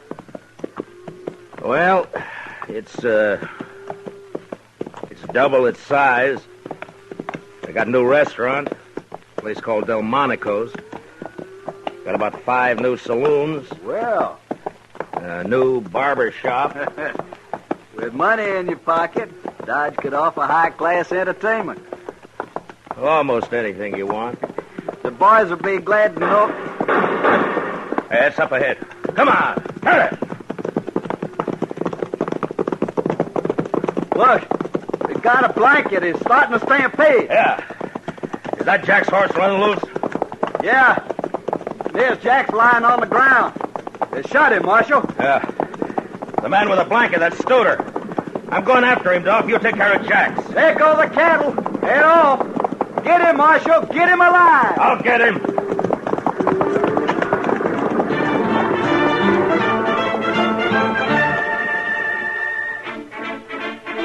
As I followed Studer, a few shots whipped past my head, but they didn't come from him.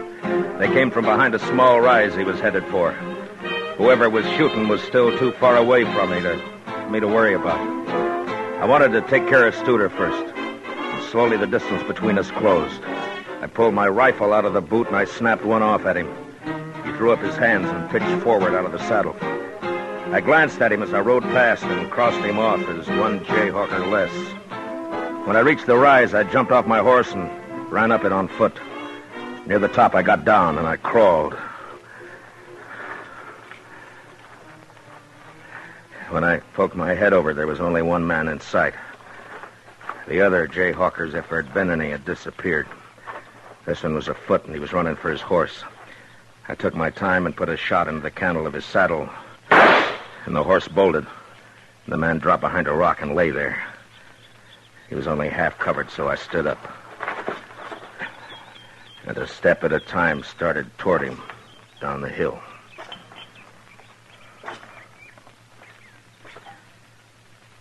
That's far enough, mister. Go on back. You're in pistol range now.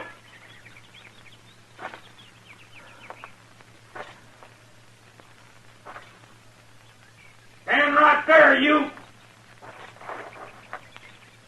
All right, Sit down and come forward. All I want's a horse, and I'll get out of here. We won't bother you no more. You sure won't. Just let me on a horse. Now listen to me. I'm a United States Marshal. You give up and I promise there'll be no lynching. You'll get a fair trial. No! If you don't give up, you're gonna die. Right where you are.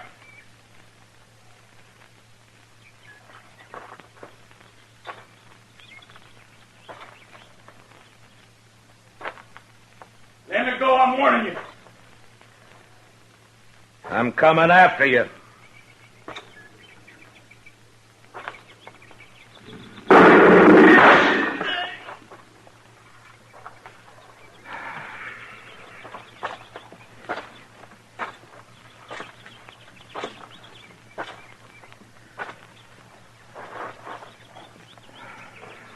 You just had to try it, didn't you?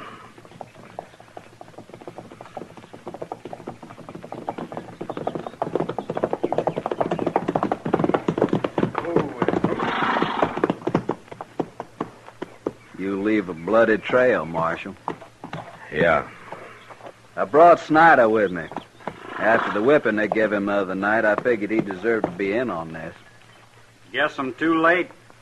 Looks like the marshal's done taking care of everybody. Be glad you don't have to kill a man, son. I don't think I'd mind, Marshal. Yeah, I know.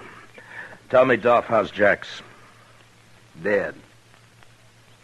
No. Studer shot him in the back of the head. He was a good man. The boys have got the lead cattle turned. We'll let them mill around for an hour and then graze them out. Good. I left my horse over the rise there, Snyder. Would you get him for me, please? Yeah, sure. Come on. Looks like you walked right down onto this man. I tried to take him alive, like you asked. Guess I just wanted to hang him myself. Anyway, I'm glad he's dead. Yeah. Marshal, we'll be burying Jax out here. I'm wondering if you might know how to do it. Maybe a prayer or something. Well, I'm not... Yeah, I'll try, Dolph. Let's get back in.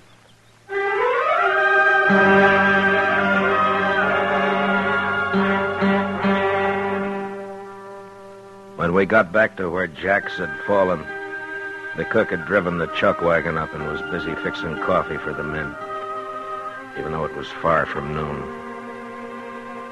The cattle were spread out and feeding now. And one by one, the men rode up, sober and quiet, with just a glance at Jax where he lay covered by his saddle blanket. A grave was soon dug, and with the end gate of the chuck wagon for a headstone, Phil Jax was placed in the ground and covered with prairie earth. Their hats in their hands, the Texas men watched in silence.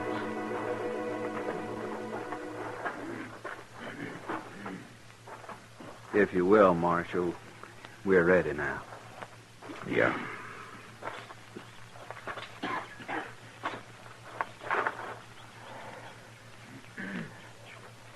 We brought nothing into this world, neither may we carry anything out of this world. The Lord giveth, and the Lord taketh away.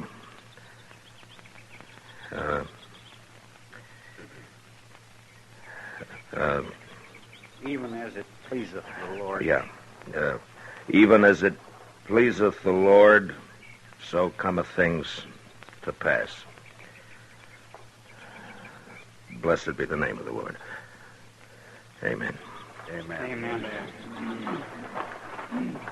Oh, Snyder?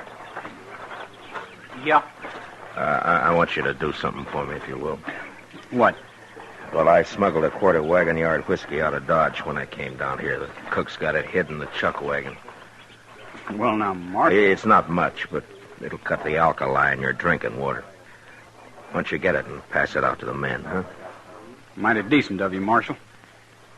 All as wants a drink of the Marshal's whiskey, get on over to the chuck wagon. There's times when a drink's good for a man's soul, Marshal. I guess this is one of them. I think Jax would approve. He sure would. By the way, Marshal, the boys all know how you handle them Jayhawkers. No? It ain't changed their mind about Kansas much, but maybe they think a little more highly of the law around here. Of the kind of gunfighter hired by the law, anyway. That's good. Of course, it don't mean they won't hoorah Dodge little when we get there. I expect that. Sure. Come on. We got a drink coming out of that bottle, too.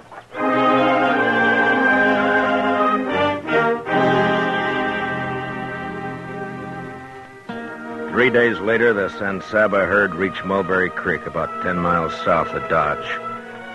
And Dolph Quince decided to hold it there till he got it sold. So I said goodbye to the men and rode on into Dodge ahead of them. We'd meet again. In the plaza, at the Texas Trail, at the Alafraganza. And I was sure of one thing.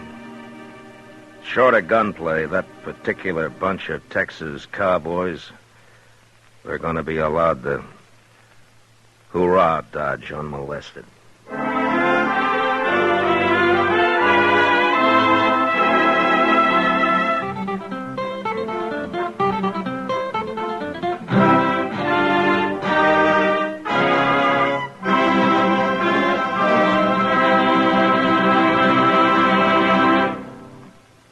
Gunsmoke, under the direction of Norman McDonald, stars William Conrad as Matt Dillon, U.S. Marshal. Tonight's story was specially written for Gunsmoke by John Meston, with music composed and conducted by Rex Corey. Featured in the cast were Lawrence Dobkin and Harry Bartell, with Sam Edwards, Jack Crucian, and Jim Nusser. Parley Bear is Chester. Gunsmoke is heard by our troops overseas through the facilities of the Armed Forces Radio Service. Join us again next week as Matt Dillon, U.S. Marshal, fights to bring law and order out of the wild violence of the West in Gunsmoke.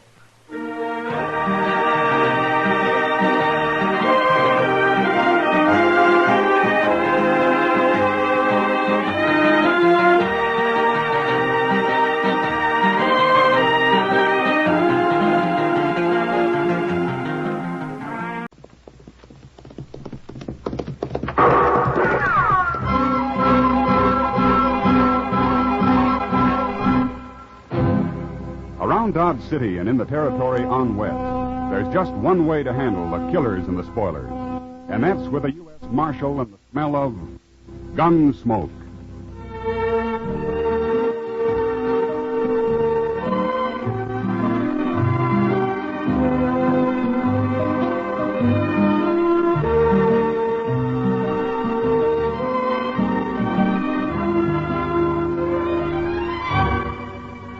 Gunsmoke.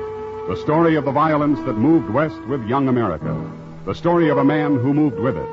Matt Dillon, United States Marshal. Gunsmoke, starring William Conrad.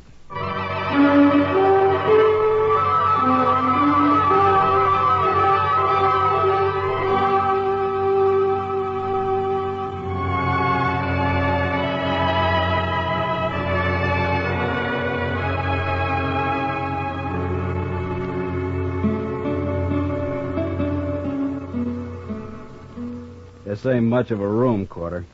Take a look out the window. It ain't much of a town. Wouldn't need a whole lot more dust down there. You couldn't see Dodge at all. That'd be an improvement. But things will work out. They always have, haven't they? You got a short memory, Quarter. Didn't work out so good up in Deadwood. Well, at least we didn't get shot.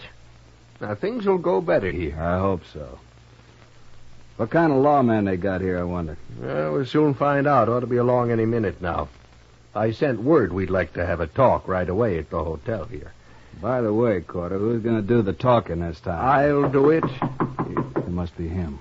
You let me handle this now, Duggan. Okay. Come in.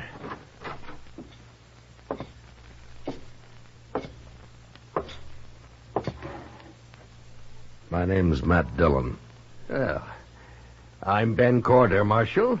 This is my partner, Harry Duggan. Hello. Good night, Marshal. You asked me to come here. You said it was urgent. Oh, it is, Marshal, it is. You see, Duggan and me, we're business partners. And whenever we come to a new town, like Dodge here, we like to get to know whoever's running the place. That way we figure there won't be any misunderstanding later on. Well, what is your business, gentlemen? We're gamblers. Oh? What do you want of me? Dodge is an open town. We make money gambling, Marshal. Sometimes a lot of money. We just want you to know in advance that you'll get your share of it. I'm a lawman, Corder, and as long as I am, there won't be any crooked games in Dodge. Oh, no, Marshal, you know how sometimes a player will lose a little money and start a fuss over it, and then maybe even go to the law about it. And when he does, he's usually been cheated. Before he gets to the law, there's another killing. Now, you can run your game, Corder, but you keep it straight or out you go. Both of you. That's not friendly, Marshal. You've made one mistake, trying to bribe me. You make another and you're through in Dodge. One of those hard-nosed marshals, huh? You'll find out soon enough, mister. Good day, gentlemen.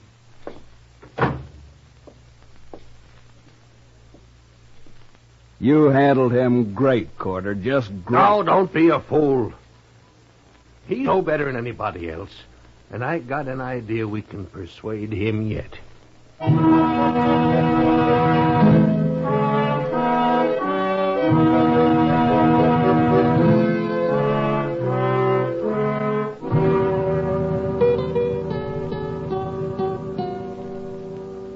Chester, Yes, sir? how's the prisoner? Oh, he's all right, Mr. Dillon. Just sleeping off his drunk. Well, it's late. I think I'll get out of here and go to bed. Don't forget to put the lamp out before you leave the office, Chester. No, sir, I won't. Get out! You see anybody? You want a rifle? No. Stay where you are. All right, you can crawl over now and put that lamp out, huh? But stay low. Yes, sir.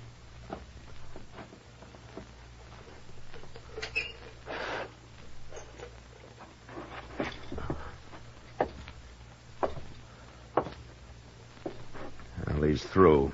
Ain't we going after him, Mr. Dillon? Now, he had a rifle, Chester, and he was in the alley just across the street. That's mighty poor shooting if he wanted to hit me. What do you mean? I think he was trying to scare me. To show me how they treat the law where he comes from. Oh, them two gamblers, huh? Yeah, maybe. I can't be sure. And I'm going to take a rifle and go out the back way.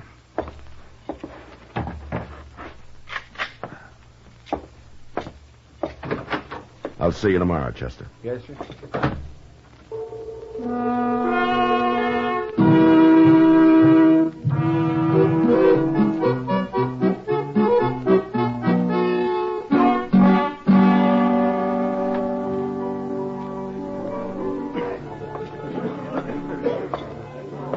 Hello, Matt. Good evening, Kitty.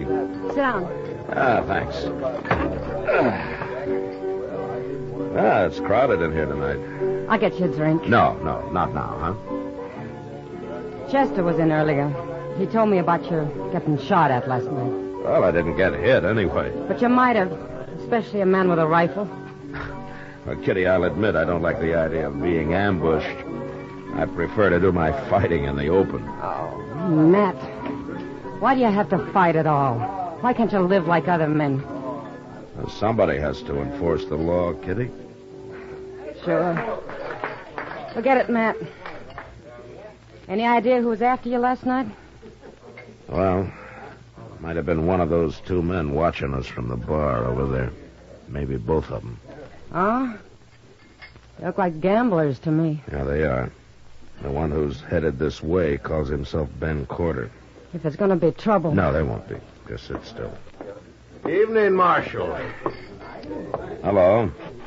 Ah, right pretty girl. Say what you have to say, Corder. Sure do make it hard to be friends, Marshal. I just wanted to say that I heard you got shot at last night. So? Well, I'm sorry it happened, that's all. I sure don't envy a man who has to be a martyr. It's mighty dangerous. And besides, it usually don't pay very good. What do you think I ought to do about it, Corder? Quit? Oh, that isn't necessary, Marshal. Why, if you were smart, you could stay right here and make more money and take less chances, too. I didn't know for sure it was you, Corder. But I know it now. What do you mean? There's a stage out of Dodge in half an hour. You and Duggan are going to be on it. Oh, no, we're opening our new game across the street tonight. I'll take your gun, Corder. Now, wait a minute, Marshal. You can't do that. Yes, I can do it. Oh, no, you won't.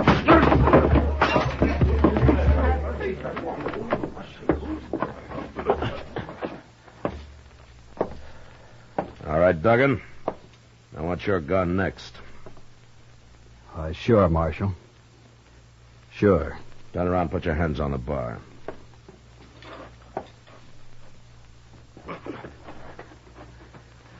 All right, now go pick up your partner. You're riding the stage north tonight. Now get going, Duggan, and don't ever come back, either one of you.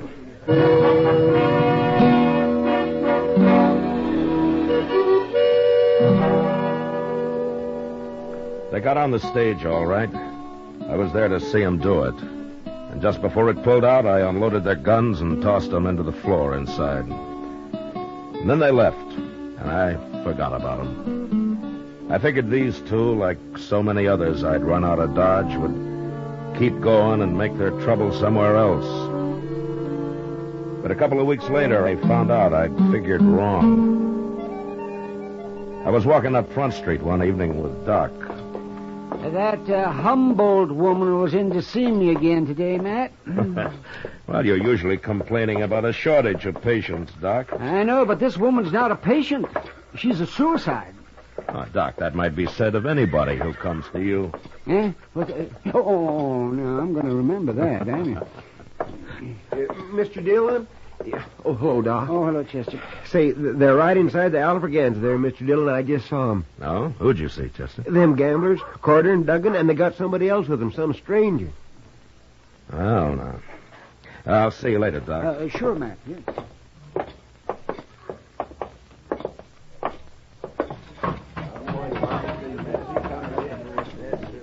There they are, right down at the end of the bar there. All three of them.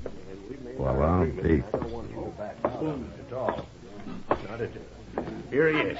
Here he is, Toke. This is him. Wow. We're back, Marshal. And we brought a man with us to sort of look after our interests. You won't buffalo him so easy. Hello, Toke. You really Marshal here? Yeah? Why didn't they tell you? I didn't mention no name. What are you two talking about? What is this? Toke Marlin and I are old friends, Corder. We worked and rode a long time together. We went through quite a lot, didn't we, Toke? Too much. Remember? Yeah, I remember. You've sold your gun to these two. Is that right? That's right. So you're here to kill me? Yeah. I'm here to kill you.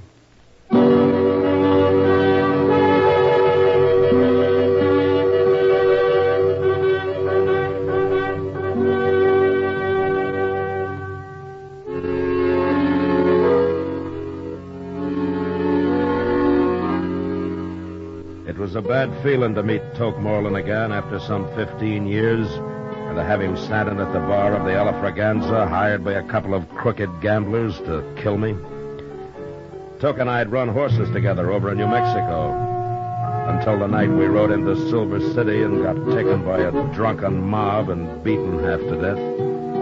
It didn't matter who they were after or why.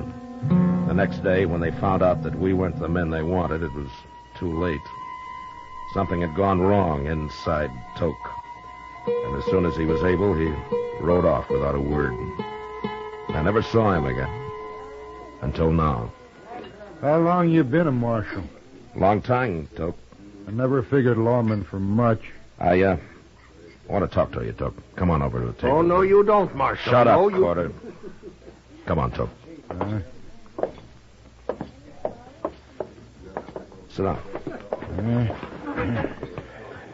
Is this your profession now? Shooting people? Oh, I gamble a little. Why do you do it, Took? I don't like people much. Not after what happened in Silver City. You recovered from that beating? We both did. We were young. That was a long time ago. Maybe my memory is better than yours. No, that isn't it. We both changed after that, Took. We sure did. But we changed in different ways. You hate everybody. I just hate mobs. I guess that's one reason I became a lawman. There was a lawman helping them that night in Silver City.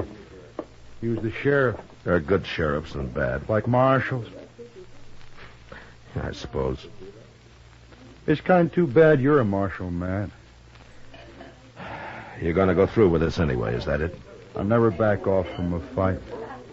What if I won't fight you? You don't have to. I get paid anyway. But you'll have to leave Dodge. Do you think I'll do that? No. But I'll give you 24 hours to think it over anyway. All right. That gives you 24 hours, too. I don't change. Talk's nothing to me. Money is, huh? It adds to the pleasure. You'd, enjoy shooting me? You ain't Matt Dillon. You're a U.S. Marshal. No, Toke, you're stupid. You don't think. Maybe, but I'm a pretty good gunman. Yeah, sure. Matt, you can let Corder and Duggan run their game here, or you can quit. It's a crooked game. There'd be fights. Men would die. No, I got a job, too, Toke. 24 hours, Marshal. Okay. 24 hours.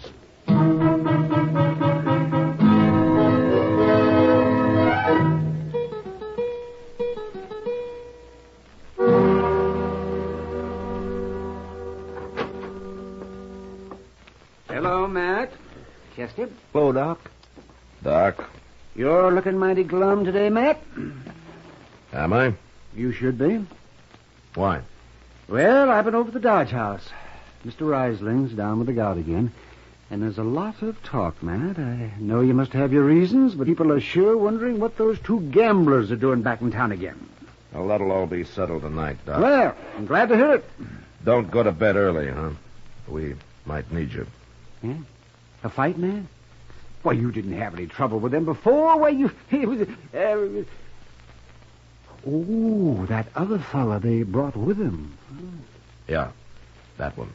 Ain't there no way at all to stop him, Mr. Dillon? I've been trying to think, Chester. If there's anything in this world I hate, it's a paid gunman. I got no use for a man that can be bought for money. Money's important to Toke, but I don't see how... You know where Toke is now? Well, he was in the Texas Trail a little while ago. Good. I'll be back later.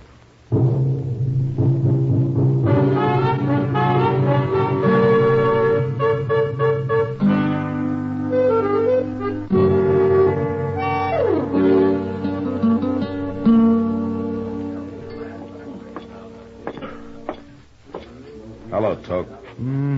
Well, it's Marshal Dillon. Sit down, Marshal. You know Miss Kitty here. Hello, Matt. Kitty? You've been talking about you and me and Kitty. Been talking about me, too. Well, then I'm not interrupting because I'd like to talk about you. Go right ahead, but don't stay too long. She's an awful pretty girl, Matt. Maybe I better leave. No, you stay right where you are. Anything the Marshal's got to say, we can all hear. You leave, I'll leave. It's up to you, Matt. It's all right, Kitty. Stay. Toke, what are they paying you to get rid of me? $700. What if I give you $700? What, you shoot them?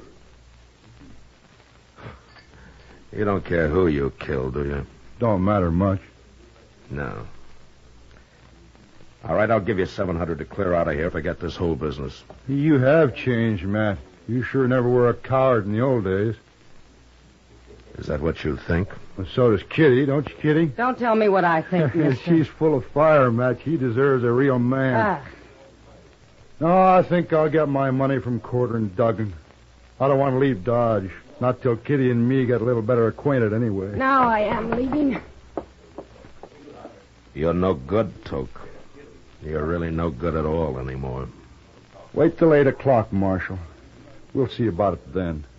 Sure.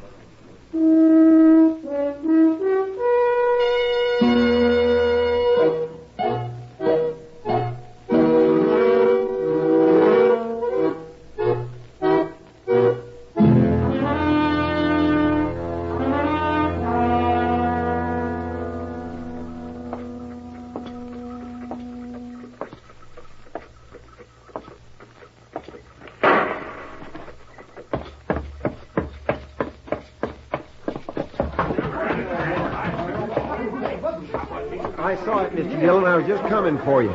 It was Toke Moreland.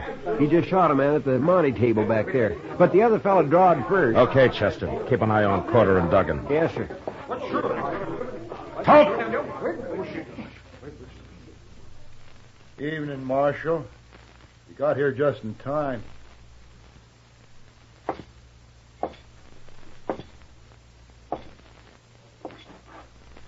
Did you kill that man, Toke? I killed him. Why?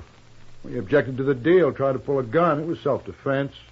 But that don't matter none. A crooked deal always leads to killing. That's why I'm running your friends out of Dodge. You ain't running us out of Dodge, Marshal. Go on, Toke, show him. I told you once, Carter, I'll run this play. Keep out of it. Well, sure, Toke, sure. I didn't mean nothing. Shut up! Right, but...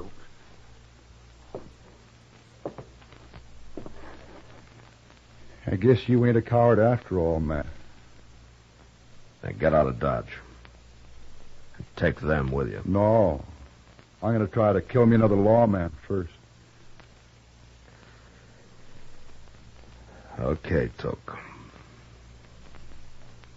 So long. So long, Marshal.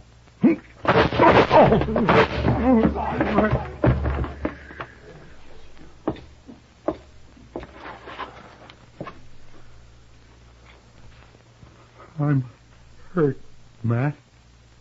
Bad. Yeah. You hit me both times. I had to, Toke. It's too late to do anything about it. Yeah.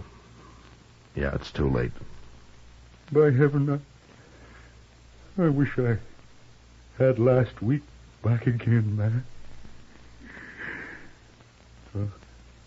Here it is. Huh?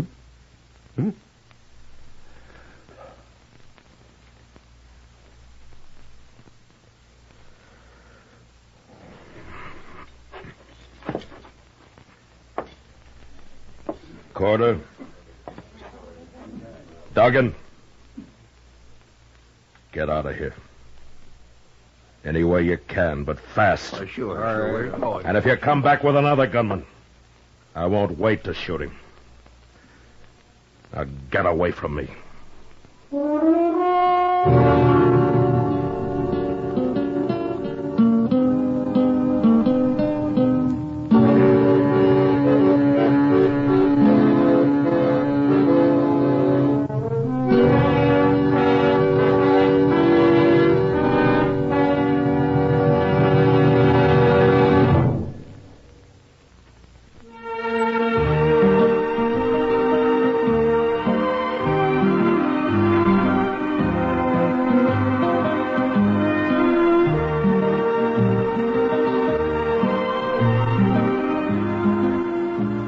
Gunsmoke, under the direction of Norman MacDonald, stars William Conrad as Matt Dillon, U.S. Marshal.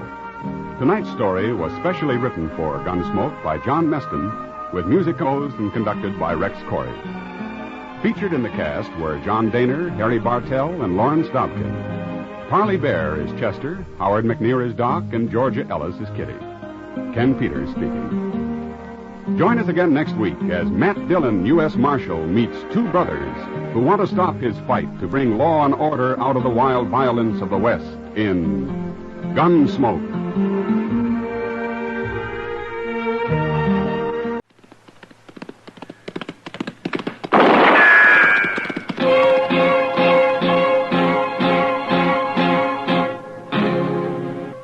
Dodge City and in the territory on West, there's just one way to handle the killers and the spoilers, and that's with a U.S. Marshal and the smell of gun smoke.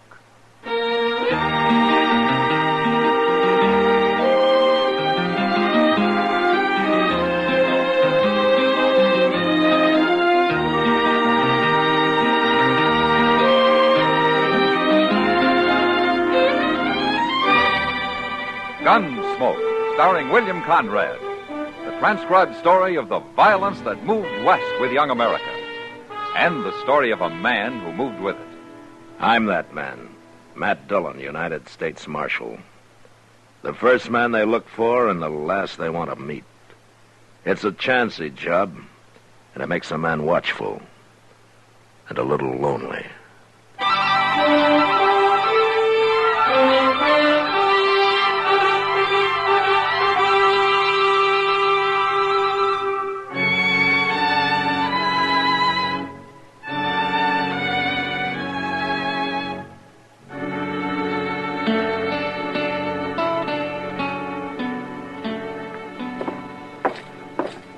Doc went on ahead, Mr. Dillon. He said to tell you he'd meet you there. From what you say, there isn't much use for either one of us, Chester. No, sir.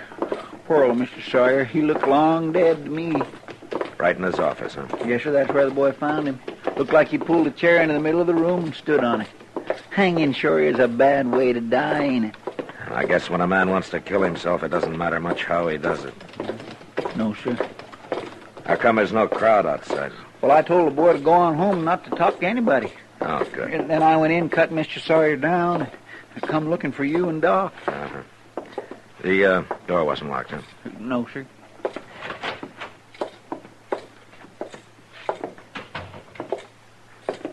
Hello, Matt. Well, I guess you're too late this time, Doc. Yes, an hour anyway. I don't understand it, Matt. Sawyer was doing fine in his hide business. He didn't have any problems at all that I know of. Maybe it was his wife dying, Doc. Oh, no. That was a year ago, Chester. He'd got used to that. Maybe he hadn't. Maybe he was just saving it all up for this. Well, we'll never know now. Chester. Yes, sir? When you found him, was that chair where it is now? Yes, sir. It ain't been moved, Mr. Dillon. He stood on it and then kicked it over, just like that. Mm-hmm.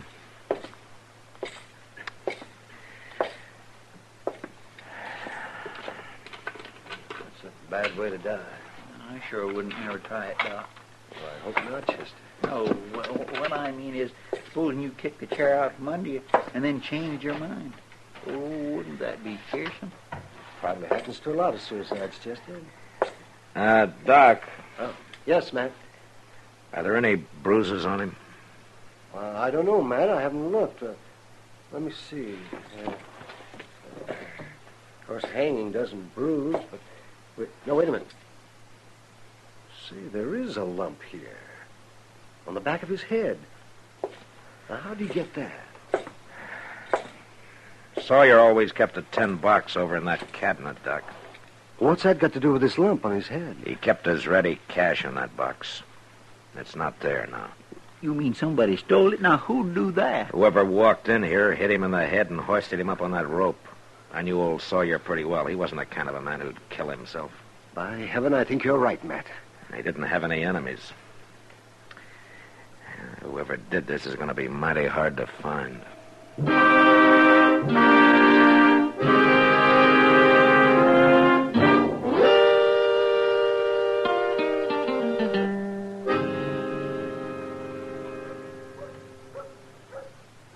That was an awful little bunch of mourners at the burying today, wasn't it, Mr. Dillon? Well, I guess people kind of shy away from suicides, Chester. Poor old man Sawyer. He was pretty mean letting everybody go on believing he went and hung himself.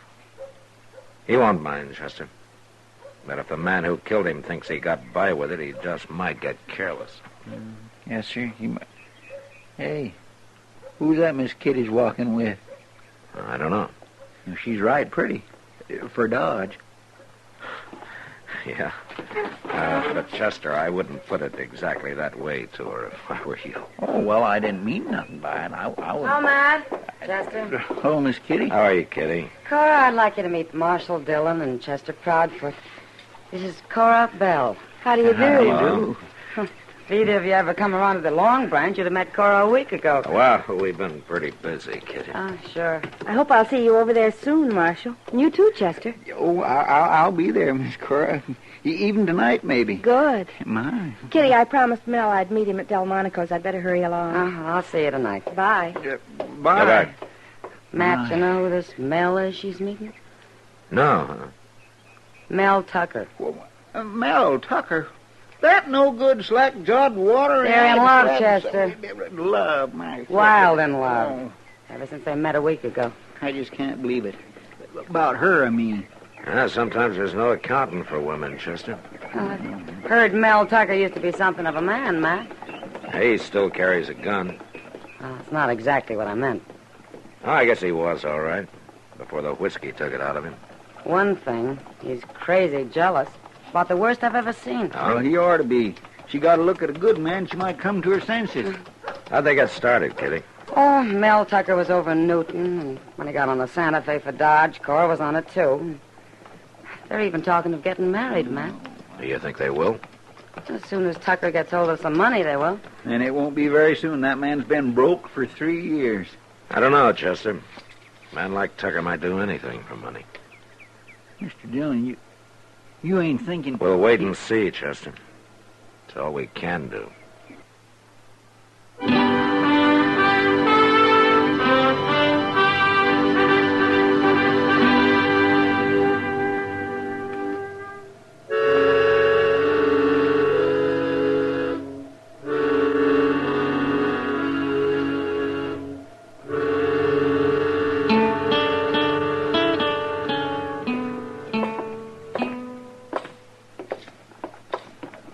Hey, look. Now, there's something I've been looking for, Mr. Dillon. Oh, what? Over here in the store window. Huh? Look. Mr. Jonas finally got him in, see? Oh, you mean those paper collars and cuffs? No, them boot jacks. Oh. They're pretty fancy. Yeah, they're metal, Mr. Dillon. And they cost $3. You could make one of your own with 10 cents worth of wood. Yeah, but these is iron. They last forever. Chester, wait a minute. Look inside there. Hmm? Right at the counter there. Wow, why, it's Mel Tucker. And look at that pile of stuff he's bought. Yeah. And look at the cash he's paying for it with. Mr. Dillon, you really think he did it? I'm going to try to find out. How? Oh, he's coming out now. I guess he's going to pick up his stuff later. He'll need a wagon. Oh, Tucker. Oh. Hello, Marshal. I notice you're buying a lot of new clothes. You getting married? Yeah, I sure am, Marshal. Right soon. Going after Cora now, buy her some stuff. Well, that's fine. I didn't know you were working. Well, I'm not. Not here in Dodge. Uh-huh. I made me some money over in Newton, Marshal. You did, huh? Yeah. How? Well, I don't see as it's anybody's business how, Marshal. You will after you've been in jail a while. Jail? What are you talking about? Old man Sawyer was murdered, Tucker, and I happen to know that you did it. You out of your head? I got all the proof I need. You're a liar. The judge won't think so. Well, you can't arrest me, Marshal. It ain't right. Might go easier on you if you'd admit it, Tucker. I ought to kill you. You couldn't, and you know it. Now start walking. You know where the jail is.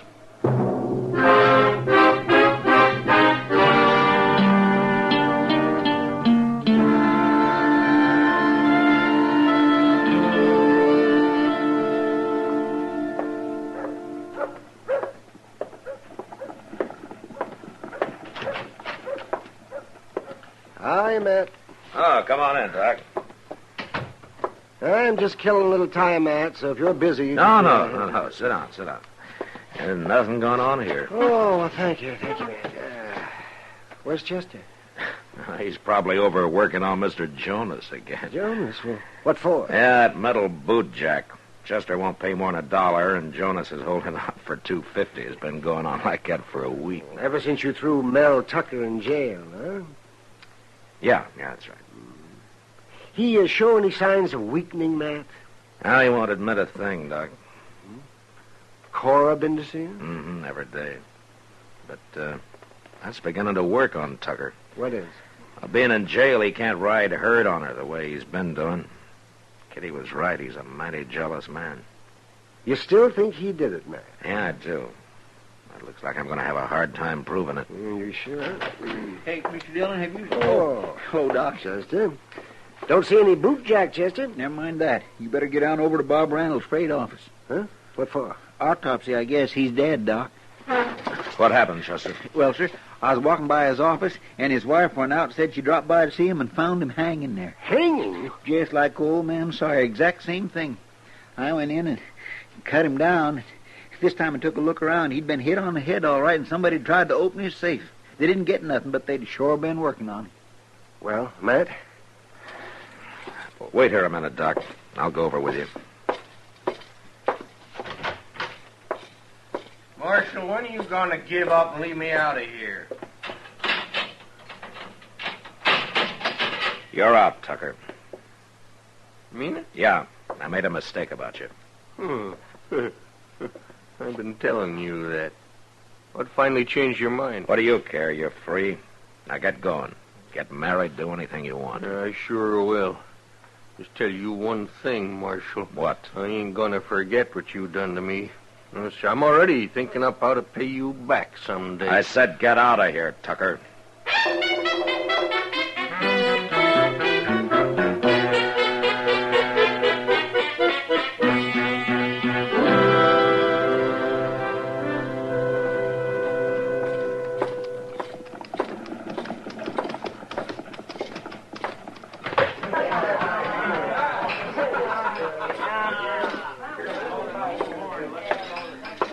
You busy, Kitty? No. Sit down, man. What's on your mind? Oh, plenty. You didn't enjoy having to turn Mel Tucker loose yesterday, did you? Yeah, there wasn't anything else I could do, Kitty. You've made mistakes before, Matt. You don't usually take it so hard. Kitty, Mel Tucker's perfectly capable of having killed old man Sawyer. But he sure didn't do it. Yeah. Sometimes I gotta do my hunting like a lion in a tree. Just lie still and wait. And you don't like that, do you? I've done enough of it, Kitty. I know. Well, I'll say one thing about Mel Tucker, Matt. A week in jail sure made a change in him. Oh, what do you mean? He's been meek as a lamb since he got out. About what? About Cora. Look at them. All three of them standing at the bar over there. Real friendly like. Who's that other man? Oh, that's Dan Dressler. He and Cora have been together a lot lately. Oh? Oh, where'd he come from? I don't know. He rode into town a day or so after you threw Tucker in jail. Maybe Tucker doesn't know about Cora and him, huh? They're just friends. They act like a big, happy family, Matt. I see. Tucker and Cora still planning on getting married? Well, not for a while. Cora says they're broke. Broke? With $300? Who's got $300? Mel Tucker. It's what he had when I jailed him. It's what I returned to him yesterday. Well, that doesn't make sense, does it? Maybe it does, Kitty.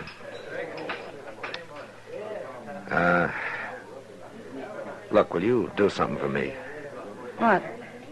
It won't be easy, and it'll make you look pretty bad. Then it must be important, or you wouldn't ask me to do it. It is, Kitty. You see that table over there in the corner, just inside the hallway? Yeah, sure. I want you to get Cora and Tucker and this Dressler over there. Offer to buy him a drink or something, huh? And then what? Let's go out back before they happen to see us. I'll tell you there.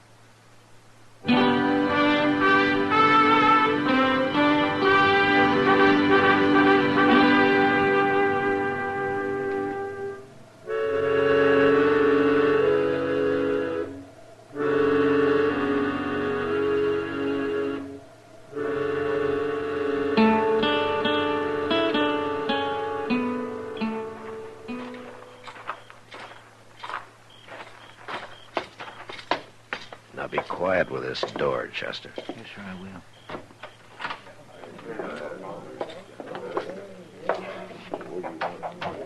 That's good. All right, now follow me. Good thing this hallway ain't creaky.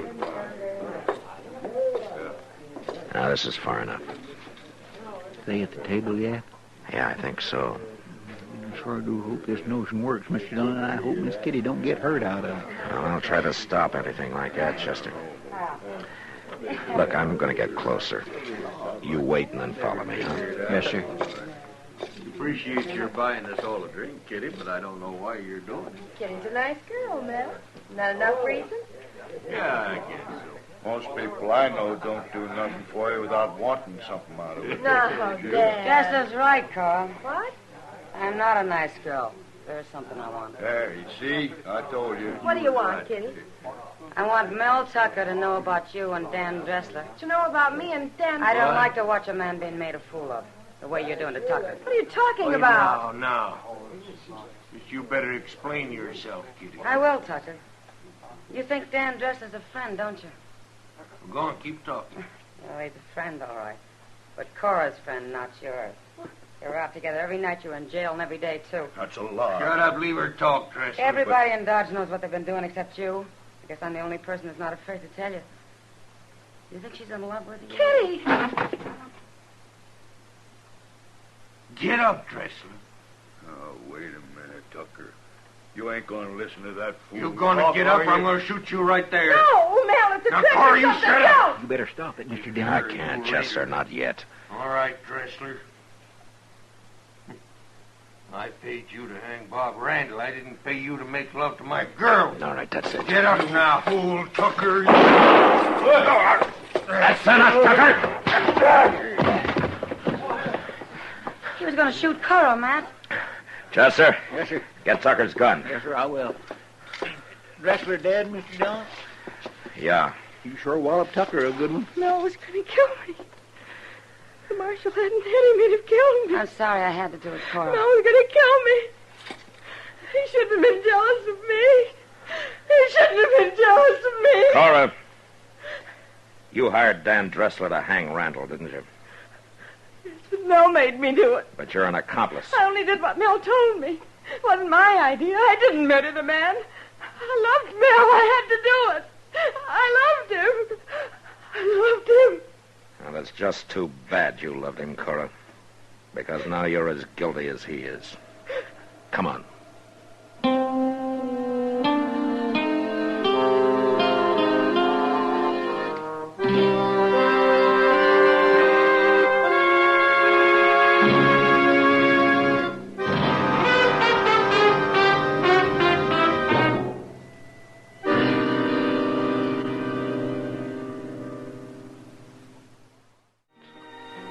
Gunsmoke, produced and directed by Norman McDonald, stars William Conrad as Matt Dillon, U.S. Marshal. Our story was specially written for Gunsmoke by John Meston, with music composed and conducted by Rex Corey. Sound patterns by Tom Hanley and Bill James. Featured in the cast were Lawrence Dobkin, Virginia Gregg, and John Daner. Harley Bear is Chester, Howard McNear is Doc, and Georgia Ellis is Kitty.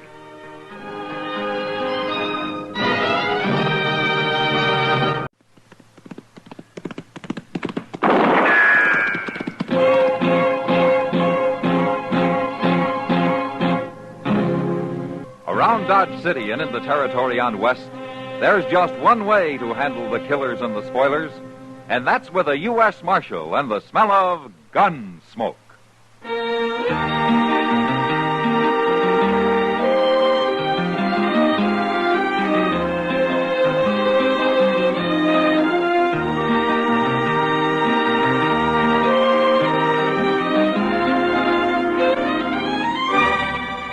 Gunsmoke, starring William Conrad. The transcribed story of the violence that moved west with young America. And the story of a man who moved with it. I'm that man, Matt Dillon, United States Marshal. The first man they look for and the last they want to meet. It's a chancy job, and it makes a man watchful and a little lonely.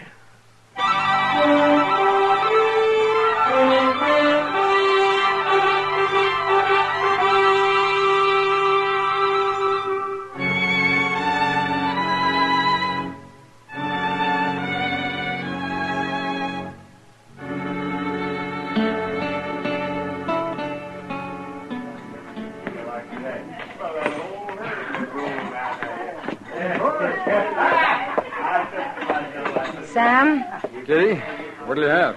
I'm going out to Delmonico's for something to eat. If Marshal Dillon comes in, tell him to wait, will you? I'll send him on to Delmonico's. No, he's to wait here. It's Doc who's trying to find him. Oh. You look tired, Sam. I ought to. I've been tending bar for 12 hours steady. Well, what happened to the help you hired last night? You had the wrong idea, Kitty. Huh? I'm in business to sell whiskey, not to give it away to anybody who needs a drink and can't pay for it. Is that what he was doing? Was till I caught him at it. Hello, Kitty. Sam. Oh, Marshal. Matt, you're to stay right here at the bar. What? I promised Doc if you came in, I'd keep you here. He's been looking all over town for you. Well, I thought Doc was delivering a baby down on Salt Creek. Well, he got back about a half hour ago. Oh, what does he want me for? It's about some trouble with a man and his wife called Tebbs.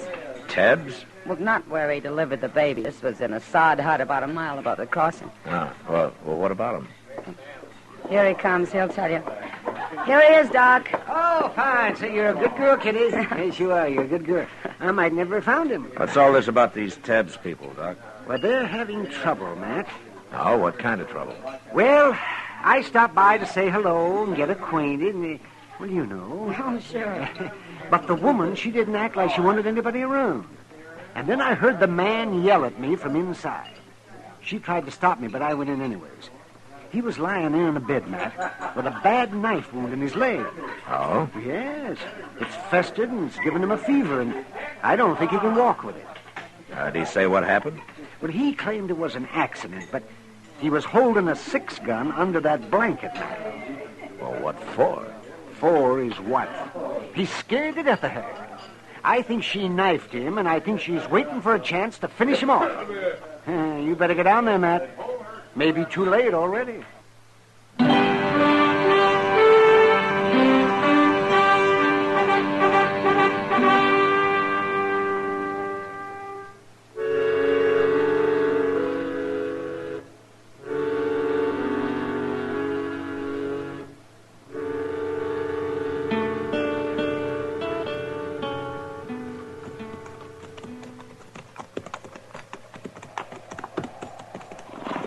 I reckon this is Tebbs' place, all right, Mr. Dillon. That's the way Doc described it, all right, Chester.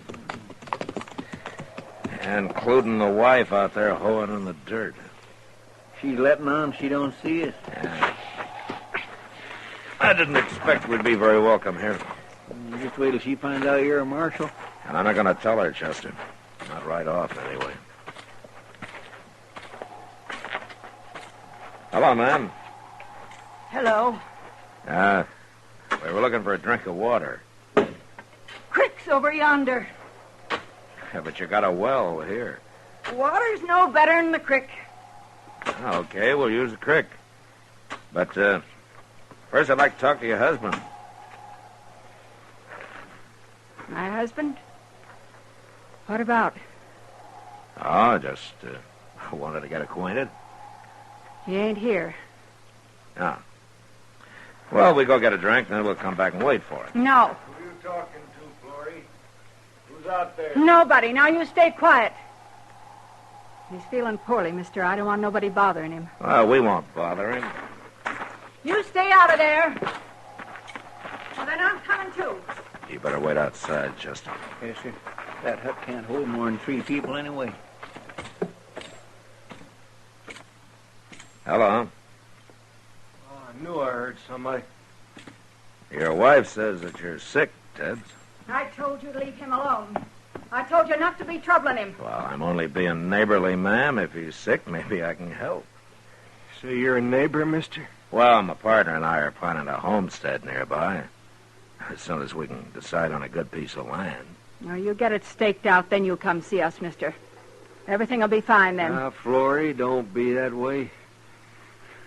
Me being sick and her having to do all the chores makes her kind of edgy, mister. And being up nights, that's what's hardest on her. I ain't complaining. Yeah, I know, Florrie, but I can tell. Mister, I got an idea. Said you wanted to help. Sure. Anything I can do. Be willing to sit up with me tonight? No, Ben. You need some rest, Florrie. You see, I got I got a fever, mister. I get to tossing in my sleep. I throw off a blanket, all like that. You don't look like you've been sleeping at all. Huh. Will you do it, mister? Sit up with me? No. No, he ain't going to sit up with you. Oh, why not, ma'am? I don't mind. 'Cause I ain't going to sleep in here with no stranger about, that's why. Oh. Well, I didn't think she would. Look, I'll tell you what. I'll spend the night on the ground outside, if you don't mind. We do mind. Rory, you ain't acting like a wife. You ain't acting like a wife at all. You can stay, mister. No, fine, good. Wait a minute, mister. Yeah, what? I was just wondering if maybe tomorrow, if you'd be willing. I ought to get into Dodge and see the doc. There's a wagon outside. No, you don't. Oh, shut up. Well, sure we'll take you in, mister. We'll be glad to.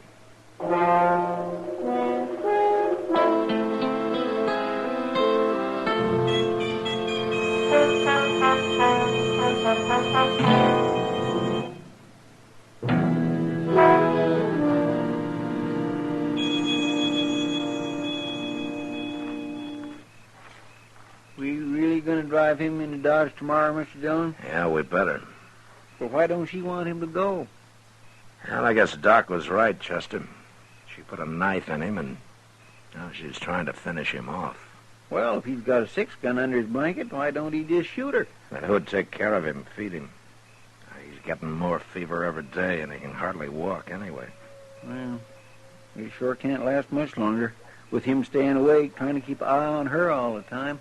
Yeah. Chester, I think I'm going to go in there and tell him who I am and load him into a wagon tonight. This has gone on long enough. I reckon you better, Mr. Dillon. Yeah.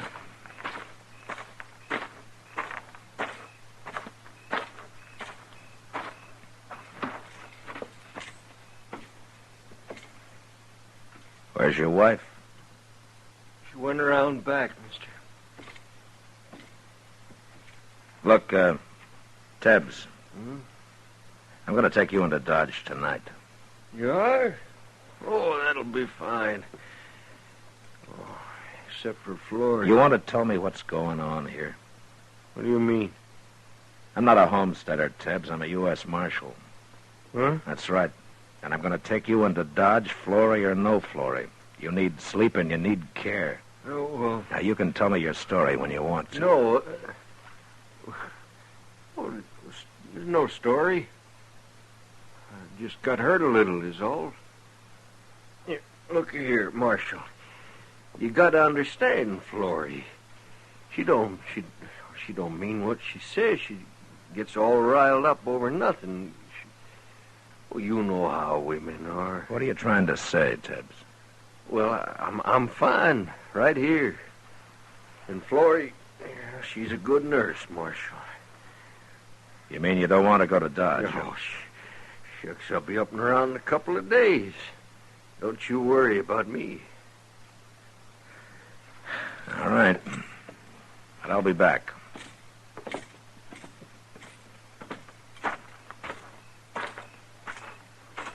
Chester.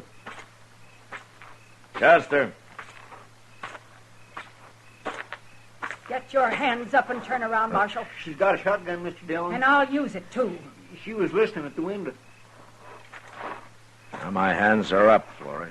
I'm taking your gun. She got my gun, too, Mr. Dillon. You're making a bad mistake, Flory. I won't have you nor nobody else meddling where you don't belong. Now get your horses and ride out of here. All right. But we'll be back. I'm going to be sitting right by that door, Marshal. First thing I see or hear gets a load of buckshot. It won't be us, Flory. But we'll be close enough to hear if you do shoot somebody.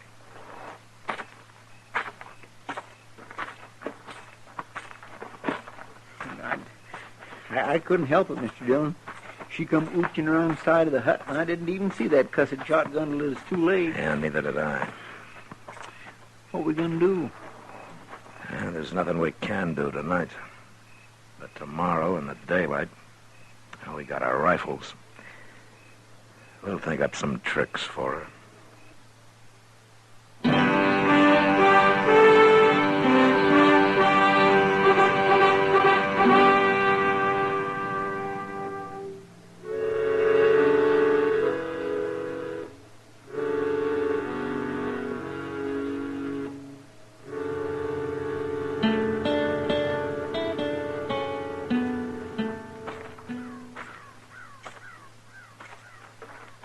I don't see her around nowhere, Mr. Dillon. She must be inside the hut, Chester.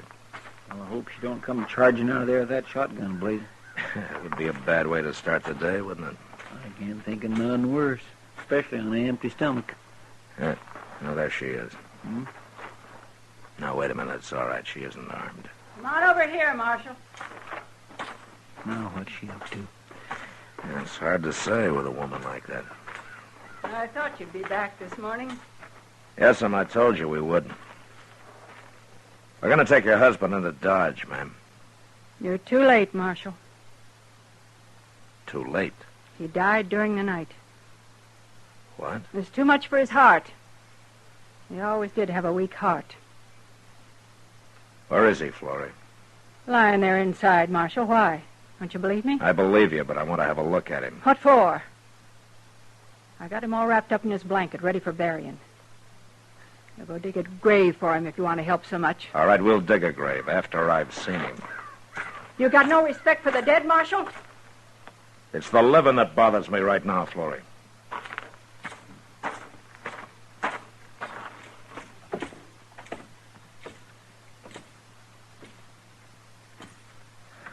I'm going to have a look at him now, Florrie. You're no better than a coyote, Marshal. You don't have to watch. Oh, go ahead. I don't care.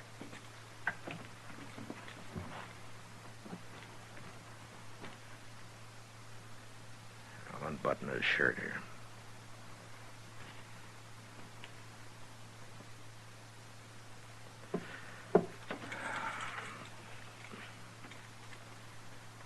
All right, what did you use, Florrie? Use? For what? I might have known he couldn't stay awake forever. He fell asleep and you stabbed him in the heart with a needle or something. That doesn't show much, does it? All right, I'll tell you. Don't matter none anyway. I killed him. Why would you want to kill your husband, Florrie? My husband? He wasn't my husband. He killed my husband, Marshal. We never seen him before. He rode by here and started trouble. Over me it was. My husband pulled a knife, but he shot him. And I swore I'd kill him for it, and I did. Why didn't you explain all this to Doc Adams when he was out here? Or to me last night? And let you take him and hang him? I had to kill him myself, Marshal. It's a promise I made my husband while he was dying. And I'm going to have to arrest you. You can't do nothing to me for this. You murdered a man, Florrie. You're wrong, Marshal. You just admitted it. Well, I ain't doing no more talking. You take care of him, and we'll go into Dodge. But I won't be in jail long, you'll see.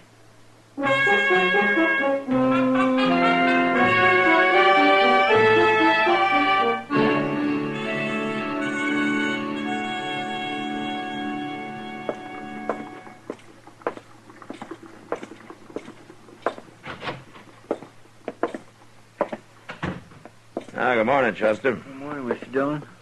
What you got there? That's a mail. Oh, did you pick it up? Yeah, I picked it up. I was down there anyway. How's Florrie? She ain't said a word. Go get her, will you? Go get... What for?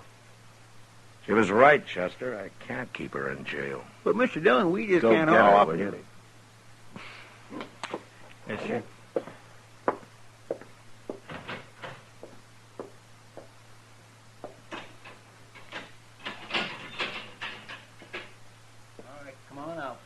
You turning me loose?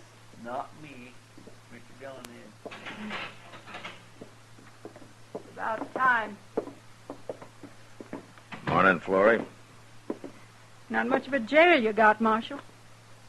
Well, it's not strong enough to hold you. Of course it ain't. Florrie, the man you killed, you told me you've never seen him before, huh? I never had.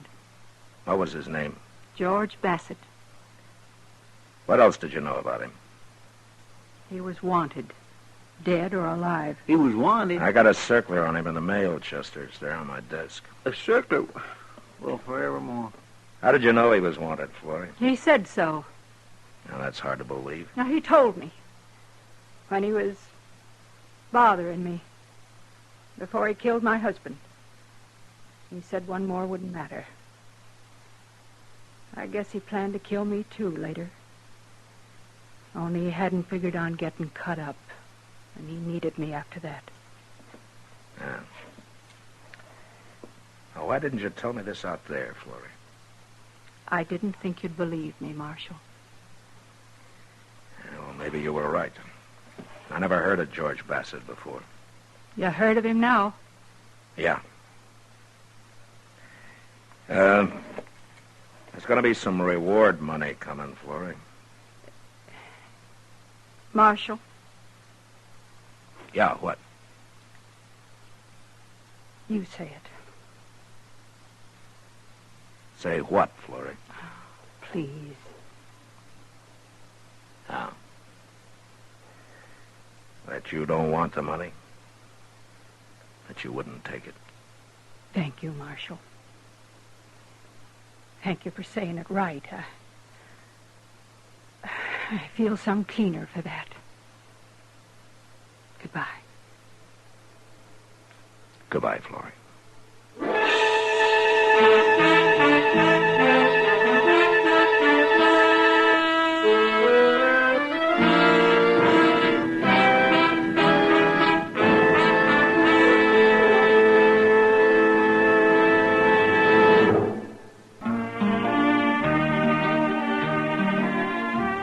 Gunsmoke, produced and directed by Norman McDonald, stars William Conrad as Matt Dillon, U.S. Marshal. Our story was specially written for Gunsmoke by John Meston, with music composed and conducted by Rex Corey. Sound patterns by Tom Hanley and Bill James. Featured in the cast were Helen Klebe, Lawrence Dobkin, and Stacey Harris. Harley Bear is Chester, Howard McNear is Doc, and Georgia Ellis is Kitty.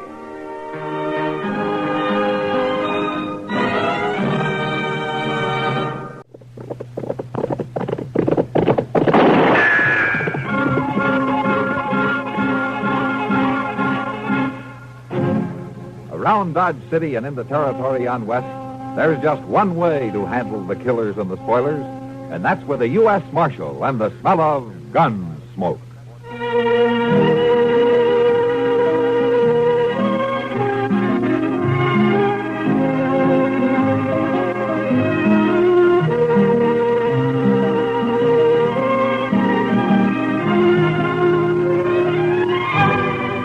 Gunsmoke, starring William Conrad, the story of the violence that moved west with young America, and the story of a man who moved with it.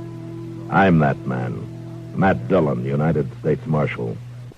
The first man they look for and the last they want to meet. It's a chancy job, and it makes a man watchful and a little lonely.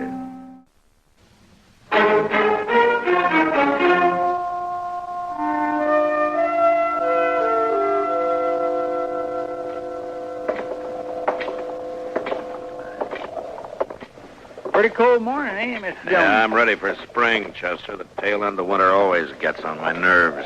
I shouldn't already be long now. Worst of it's bound to be over. I sure hope so. Well, let's try Delmonico's here. Huh? I'm always ready to eat. Well, look, Kitty. We've got company. Oh, morning, Matt. Hello, Kitty. Morning. Doc. How about joining us? Yeah. All right, thank you. Hey, gracious, I could eat a bear, feet and all. In here, that's probably what you get. Well, you're up early this morning, Matt. Most of the times you don't even start breathing before noon. It's too cold to sleep, Doc. A jail stove always burns itself out around 5 o'clock. And from then on, you... Yeah. What is it, Matt? Those three men seated at that second table from the window there. What about him? They call themselves the Pueblo Gang, Kitty. Ran into them about 4 years ago out in Arizona territory. I never heard of them coming this far east before, though. You want some help? No, sit tight, Chester. I'll be right back.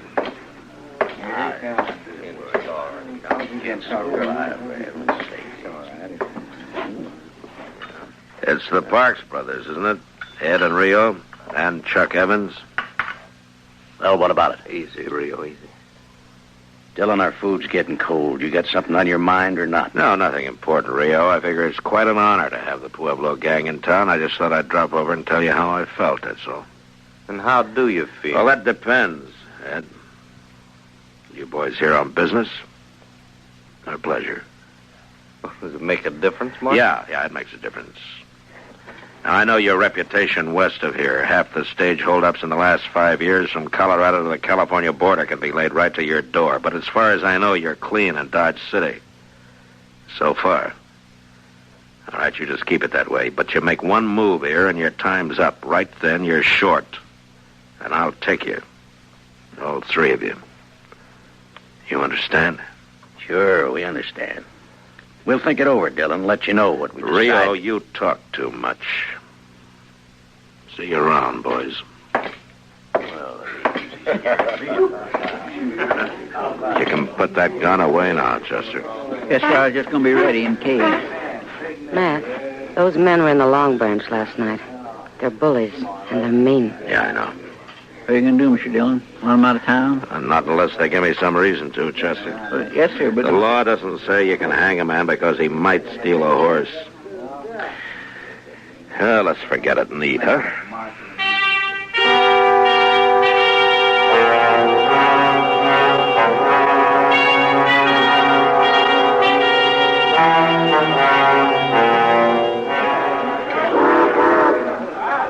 Train about ready to pull out, it looks like. Yeah, it's on time. It's 3 o'clock.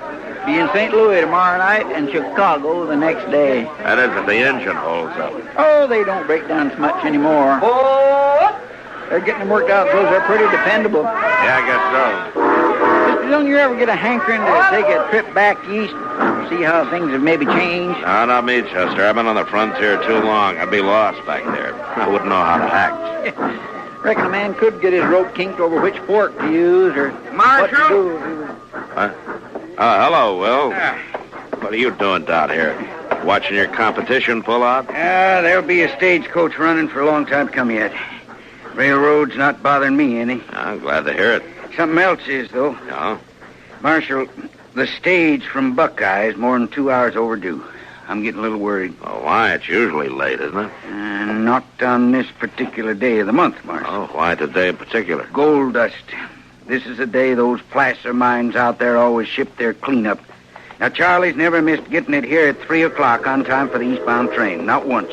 Who's riding shotgun? Houston Jack. He's a good man. I doubt if there's any cause to worry, Will. That shipment runs $80,000 or $100,000 sometimes. Marshal, it's never been late before. Well, Charlie will probably roll in any minute now. Well, I hope you're right. See you later, Marshal. Yeah, so long, Will. What do you think, Mr. Dillon? Same as you do, Chester. Let's ride out to meet that stage.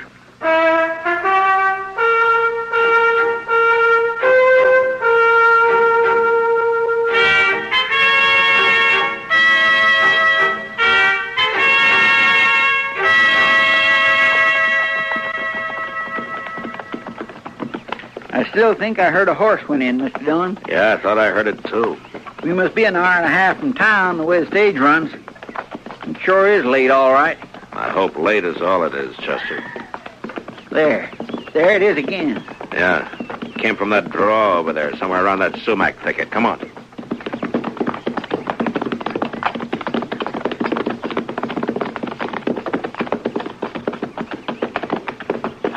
Look, wheel tracks leading off the trail. Yeah.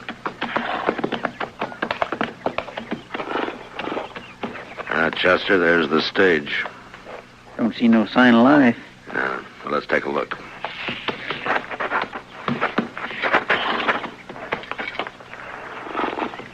Tracks all around. Must have been 3 or 4 horses here. Yeah, 3 the way I'm figuring it. I'll lay any odds you want that this is some of them.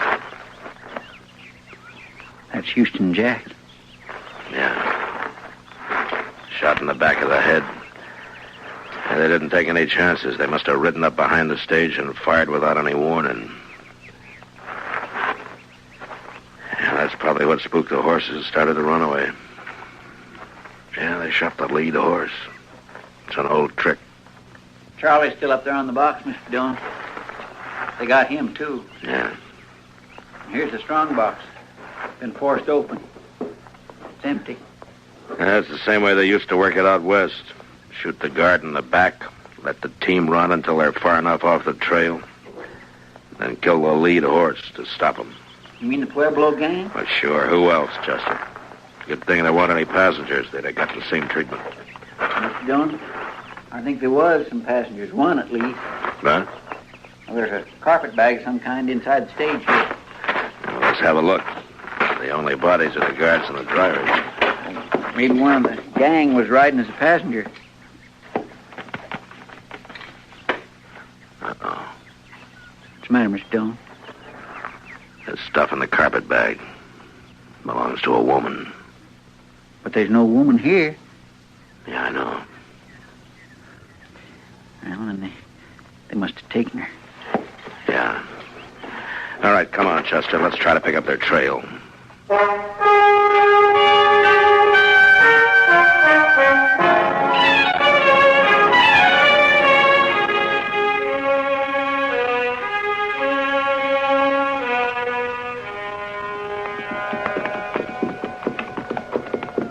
It just ain't no use going any farther, Mr. Dillon. It's too dark to tell what we're doing. They were heading toward the river here. Just take a look through these willows, and if we don't find anything, then we can ride on back to town. Yes, sir. You know, Chester, I still keep getting a faint whiff of wood smoke from somewhere. Well, I sure do wish we could find fire. It's getting colder than the hinges. Wait a minute. Look over there. I'll swear. It's fire, all right. Yeah. Or what's left of one. Mr. Dillon, you suppose they're still there? I don't know.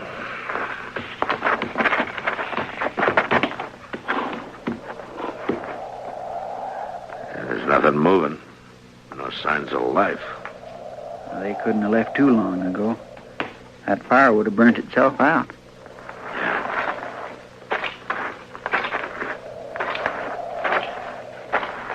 I say we're too late, Mr. Dillon. I think they've gone. Looks that way, all right. Yeah, a half hour or an hour ago. Made a fast camp, stayed long enough to warm up. What was that? I don't know. Here, over here, Chester. Help me. Help me, please. Chester, throw some brush on that fire, huh? Yes, sir. Miss, it's all right. It'll be all right now, miss. 3 of them robbed the stage. Killed the driver and the guard. Brought me with them. Anything I can do, Mr. Dillon? Yeah, get some light over here, Chester. Grab one of those branches that caught fire. Bring it over here. Yes, right with just a second. Oh. Take it easy now, man. It's going to be all right. I pleaded with them. I begged them to let me go. Is help any, Mr. Dillon? Yeah, hold it over here. Now, closer. Helen? But they wouldn't. They wouldn't let me go. Helen Ford. When they left, they drew their guns and shot me. Now, you just take it easy, They Helen. shot me. Helen? Do you know who they were? Helen, can you hear me? One named Rio. One called Chuck. They sat there on their horses. They shot me. Then they laughed. She's in awful bad shape, Mr. Dillon. Shouldn't we get her in the dock? Laughed, but it didn't matter. Not then. Not... Oh.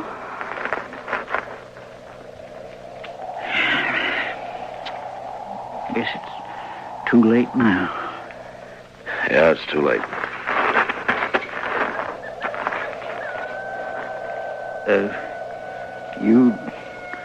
You knew her, Mr. Dillon?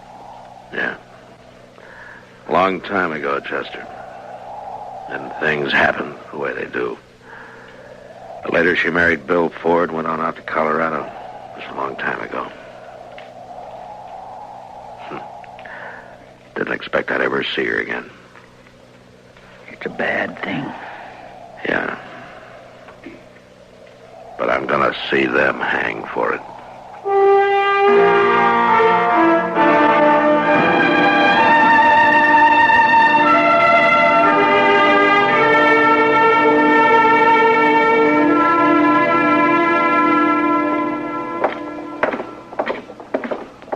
Over here, Chester. Let's check the livery stable. Yes, sir. They could have pulled out, of course, but I'll lay odds they came straight back to town. Well, it won't take long to find out. Who's that? Who is it? Matt Dillon. Is that you, Moss? Sure is, Marshal. Here, let me get a lantern lit. There. Just fixing to lock up the stable and go over and grab myself a bite to eat. Got a fire going back in the office, Marshal. Come on back and set a spell. I'd like to, Moss, but we haven't got time. I'm looking for some horses. Well, I got 'em, Marshal. You want to buy, trade, or hire? Just look, Moss. There are 3 fellas staying over at the Dodge House. Been there about a week. Ed and Rio Parks and Chuck Evans. Are they keeping their horses here? They sure are. Right back here. And if I ever saw a ruination of good horse flesh, this is it. Take a look there. That one belongs to the oldest Parks boy, Ed. The one next to it is Rio's. They been rode, Mr. Dillon. They been rode aplenty. Yeah. What time do they come in, Moss? Oh, about an hour ago, more or less. Gone since forenoon and just came back a little while ago. Look at that horse. Been rubbed down twice and he's still wet. They didn't say where they'd been, did they? Not them. They ain't the talking kind. They just left their horses and went over to the hotel. Wherever they was, though, they must have been riding like the devil himself was chasing them. Well, maybe he was. Well, thanks, Moss. Sure, Marshal. Good night. Good night. And I guess there's not much doubt about it, Chester. No, sir, it was them, all right. I could have stopped it before it happened. A man shouldn't be jailed on suspicion, I figured, just because he might do something wrong. Everybody has to play it the way he sees it. Yeah, only sometimes you see it a lot plainer afterwards. What are we going to do, Mr. Dillon? Go get him.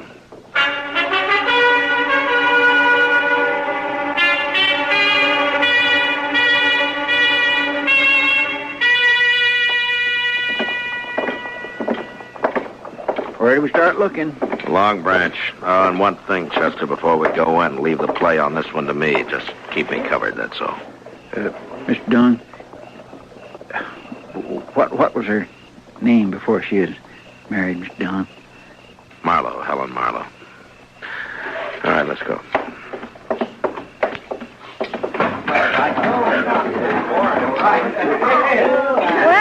Well, real dull evening up until now. How are you, Matt? Chester? Home, Kitty. Kitty, I'm looking for the Pueblo gang. Have any of them been in here? Yeah, one of them's here now. Rio Parks, he's over there at the faro table. Oh, yeah. Well, what's wrong, Matt? What happened? They held up the Buckeye stage, killed Charlie and Houston Jack and a passenger. A woman, Helen Ford. Oh, no. I'll see you later. There's 500 there. 500 says I got the card. You gonna cover me or not? What's the matter? You all a bunch of pikers? Well, maybe they haven't been out robbing stagecoaches, Rio. What do you mean by that? Maybe they don't make their living by killing women. Dylan, a man can get in trouble shooting off his mouth that way. You're already in trouble. All right, boys. Rio's checking in his hand. The game's over. You can slide out the end of the table over there. Rio, you're under arrest for murder. What you talking about? Murder. And you're going to hang for it. Now, where are the other 2? Go and find them if you want them. I'm going to as soon as I finish with you. I said you're under arrest, Rio. Now get your hands up. Supposing I don't? You're not going to make any play. You don't have the guts. Shooting a man in the back is more in your line. Or killing a woman. Now get your hands up. That's better. All right, Chester, get his gun. Yes, sir. All right, let's go. I still got 2 men to find.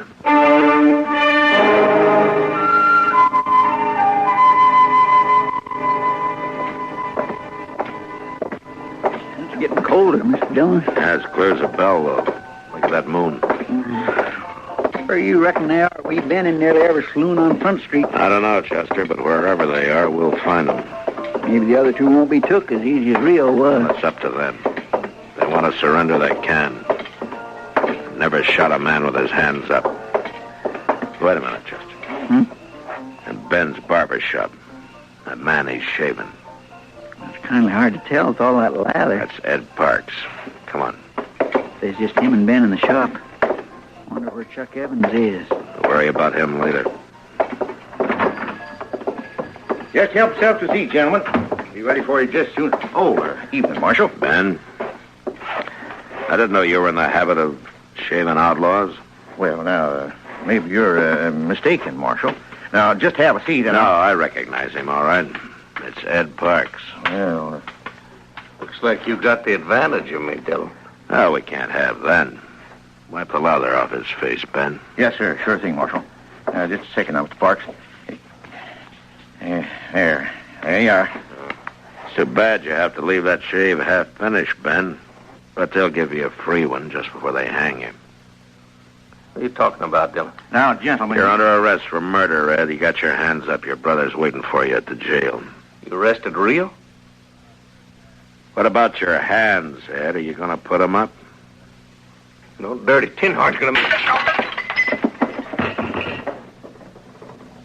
Yeah, that was a pretty fast move for a barber, Ben. Hell, I knew he had a gun under the towel, Marshal. Of course, I couldn't do anything about it, you know. Oh, thank you, Ben. And if you'll send the bill for your shaving mug to the stage company, they'll probably take care of it. Yes, sir, Marshal. All right, Chester, spill some water on him. I want him to walk to jail.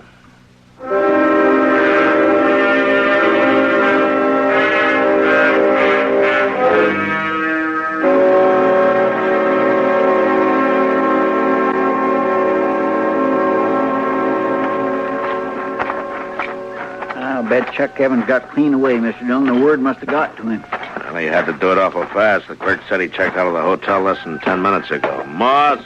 Yeah, that light must hurt his eyes. He never keeps a lantern burning. Afraid of fire, maybe. Moss, are you there? Yeah?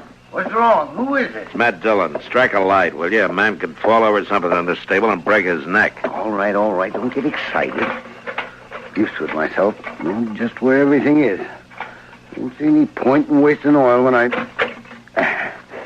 Now, what's on your mind, Marshal? Chuck Evans. Is his horse still here? Yes, indeed. It most certainly is. As a matter of fact, he's back there saddling up right now. Good. I told him it seemed like a fool time of night to start out on a trip, but you can't reason with anybody that treats horses the way that bunch does. I guess not. What? Answer him. Yeah, what is it? Give me a hand back here, will you? I'll tell him yes. All right, I'm coming. What's this all about, Marshal? Nothing to get yourself worked up about. Just stay right here and stay out of the way. Come on, Chester. Yes, sir. He's got a lantern back there in the stall. Yeah. Now, you were right about one thing. He's trying to leave town. Give me a hand with this, Moss. I can't seem to get... You gone somewhere, Chuck? Now, look, Dillon, you got nothing on me, and I'll lay you off. The Parks boys are in jail. I don't know anything about it, Dillon. You can't prove a thing, and you can't shoot me. I'm not even wearing a gun. Hanging there on the saddle. Yeah, so I see. If the other boys did something, I don't know anything about it. You're a liar, Chuck. And you're a coward. Now, you got no call to talk like Shut up. You're under arrest. Chester, get his gun off the saddle. Look out, Mr. Dillon. He's got another gun. I'll kill you, Dillon, so help me.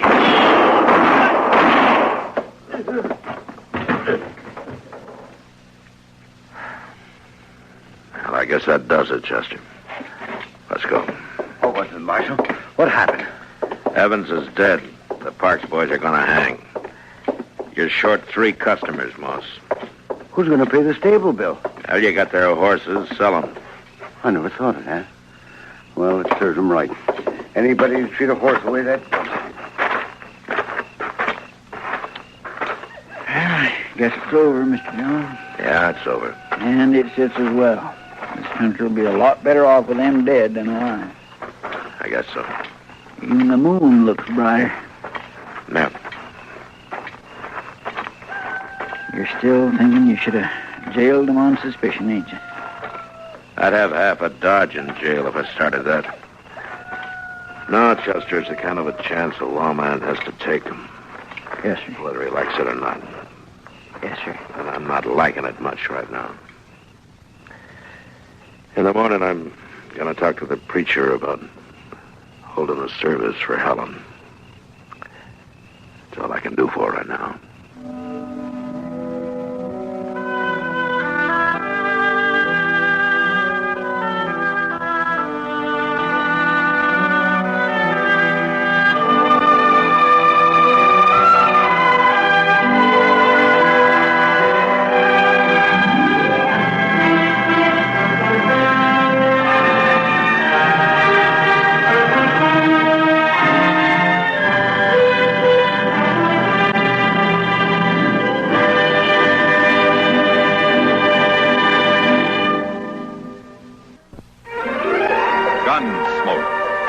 Produced and directed in Hollywood by Norman McDonald, stars William Conrad as Matt Dillon, U.S. Marshal. The story was specially written for Gunsmoke by Les Crutchfield, with editorial supervision by John Meston.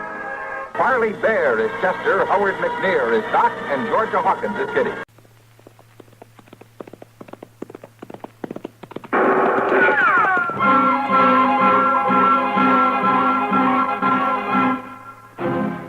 Around Dodge City and in the territory on west, there's just one way to handle the killers and the spoilers, and that's with a U.S. Marshal and the smell of gun smoke.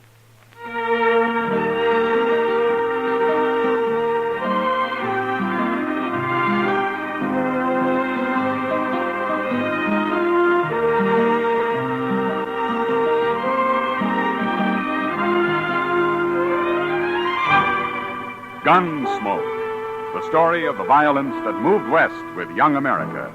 The story of a man who moved with it. Matt Dillon, United States Marshal. And now, Gunsmoke, starring William Conrad.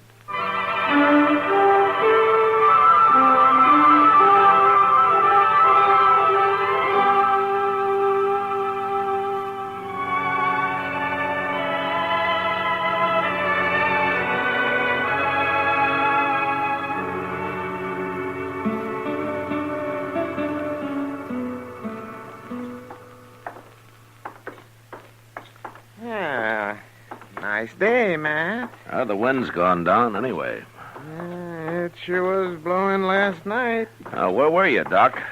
Out at the Caldwell place. Mrs. Caldwell's expecting. Still? There was a false alarm last night. Oh, you ought to get some sleep while you can, Doc. Yes, I know. That's right where I'm headed.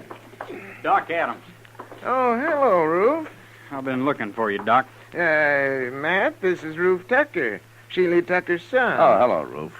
We ain't met before, Marshal. No. How's Sheely these days? He's just like ever. But it's Ma I come to get Doc for. Well, what's the matter, Roof? She swallowed a nail, Doc, and it's hurting her bad. Swallowed a nail, did she? How'd she do that? I told her not to, but she was fixing the chicken house anyway, and she had some nails in her mouth. Oh, you say it's hurting her? It's her stomach. She's got a terrible pain in her stomach. Oh, that's bad. I'll ride out with you right away, Roof. As soon as I get my tools, may have to operate. You know Pa, Doc. You know how he is. Oh, yes, I forgot about him. Sheely doesn't like doctors, does he? He hates them.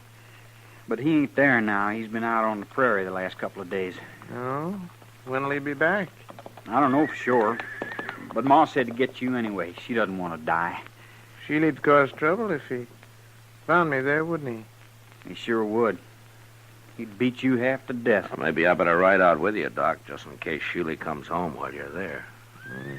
Good idea, Matt. I think you better. Yeah, Roof, go over to the Alafraganza and tell Chester I want him to go with us, will you? Sure, Marshal.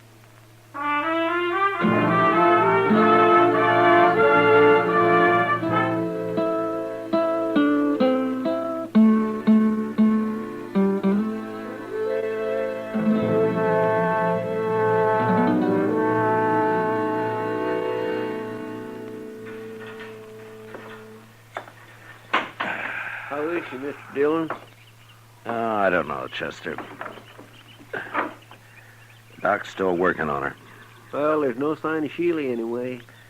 Well, that's some help. What's the matter with a man like that, Mr. Dillon? Hating doctors the way he does? I don't know, Chester. Probably there weren't any doctors around when he was young. And what was good enough for his father is good enough for him. Some fool notion like that, maybe. Sheila always was a mean old cuss, except for his horses. He's always treated horses like they're human. Did you ever notice that? Sheila isn't really a bad man, Chester. He's just ignorant and prejudiced because of his ignorance. If he'd have been here, he'd let Miss Tucker die rather than have Doc operate on her. Yeah, probably. Well, that's bad. To me, it is.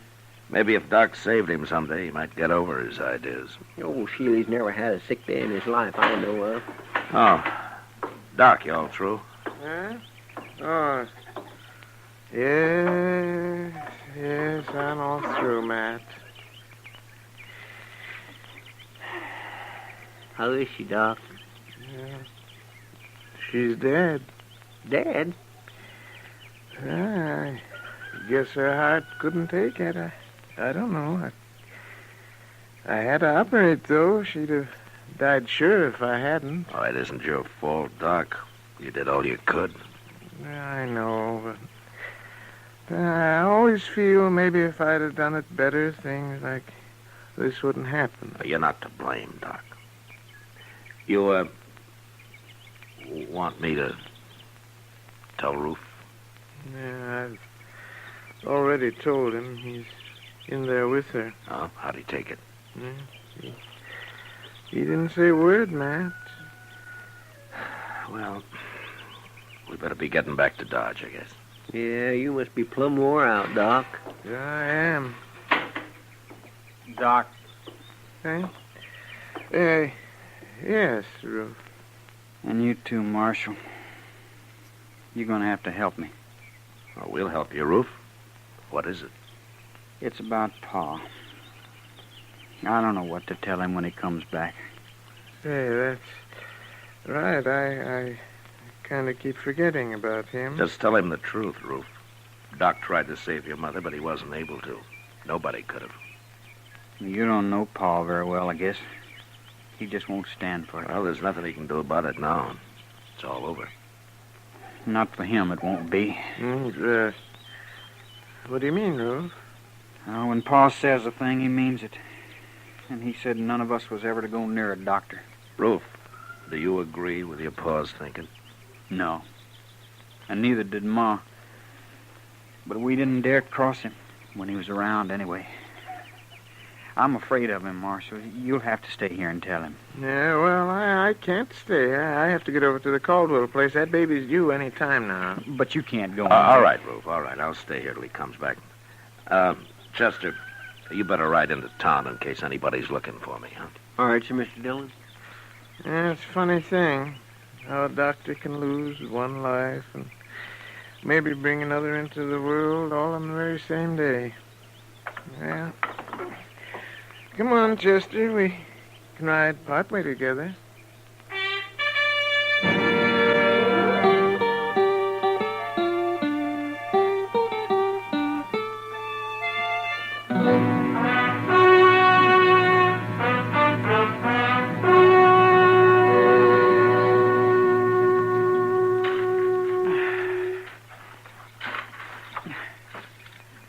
That ought to do it, Ruth. I want her buried good, Marshal. How about a cross? You want to put up a cross? I'll let Pa decide that. Oh, my gosh, Marshal. Here he comes now. Yeah, looks like he's been riding pretty hard. Pa always rides hard, but he takes mighty good care of his horses all the same. He's never hurt one yet. I know. Oh, there, Marshal. How are you, Sheila? What are you doing out here? What's this? Sheila, your wife died. Ruth and I just finished burying her. She died? Just a few hours ago. We didn't know when you were going to get back, so we went ahead and buried her. What'd she die of? She was holding some nails in her mouth, and she swallowed one of them. Oh. Roof, take this horse into the barn and dry him off. Sure, Pa. Rub him good now. I will, Pa. Don't let him near no water yet. I won't. What are you doing out here, Marshal? I came out with Doc. With who? Doc Adams. He did everything he could to save her life, Sheila. He cut on her, didn't he? He tried to get the nail out, if that's what you mean. She'd have died from it if he hadn't. Cutting on her, that's what killed her. Look, Sheila, your wife was dying, and Doc tried to save her. That's how it happened, no matter what you think. I got no use for doctors. They're all croakers. That's what my old man called them, croakers. I kind of figured that's where all this came from. Sheila, have you ever thought that your old man might have been wrong? Not about them, he wasn't. Hey, how'd Doc get here anyway? Who told him to come? Your wife wanted him. After all the times I've told her to stay away from doctors... I guess she didn't want to die, Sheila. She wanted a chance to live. Yeah, sure. And he come out here and killed her. Poor defenseless woman.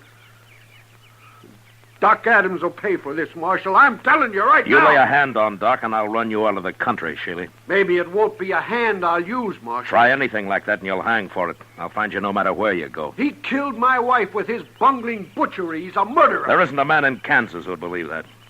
Doc's a pretty valuable citizen around here, Sheila. Not to me, he ain't. It's an eye for an eye, Marshal, like it says in the good book. You even try it, and I'll throw you in jail. I don't try nothing. Then you'll hang. Will I, Marshal?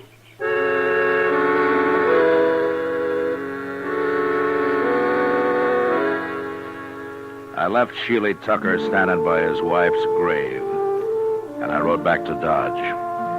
There was no use trying to convince the man that doctors aren't bunglers and murderers. I figured he'd have to experience the truth himself somehow. And there wasn't much chance of that, the way things stood. But what really worried me was his threat to get Doc. Ordinarily, Sheila was peaceable enough, but there was no telling what he might do now. Doc stayed at the Caldwell place that night, and the next day, too. I thought he'd be safe there, and I didn't worry about him. Till the next evening. Kitty and I were having supper at the Dodge house. Matt, for a town that lives on the cattle trade, you'd think we'd be able to eat decent steaks. You should have had the prairie chicken, Kitty. It didn't have to walk all the way from Texas. That steak I had got carried. It was too old to walk. I've never eaten prairie chicken, Matt. What's it taste like? Oh, a little chicken. A lot of prairie. If I didn't know you better, I'd say you've been drinking. If I know you, you'll order steak next time anyway. I don't give up easy, Matt. Yeah, I know. Remember it, then. Sure.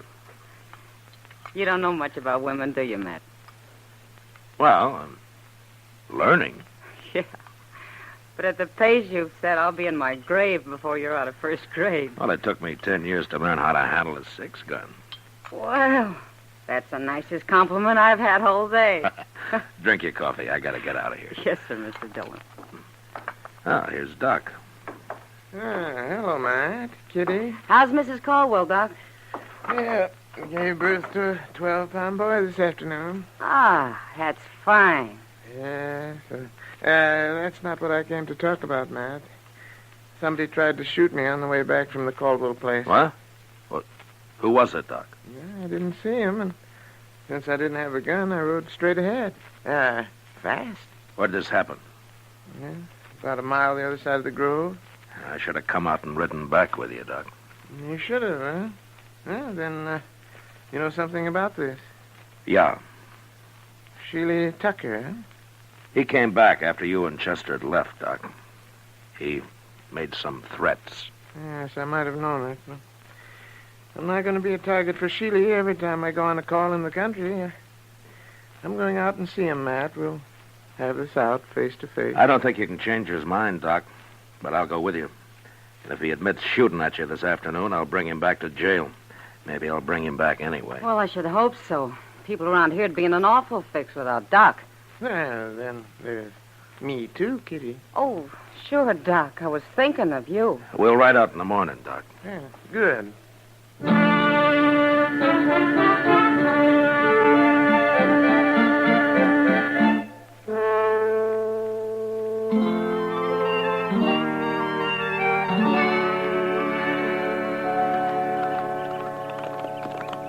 There's somebody in the corral there, man. Yeah, it looks like Sheely. Tis.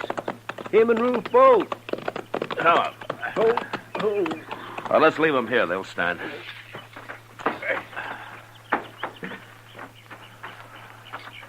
I got a horse tied down in there, Mr. Dillon.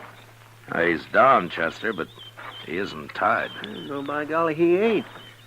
Oh, say, look at that. Yeah, broke his leg. Now, that's too bad. Well, here we are. Doc, I'll go first in case Sheely gets excited. Oh, all right, man. Yeah. Go ahead, I'll close it.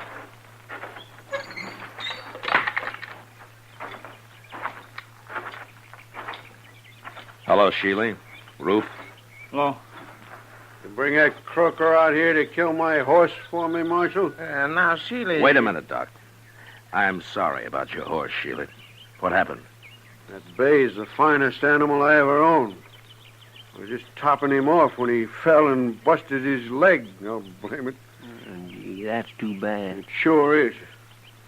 Ruth, go on up to the house and fetch me my rifle. Okay, Pa.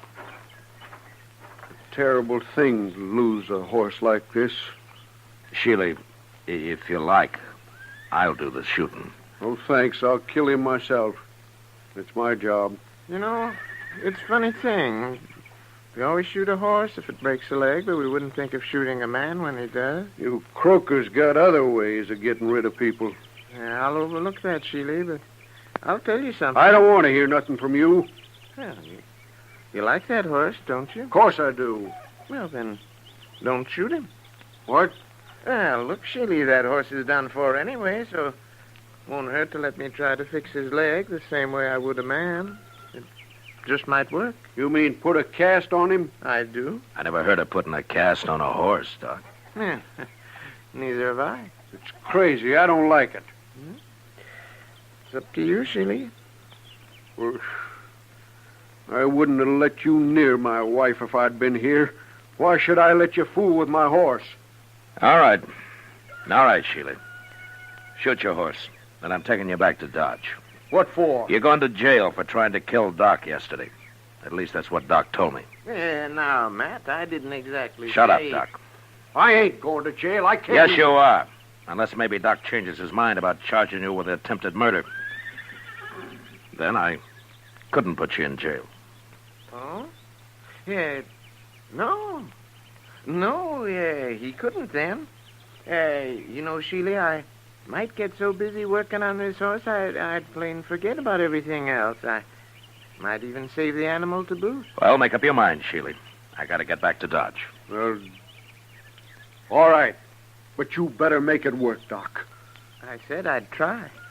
That's the best I can do. Ever. No matter who the patient is. Okay, Doc, you try. But try real hard, will you? I always do, Sheely. Real hard.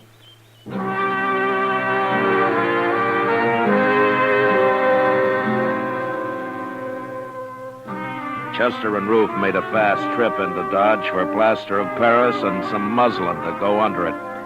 And when they got back, Doc went to work. An hour later, he had a heavy cast on the horse's leg. And after giving Sheely some final instructions, he was finished. He promised to come back in a couple of weeks and put a lighter cast on, and then we left. Sheely didn't say much, but I knew if anything went wrong with that horse, he'd be after Doc again. However, 6 weeks went by before anything happened. Doc and I were hiding out in his office with a game of chess we'd started a few days earlier. Yeah, doggone rook if you're sitting there, Matt. If I move my bishop, you'll be right in on that queen. That's the only move you got, Doc. All right. There you are, Matt. See what you can do with it. Couple more of those and I'll get that queen. Doc. Well, Hello, Sheely. Doc, I've been looking everywhere for you, blast you. Why'd you put a sign on your door saying you were out? How come you're wearing a gun, Sheely? Man, it'd be a fool not to wear a gun in this town, Marshal. You'd be a worse fool to try to use it. Don't rile me. I'm in a bad enough temper already. What's wrong, Sheely? How's your horse? My horse is tied up right outside, Doc. What? Yeah, I took that second cast off myself. Then I rode him in here. Of course, I took it easy with him, Doc, real easy. And he ain't even limping. Well, what do you know? By heaven, it worked. Oh, that's fine, but what are you so heated up about, Sheely? Well, you'd be heated up too, Marshal. If you'd been carrying a rotten tooth in your jaw as long as I have. You mean you're looking for a doctor, Sheely?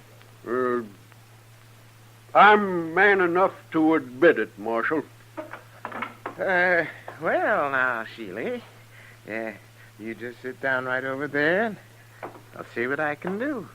Okay, Doc. Hey, this is the one right here. Try to get it out, will you? I'll try, Sheely. That's the best I can ever do. Ever. That's good enough for me, Doc.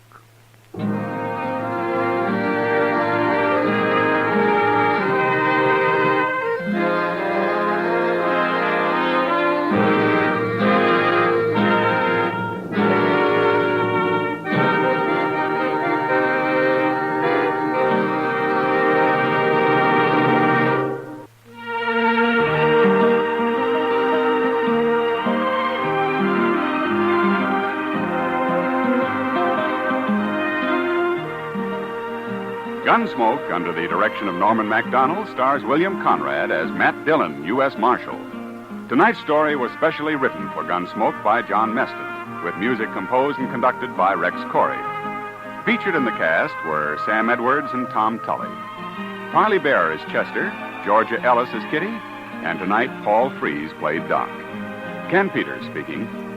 Join us again next week as Matt Dillon, U.S. Marshal, fights to bring law and order out of the wild violence of the West in Gunsmoke.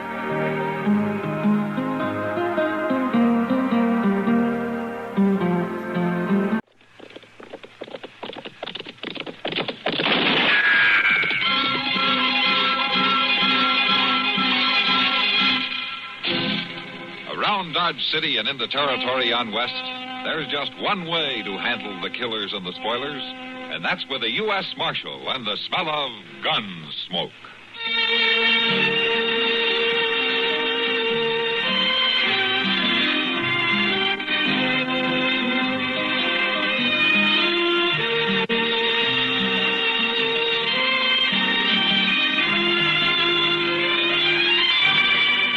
Gunsmoke, starring William Conrad, the story of the violence that moved west with young America.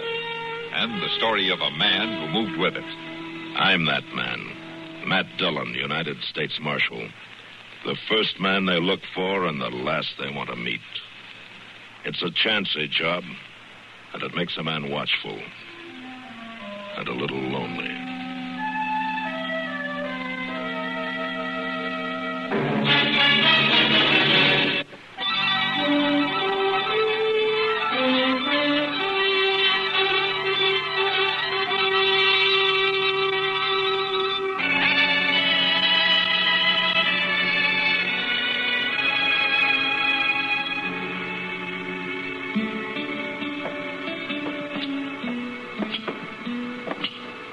Chester, there's times it can be real nice, Mr. Dillon. Oh, what can be real nice? Dodge City can. Now, take a week like this last one with fine weather and the prairie all green before the June sun scorches it and people staying out of trouble. Well, that won't last long, Chester. The trail herds are starting to roll in. Doggone it all, Mr. Dillon. You just won't never let a person pleasure himself at all. I'm sorry, Chester. I didn't say it was always nice. I said right now it's nice. All right, Chester. I didn't mean to bust your balloon. Well, you sure done it. Well, look at there. There's young Packy Sutter. Yeah, let's go see what it's all about.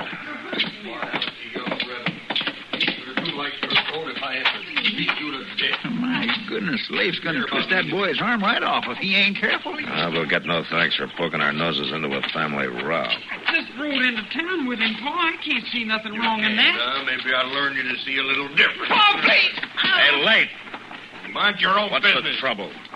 Oh, you, Marshal. That boy's getting pretty near as big as you are, Leif. If you're not careful, one of these days he's going to turn on you. You lift a hand to me just once, I'll take a horsewhip and cut him to ribbons. But all I done was to ride into town with Mr. Roll. You mean Jason Roll, Packy? Yes, sir. I met him on the trail south of the Shut creek. your mouth, boy. Now get on over to the livery stable and wait for me. And whenever I'm ready to go home, you better be sitting in that wagon seat. You hear me? Yes, sir. All right. Still wet behind the ears and back talking like you was growed up. Why are you so worked up against Jason Roll, Leif? Because he's no good, that's why. I told that boy of mine 24 times stay shy of him. He's going to learn to do it if I have to beat him to death. And if that's what you're figuring on, you better do it outside of Dodge. You button into a man's right to teach his family discipline, Marshal? Discipline's one thing, but a grown man beating a boy with his fist is something else, and that's what you were doing when we walked He up. knowed what to expect. He's been told enough. Told what? Jason Roll's pretty well liked as far as I've ever heard. Listen, I aim to raise Packy up to be a cattleman, to take over the ranch someday, to run it with his own 2 hands. I aim to be proud. All right, so I ain't raising him up to be no good book-reading poet. Just enough sense to plant a bean patch and live off in a herd of scrawny sheep. And I told that boy to stop hanging around that no-good Roll. So have I, Mr. Sutter. How are you, Jason? Marshal? It wasn't because I don't enjoy his company that I told him to stay away, but because I knew it was making trouble for him with you. I had no intention of trying to convince him by beating him to a pulp. I ain't sure you're man enough. I am sure, though. That's why I don't have to go around proving it 24 hours a day. You trying to start something with me? I think it's already started, Sutter. As long as you confined your attack on me to talk, I wasn't greatly concerned. But I don't like being shot at from ambush. What do you mean, shot at? When was this? Last week, Marshal. Maybe Sutter can tell you more about it. You claiming I tried to shoot you in the back? As a matter of fact, my back was turned. Odd that you knew. I never even been near that shack of yours. I think you're a liar, Sutter. Too bad you ain't wearing a gun when you say that. Suppose you take yours off. You outweigh me 20 pounds. That ought to be fair Or enough maybe for you. you're scared of guns. Is that it? You're right. I am scared of guns. I've seen too many of them not to be. Like I said, Marshal, just a sheep herder that likes to read books. Roll. You keep away from my boy. You hear me? Any friend who comes to my door is welcome, and that includes Packy. And another thing, Sutter. From tonight on, I'll be wearing a gun. I'm mighty glad to hear that. Mighty glad. I'll believe it when I see it. Oh. You better get somebody to learn you how to load it. Marshal, that boy ought to be taken away from him. Well, that'd be pretty hard to do, Jason. The law gives him a lot of leeway where his own family's concerned. Packy's a good youngster. But his father's killing the spirit in him. He may do more killing than that, Jason, if you give him a chance. By wearing a gun, you mean? No, Marshal.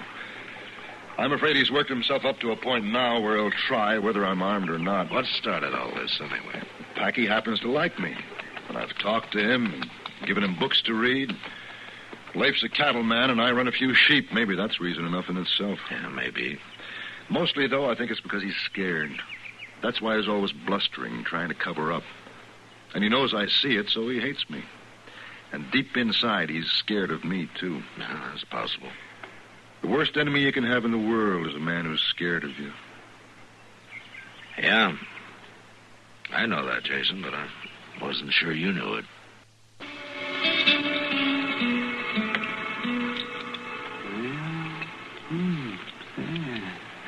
By golly, is Mighty strange-looking cadaver, all right.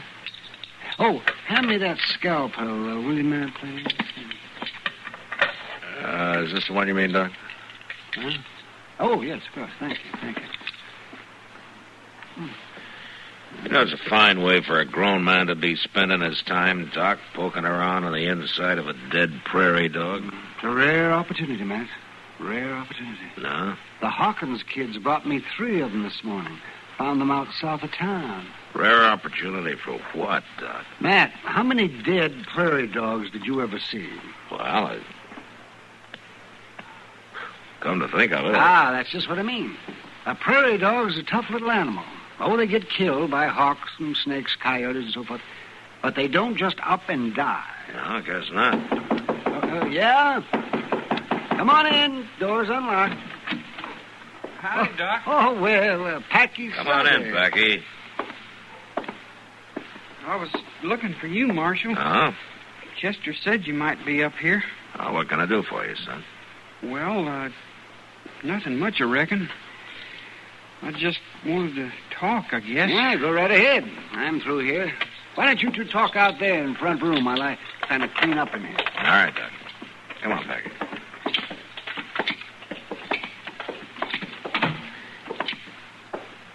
You know, Marshal, Pa just wailed the daylights out of me. He was madder than a wet hen. Yeah. Well, maybe there won't be much more of that, Packy. You're about grown up now. Pa keeps saying he aims to be proud of me, make a man out of me. Maybe he just wants you to be everything he missed being. Oh, Pa talks real loud, real bravo. But I don't think he is at all. Well... Why does he hate Mr. Rolls so much? I don't see nothing wrong with him. I like him. So do I. He knows things. Most anything you think of, Mr. Roll knows about, and he tells you, so you know, too. Sure is a mighty big world, the way he tells about it. Yeah, I guess it is. Dodge City ain't all of it, or the prairie. It's bigger than that. And I aim to see for myself, learn all about it. Well, once you're grown up, I guess you can do about anything you want to, Packy. Growing up's kind of hard to do sometimes, Marshal. Yeah. Yeah, it's pretty hard. A lot of people never make it, Packy.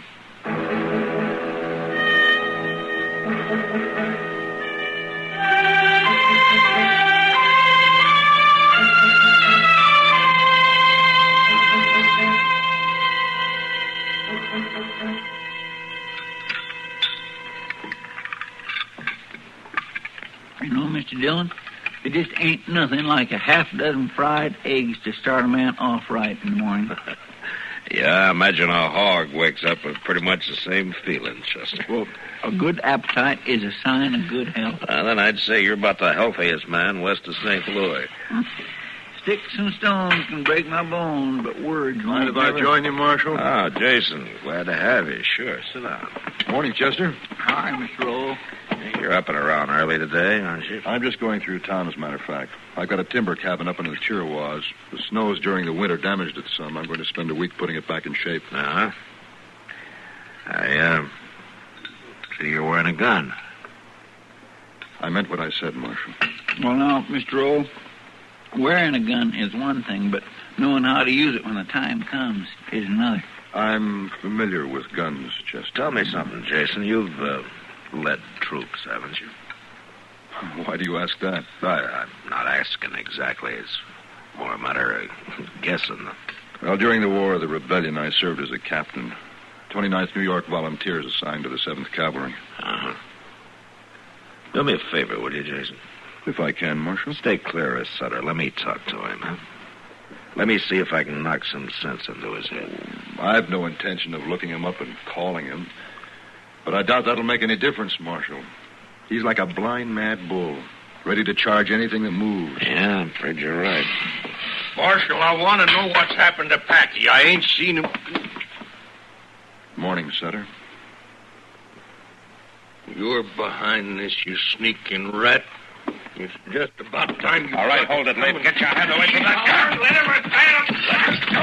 Loose or let... Give that. Give it. All right, settle down now. What's the matter with you, anyway? Packy's gone. Run away during the night. Well, ask Roll. He knows. He put him up to it. Have you seen Packy, Jason? Not since yesterday out there in the street when Sutter was trying to beat him half to death. You're lying. You're hiding him out somewhere. Sutter, since you seem determined to force this, watch. Well, my goodness, that was the fastest draw I ever seen. My gracious. Marshal, I think I'll push on. I'll eat breakfast on the trail. I'll see you in about a week. Have a good trip, Jason.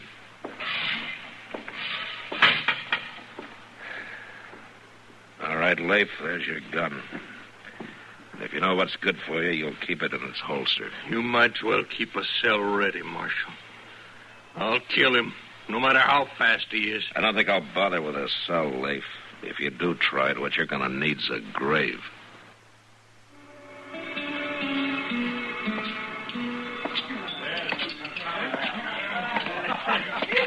Hello, Matt. Good evening. How are you, Sam? Evening, Marshal. How about having a drink with me? Yeah, I could use a beer. Good. Sam, shuffle over a pitcher of beer, will you? Sure, Kate.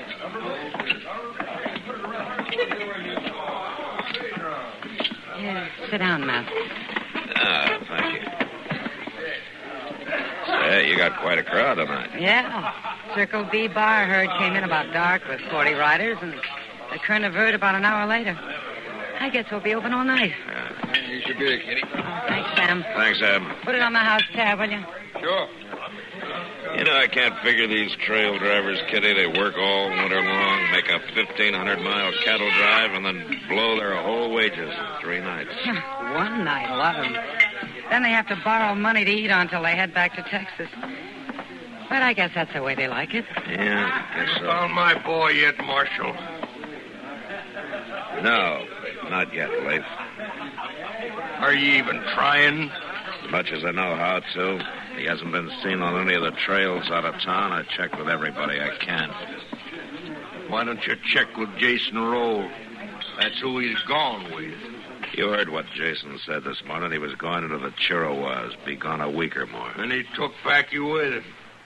I talked to the driver of the Pueblo stage this afternoon. He saw Jason Roll at Rhyolite Pass, and he was alone.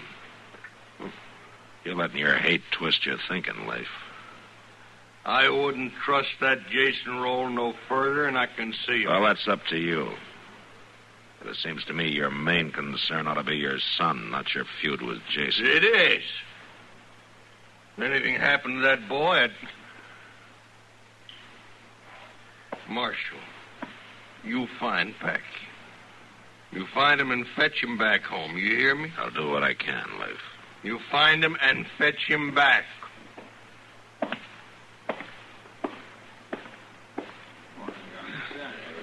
Funny, Matt.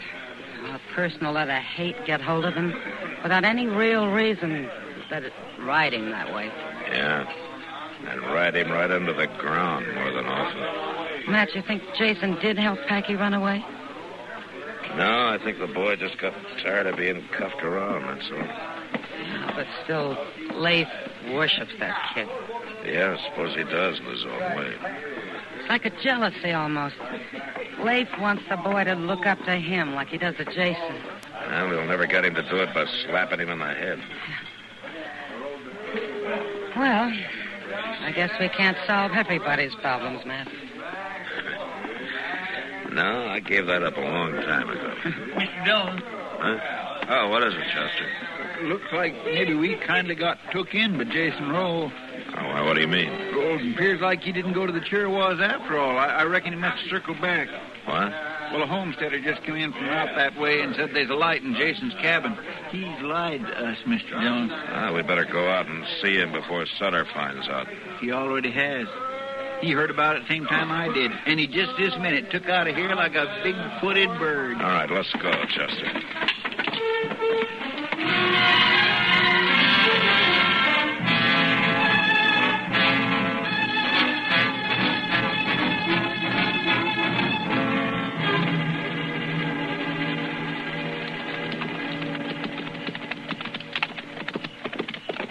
Jason's cabin's just around the bend there, Mr. Dillon. There still ain't no sign of Sutter. Oh. We must have passed him somewheres on the way out. Maybe. Well, it looks like that homesteader was telling the truth, Chester. There's a light in the cabin there. Mr. By golly, there sure is. Well, this ain't the first time I've been wrong about a man. Yeah, but Jason's not the kind to lie. Let's leave our horses here. All right, sir.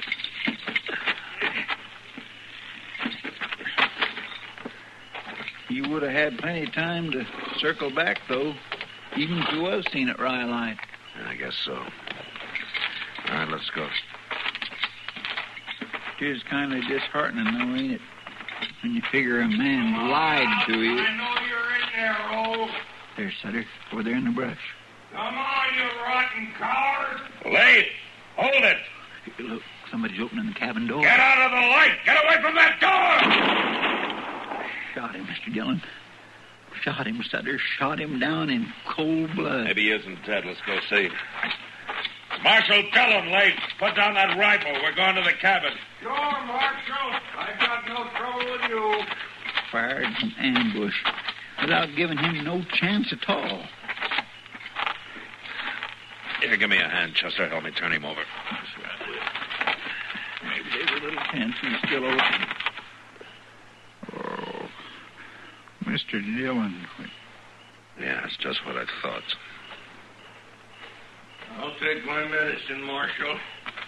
But I don't reckon a jury will go too hard on a man for shooting somebody that kidnapped his son. Leif, I told you that hate was going to twist your thinking. Jason Roll is somewhere on the Chirrawas. Huh? Are you telling me that this ain't Jason? Blackie. Was a good shot, Leif. One bullet right through the heart. Your son never knew what hit him.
Gunsmoke. Produced and directed by Norman McDonald.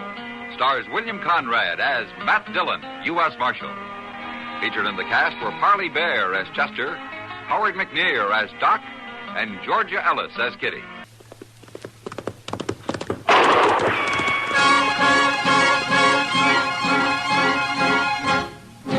Around Dodge City and in the territory on west, there's just one way to handle the killers and the spoilers, and that's with a U.S. Marshal and the smell of gun smoke.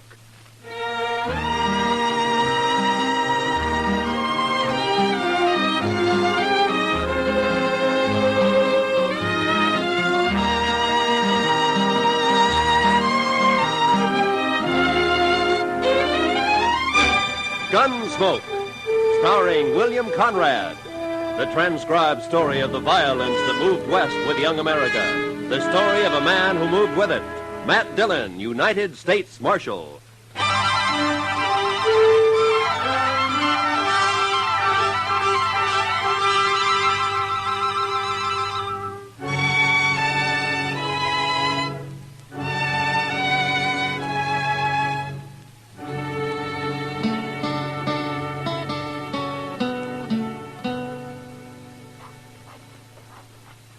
Goodness, Mr. Dillon, come over here at the window and take a look at this fella. I'm busy, Chester. Yes, sir, I know, but you just gotta.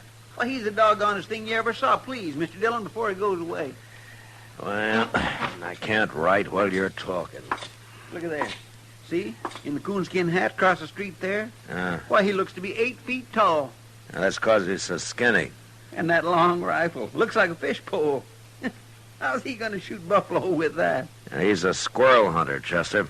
That's a southern mountain man. You know, that fella he's talking to now is pointing this way. Oh, here he comes. Howdy. Hello. Well, come on in. Be you the... what you call 'em? Oh, the marshal? I'm again schools and education. Never heard nothing called a marshal. I'm a peace officer. I'm a country man. I'm again towns, too, and jailhouses. Well, so am I, but sometimes they're necessary. No, they ain't. No more'n the law is. It ain't fitting for some folks to be meddling in other folks' business. Uh-huh. Well, where do they figure it like that, stranger? The Ozark Mountains? Better country than this. My name's Luke Humbird. Mine's Dillon. This is Chester Proudfoot. How do you do? I knowed a fella called Proudfoot once. That so? Yeah. Well, there ain't too many of us. It might be a relation of some kind. All I remember is how he crimped up every time I kicked him in the belly. He did? Marshal, man outside said you'd help me find where Hank Witherspoon's living. Witherspoon? Yeah. Oh, the one who came out here about a year ago? He's got an old mountain gal with him. They're married. Sure, I know them. They got a place up near Rock Springs, about 10 miles north of here. What kind of place? Oh, just a shack and a patch of corn, as I remember. I'll find it. Well, you come a long way to see your friends, Humbird. The Witherspoon ain't exactly a friend, Marshal. I gotta get going. It being Saturday and all. Wait a minute. Huh? What are you talking about? Nothing. Except I won't kill no man on a Sunday, Marshal. I never have, and I never will.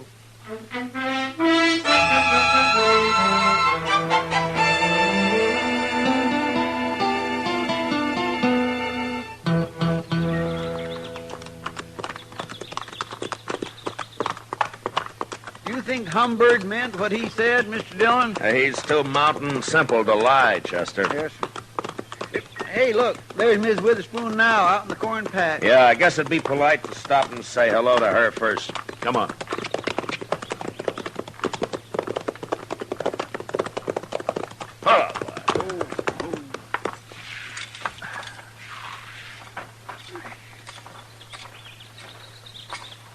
Hello, Miss Witherspoon. Howdy, Marshal. You too, Chester. Sorry, ma'am. Poorly. Hank's done heeled it into Dodge, Marshal. Don't you know today's Saturday? Oh, what's Saturday got to do with it? Every Saturday Hank's in Dodge. He don't come back till Sunday night. Oh, that's funny. I don't recall seeing him in town much. He's got his ways, Hank has. He goes to town, but he ain't too sociable. I see. Miss Witherspoon, do you and Hank know a man called Luke Humbird? Humbird. Don't say his name round us, Marshal. Oh, there's trouble between you? Trouble. Marshal, Hank's the only Witherspoon left, and Luke's the only Humbird. Both families been whittled down to just them two. Oh, a feud, huh? Their grandpa started it. Now there's only one man left on each side. Well, don't you think it's gone far enough? Hank or Humbird. Either one of them could call it off, only they're both too muley for that. Well, didn't Hank come out here to, get away from it? Course not. He's always talking about going back long enough to kill Luke Humbird. How'd this feud start, ma'am? Well, they say Hank's grandpa stopped by the Humbirds one day, and they asked him to sit and eat. He did. Dinner was slow cooking, and he got to hollering about it. Sat there pounding on the table with his knife, just a faunching and a slavering for his victuals until Luke Humbird's grandpa, He took offense and told women not to feed him at all. He went off mad. They've been feuding ever since. Well, forever. You mean they're still fighting over that? Of course they are. Where'd you see Luke Humbird? Oh, he was in Dodge asking about Hank. That's bad, Marshal. Hank don't even know he's around. Well, that's why I came out here. Hank ought to be told. He's better shot than Humbird any day. Look, Miss Witherspoon, the law doesn't recognize a feud as justification for murder. If one of them kills the other, he's going to hang for it. I never heard tell of no such law, Marshal. You're making that up. No, it's true, Miss Witherspoon. I've warned Humbird, and I'm going to warn Hank. They'll shoot you. You start meddling. These people just don't understand nothing, Mr. Dillon. I'm worried about Hank.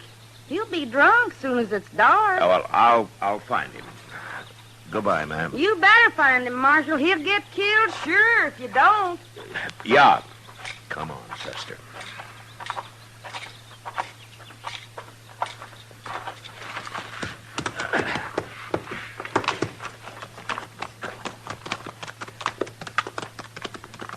Are hill people all like that, Mr. Dillon? They're mighty independent, Chester. They're mighty crazy, if you ask me. Why, it's like they don't even hear what you're saying. Well, I guess anything to do with the law is a new experience for them. Now, look over there, Chester. Huh? By that little bluff over to your right there. Well, how'd he get out here? Well, let's go ask him.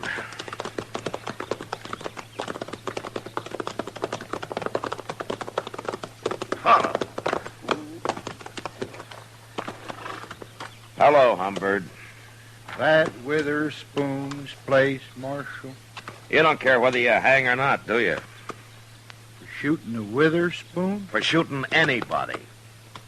Marshal, you're getting downright contrary. Humbird, why don't you take that squirrel rifle and go on back home? 'Cause it ain't no squirrel rifle, that's why. This here is a human rifle, Marshal. Oh, there's no use even talking to him, Mr. Dillon. Where's your horse, Humbird? How did you get out here, anyway? I come afoot. I don't need no horse to travel by. You mean you walked all the way from the Ozarks? 'Tain't far. When they's Witherspoon a-waiting at the end of it. Maybe I ought to just throw you in jail for a while. Well, then nobody get killed, Marshal. At least not till I got out again. But you're being awful meddlesome. I gotta get closer to that house. So long. Now, don't worry. I don't aim to shoot his old lady. Mr. Dillon? Yeah. Maybe it'd be better if you just let them shoot each other and have done with it. Don't tempt me, Chester. Well, let's go find Witherspoon.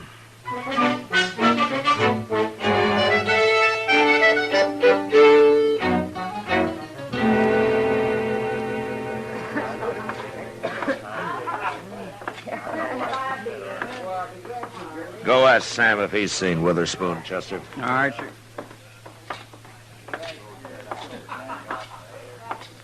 Hello, Matt. How are you, Kitty? Well, things have been pretty quiet around here for a Saturday night.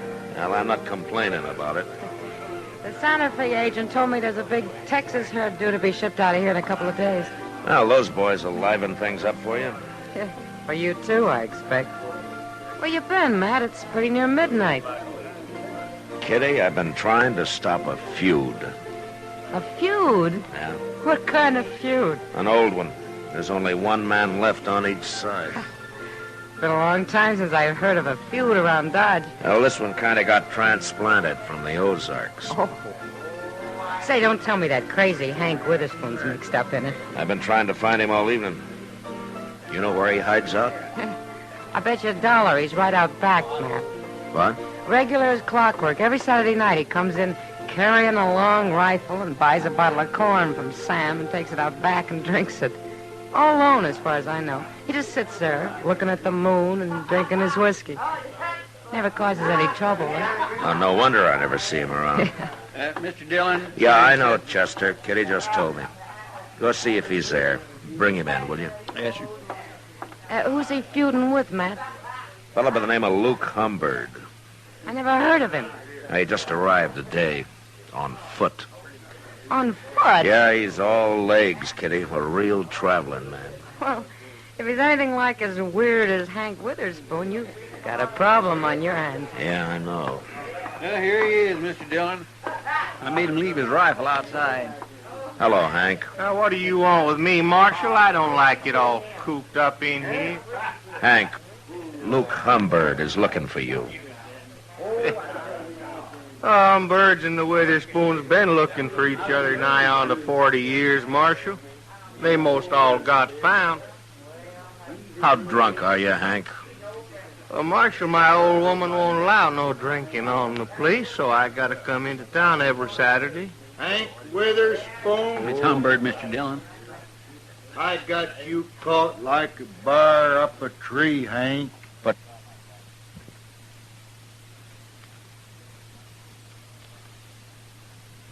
down that rifle, Humbird. Is it gonna kill me? I ain't even got my gun. Put it down, I said. Get out of the way, Marshal. I'll shoot you, too, if you don't. Now, you listen to me. Hey, wait a minute, everybody. I just thought of something. Why don't all you folks stop meddling in this? It's after midnight, Humbird. What? It's Sunday. Sunday? Oh, no. Yeah, he's right, Humbird. Well, of all the gall-blamed luck. Now I'll have to put off killing you, Hank. I won't shoot a man on Sunday. Even a Witherspoon. Well, of course you won't. Hey, Luke, you sure travel a long ways. Well, I got tired waiting for you to come back home. I was figuring coming back this summer for a spell. Alone. I know. I seen your old lady scratching around in that corn patch. She said she ain't never going back, hard as it is here. Oh, well, fellers can make a crop here sometimes, Luke. Yeah. But it's a hard fight with a short stick. You got no hogs out there. Where are your hogs, Hank? I'll be getting some. Oh. Hey, Luke, I'll tell you something. What? I got me a little jug out back.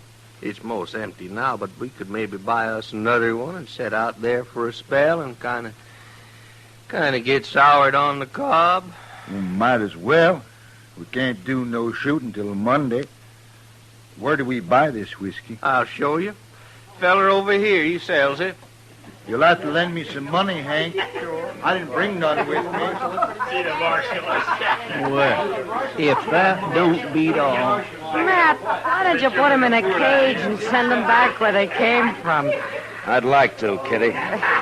People here are getting quite a kick out of this. Yeah, I know. Those two hillbillies are making me look like a fool, and I don't know what to do about it. Handling limbs about as easy as trying to stop it from raining. Well, I'm going to bed.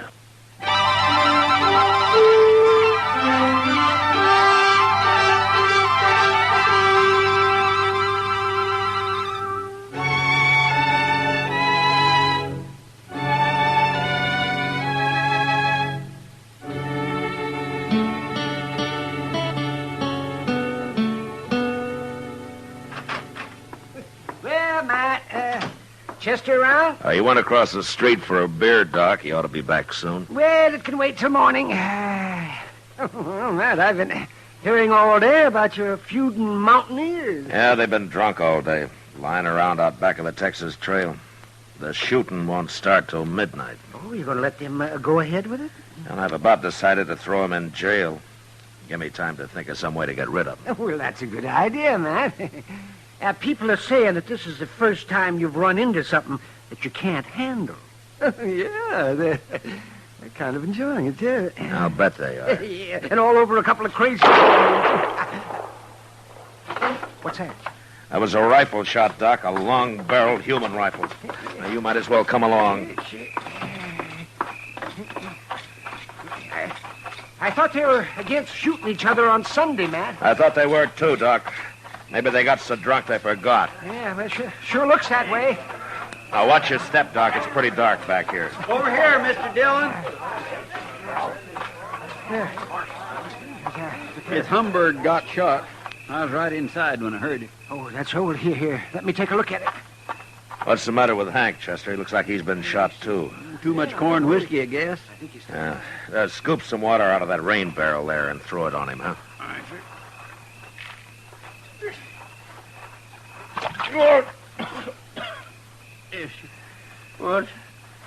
What's that you're doing now, Luke? Give him some more, Chester.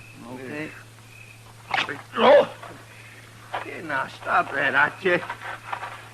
You're making me all wet. Say, Matt, this man over here is still alive. Let's get him over to my office. Give Doc a hand there, a couple of you men, huh? Luke, huh? Where at's my rifle? I got your rifle right here, Hank. Did you shoot him, Hank? Well, sure. I was aiming to, I guess. How could you shoot him if you were passed out? Well, I don't know, Marshal. We got pretty drunk. I thought neither of you'd shoot a man on Sunday. Well, no, of course not. Why did you, then? You mean it's still Sunday? Hank, I don't believe you did this.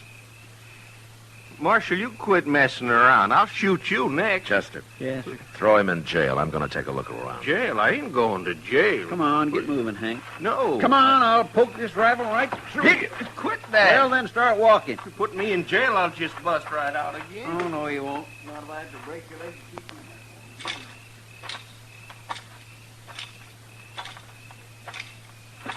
you. Who's that? All right, hold it right there. Hold it or I'll shoot. All right, that's better. Now get your hands up.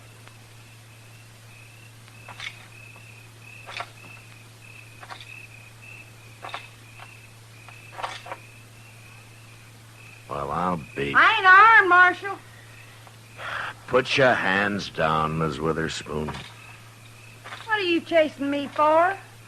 I'm a woman, Marshal. Come along, ma'am. I'll put you in the same cell with your husband. Well,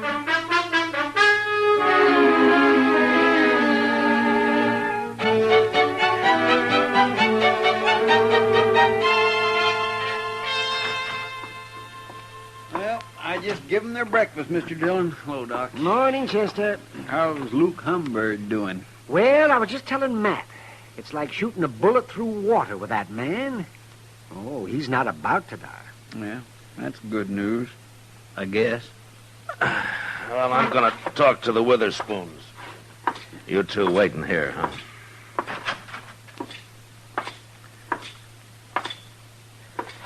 Morning, Hank. Ma'am. Morning, Marshal. You come on out to our place someday, Marshal. I'll cook you a better breakfast than you give us here. Thanks, ma'am. But it might be a long time before you go home. I've been trying to explain things to Hank, Marshal. Oh? He's still arguing he shot Luke Humbird. But even he don't believe it. You're admitting that you did? Of course I did. You know it. Hank is too drunk. Humbird's all right. He's going to live. But you'll still have to stand trial for attempted murder, Miss Witherspoon. Judge ain't gonna do nothing to a woman. What'd you go do it for anyways? Feuding is a man's job. I got to thinking, that's why. I'm worrying. About what? About you being too drunk to fight come Monday. And when I seen you laying around out back there, I knowed I was right, so I took your rifle and shot him. Don't you know if you'd killed Humbird and I hadn't caught you, Hank would hang for this? You're still saying that, Marshal. Oh, don't pay him no mind, woman. Hey, Marshal, when you gonna let me out of here? So you can go shoot Luke Humbird? No, you're staying here, Hank. You can't keep him locked up, Marshal. Yes, I can. No. It's all a mistake. I didn't have to shoot Luke at all. What? Well, the reason they got so drunk was they was celebrating. Celebrating what? They decided to call the feud off, Marshal. Both of them at the same time. Luke Humbird's gonna come out, go to work for Hank, and he's gonna live on the place. They got it all figured out. They's too drunk to tell me.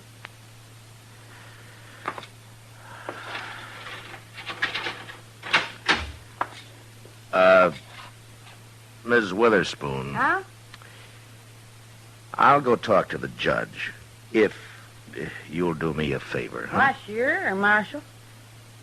Go on home and take Hank with you, and I'll send Humbird out as soon as he's well enough to travel, and keep him out of Dodge. Will you? Please. Both of them. Sure, I will. Come on, Hank. Your drinking days is over.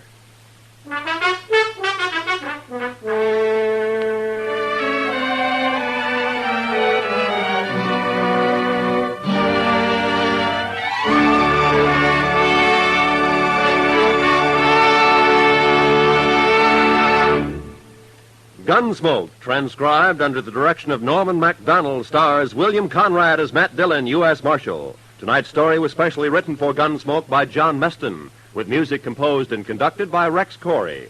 Featured in the cast were Virginia Gregg, John Daner, and Lawrence Dobkin. Parley Bear as Chester, Howard McNear as Doc, and Georgia Ellis as Kitty. Join us again next week as Matt Dillon, U.S. Marshal, fights to bring law and order out of the wild violence of the West in Gunsmoke.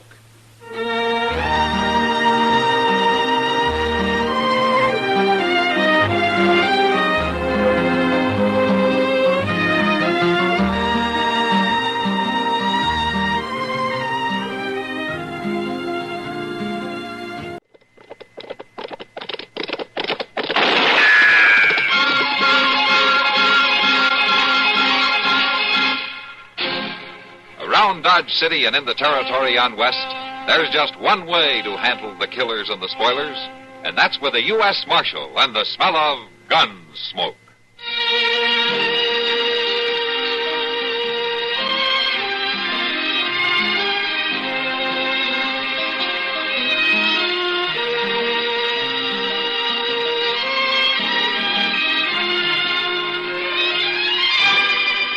Gunsmoke, starring William Conrad, the story of the violence that moved west with young America, and the story of a man who moved with it. I'm that man, Matt Dillon, United States Marshal. The first man they look for and the last they want to meet. It's a chancy job, and it makes a man watchful. And a little lonely.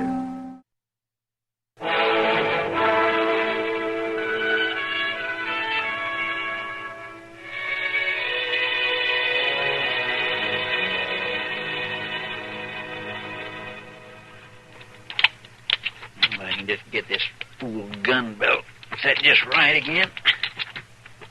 Ain't no reason at all I can't draw a gun as fast as the next fella. Hey. Just as fancy, too. Ain't really nothing to it. It was just a reach. Oh, grab it more. Hello, Chester.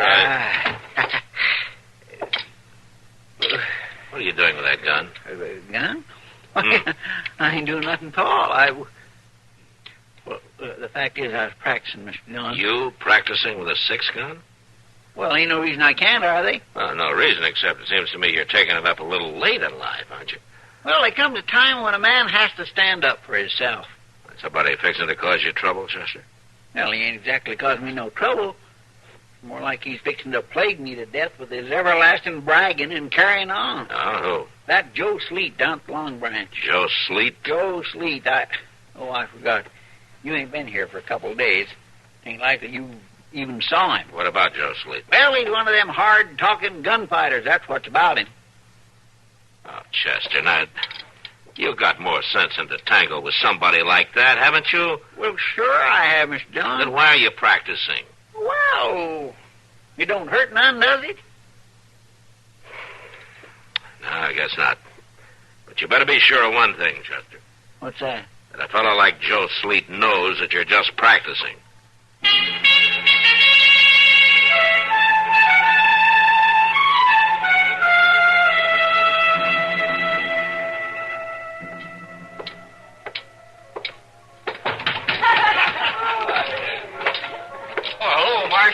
Alvin. Howdy, Marshal. Hi, Pruny. Hello, Bryce. Kitty.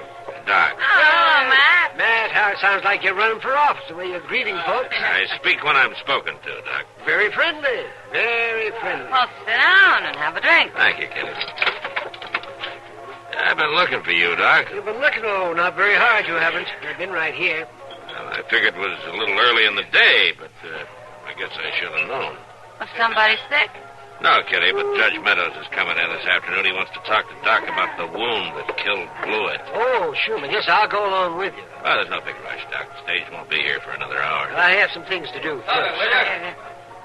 Oh, there he goes again. Get out of the way. I wish he'd do his drinking someplace else. Oh, that big one, Joe Sleet. Shut your mouth. Every time he talks to anybody, there's a fight. I want to talk to him. I'll be right back, Doc. I'll be here. Put that thing away. Well, you ain't roped, so's you have to stay. Got a right to drink without no gun spinning in my face. You want to fight me about that? That's just what you want, ain't it? Somebody to fight. All right, quiet down, both of you. Listen, Marshal. All right, Meeker, I'll handle it. Always trying to get somebody to fight him. Slick drawing. No I count. said I'd handle it. Now go on, Meeker. Sit down. That's right, Sonny. Go sit down, like the marshal said. I've been hearing about you, Sleet. Well, there's lots has heard about me. You aren't making many friends. Ain't meant to. You're not meant to do your gunslinging in the saloon, either. I do it where it suits me. And it suits you even better if it causes trouble, is that it? I can handle trouble if it comes, Marshal. If trouble comes in Dodge, I handle it, Sleet. You remember that. Sure, Marshal.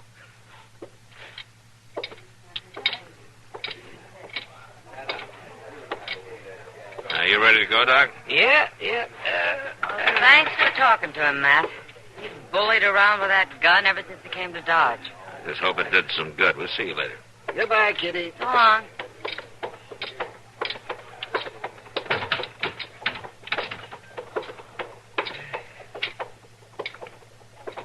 Oh, my, that Joe Sleet's a miserable human being, isn't he? Yeah.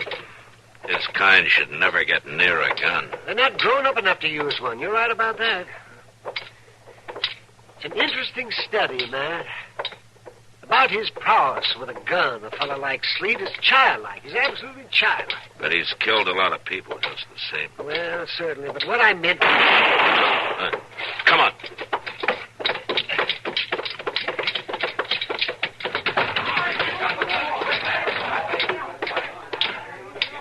It's Sleet. Yeah, let me through. Stand back, please, folks. Stand back. Here. Oh, help me turn him over.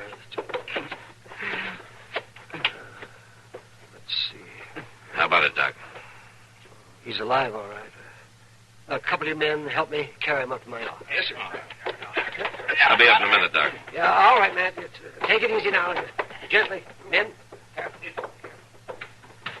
What happened, Kitty? It was Meeker. Meeker? Sleet finally said too much. He's been deviling Meeker all day. Yeah, but I never thought Meeker would draw on him. Well, Sleet wasn't expecting it either. You didn't shoot him in the back, did he? No. Sleet wasn't paying any attention, and Meeker didn't exactly warn him. He shot twice and ran out the back way. Will you have to go after him? If Sleet dies, yeah. He's a gunman, Matt. He had it coming. Yeah, but the law isn't very choosy sometimes.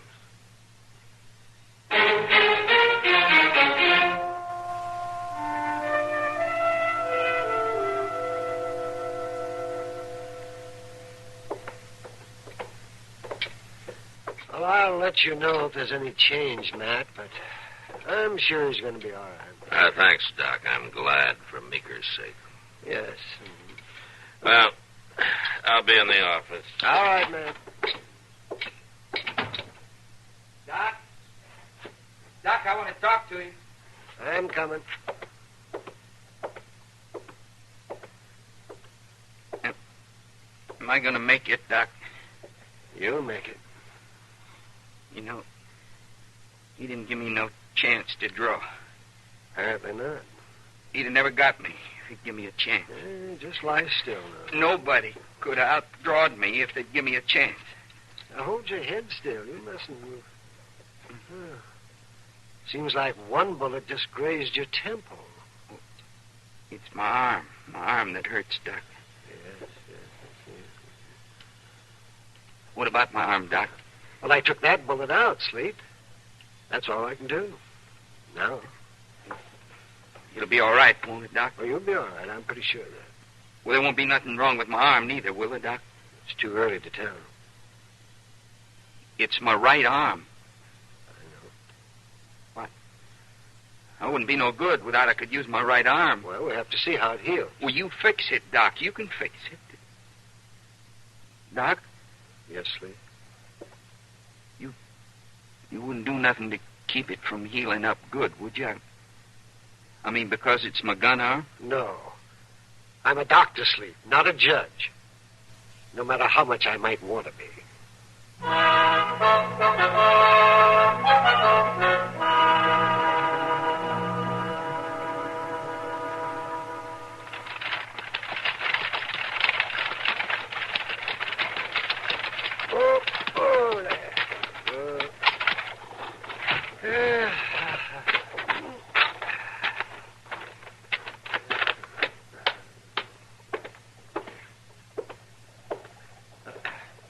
Hello, Sleet. Back to see me again, huh? It ain't no better, Doc. I'm sorry, Sleet, but it isn't likely to change overnight. It's been more'n a month, Doc, and I still ain't got the use of my fingers. I've told you, Sleet. Sometimes it happens that way. Well, it ain't no good without the use of my fingers, Doc. It's my gun hand. You were lucky not to lose the whole arm. I've told you that from the start. Listen, Doc. If it's money, I'll find me some money so you can fix it. There are some things that money can't buy, and one of them is a good right hand. You mean it ain't never going to get well? I can only tell you what I've told you all along. It just doesn't look good. It isn't just a matter of muscle and bone. It's the nerve. And nerves don't often come back. It's got to come back. I ain't nothing without my gun hand.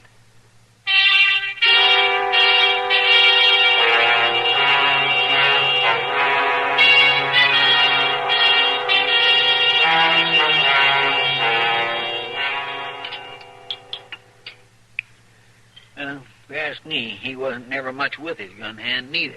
Sleet is waiting for you at your office every day. Is that right, Doc? Yes, every blessed day.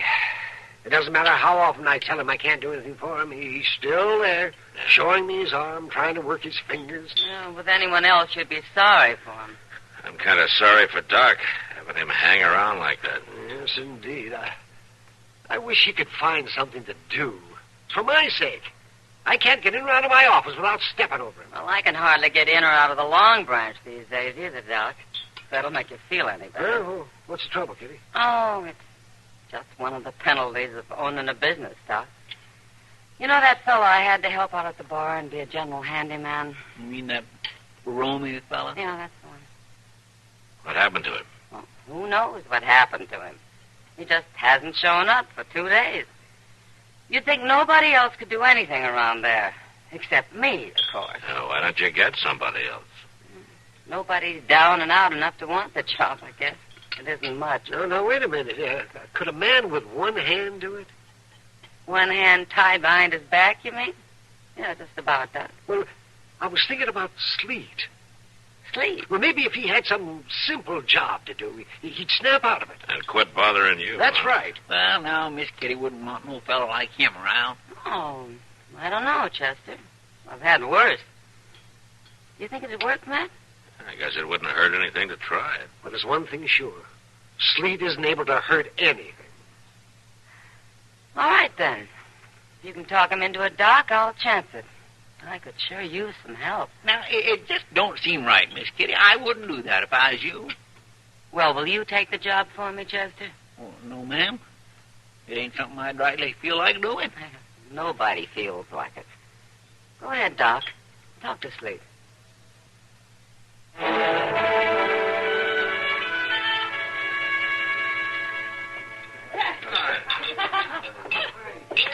Oh, I brought us our beer, Miss Kitty. Miss Dillon. Thanks, Chester. Did Sleet pour 'em all right for you, Chester? Well, sure he did. There ain't nothing to pour in a glass of beer. But then you're not worried about Sleet anymore, huh? Well, I wasn't ever worried about him, Mr. Dillon. Ah, you were a couple of weeks ago, Chester. Don't deny it. Oh, well, that was before he changed into a changed man, you might say. You figure he's changed then, huh? Well, sure he is. Anybody can see that. Ain't that so, Miss Kitty? Yeah, Chester, you're right. It's almost as if that gun had been a part of him, Matt. Without it, he seems to have lost part of his whole makeup. Does he ever talk about it? Oh, he never talks about anything. Not even the doc, huh? Doc says Sleet won't even speak when he's passing him on the street. Well, I guess Doc can do without all the talk he used to get from him. Yeah, I guess he can. It's a funny thing, ain't it, Mr. Dillon? How talk can change. Sleet always used to like to be around where the crowd was. Now nobody don't never see him. That's right. He leaves here as soon as his chores are done. Nobody knows where he stays. Must be out of town somewheres. I see him walking out there most every night. You suppose all men would calm down like that if there were no guns? I don't know, Kitty, but it sure saved me a lot of trouble. Yeah. Save women a lot of worry. Well, don't hold your breath, Kitty. I think we'll be hanging on to our guns for a while. And women will go right on worrying.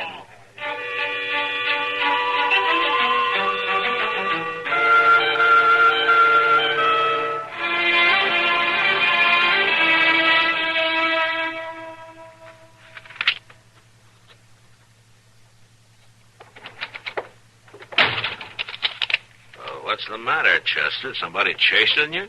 But no, sir. The door just slipped out of my hand. That's all that happened. You nearly broke it off. Where you been? I was seeing to my horse down at the liver stable. No? He's got that lame leg and all. Oh, did you get him fixed up? Oh, yes, sir, I think it did. Moss is going to keep an eye on him. Ah, that's good. He's worth taking care of. Oh, yes, sir, he is. Say, you know who I seen down there at the stable? No. Who did you see down there at the stable, Chester? That fellow Beeker, Mr. Dillon. You know, the one that shot Joe Sleet? He just rode into town. But did he say where he was heading? No, sir, he didn't. I don't think it'd be hard to find him, though. How's that? But he said he'd been on the trail all day, and he was packing around to Awful Thirst. All right, come on, Chester. Yes, sir. Where are we going? Just come on.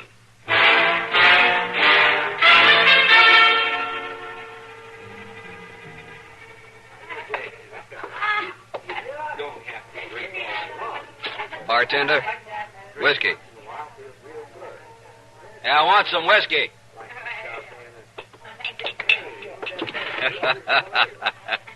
Well, Joe Sleet. They told me you was working here. I wanted to see for myself. You remember me, Sleet? Sure, you gotta remember me. I'm the one that put you back at that bar. Best job of work I ever done, too. Fixing it so you couldn't shoot no more. What's the matter, Sleet? Can't you talk neither? If I fixed it so you couldn't talk neither, I done better than I thought for. Sleet? No, Sleet, wait. All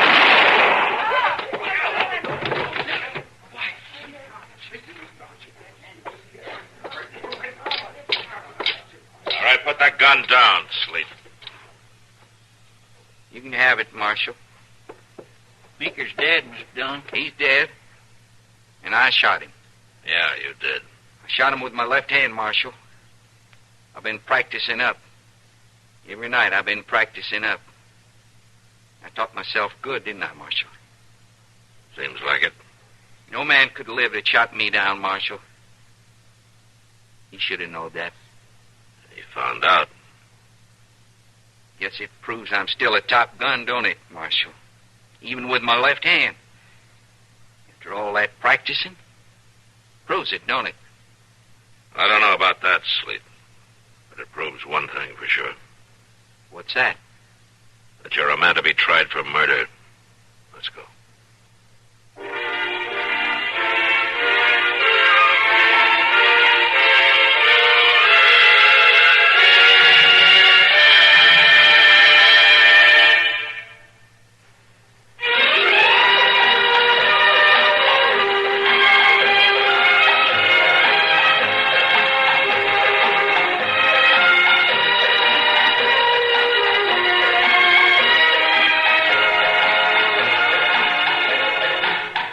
Gunsmoke.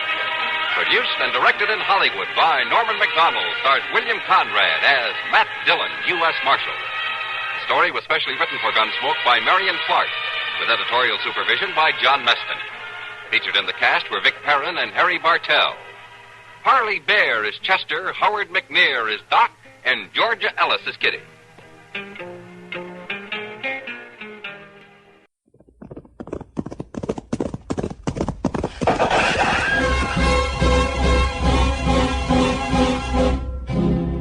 Around Dodge City and in the territory on west, there's just one way to handle the killers and the spoilers, and that's with a U.S. Marshal and the smell of gun smoke.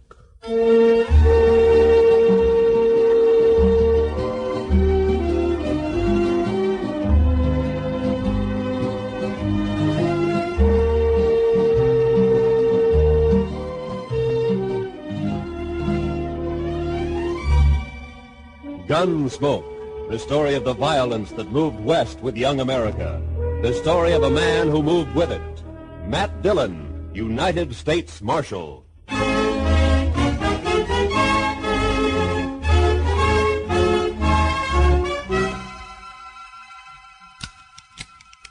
Need any more cartridges, Mr. Dillon? No. I got the greener loaded. Unloaded. I don't want a shotgun. Yes, sir. Do you want me to come with you? You want to come? No, sir. I guess not. But I will. Better stay here then, Chester. This make me a coward, Mr. Dillon? How do you feel? Like a coward. Lassiter scares me, sir. But you were willing to come anyway. Figure it out for yourself. Good luck, Mr. Dillon. Yeah. If I'm not back, don't forget those reports have to be mailed tomorrow. I won't forget. Mr. Dillon? Yeah. You ever get scared? Sure. Better keep yourself busy.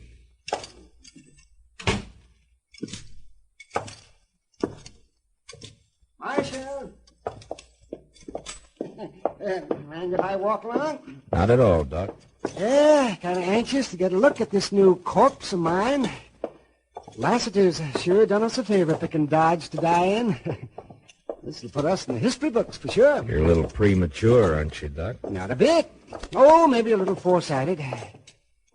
You know, they say Lassiter's packing 18 slugs in. 18 slugs? My goodness. He sure has been a lot of gunfights. Yeah, so they say. Guess he's got the biggest gun rep in this whole section. Outside of maybe Ben Thompson or Wes Harden. And you, of course. He's waiting at the Alafraganza, Doc. You better not walk in with me. Oh, don't you worry. I'm not sticking my snoot into no shooting. No, sirree. Hey, Marshal.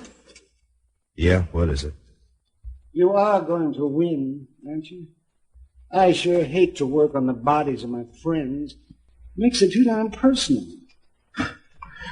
I'll do what I can, Doc. You watch him close, Marshal. Don't let him pull a hideout.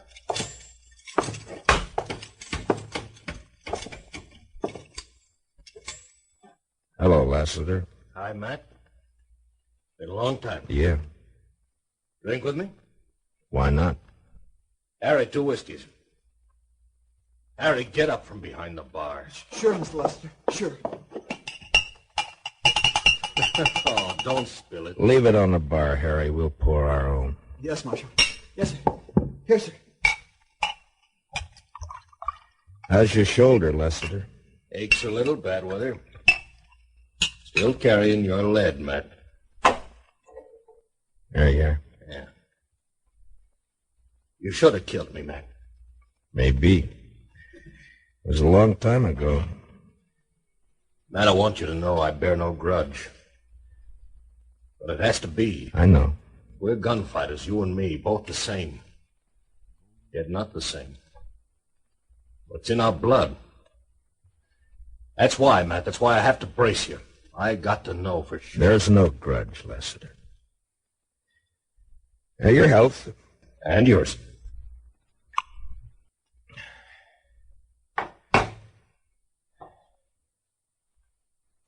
Straight up. Straight up. You call it. Now.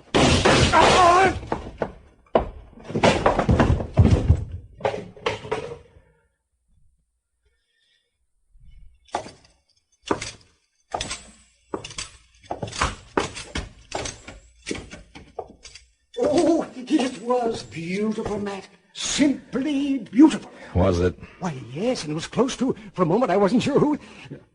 Oh, Marshal, your neck. You're hit. Just a scratch. It'll be all right. But here... Let it go. Go and get Lassiter. He's all yours. Hmm? Well, of course. And you'll be happy to know he's got 20 slugs in him now.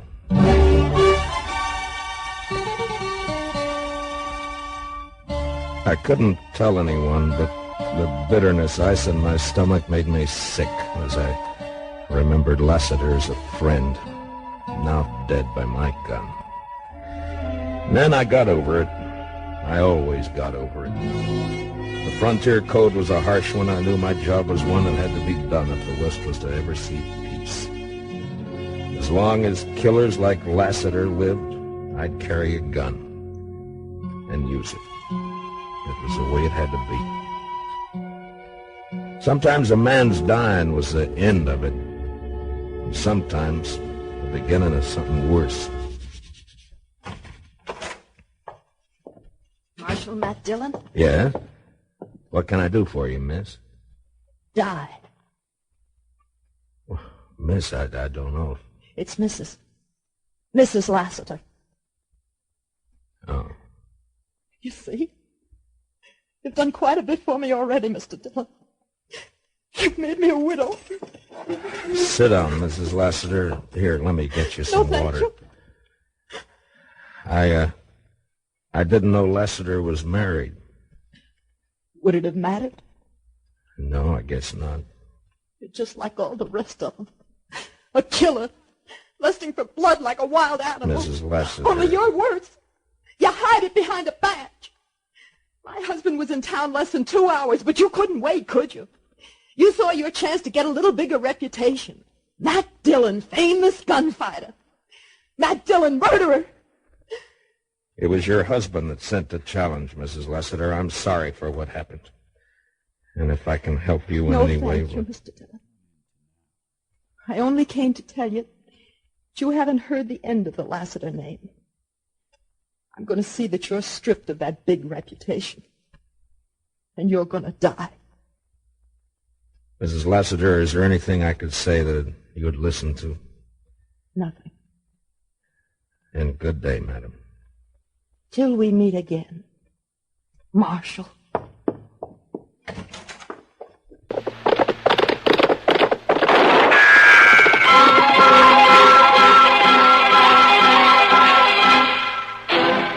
Around Dodge City and in the territory on West, there's just one way to handle the killers and the spoilers, and that's with a U.S. Marshal and the smell of gun smoke.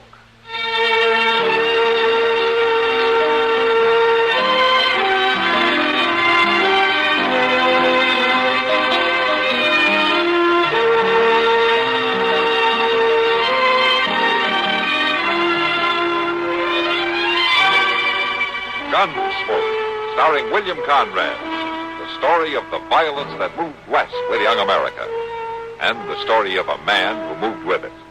I'm that man, Matt Dillon, United States Marshal. The first man they look for and the last they want to meet. It's a chancy job, and it makes a man watchful and a little lonely.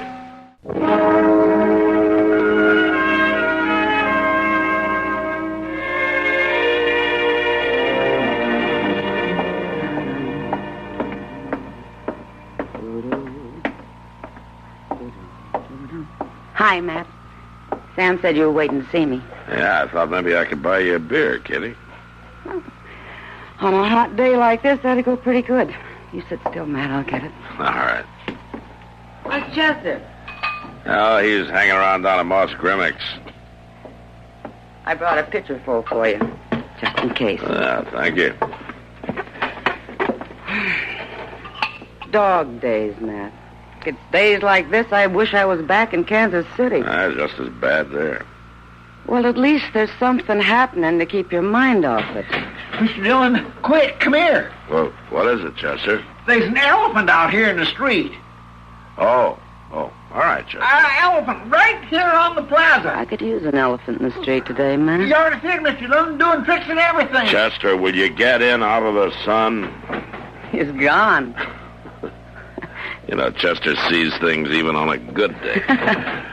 Oh, hey, Matt, you in here? Yeah, Doc, I'm in here. Yeah. That sun's so bright out there, I can hardly see you, Matt. Well, I'm in here, Doc. Now, what do you want? Well, I thought as marshal around here, you'd be interested in knowing that there's a elephant out in the street. Yeah, so I hear. But it's true, Matt. It's really true. Well, I can't stand it any longer, Matt.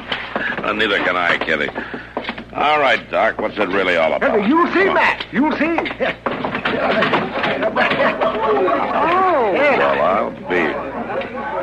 By golly, you're right, Doc. There is an elephant out here. Yeah, he's advertising the circus. There, see him, Mr. Dillon? Right over there. See him? See him? See him there? I see him. Well, I can't hardly wait, Mr. Dillon. That man with Jenny there giving me this handbill. Jenny? Yeah, that's the elephant, Jenny. Oh.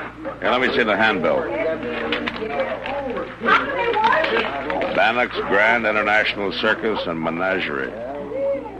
Bannock? The show's going to be here tomorrow, Mr. Dillon, 2 o'clock. I'll be back in a minute. Yeah, but Mr. Dillon, what's the matter with him, Miss Kitty? Hey, mister, I'd like to talk to you. Me? Uh-huh. Oh, it's the law. Jenny, salute the marshal. Trunk up. That's the girl. Ah, that's very fine. Very good. I'm Jim Conger, Marshal. Maybe you heard of me. I used to be billed as a human fly. I could climb anything, anywhere. But I got too old for it. Now I'm the best bull man there is. Mr. Conger, are you with the Bannock Show? Yes, sir. You're planning to play here in Dodge? Yep, tomorrow. Parade at 10, show at 2. Of course, no tickets needed for the law. You have to have a permit to play in Dodge, you know. We know that, Marshal. You wasn't in your office when I came looking for one. Mr. Conger, I'm responsible for the peace in Dodge City, and I'm not going to sign a permit for this circus to play here. Well, why's that, Marshal? You know as well as I do why. For what happened in Hayes City and a few other towns where that show is played. I don't want any riots here in Dodge. Oh, you know about them things?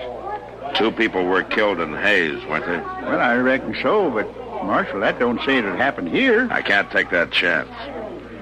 Now, you go on back to your boss and you tell him that I won't let you play Dodge. Oh, I can't do that, Marshal. Why not? She wouldn't listen to me. She's a strong woman. She? Yeah. Maggie Bannock. She's my wife, Maggie is. She used to be known as Dainty Margarita, the strongest woman in the world. Well, Marshal, she could lift 5 men at one time when she was younger. Look, Mr. Conger. Well, I'd rather not have to tell her what you said. All right, Mr. Conger, you show me where I can find Maggie Bannock, and I'll tell her.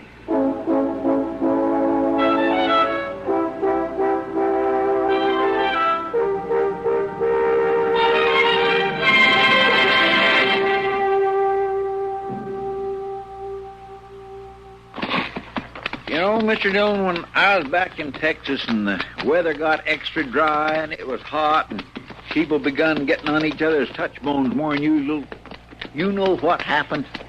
No, what? Well, sir, just when it seemed like everything else had gone wrong, the circus had come to town. Oh? Chester, what are you trying to say? Well, back in Texas, after the circus had came and went, everything was different.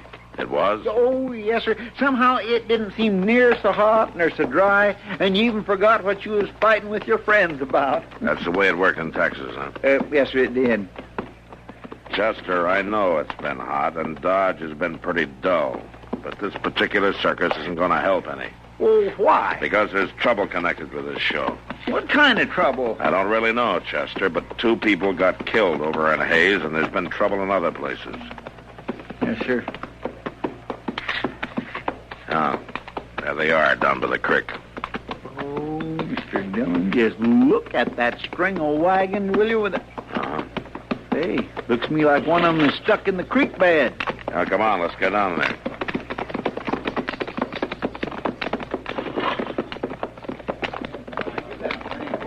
Come on,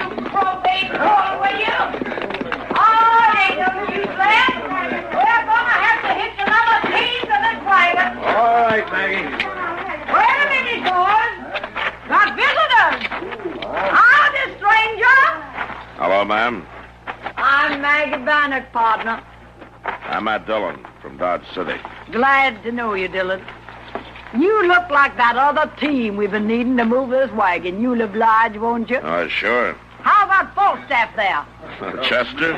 Sure. Come on, give us a hand, Chester. Look out. Mr. Dillon, you see what's in that wagon? Oh, don't let that lion worry you. That's old terrible Tom. He hasn't got a tooth in his head. Say, what are you, Dillon, a marshal? Yes, ma'am, that's right. Boys, we made the big time. I told you we would. Come on, Marshal. Let's get that poor old cat out of that water. All right, ma'am. Come on, Chester.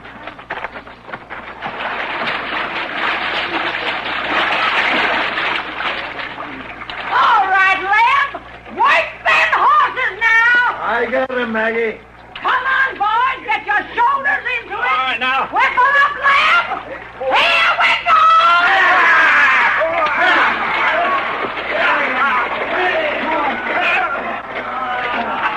Boys, I thought we could do it. We can, ma'am.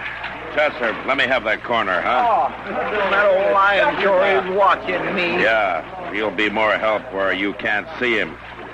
Get over there. That's it. All right, Maggie. Here we go again. Ah,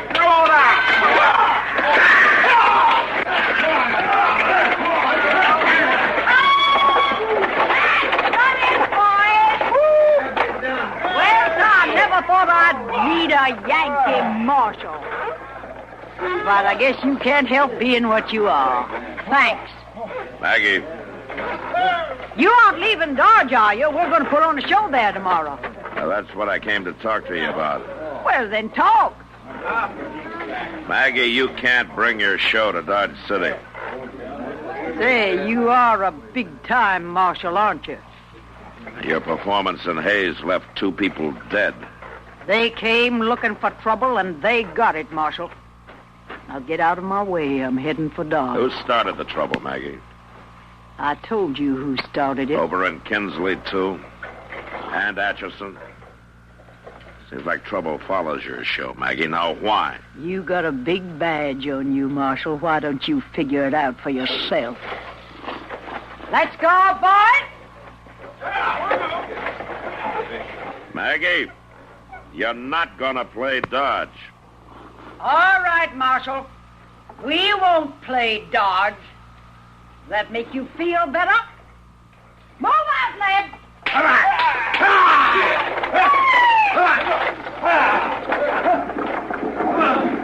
Seems like an awful determined lady, Mr. Dillon. Yeah.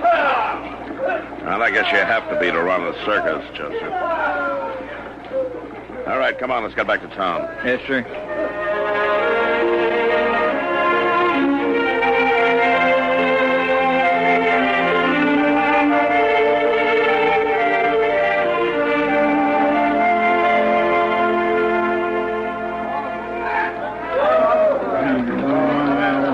This way, Mr. Dillon sees his parade. I swear he'll just have himself a fit on. Chester? Oh, Chester. Where's Matt?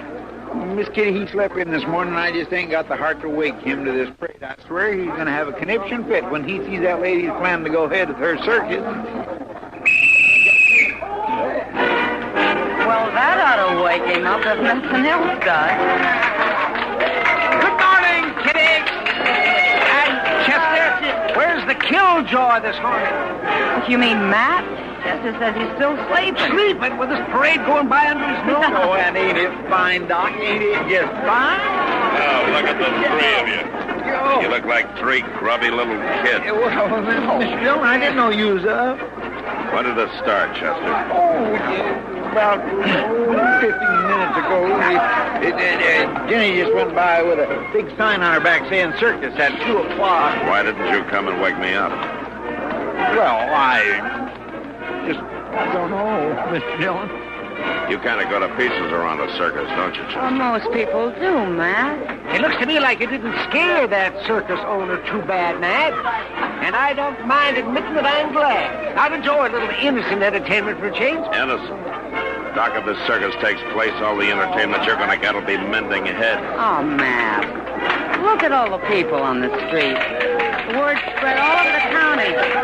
I bet people have come from miles around for this. Why would they make trouble? I don't know, Kitty, but there must be something that sets them off. It's happened too many times. Doc, look at that clown. He's jumping right under the heels of them horses. Yeah, Chester, but look what's on the horses. Ever seen anything like that in pink tights before? Oh, my. No wonder you like the circus, Doc. Well, I do, and you should too. It's good red-blooded fun. Oh, look at those pink tights. You man.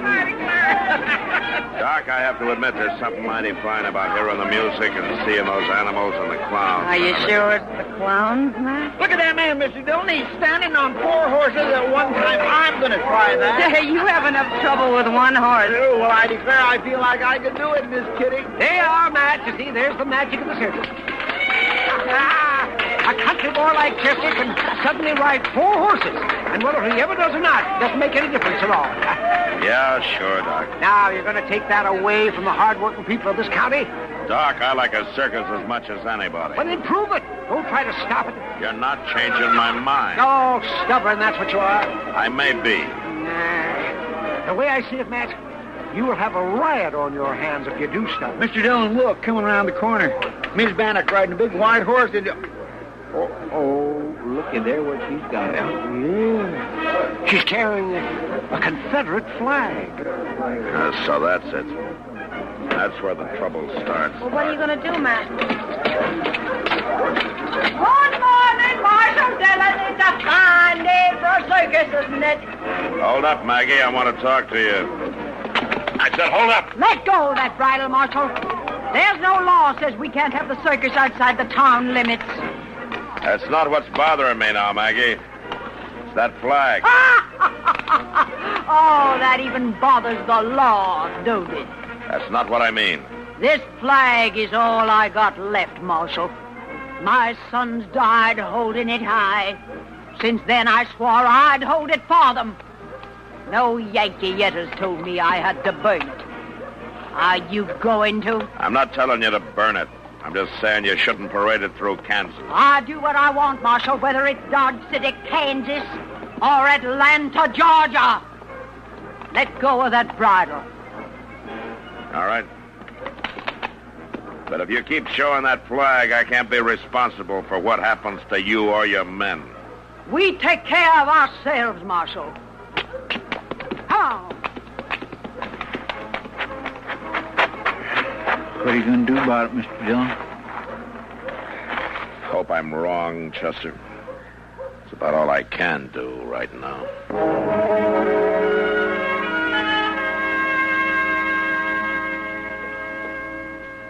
Well, another hour and the circus will be starting, Matt. Yeah. Yeah, there's one thing in your favor, Matt. Well, I'm glad to hear that, Doc. What is it? Yeah, we've been in the Long Branch almost an hour, and I don't think more than 10 or 12 men have been in for a drink. Well, that'll help some. Where's Chester? Oh, I imagine he's watering the elephant by now. Matt, why don't you deputize 10 or 15 men and take them out there to the circus? Stop the trouble before it starts. Well, I thought of that, Kitty, but it won't work. Well, why not? Do I put guns in the hands of 15 Yankees or 15 Southerners? This is it, boys. Last chance to work your whistle before Yeah, I see. I'm ready. Hey, barkeep, how about some service here? We're in a hurry. We got something to do, ain't we, boys? You stay here, Kitty. I'll talk to him. Yeah. Yeah, boys, look at here. The circus lover himself. Baxter, I want to know why you're dressed that way. His little old Confederate coat, Marshal. What do you care? I've never seen you wear any part of your uniform before. Ain't had reason to wear it since the war ended. Then why today? Ain't you heard? This is my passport to the circus. All us Johnny Rebs. Maggie lets us in free, long as we got a piece of the old uniform on. A piece of uniform and a gun. Is that your ticket to the circus? Marshal, you're making a big thing out of this. We just come in for some drink. The Long Branch is closed, Baxter. Since when? Since just now. Your boys have had enough to drink. Just drinking our way out to the circus, Marshal. You ain't going to try to kill that fun, too, are you? And what is that supposed to mean? Why, the whole town knows how you tried to keep the circus from playing. People are saying you're stepping outside your duties, Marshal. Ain't that right, boy? Yeah. You saying it too, Baxter? Yeah, I'm saying it too. Only difference is I'm saying it this way. Now, does anybody else want to try me? Get him, boy. He's just another dang old Yankee. Come on. Yankee. Now, the next man that makes a move, I'll shoot him in the leg. All right, start walking, all of you. Walking? Where to? Jail. Marshal, you can't lock us up. We're going to the circus. No, you're not. You're going to jail. For what? We ain't done nothing. Doc, these men look drunk to me. What do you think? Never seen anything worse. What are you talking about? All right, you men. The doctor says you're drunk. Now start walking.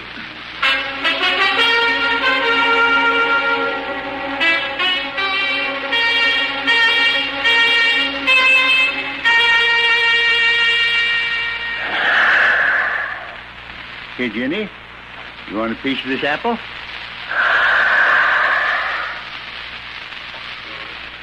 There, you hear that, Jenny? That was my music for my climbing act back in the old days. Yes, sir, I'd go in there and climb that center pole faster than any man in the business. Oh, Jenny, you're the only woman I ever loved outside of Maggie. Here, have some more apple, huh? Come on. Jim. Right. Oh, howdy, Marshal. Didn't know anyone was around. Suppose you heard me talking to Jenny here. Yeah, I heard you, Jim. You probably think I'm kind of crazy. No, I don't, Jim. Look, I need your help. That crowd's getting mean in there, and I gotta slow them down. I know, Marshal. He hangs that flag off the top of that center pole in there, and they fight the war all over again. Maybe if Maggie had had sons in the war, she would have let it end proper like. What? She told me her sons died defending that flag. No, Marshal. We never had no children. We always wanted some. And when the war came along, Maggie went in as a nurse. She saw a lot of the boys die, and each one was just like her own. And she just never got over it. Yeah, so that's it. Look, what can I do, Marshal? This thing's got to stop. I tried to tell Maggie, but she just won't listen to me. Well, I'll tell you what you can do, Jim. You can find me 6 men that think the way you do and have them meet me by the main tent right away.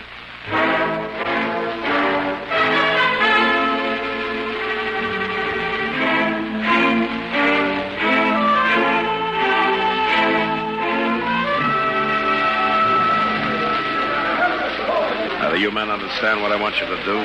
Yeah, they got it, Marshal. They cut the rope when you give the word. That crowd's getting meaner every minute. Yeah. All right, then you men go on before it's too late. What do you want me to do, Mr. Dillon? You just follow me and do what I tell you. Where are you going? In there. All right. I'll go too, Marshal. Well, that's the start of it. Come on, Chester. All right, listen to me. Fire a couple of rounds in the air. Now, everybody, settle down. Quiet now. Marshal, you keep out of this. Them Yankees started the trouble. Listen, everybody. I've got men stationed around outside this tent. If any man leaves his seat before the show's over, I'll have him cut the ropes and drop the tent. Don't let him buffalo you. He wouldn't dare. Maggie, I will if you make me. It's that flag up there that's causing all this trouble. I'm going to bring it down. No, Jim! You fall! Mr. Dillon, look at him climb that pole. Jim! Jim! Don't try it! Jim, please! Please, Jim, you can't climb no more! I'm doing it, Maggie. Look here, Maggie. I got it. I got your flag, Maggie. The war's over. Oh, he fell, Mr. Dillon. Stand back, Chester. Now, you take it easy, Jim. It's all right now. Jim. Jim. Oh, my poor Jim. Why did you try? Maggie, darling, I had to. you wouldn't let the war end. But I will, Jim. Don't die. I will, I promise. I'll never put the flag up again, Jim. Maggie, I'm sorry.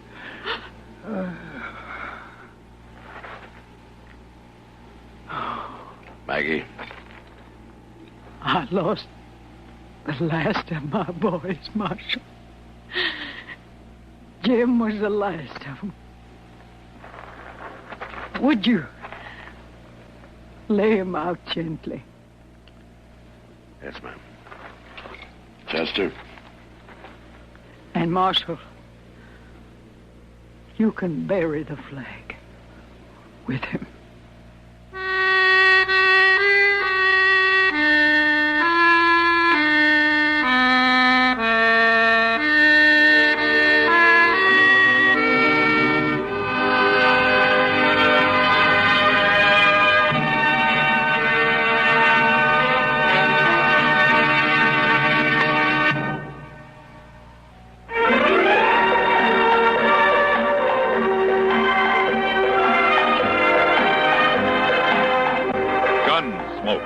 Produced and directed by Norman McDonald, stars William Conrad as Matt Dillon, U.S. Marshal.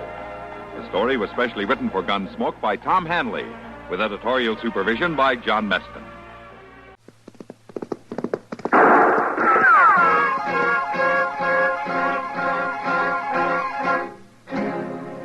Around Dodge City and in the territory on West, there's just one way to handle the killers and the spoilers, and that's with the U.S. Marshal and the smell of Gunsmoke.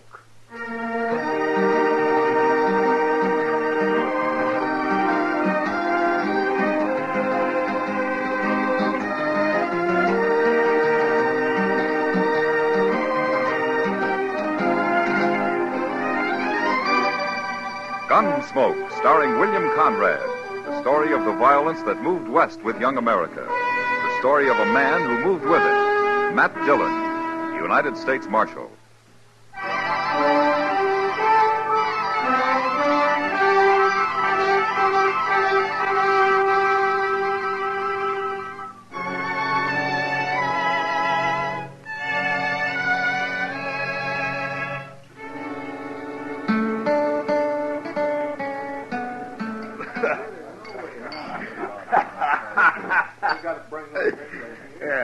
What'd you say your name is, soldier? Gallagher. That's my name. All right, Gallagher. Now, don't you think you've had enough? It isn't even night yet. I'll never have enough. You plan to show up at the fort this drunk? Lady, maybe I won't show up at the fort at all. Now, what do you think of that? Gallagher, you better start worrying about what Captain Shaw's going to think, not her.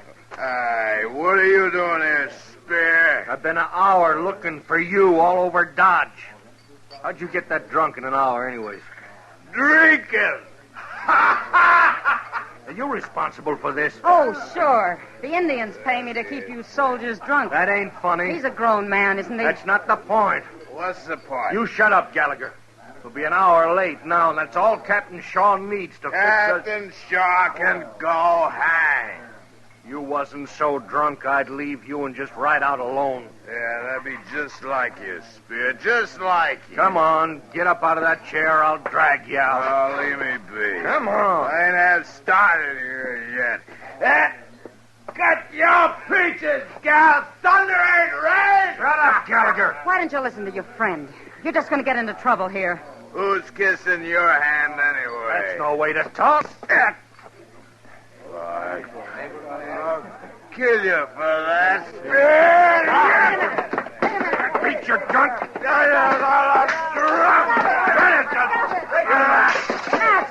Matt, make him stop.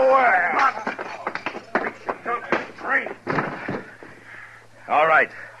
You want the same treatment, soldier? Huh? I had nothing to do with it, Marshal. What? He was drunk. And you're cold sober. Of course I am. It's true, Matt. He just came in looking for him on the floor there, Gallagher. I'll take your gun, soldier. Well, you can't do this, Marshal. All right, now pick up your friend. We're going to Matt, jail. listen to me. Gallagher started it. He was only trying to get him out of here. Back to the fort. He can take him back tomorrow. Fighting's against the law in Dodge. No, Matt. Come on, let's get going, soldier. Pick him up.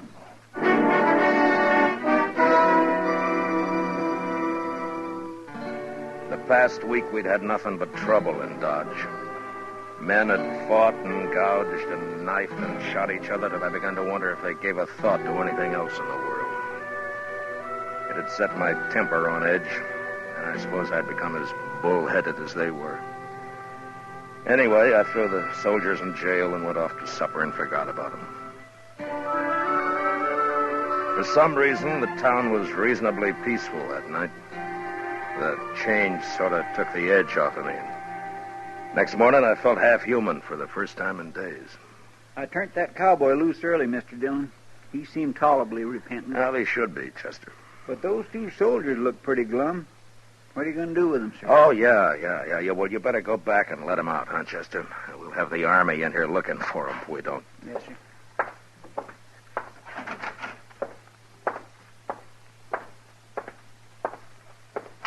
You've done your time, men.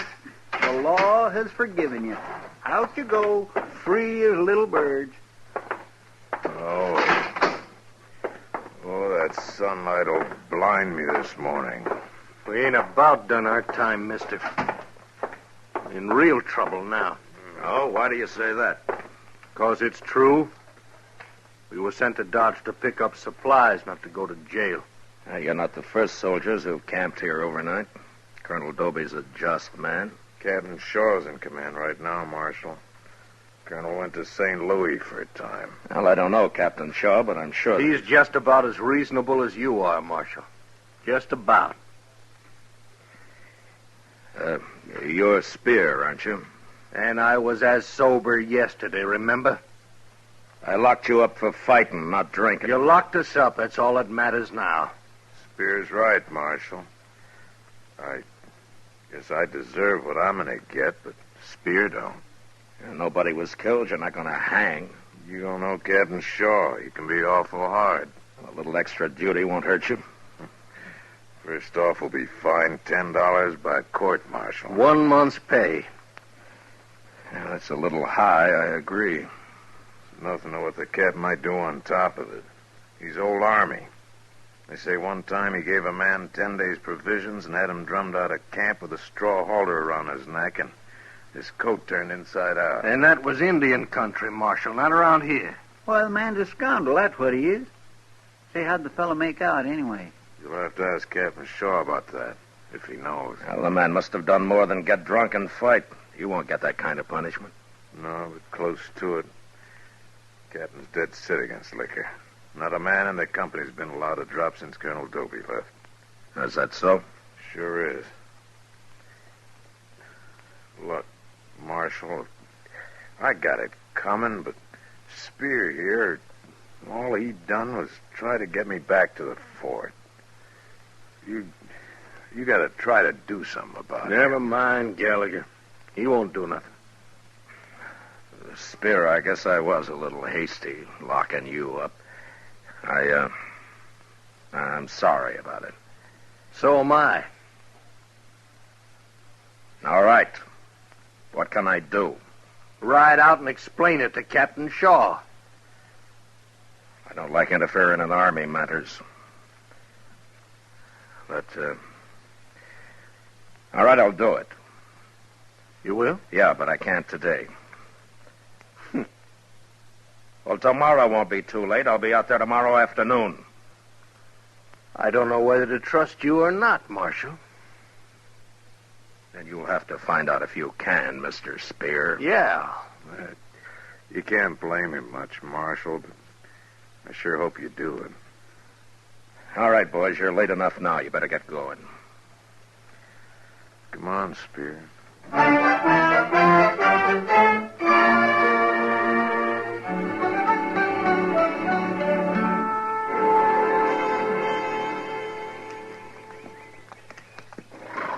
While you're talking to Captain Shaw, I think I'll go see the sutler, Mr. Dillon. He's an old friend of mine.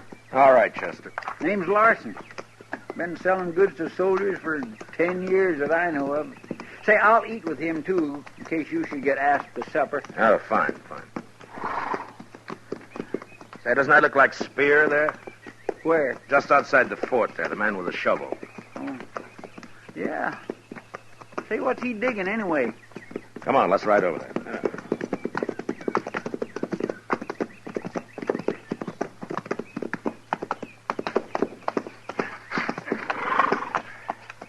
Hello, Spear.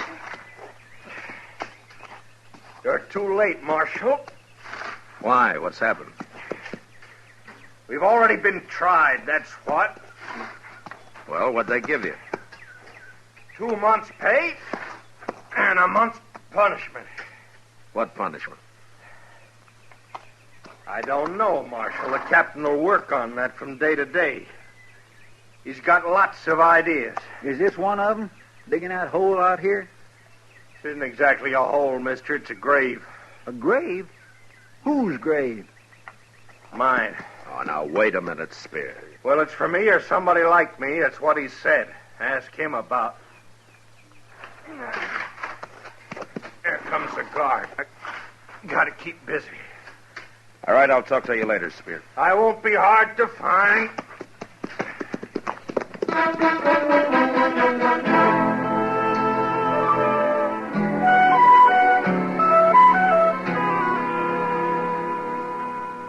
And that's the whole story, Captain. I locked Spear up, too, and for no justifiable reason at all. He was fighting, wasn't he, Marshal? He was trying to get Gallagher out of there, that's all. I have already decided Gallagher's punishment will be the more severe. Yeah, but Spear doesn't deserve any punishment at all. Don't you see that? If I may ask, Marshal, what is your interest in this case? Look, I made a mistake, Captain. If I hadn't thrown Spear in jail, he'd be all right now. The man's been done an injustice. Not exactly. He'd have been an hour late in any case. What? He and Gallagher had orders to report here to Lieutenant Adams at 6 o'clock. But at 6 o'clock, they were arrested in Dodge. If they had not been arrested, it would have taken them an hour to ride to the fort. Therefore, they would have reported in at 7 o'clock, 1 hour late. Oh, but Captain, Spear spent that hour trying to find Gallagher. A soldier must learn to take care of himself, Marshal. Evidently, Spear hasn't learned. So it's my duty to teach him. Ah, this just doesn't make sense. I am a soldier, Marshal. You are a civilian. I wouldn't expect you to understand. Anybody can understand what's just. The Army has its own justice, Marshal. Like making a man dig his own grave? Oh, you saw him. Of course. Gallagher's digging one behind the fort. Why? Sentimental reasons, I suppose. Of mine, to be sure. What does that mean? It goes back a long way, Marshal. You see, I served under General Winfield Scott at Veracruz in 47. And I remember an order he once sent down, and it concerned soldiers who'd been found drunk. Now, don't tell me General Scott had them shot. No. His idea was to impress upon the command that such a grave would be wanted sooner or later, either for the drunken man or for some drunken companion. And did the soldiers understand that? Soldiers understand orders, Marshal. Or they can be made to. Tell me, Captain, what do you think Colonel Doby would do about this? In Colonel Doby's absence, I am in command of this company. Then Spear will be punished even though he's innocent, huh? This is an Army matter, Marshal. Yeah. Goodbye. Goodbye, Marshal.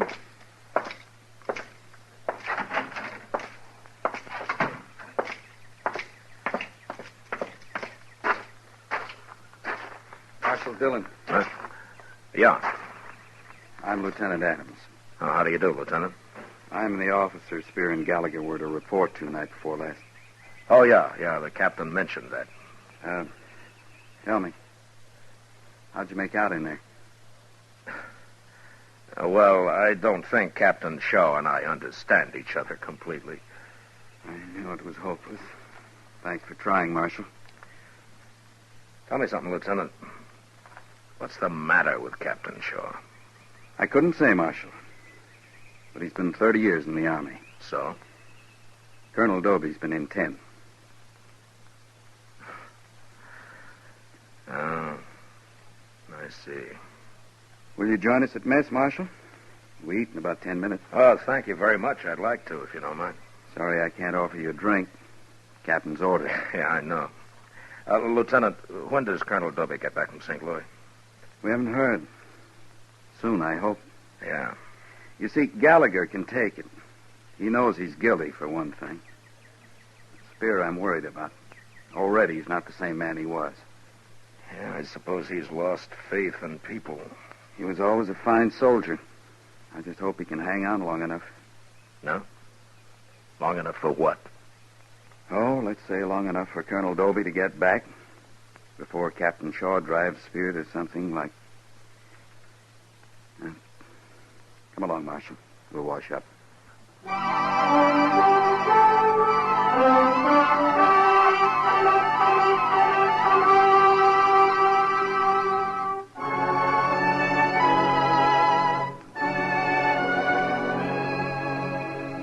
I was pretty busy the next few days, and there wasn't much time to think about Spear. But when I did think about him, I got to wishing I'd never let myself be hired for this job.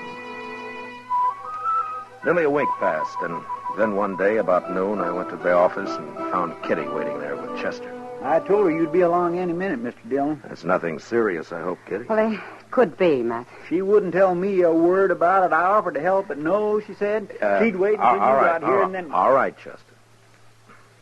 Well, Kitty. Matt, this morning, about 8 o'clock it was, I was... Wait a minute. Lieutenant Adams. Hello, Marshal.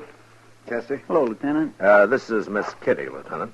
Oh, yes, of course. I didn't recognize you, Miss Kitty. I mean, that's all right, Lieutenant. I'll be brief, Marshal. It's about Spear. He's deserted. What? Last night, just before chow. How'd he get away? Well, Captain Shaw hasn't had those men guarded very close. They're still digging graves, and with only one guard for the two of them. Spear took off when the guard was at the back of the fort near Gallagher, and so... Well, have they found him yet? No. But the captain has the whole company out after him. I just posted a couple of men at the depot. Most everyone else is fanned out over the prairie, horseback. You think maybe the captain wanted him to run off, Lieutenant? Maybe that's why he made it so easy, huh? A lieutenant doesn't judge his captain, Marshal. But I'm worried about Spear. He might do anything now. Yeah. I knew you'd be interested, so I just dropped by to let you know what's happened. Well, thank you, Lieutenant. There's something else, Marshal. What? Captain Shaw has ordered me to search the town. Oh? He's sending me 2 more men. I hope you won't object. Well, ordinarily I would, but I understand. Thank you, Marshal. Goodbye, Miss Kitty. Goodbye. Chester? Bye, Lieutenant. Matt, that's what I came to tell you about. Spear is hiding in my room. What? Since when? This morning he showed up about 8 o'clock. Said he has to hide during the day. He promised to leave tonight. But why did he come to you? Well, he remembered I tried to keep him from being arrested that day, and he said I was the only person he could trust. Oh, I see. I don't know what to do, Matt. Is he armed, Kitty? Yeah. Yes, he's armed.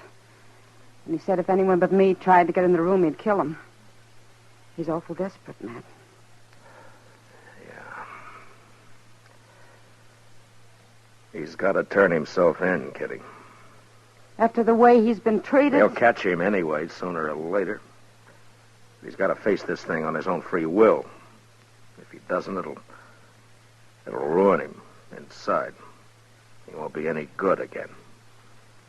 You understand what I mean? Yeah, I think I do. All right, then go tell him. I can't, Matt. I'm not a man. He wouldn't listen to me. All right, I'll go. You can't. He'll shoot you as soon as you open that door. Well, look, you'll have to help us trick him, Kitty. No, please, Matt. He trusts me. You want to help him, don't you? Yeah. All right. Chester, go out and buy a big bag of groceries and hurry. Groceries? Yes, sir, Mr. Dillon. We'll wait for you here.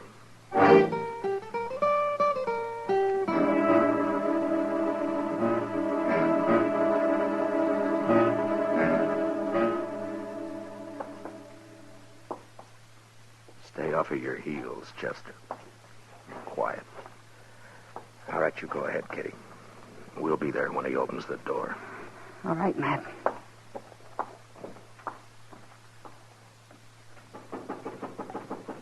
It's me, Kitty. Open the door. I can't hold all these groceries much longer. All right, come on in quick. Take this. My arm's breaking. All right, I got it. Hey!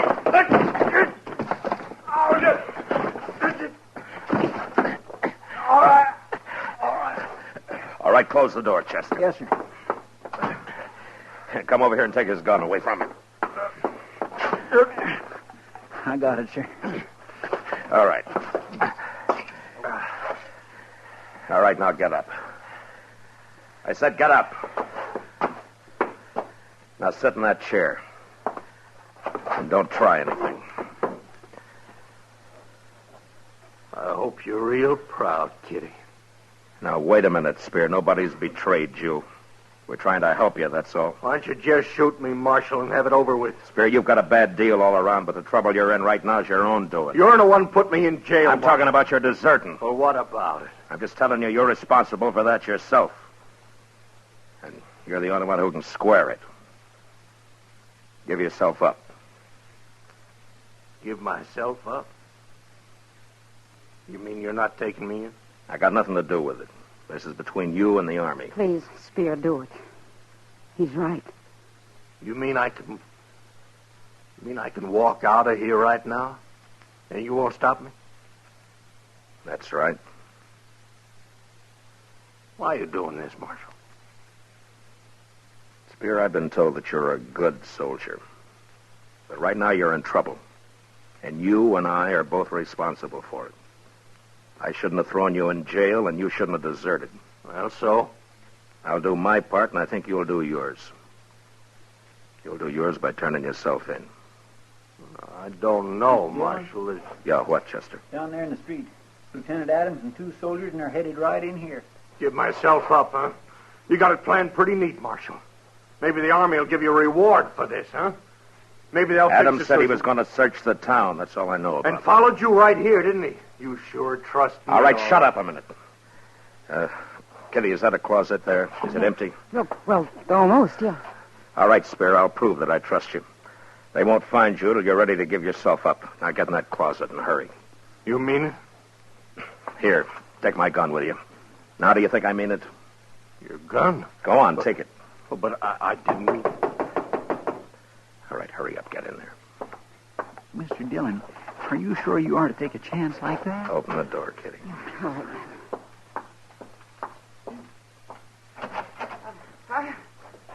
Come in, Lieutenant. Wait here, man. Yes. Well, hello, Marshal. How are you, Lieutenant? Chester. Hello. Sorry to bother you this way, Miss Kitty. We're searching the town for Spear, like I told you. Yeah, well, I know, but how'd you get here so fast, Lieutenant? Just a hunch. Guess it was a bad one. It sure was. Miss Kitty'd never hide a fugitive of any kind in this world, no matter what he might have done. Chester.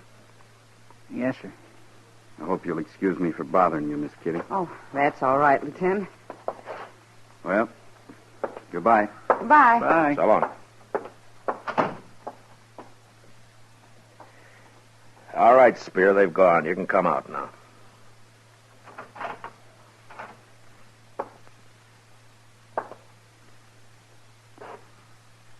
Well? Here's your gun, Marshal. Thank you. We'll leave you here, and I'll send Lieutenant Adams back alone. That is, if you've decided. Okay, Marshal. Oh, that's fine. You're doing the right thing, Spear. Chester, give him his gun. Yes, sir. Here you are. Thanks. Come on, Kitty. Chester. So, Marshal. Yeah? I'll be all right now, Marshal. No matter what that captain thinks of.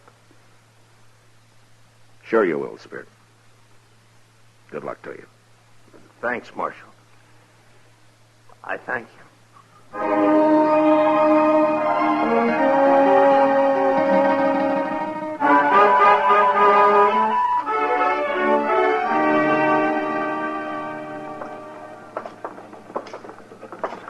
There's Lieutenant Adams right across the street, Mr. Dillon.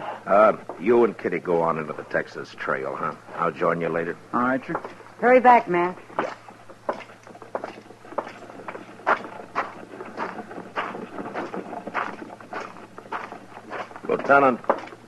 Lieutenant Adams. Yes, Marshal. Where are your men? Oh, they're scouting the Alafraganza there. I don't think they'll find him, though. You don't? No, I don't. I see you got your gun back, Marshal. You don't miss much, do you? I kind of wondered at first why you didn't have it upstairs, eh? And? Well, I don't suppose Captain Shaw'd much appreciate an officer who searched a room, didn't even bother with the closet, would he? Captain Shaw might not, Lieutenant, but I think Spear will. You be waiting for me, Marshal? Mm-hmm. It was a mighty long chance you took. Yeah, it was worth it. Let me know how he makes out, Lieutenant. I sure will, Marshal. Especially seeing as how you kind of got a stake in him now. Well, so long. Goodbye, Lieutenant.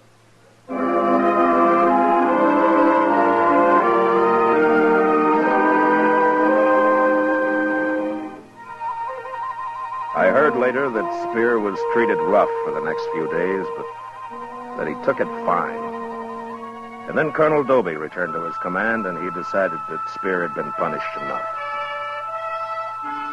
2 weeks later, Lieutenant Adams, accompanied only by Spear, was ordered on a scouting mission down toward the Cimarron. It may have been Indians, or it may have been the river, but neither man was seen or heard of again. Yesterday, I received a message from Colonel Doby. A formation is to be held at Fort Dodge, honoring those 2 good soldiers. The colonel thought I might want to be there.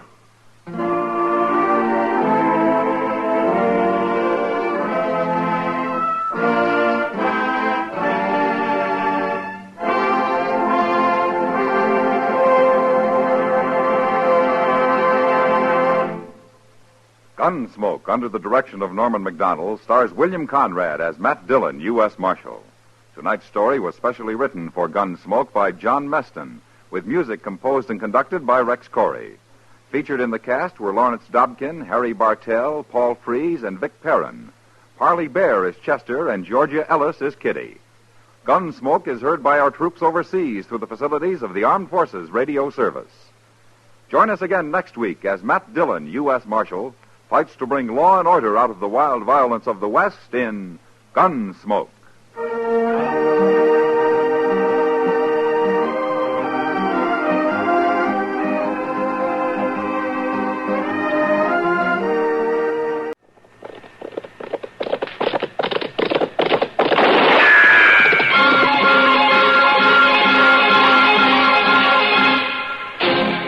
Around Dodge City and in the territory on West, there's just one way to handle the killers and the spoilers, and that's with a U.S. Marshal and the smell of gun smoke.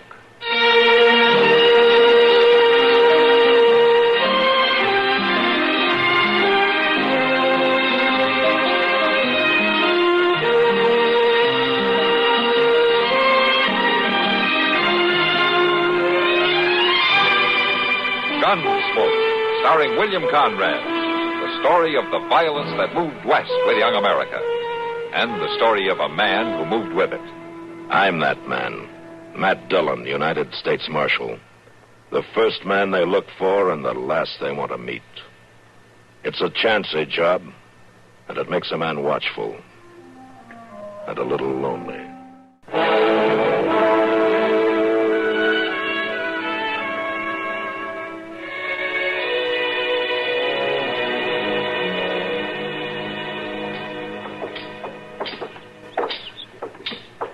You don't have to come with me, Chester. I'm coming, Mr. Dillon. I'm keeping up as best I can. Well, if that's all the gumption you got, you're better off back at the office. Well, Just let me rest a little bit, Mr. Dillon. What's the matter? Are you sick? I just ain't got no spunk to me these days. What, have you seen Doc? Oh, land, no. Last time I asked him to give me a tonic, he wanted to charge me a whole $1 for it. And at that, he wouldn't make no guarantee he'd cure me. Look, Chester, I'm only going to the telegraph office. There's no need for you to come along. No, I don't want to shirk my job. Will you go back to the office and lie down? I couldn't do that, Mr. Dillon. Lying down's the best cure I know for being tired, Chester. No, sir, it ain't. Pardon me. That's one of the worst things a body can do. Lay himself down when he's tired. It isn't. 'Tis for me. I get to hear myself breathing so hard, owing to how tired I am. And it just clean wears me out listening to me breathe. Well, no, I do declare. What? Look yonder. There's that nice little Miss Curtin loading her wagon over to Jones's. Yeah? Now, where at is Rob Curtin? He ain't loading up his own wagon. Well, I don't know, Chester, but Well, you may be able to stand by and watch a lady do a man's work, but it's something I just cannot abide. Poor little thing like that. Lifting and hefting them big, heavy things. Now then, Miss Curtin, you just leave them feed sacks to us. Miss Curtin? Oh, Marshal, Chester. Oh, they are mighty heavy. For a little bit of a thing like you, maybe, but for me,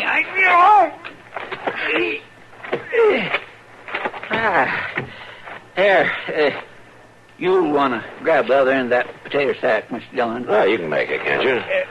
If you don't mind. You try it. No, Mr. That'd be better for you. All right. Here we go. Well, I do thank you. And just wait till I tell Rob who gave me a hand. Anything else to go in, Miss Curtin? Well, not that I know of, Chester. How is Rob, anyway? Fine and silk, thank you, Marshal. Good. Well, you can see for yourself. Look here, Rob, all the nice help I've had. Hello, Marshal. Rob. Well, now, I didn't know but what you was home ailing or maybe working. One or the other. Guess you two took care of all the heavy stuff. I was waiting on Jonas. He went out back to fetch me these nails. I'm much obliged to you. You folks just never get out our way. I'll be pleased if you come take supper with us sometime. That's very kind of you, Miss Curtin. We better be starting back. Thanks again for the help. Don't mention it, Rob. I suppose it's worth a small mention, all right. We'll hope to see you soon now. All right. Well, aren't you going to wave to him, Chester? Well, I'd like to, Mr. Dillon. I declare I am just clean played out.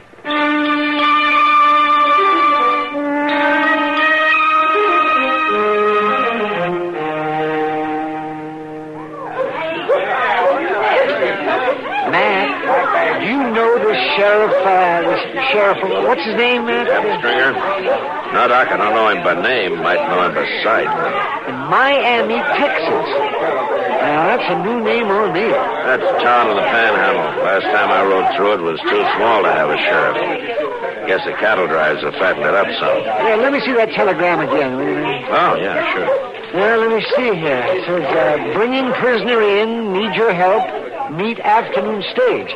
And it's signed Ab Stringer, Sheriff. And it's Miami, Texas. Yeah, that's what I thought, yeah. Something wrong? Well, it doesn't say anyone's wounded, or it doesn't say anyone needs a doctor. No, but it says he needs help. If he's had trouble, somebody's likely to be hurt. Well, that fellow there is the last passenger they had. I sure didn't see two men get off together. No, I didn't either, but that one's wearing a star. You Ab Stringer, mister? Well, you're bound to be Marshal Dillon. Yeah, that's right. This is Doc Adams. Proud to meet you, sir. Yes, sir. Well, where is he, Stringer? Where's who? The telegram here says you're bringing in a prisoner. Do you mind if I look at that? No, go right ahead. Thank you. Well, I declare. Oh, I do declare. Well, one thing, he got my name right. I got to give him that. Well, you sent this telegram, didn't you? Oh, I sent you a telegram, all right, Marshal Dillon, but, that fool, Slim Ballou. You know him? Telegraph operator down at Dalhart? No, I can't say. Well, I've known him. I've known him years, We were jawing about me taking a fella prisoner, all right, and I guess that's what blew old Slim off of the track. No. Well, then you haven't got a prisoner then, huh? Well, I not only haven't got him, Marshal, I'm counting on you to help me get him.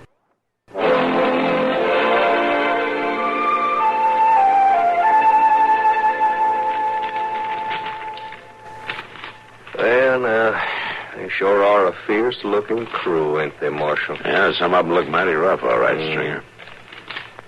Of course, I say these wanted pictures, they serve their purpose. No? Looking through them keep a man in out of the heat, or the rain, or the cold. Ain't worth dried beans to help a man find the no-count he's looking for. Yeah, they start a pretty good fire on a cold morning. Don't they, though? You haven't come across your man on these? No. Wouldn't be the first time I went fishing into a mess of these and didn't get my catch. Of course, might be he ain't stayed one place long enough to get his picture took. Yeah.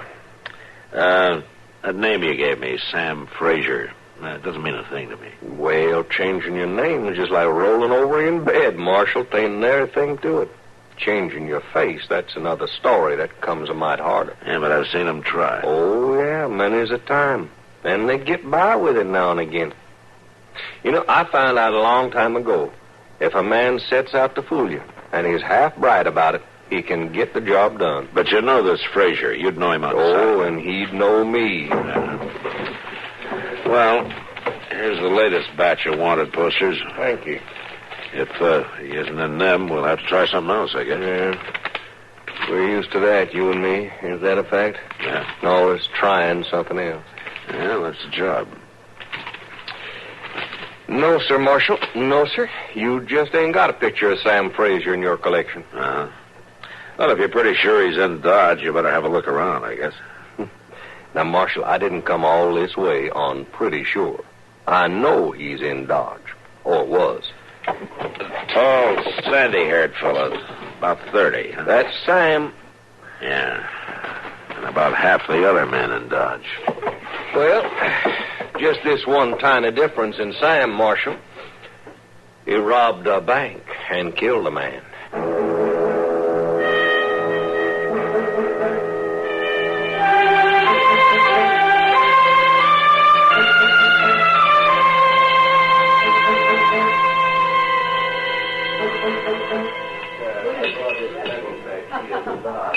I tell you, Matt, wouldn't hurt to study Ab a while. He's the best-natured lawman I've ever seen. Oh? You got some kind of idea I'm not jovial, Kitty? You got some kind of idea you are? No, I haven't. I'm about half serious, though, Matt. Last night, he was the last to walk out of here on his own 2 feet. Sam Noonan carried the other 2 out. And who were they? Ruth Connors and Ed Crouch. Stringer spent most of the evening with them, did he? It didn't seem to me he was playing any favorites. One time or the other, he played a hand of poker or had a drink with Evelyn here. Why? I was just thinking. Ruth and Ed both fit the description of the man Stringer's trailing. Tall, sandy-haired, about 30. Oh, what'd keep him from arresting one of them? Nothing if he was the right man. Kitty, the name Sam Frazier, does that mean anything to you? Not a particle. As long as I've lived here, I can't remember anyone named Frazier. Where's Ab today? He hasn't been in here. Well, he went off early this morning with Doc on some calls. Had an idea. Since he can't seem to find this Frazier in town, he might have hired on with some spread near here. Not a bad idea. Well, a man wanted for murder likely wouldn't stick in a town like Dodge too long. Well, I'll be darned. What's the matter? Rob Curtin just came in. I bet he hasn't been in here 3 times since he and Sarah got married. Doesn't look like he'll make any money off of him. He's not stopping at the bar. Hello, Rob. Oh. Good to see you. Miss Kitty, Marshal. How are you, Rob? Sarah asked me to drop this by for you, Miss Kitty. Huh? It's that mending she was to do. Well, thanks very much for bringing it in. Will you have a beer with us? Oh, thank you, no. I got to get back home. I just came in to switch those nails I bought from Jonas the other day. Seeing I was coming, Sarah said I should bring this by. Well, you tell her I'll have more for her to do next time she comes in. If she's got the time. Oh, Sarah makes time, Miss Kitty. I don't know how she manages. She says she just can't abide idle hands. She'll be coming into town tomorrow or the next day. Fine. Sam will pay you, Rob. Oh, much obliged to you. Rob, You don't have any new hands at the ranch by any chance, do you? Same old hands, Marshal. Mine and Sarah's. You run that spread alone? Well, now, you see something wrong in that? No, nothing except the hard work of it. Oh, we're willing for that, Sarah and me. Well, afternoon to you.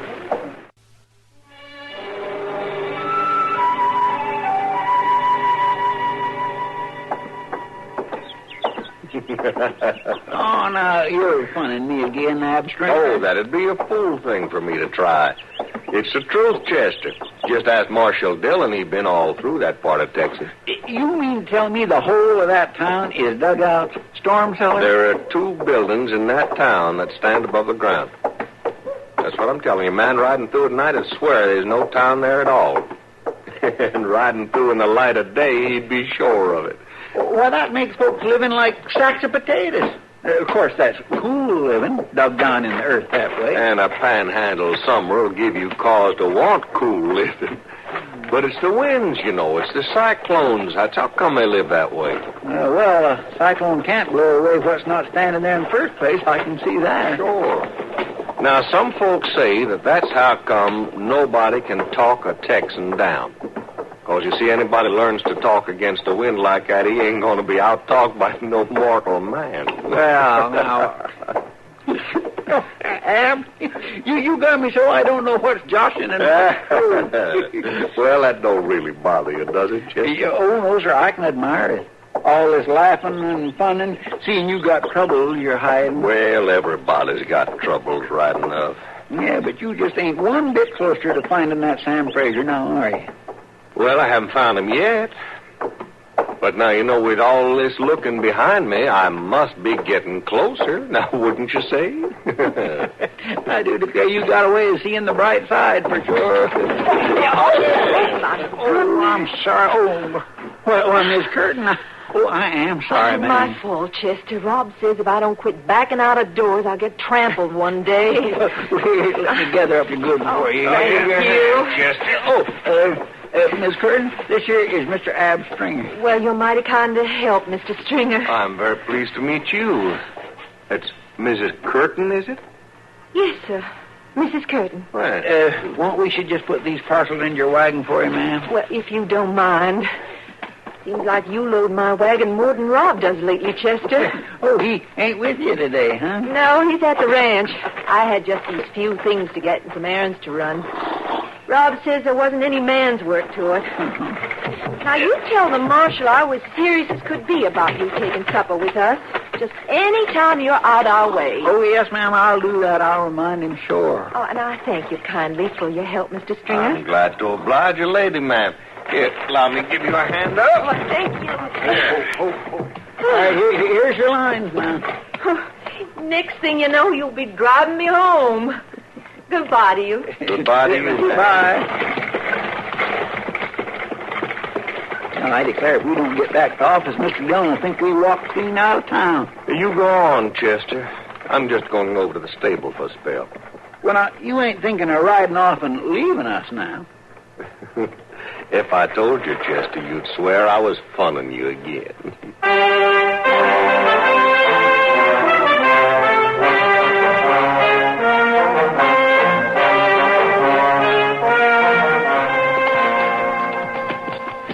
Well, I'd have told you sooner, but you and Clay was talking for so long, Mr. Dillon. That's not your fault, Chester, and we don't know if he followed Sarah Curtin. We just think he did. I swear I just can't get it through my head that he ain't Ab Stringer the way he's been saying. Clay says he can't be, and he ought to know. He's just up from Texas. He was there when they found Ab Stringer's body.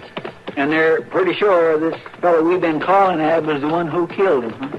Well, Ab Stringer was bringing in a prisoner, and this man we know showed me Ab's credentials. So he must have killed him and stole his papers. Just don't see how it could be. I swear I never met a nicer fellow, and I sure never laughed so much. Yeah, he's kept us all laughing, Chester. Maybe a little too much.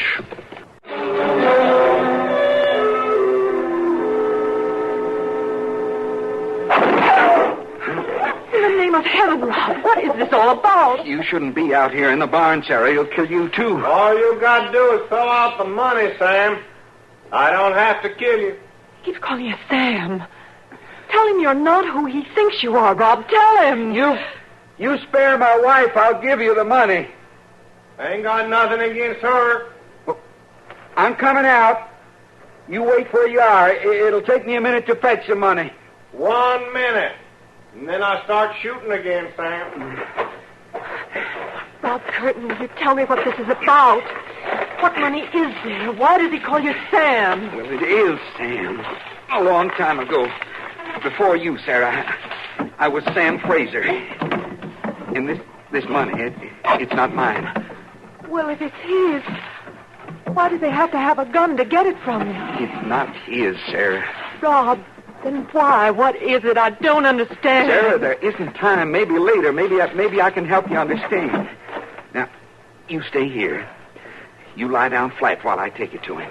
I want to help you, Rob. Let me help you. Then you stay there, Sarah.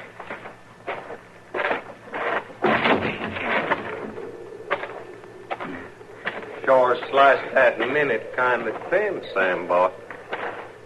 I thought you were dead. But now, what kind of greeting is that between old friends? Of course, I can see you'd a lot rather I was dead. You could have kept all that money. You got your share years ago. Well, you was always more frugal than me, Sam. When I got to running again, I knew I could count on you for help. How come you still got it? Most of it's there, but not all. I've been working. My wife's been working. I was going to send it all back. To the bank we robbed? I got a life. I wanted to live it clean. Well, and taking your ma's name, hiding behind it, that's your idea of living clean? It helped. Till now. Well, Sam, we killed a man. I know. I'm paying for that every day and night of my life. The minute I heard that name, meeting your woman, I knew my worries was done and gone. You can live with what's past, can't you? The killing, the taking of the money. I got more killings than that to fret me. But I can live with them all fine. Now I got this money. There's blood on it. But not enough, Sam. The way you're thinking, you're going to worry yourself to death, and I got to spare you that. I haven't even got a gun. So I see, Sam boy. So I see. Goodbye, Sam boy. Hold him back there. Well, Marshal Dillon. Hey, we had an accident here. I saw the whole thing, Ab. Oh? The only accident was that I couldn't stop you in time. You're going to jail for murder. Now, look here, Marshal. Rob Curtin was I said you're going to jail. Now, get your hands up. Not hardly.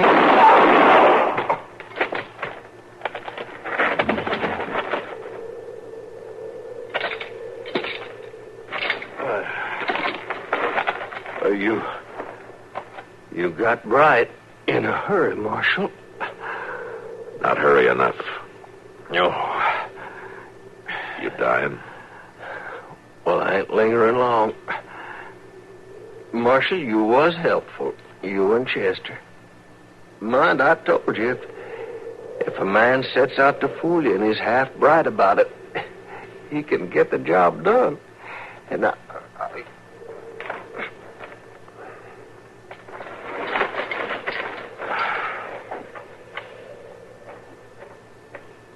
Mr. Dillon, look yonder. What?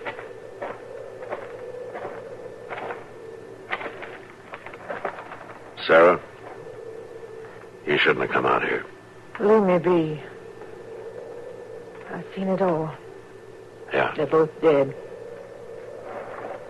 Sorry I was too late. No matter. Not now, anyway. I'll take care of Rob for you. You'll do no such thing. Your good has killed him. You'll not touch him now. But you can't manage it, Sarah. Oh, you come here now is more gall than I understand. And telling me what I can manage. You got no idea of that, Marshal. Sarah, I'm sorry.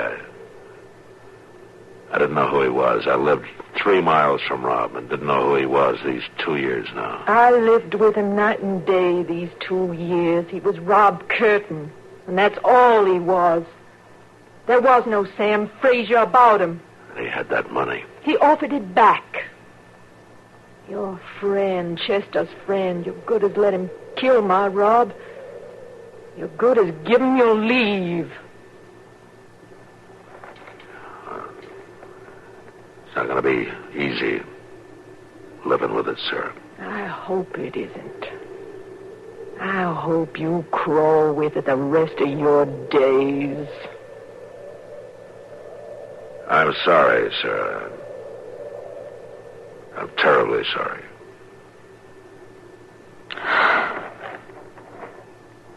Sure, Marshal. I know. The question is, sorrow don't quite fix things, does it?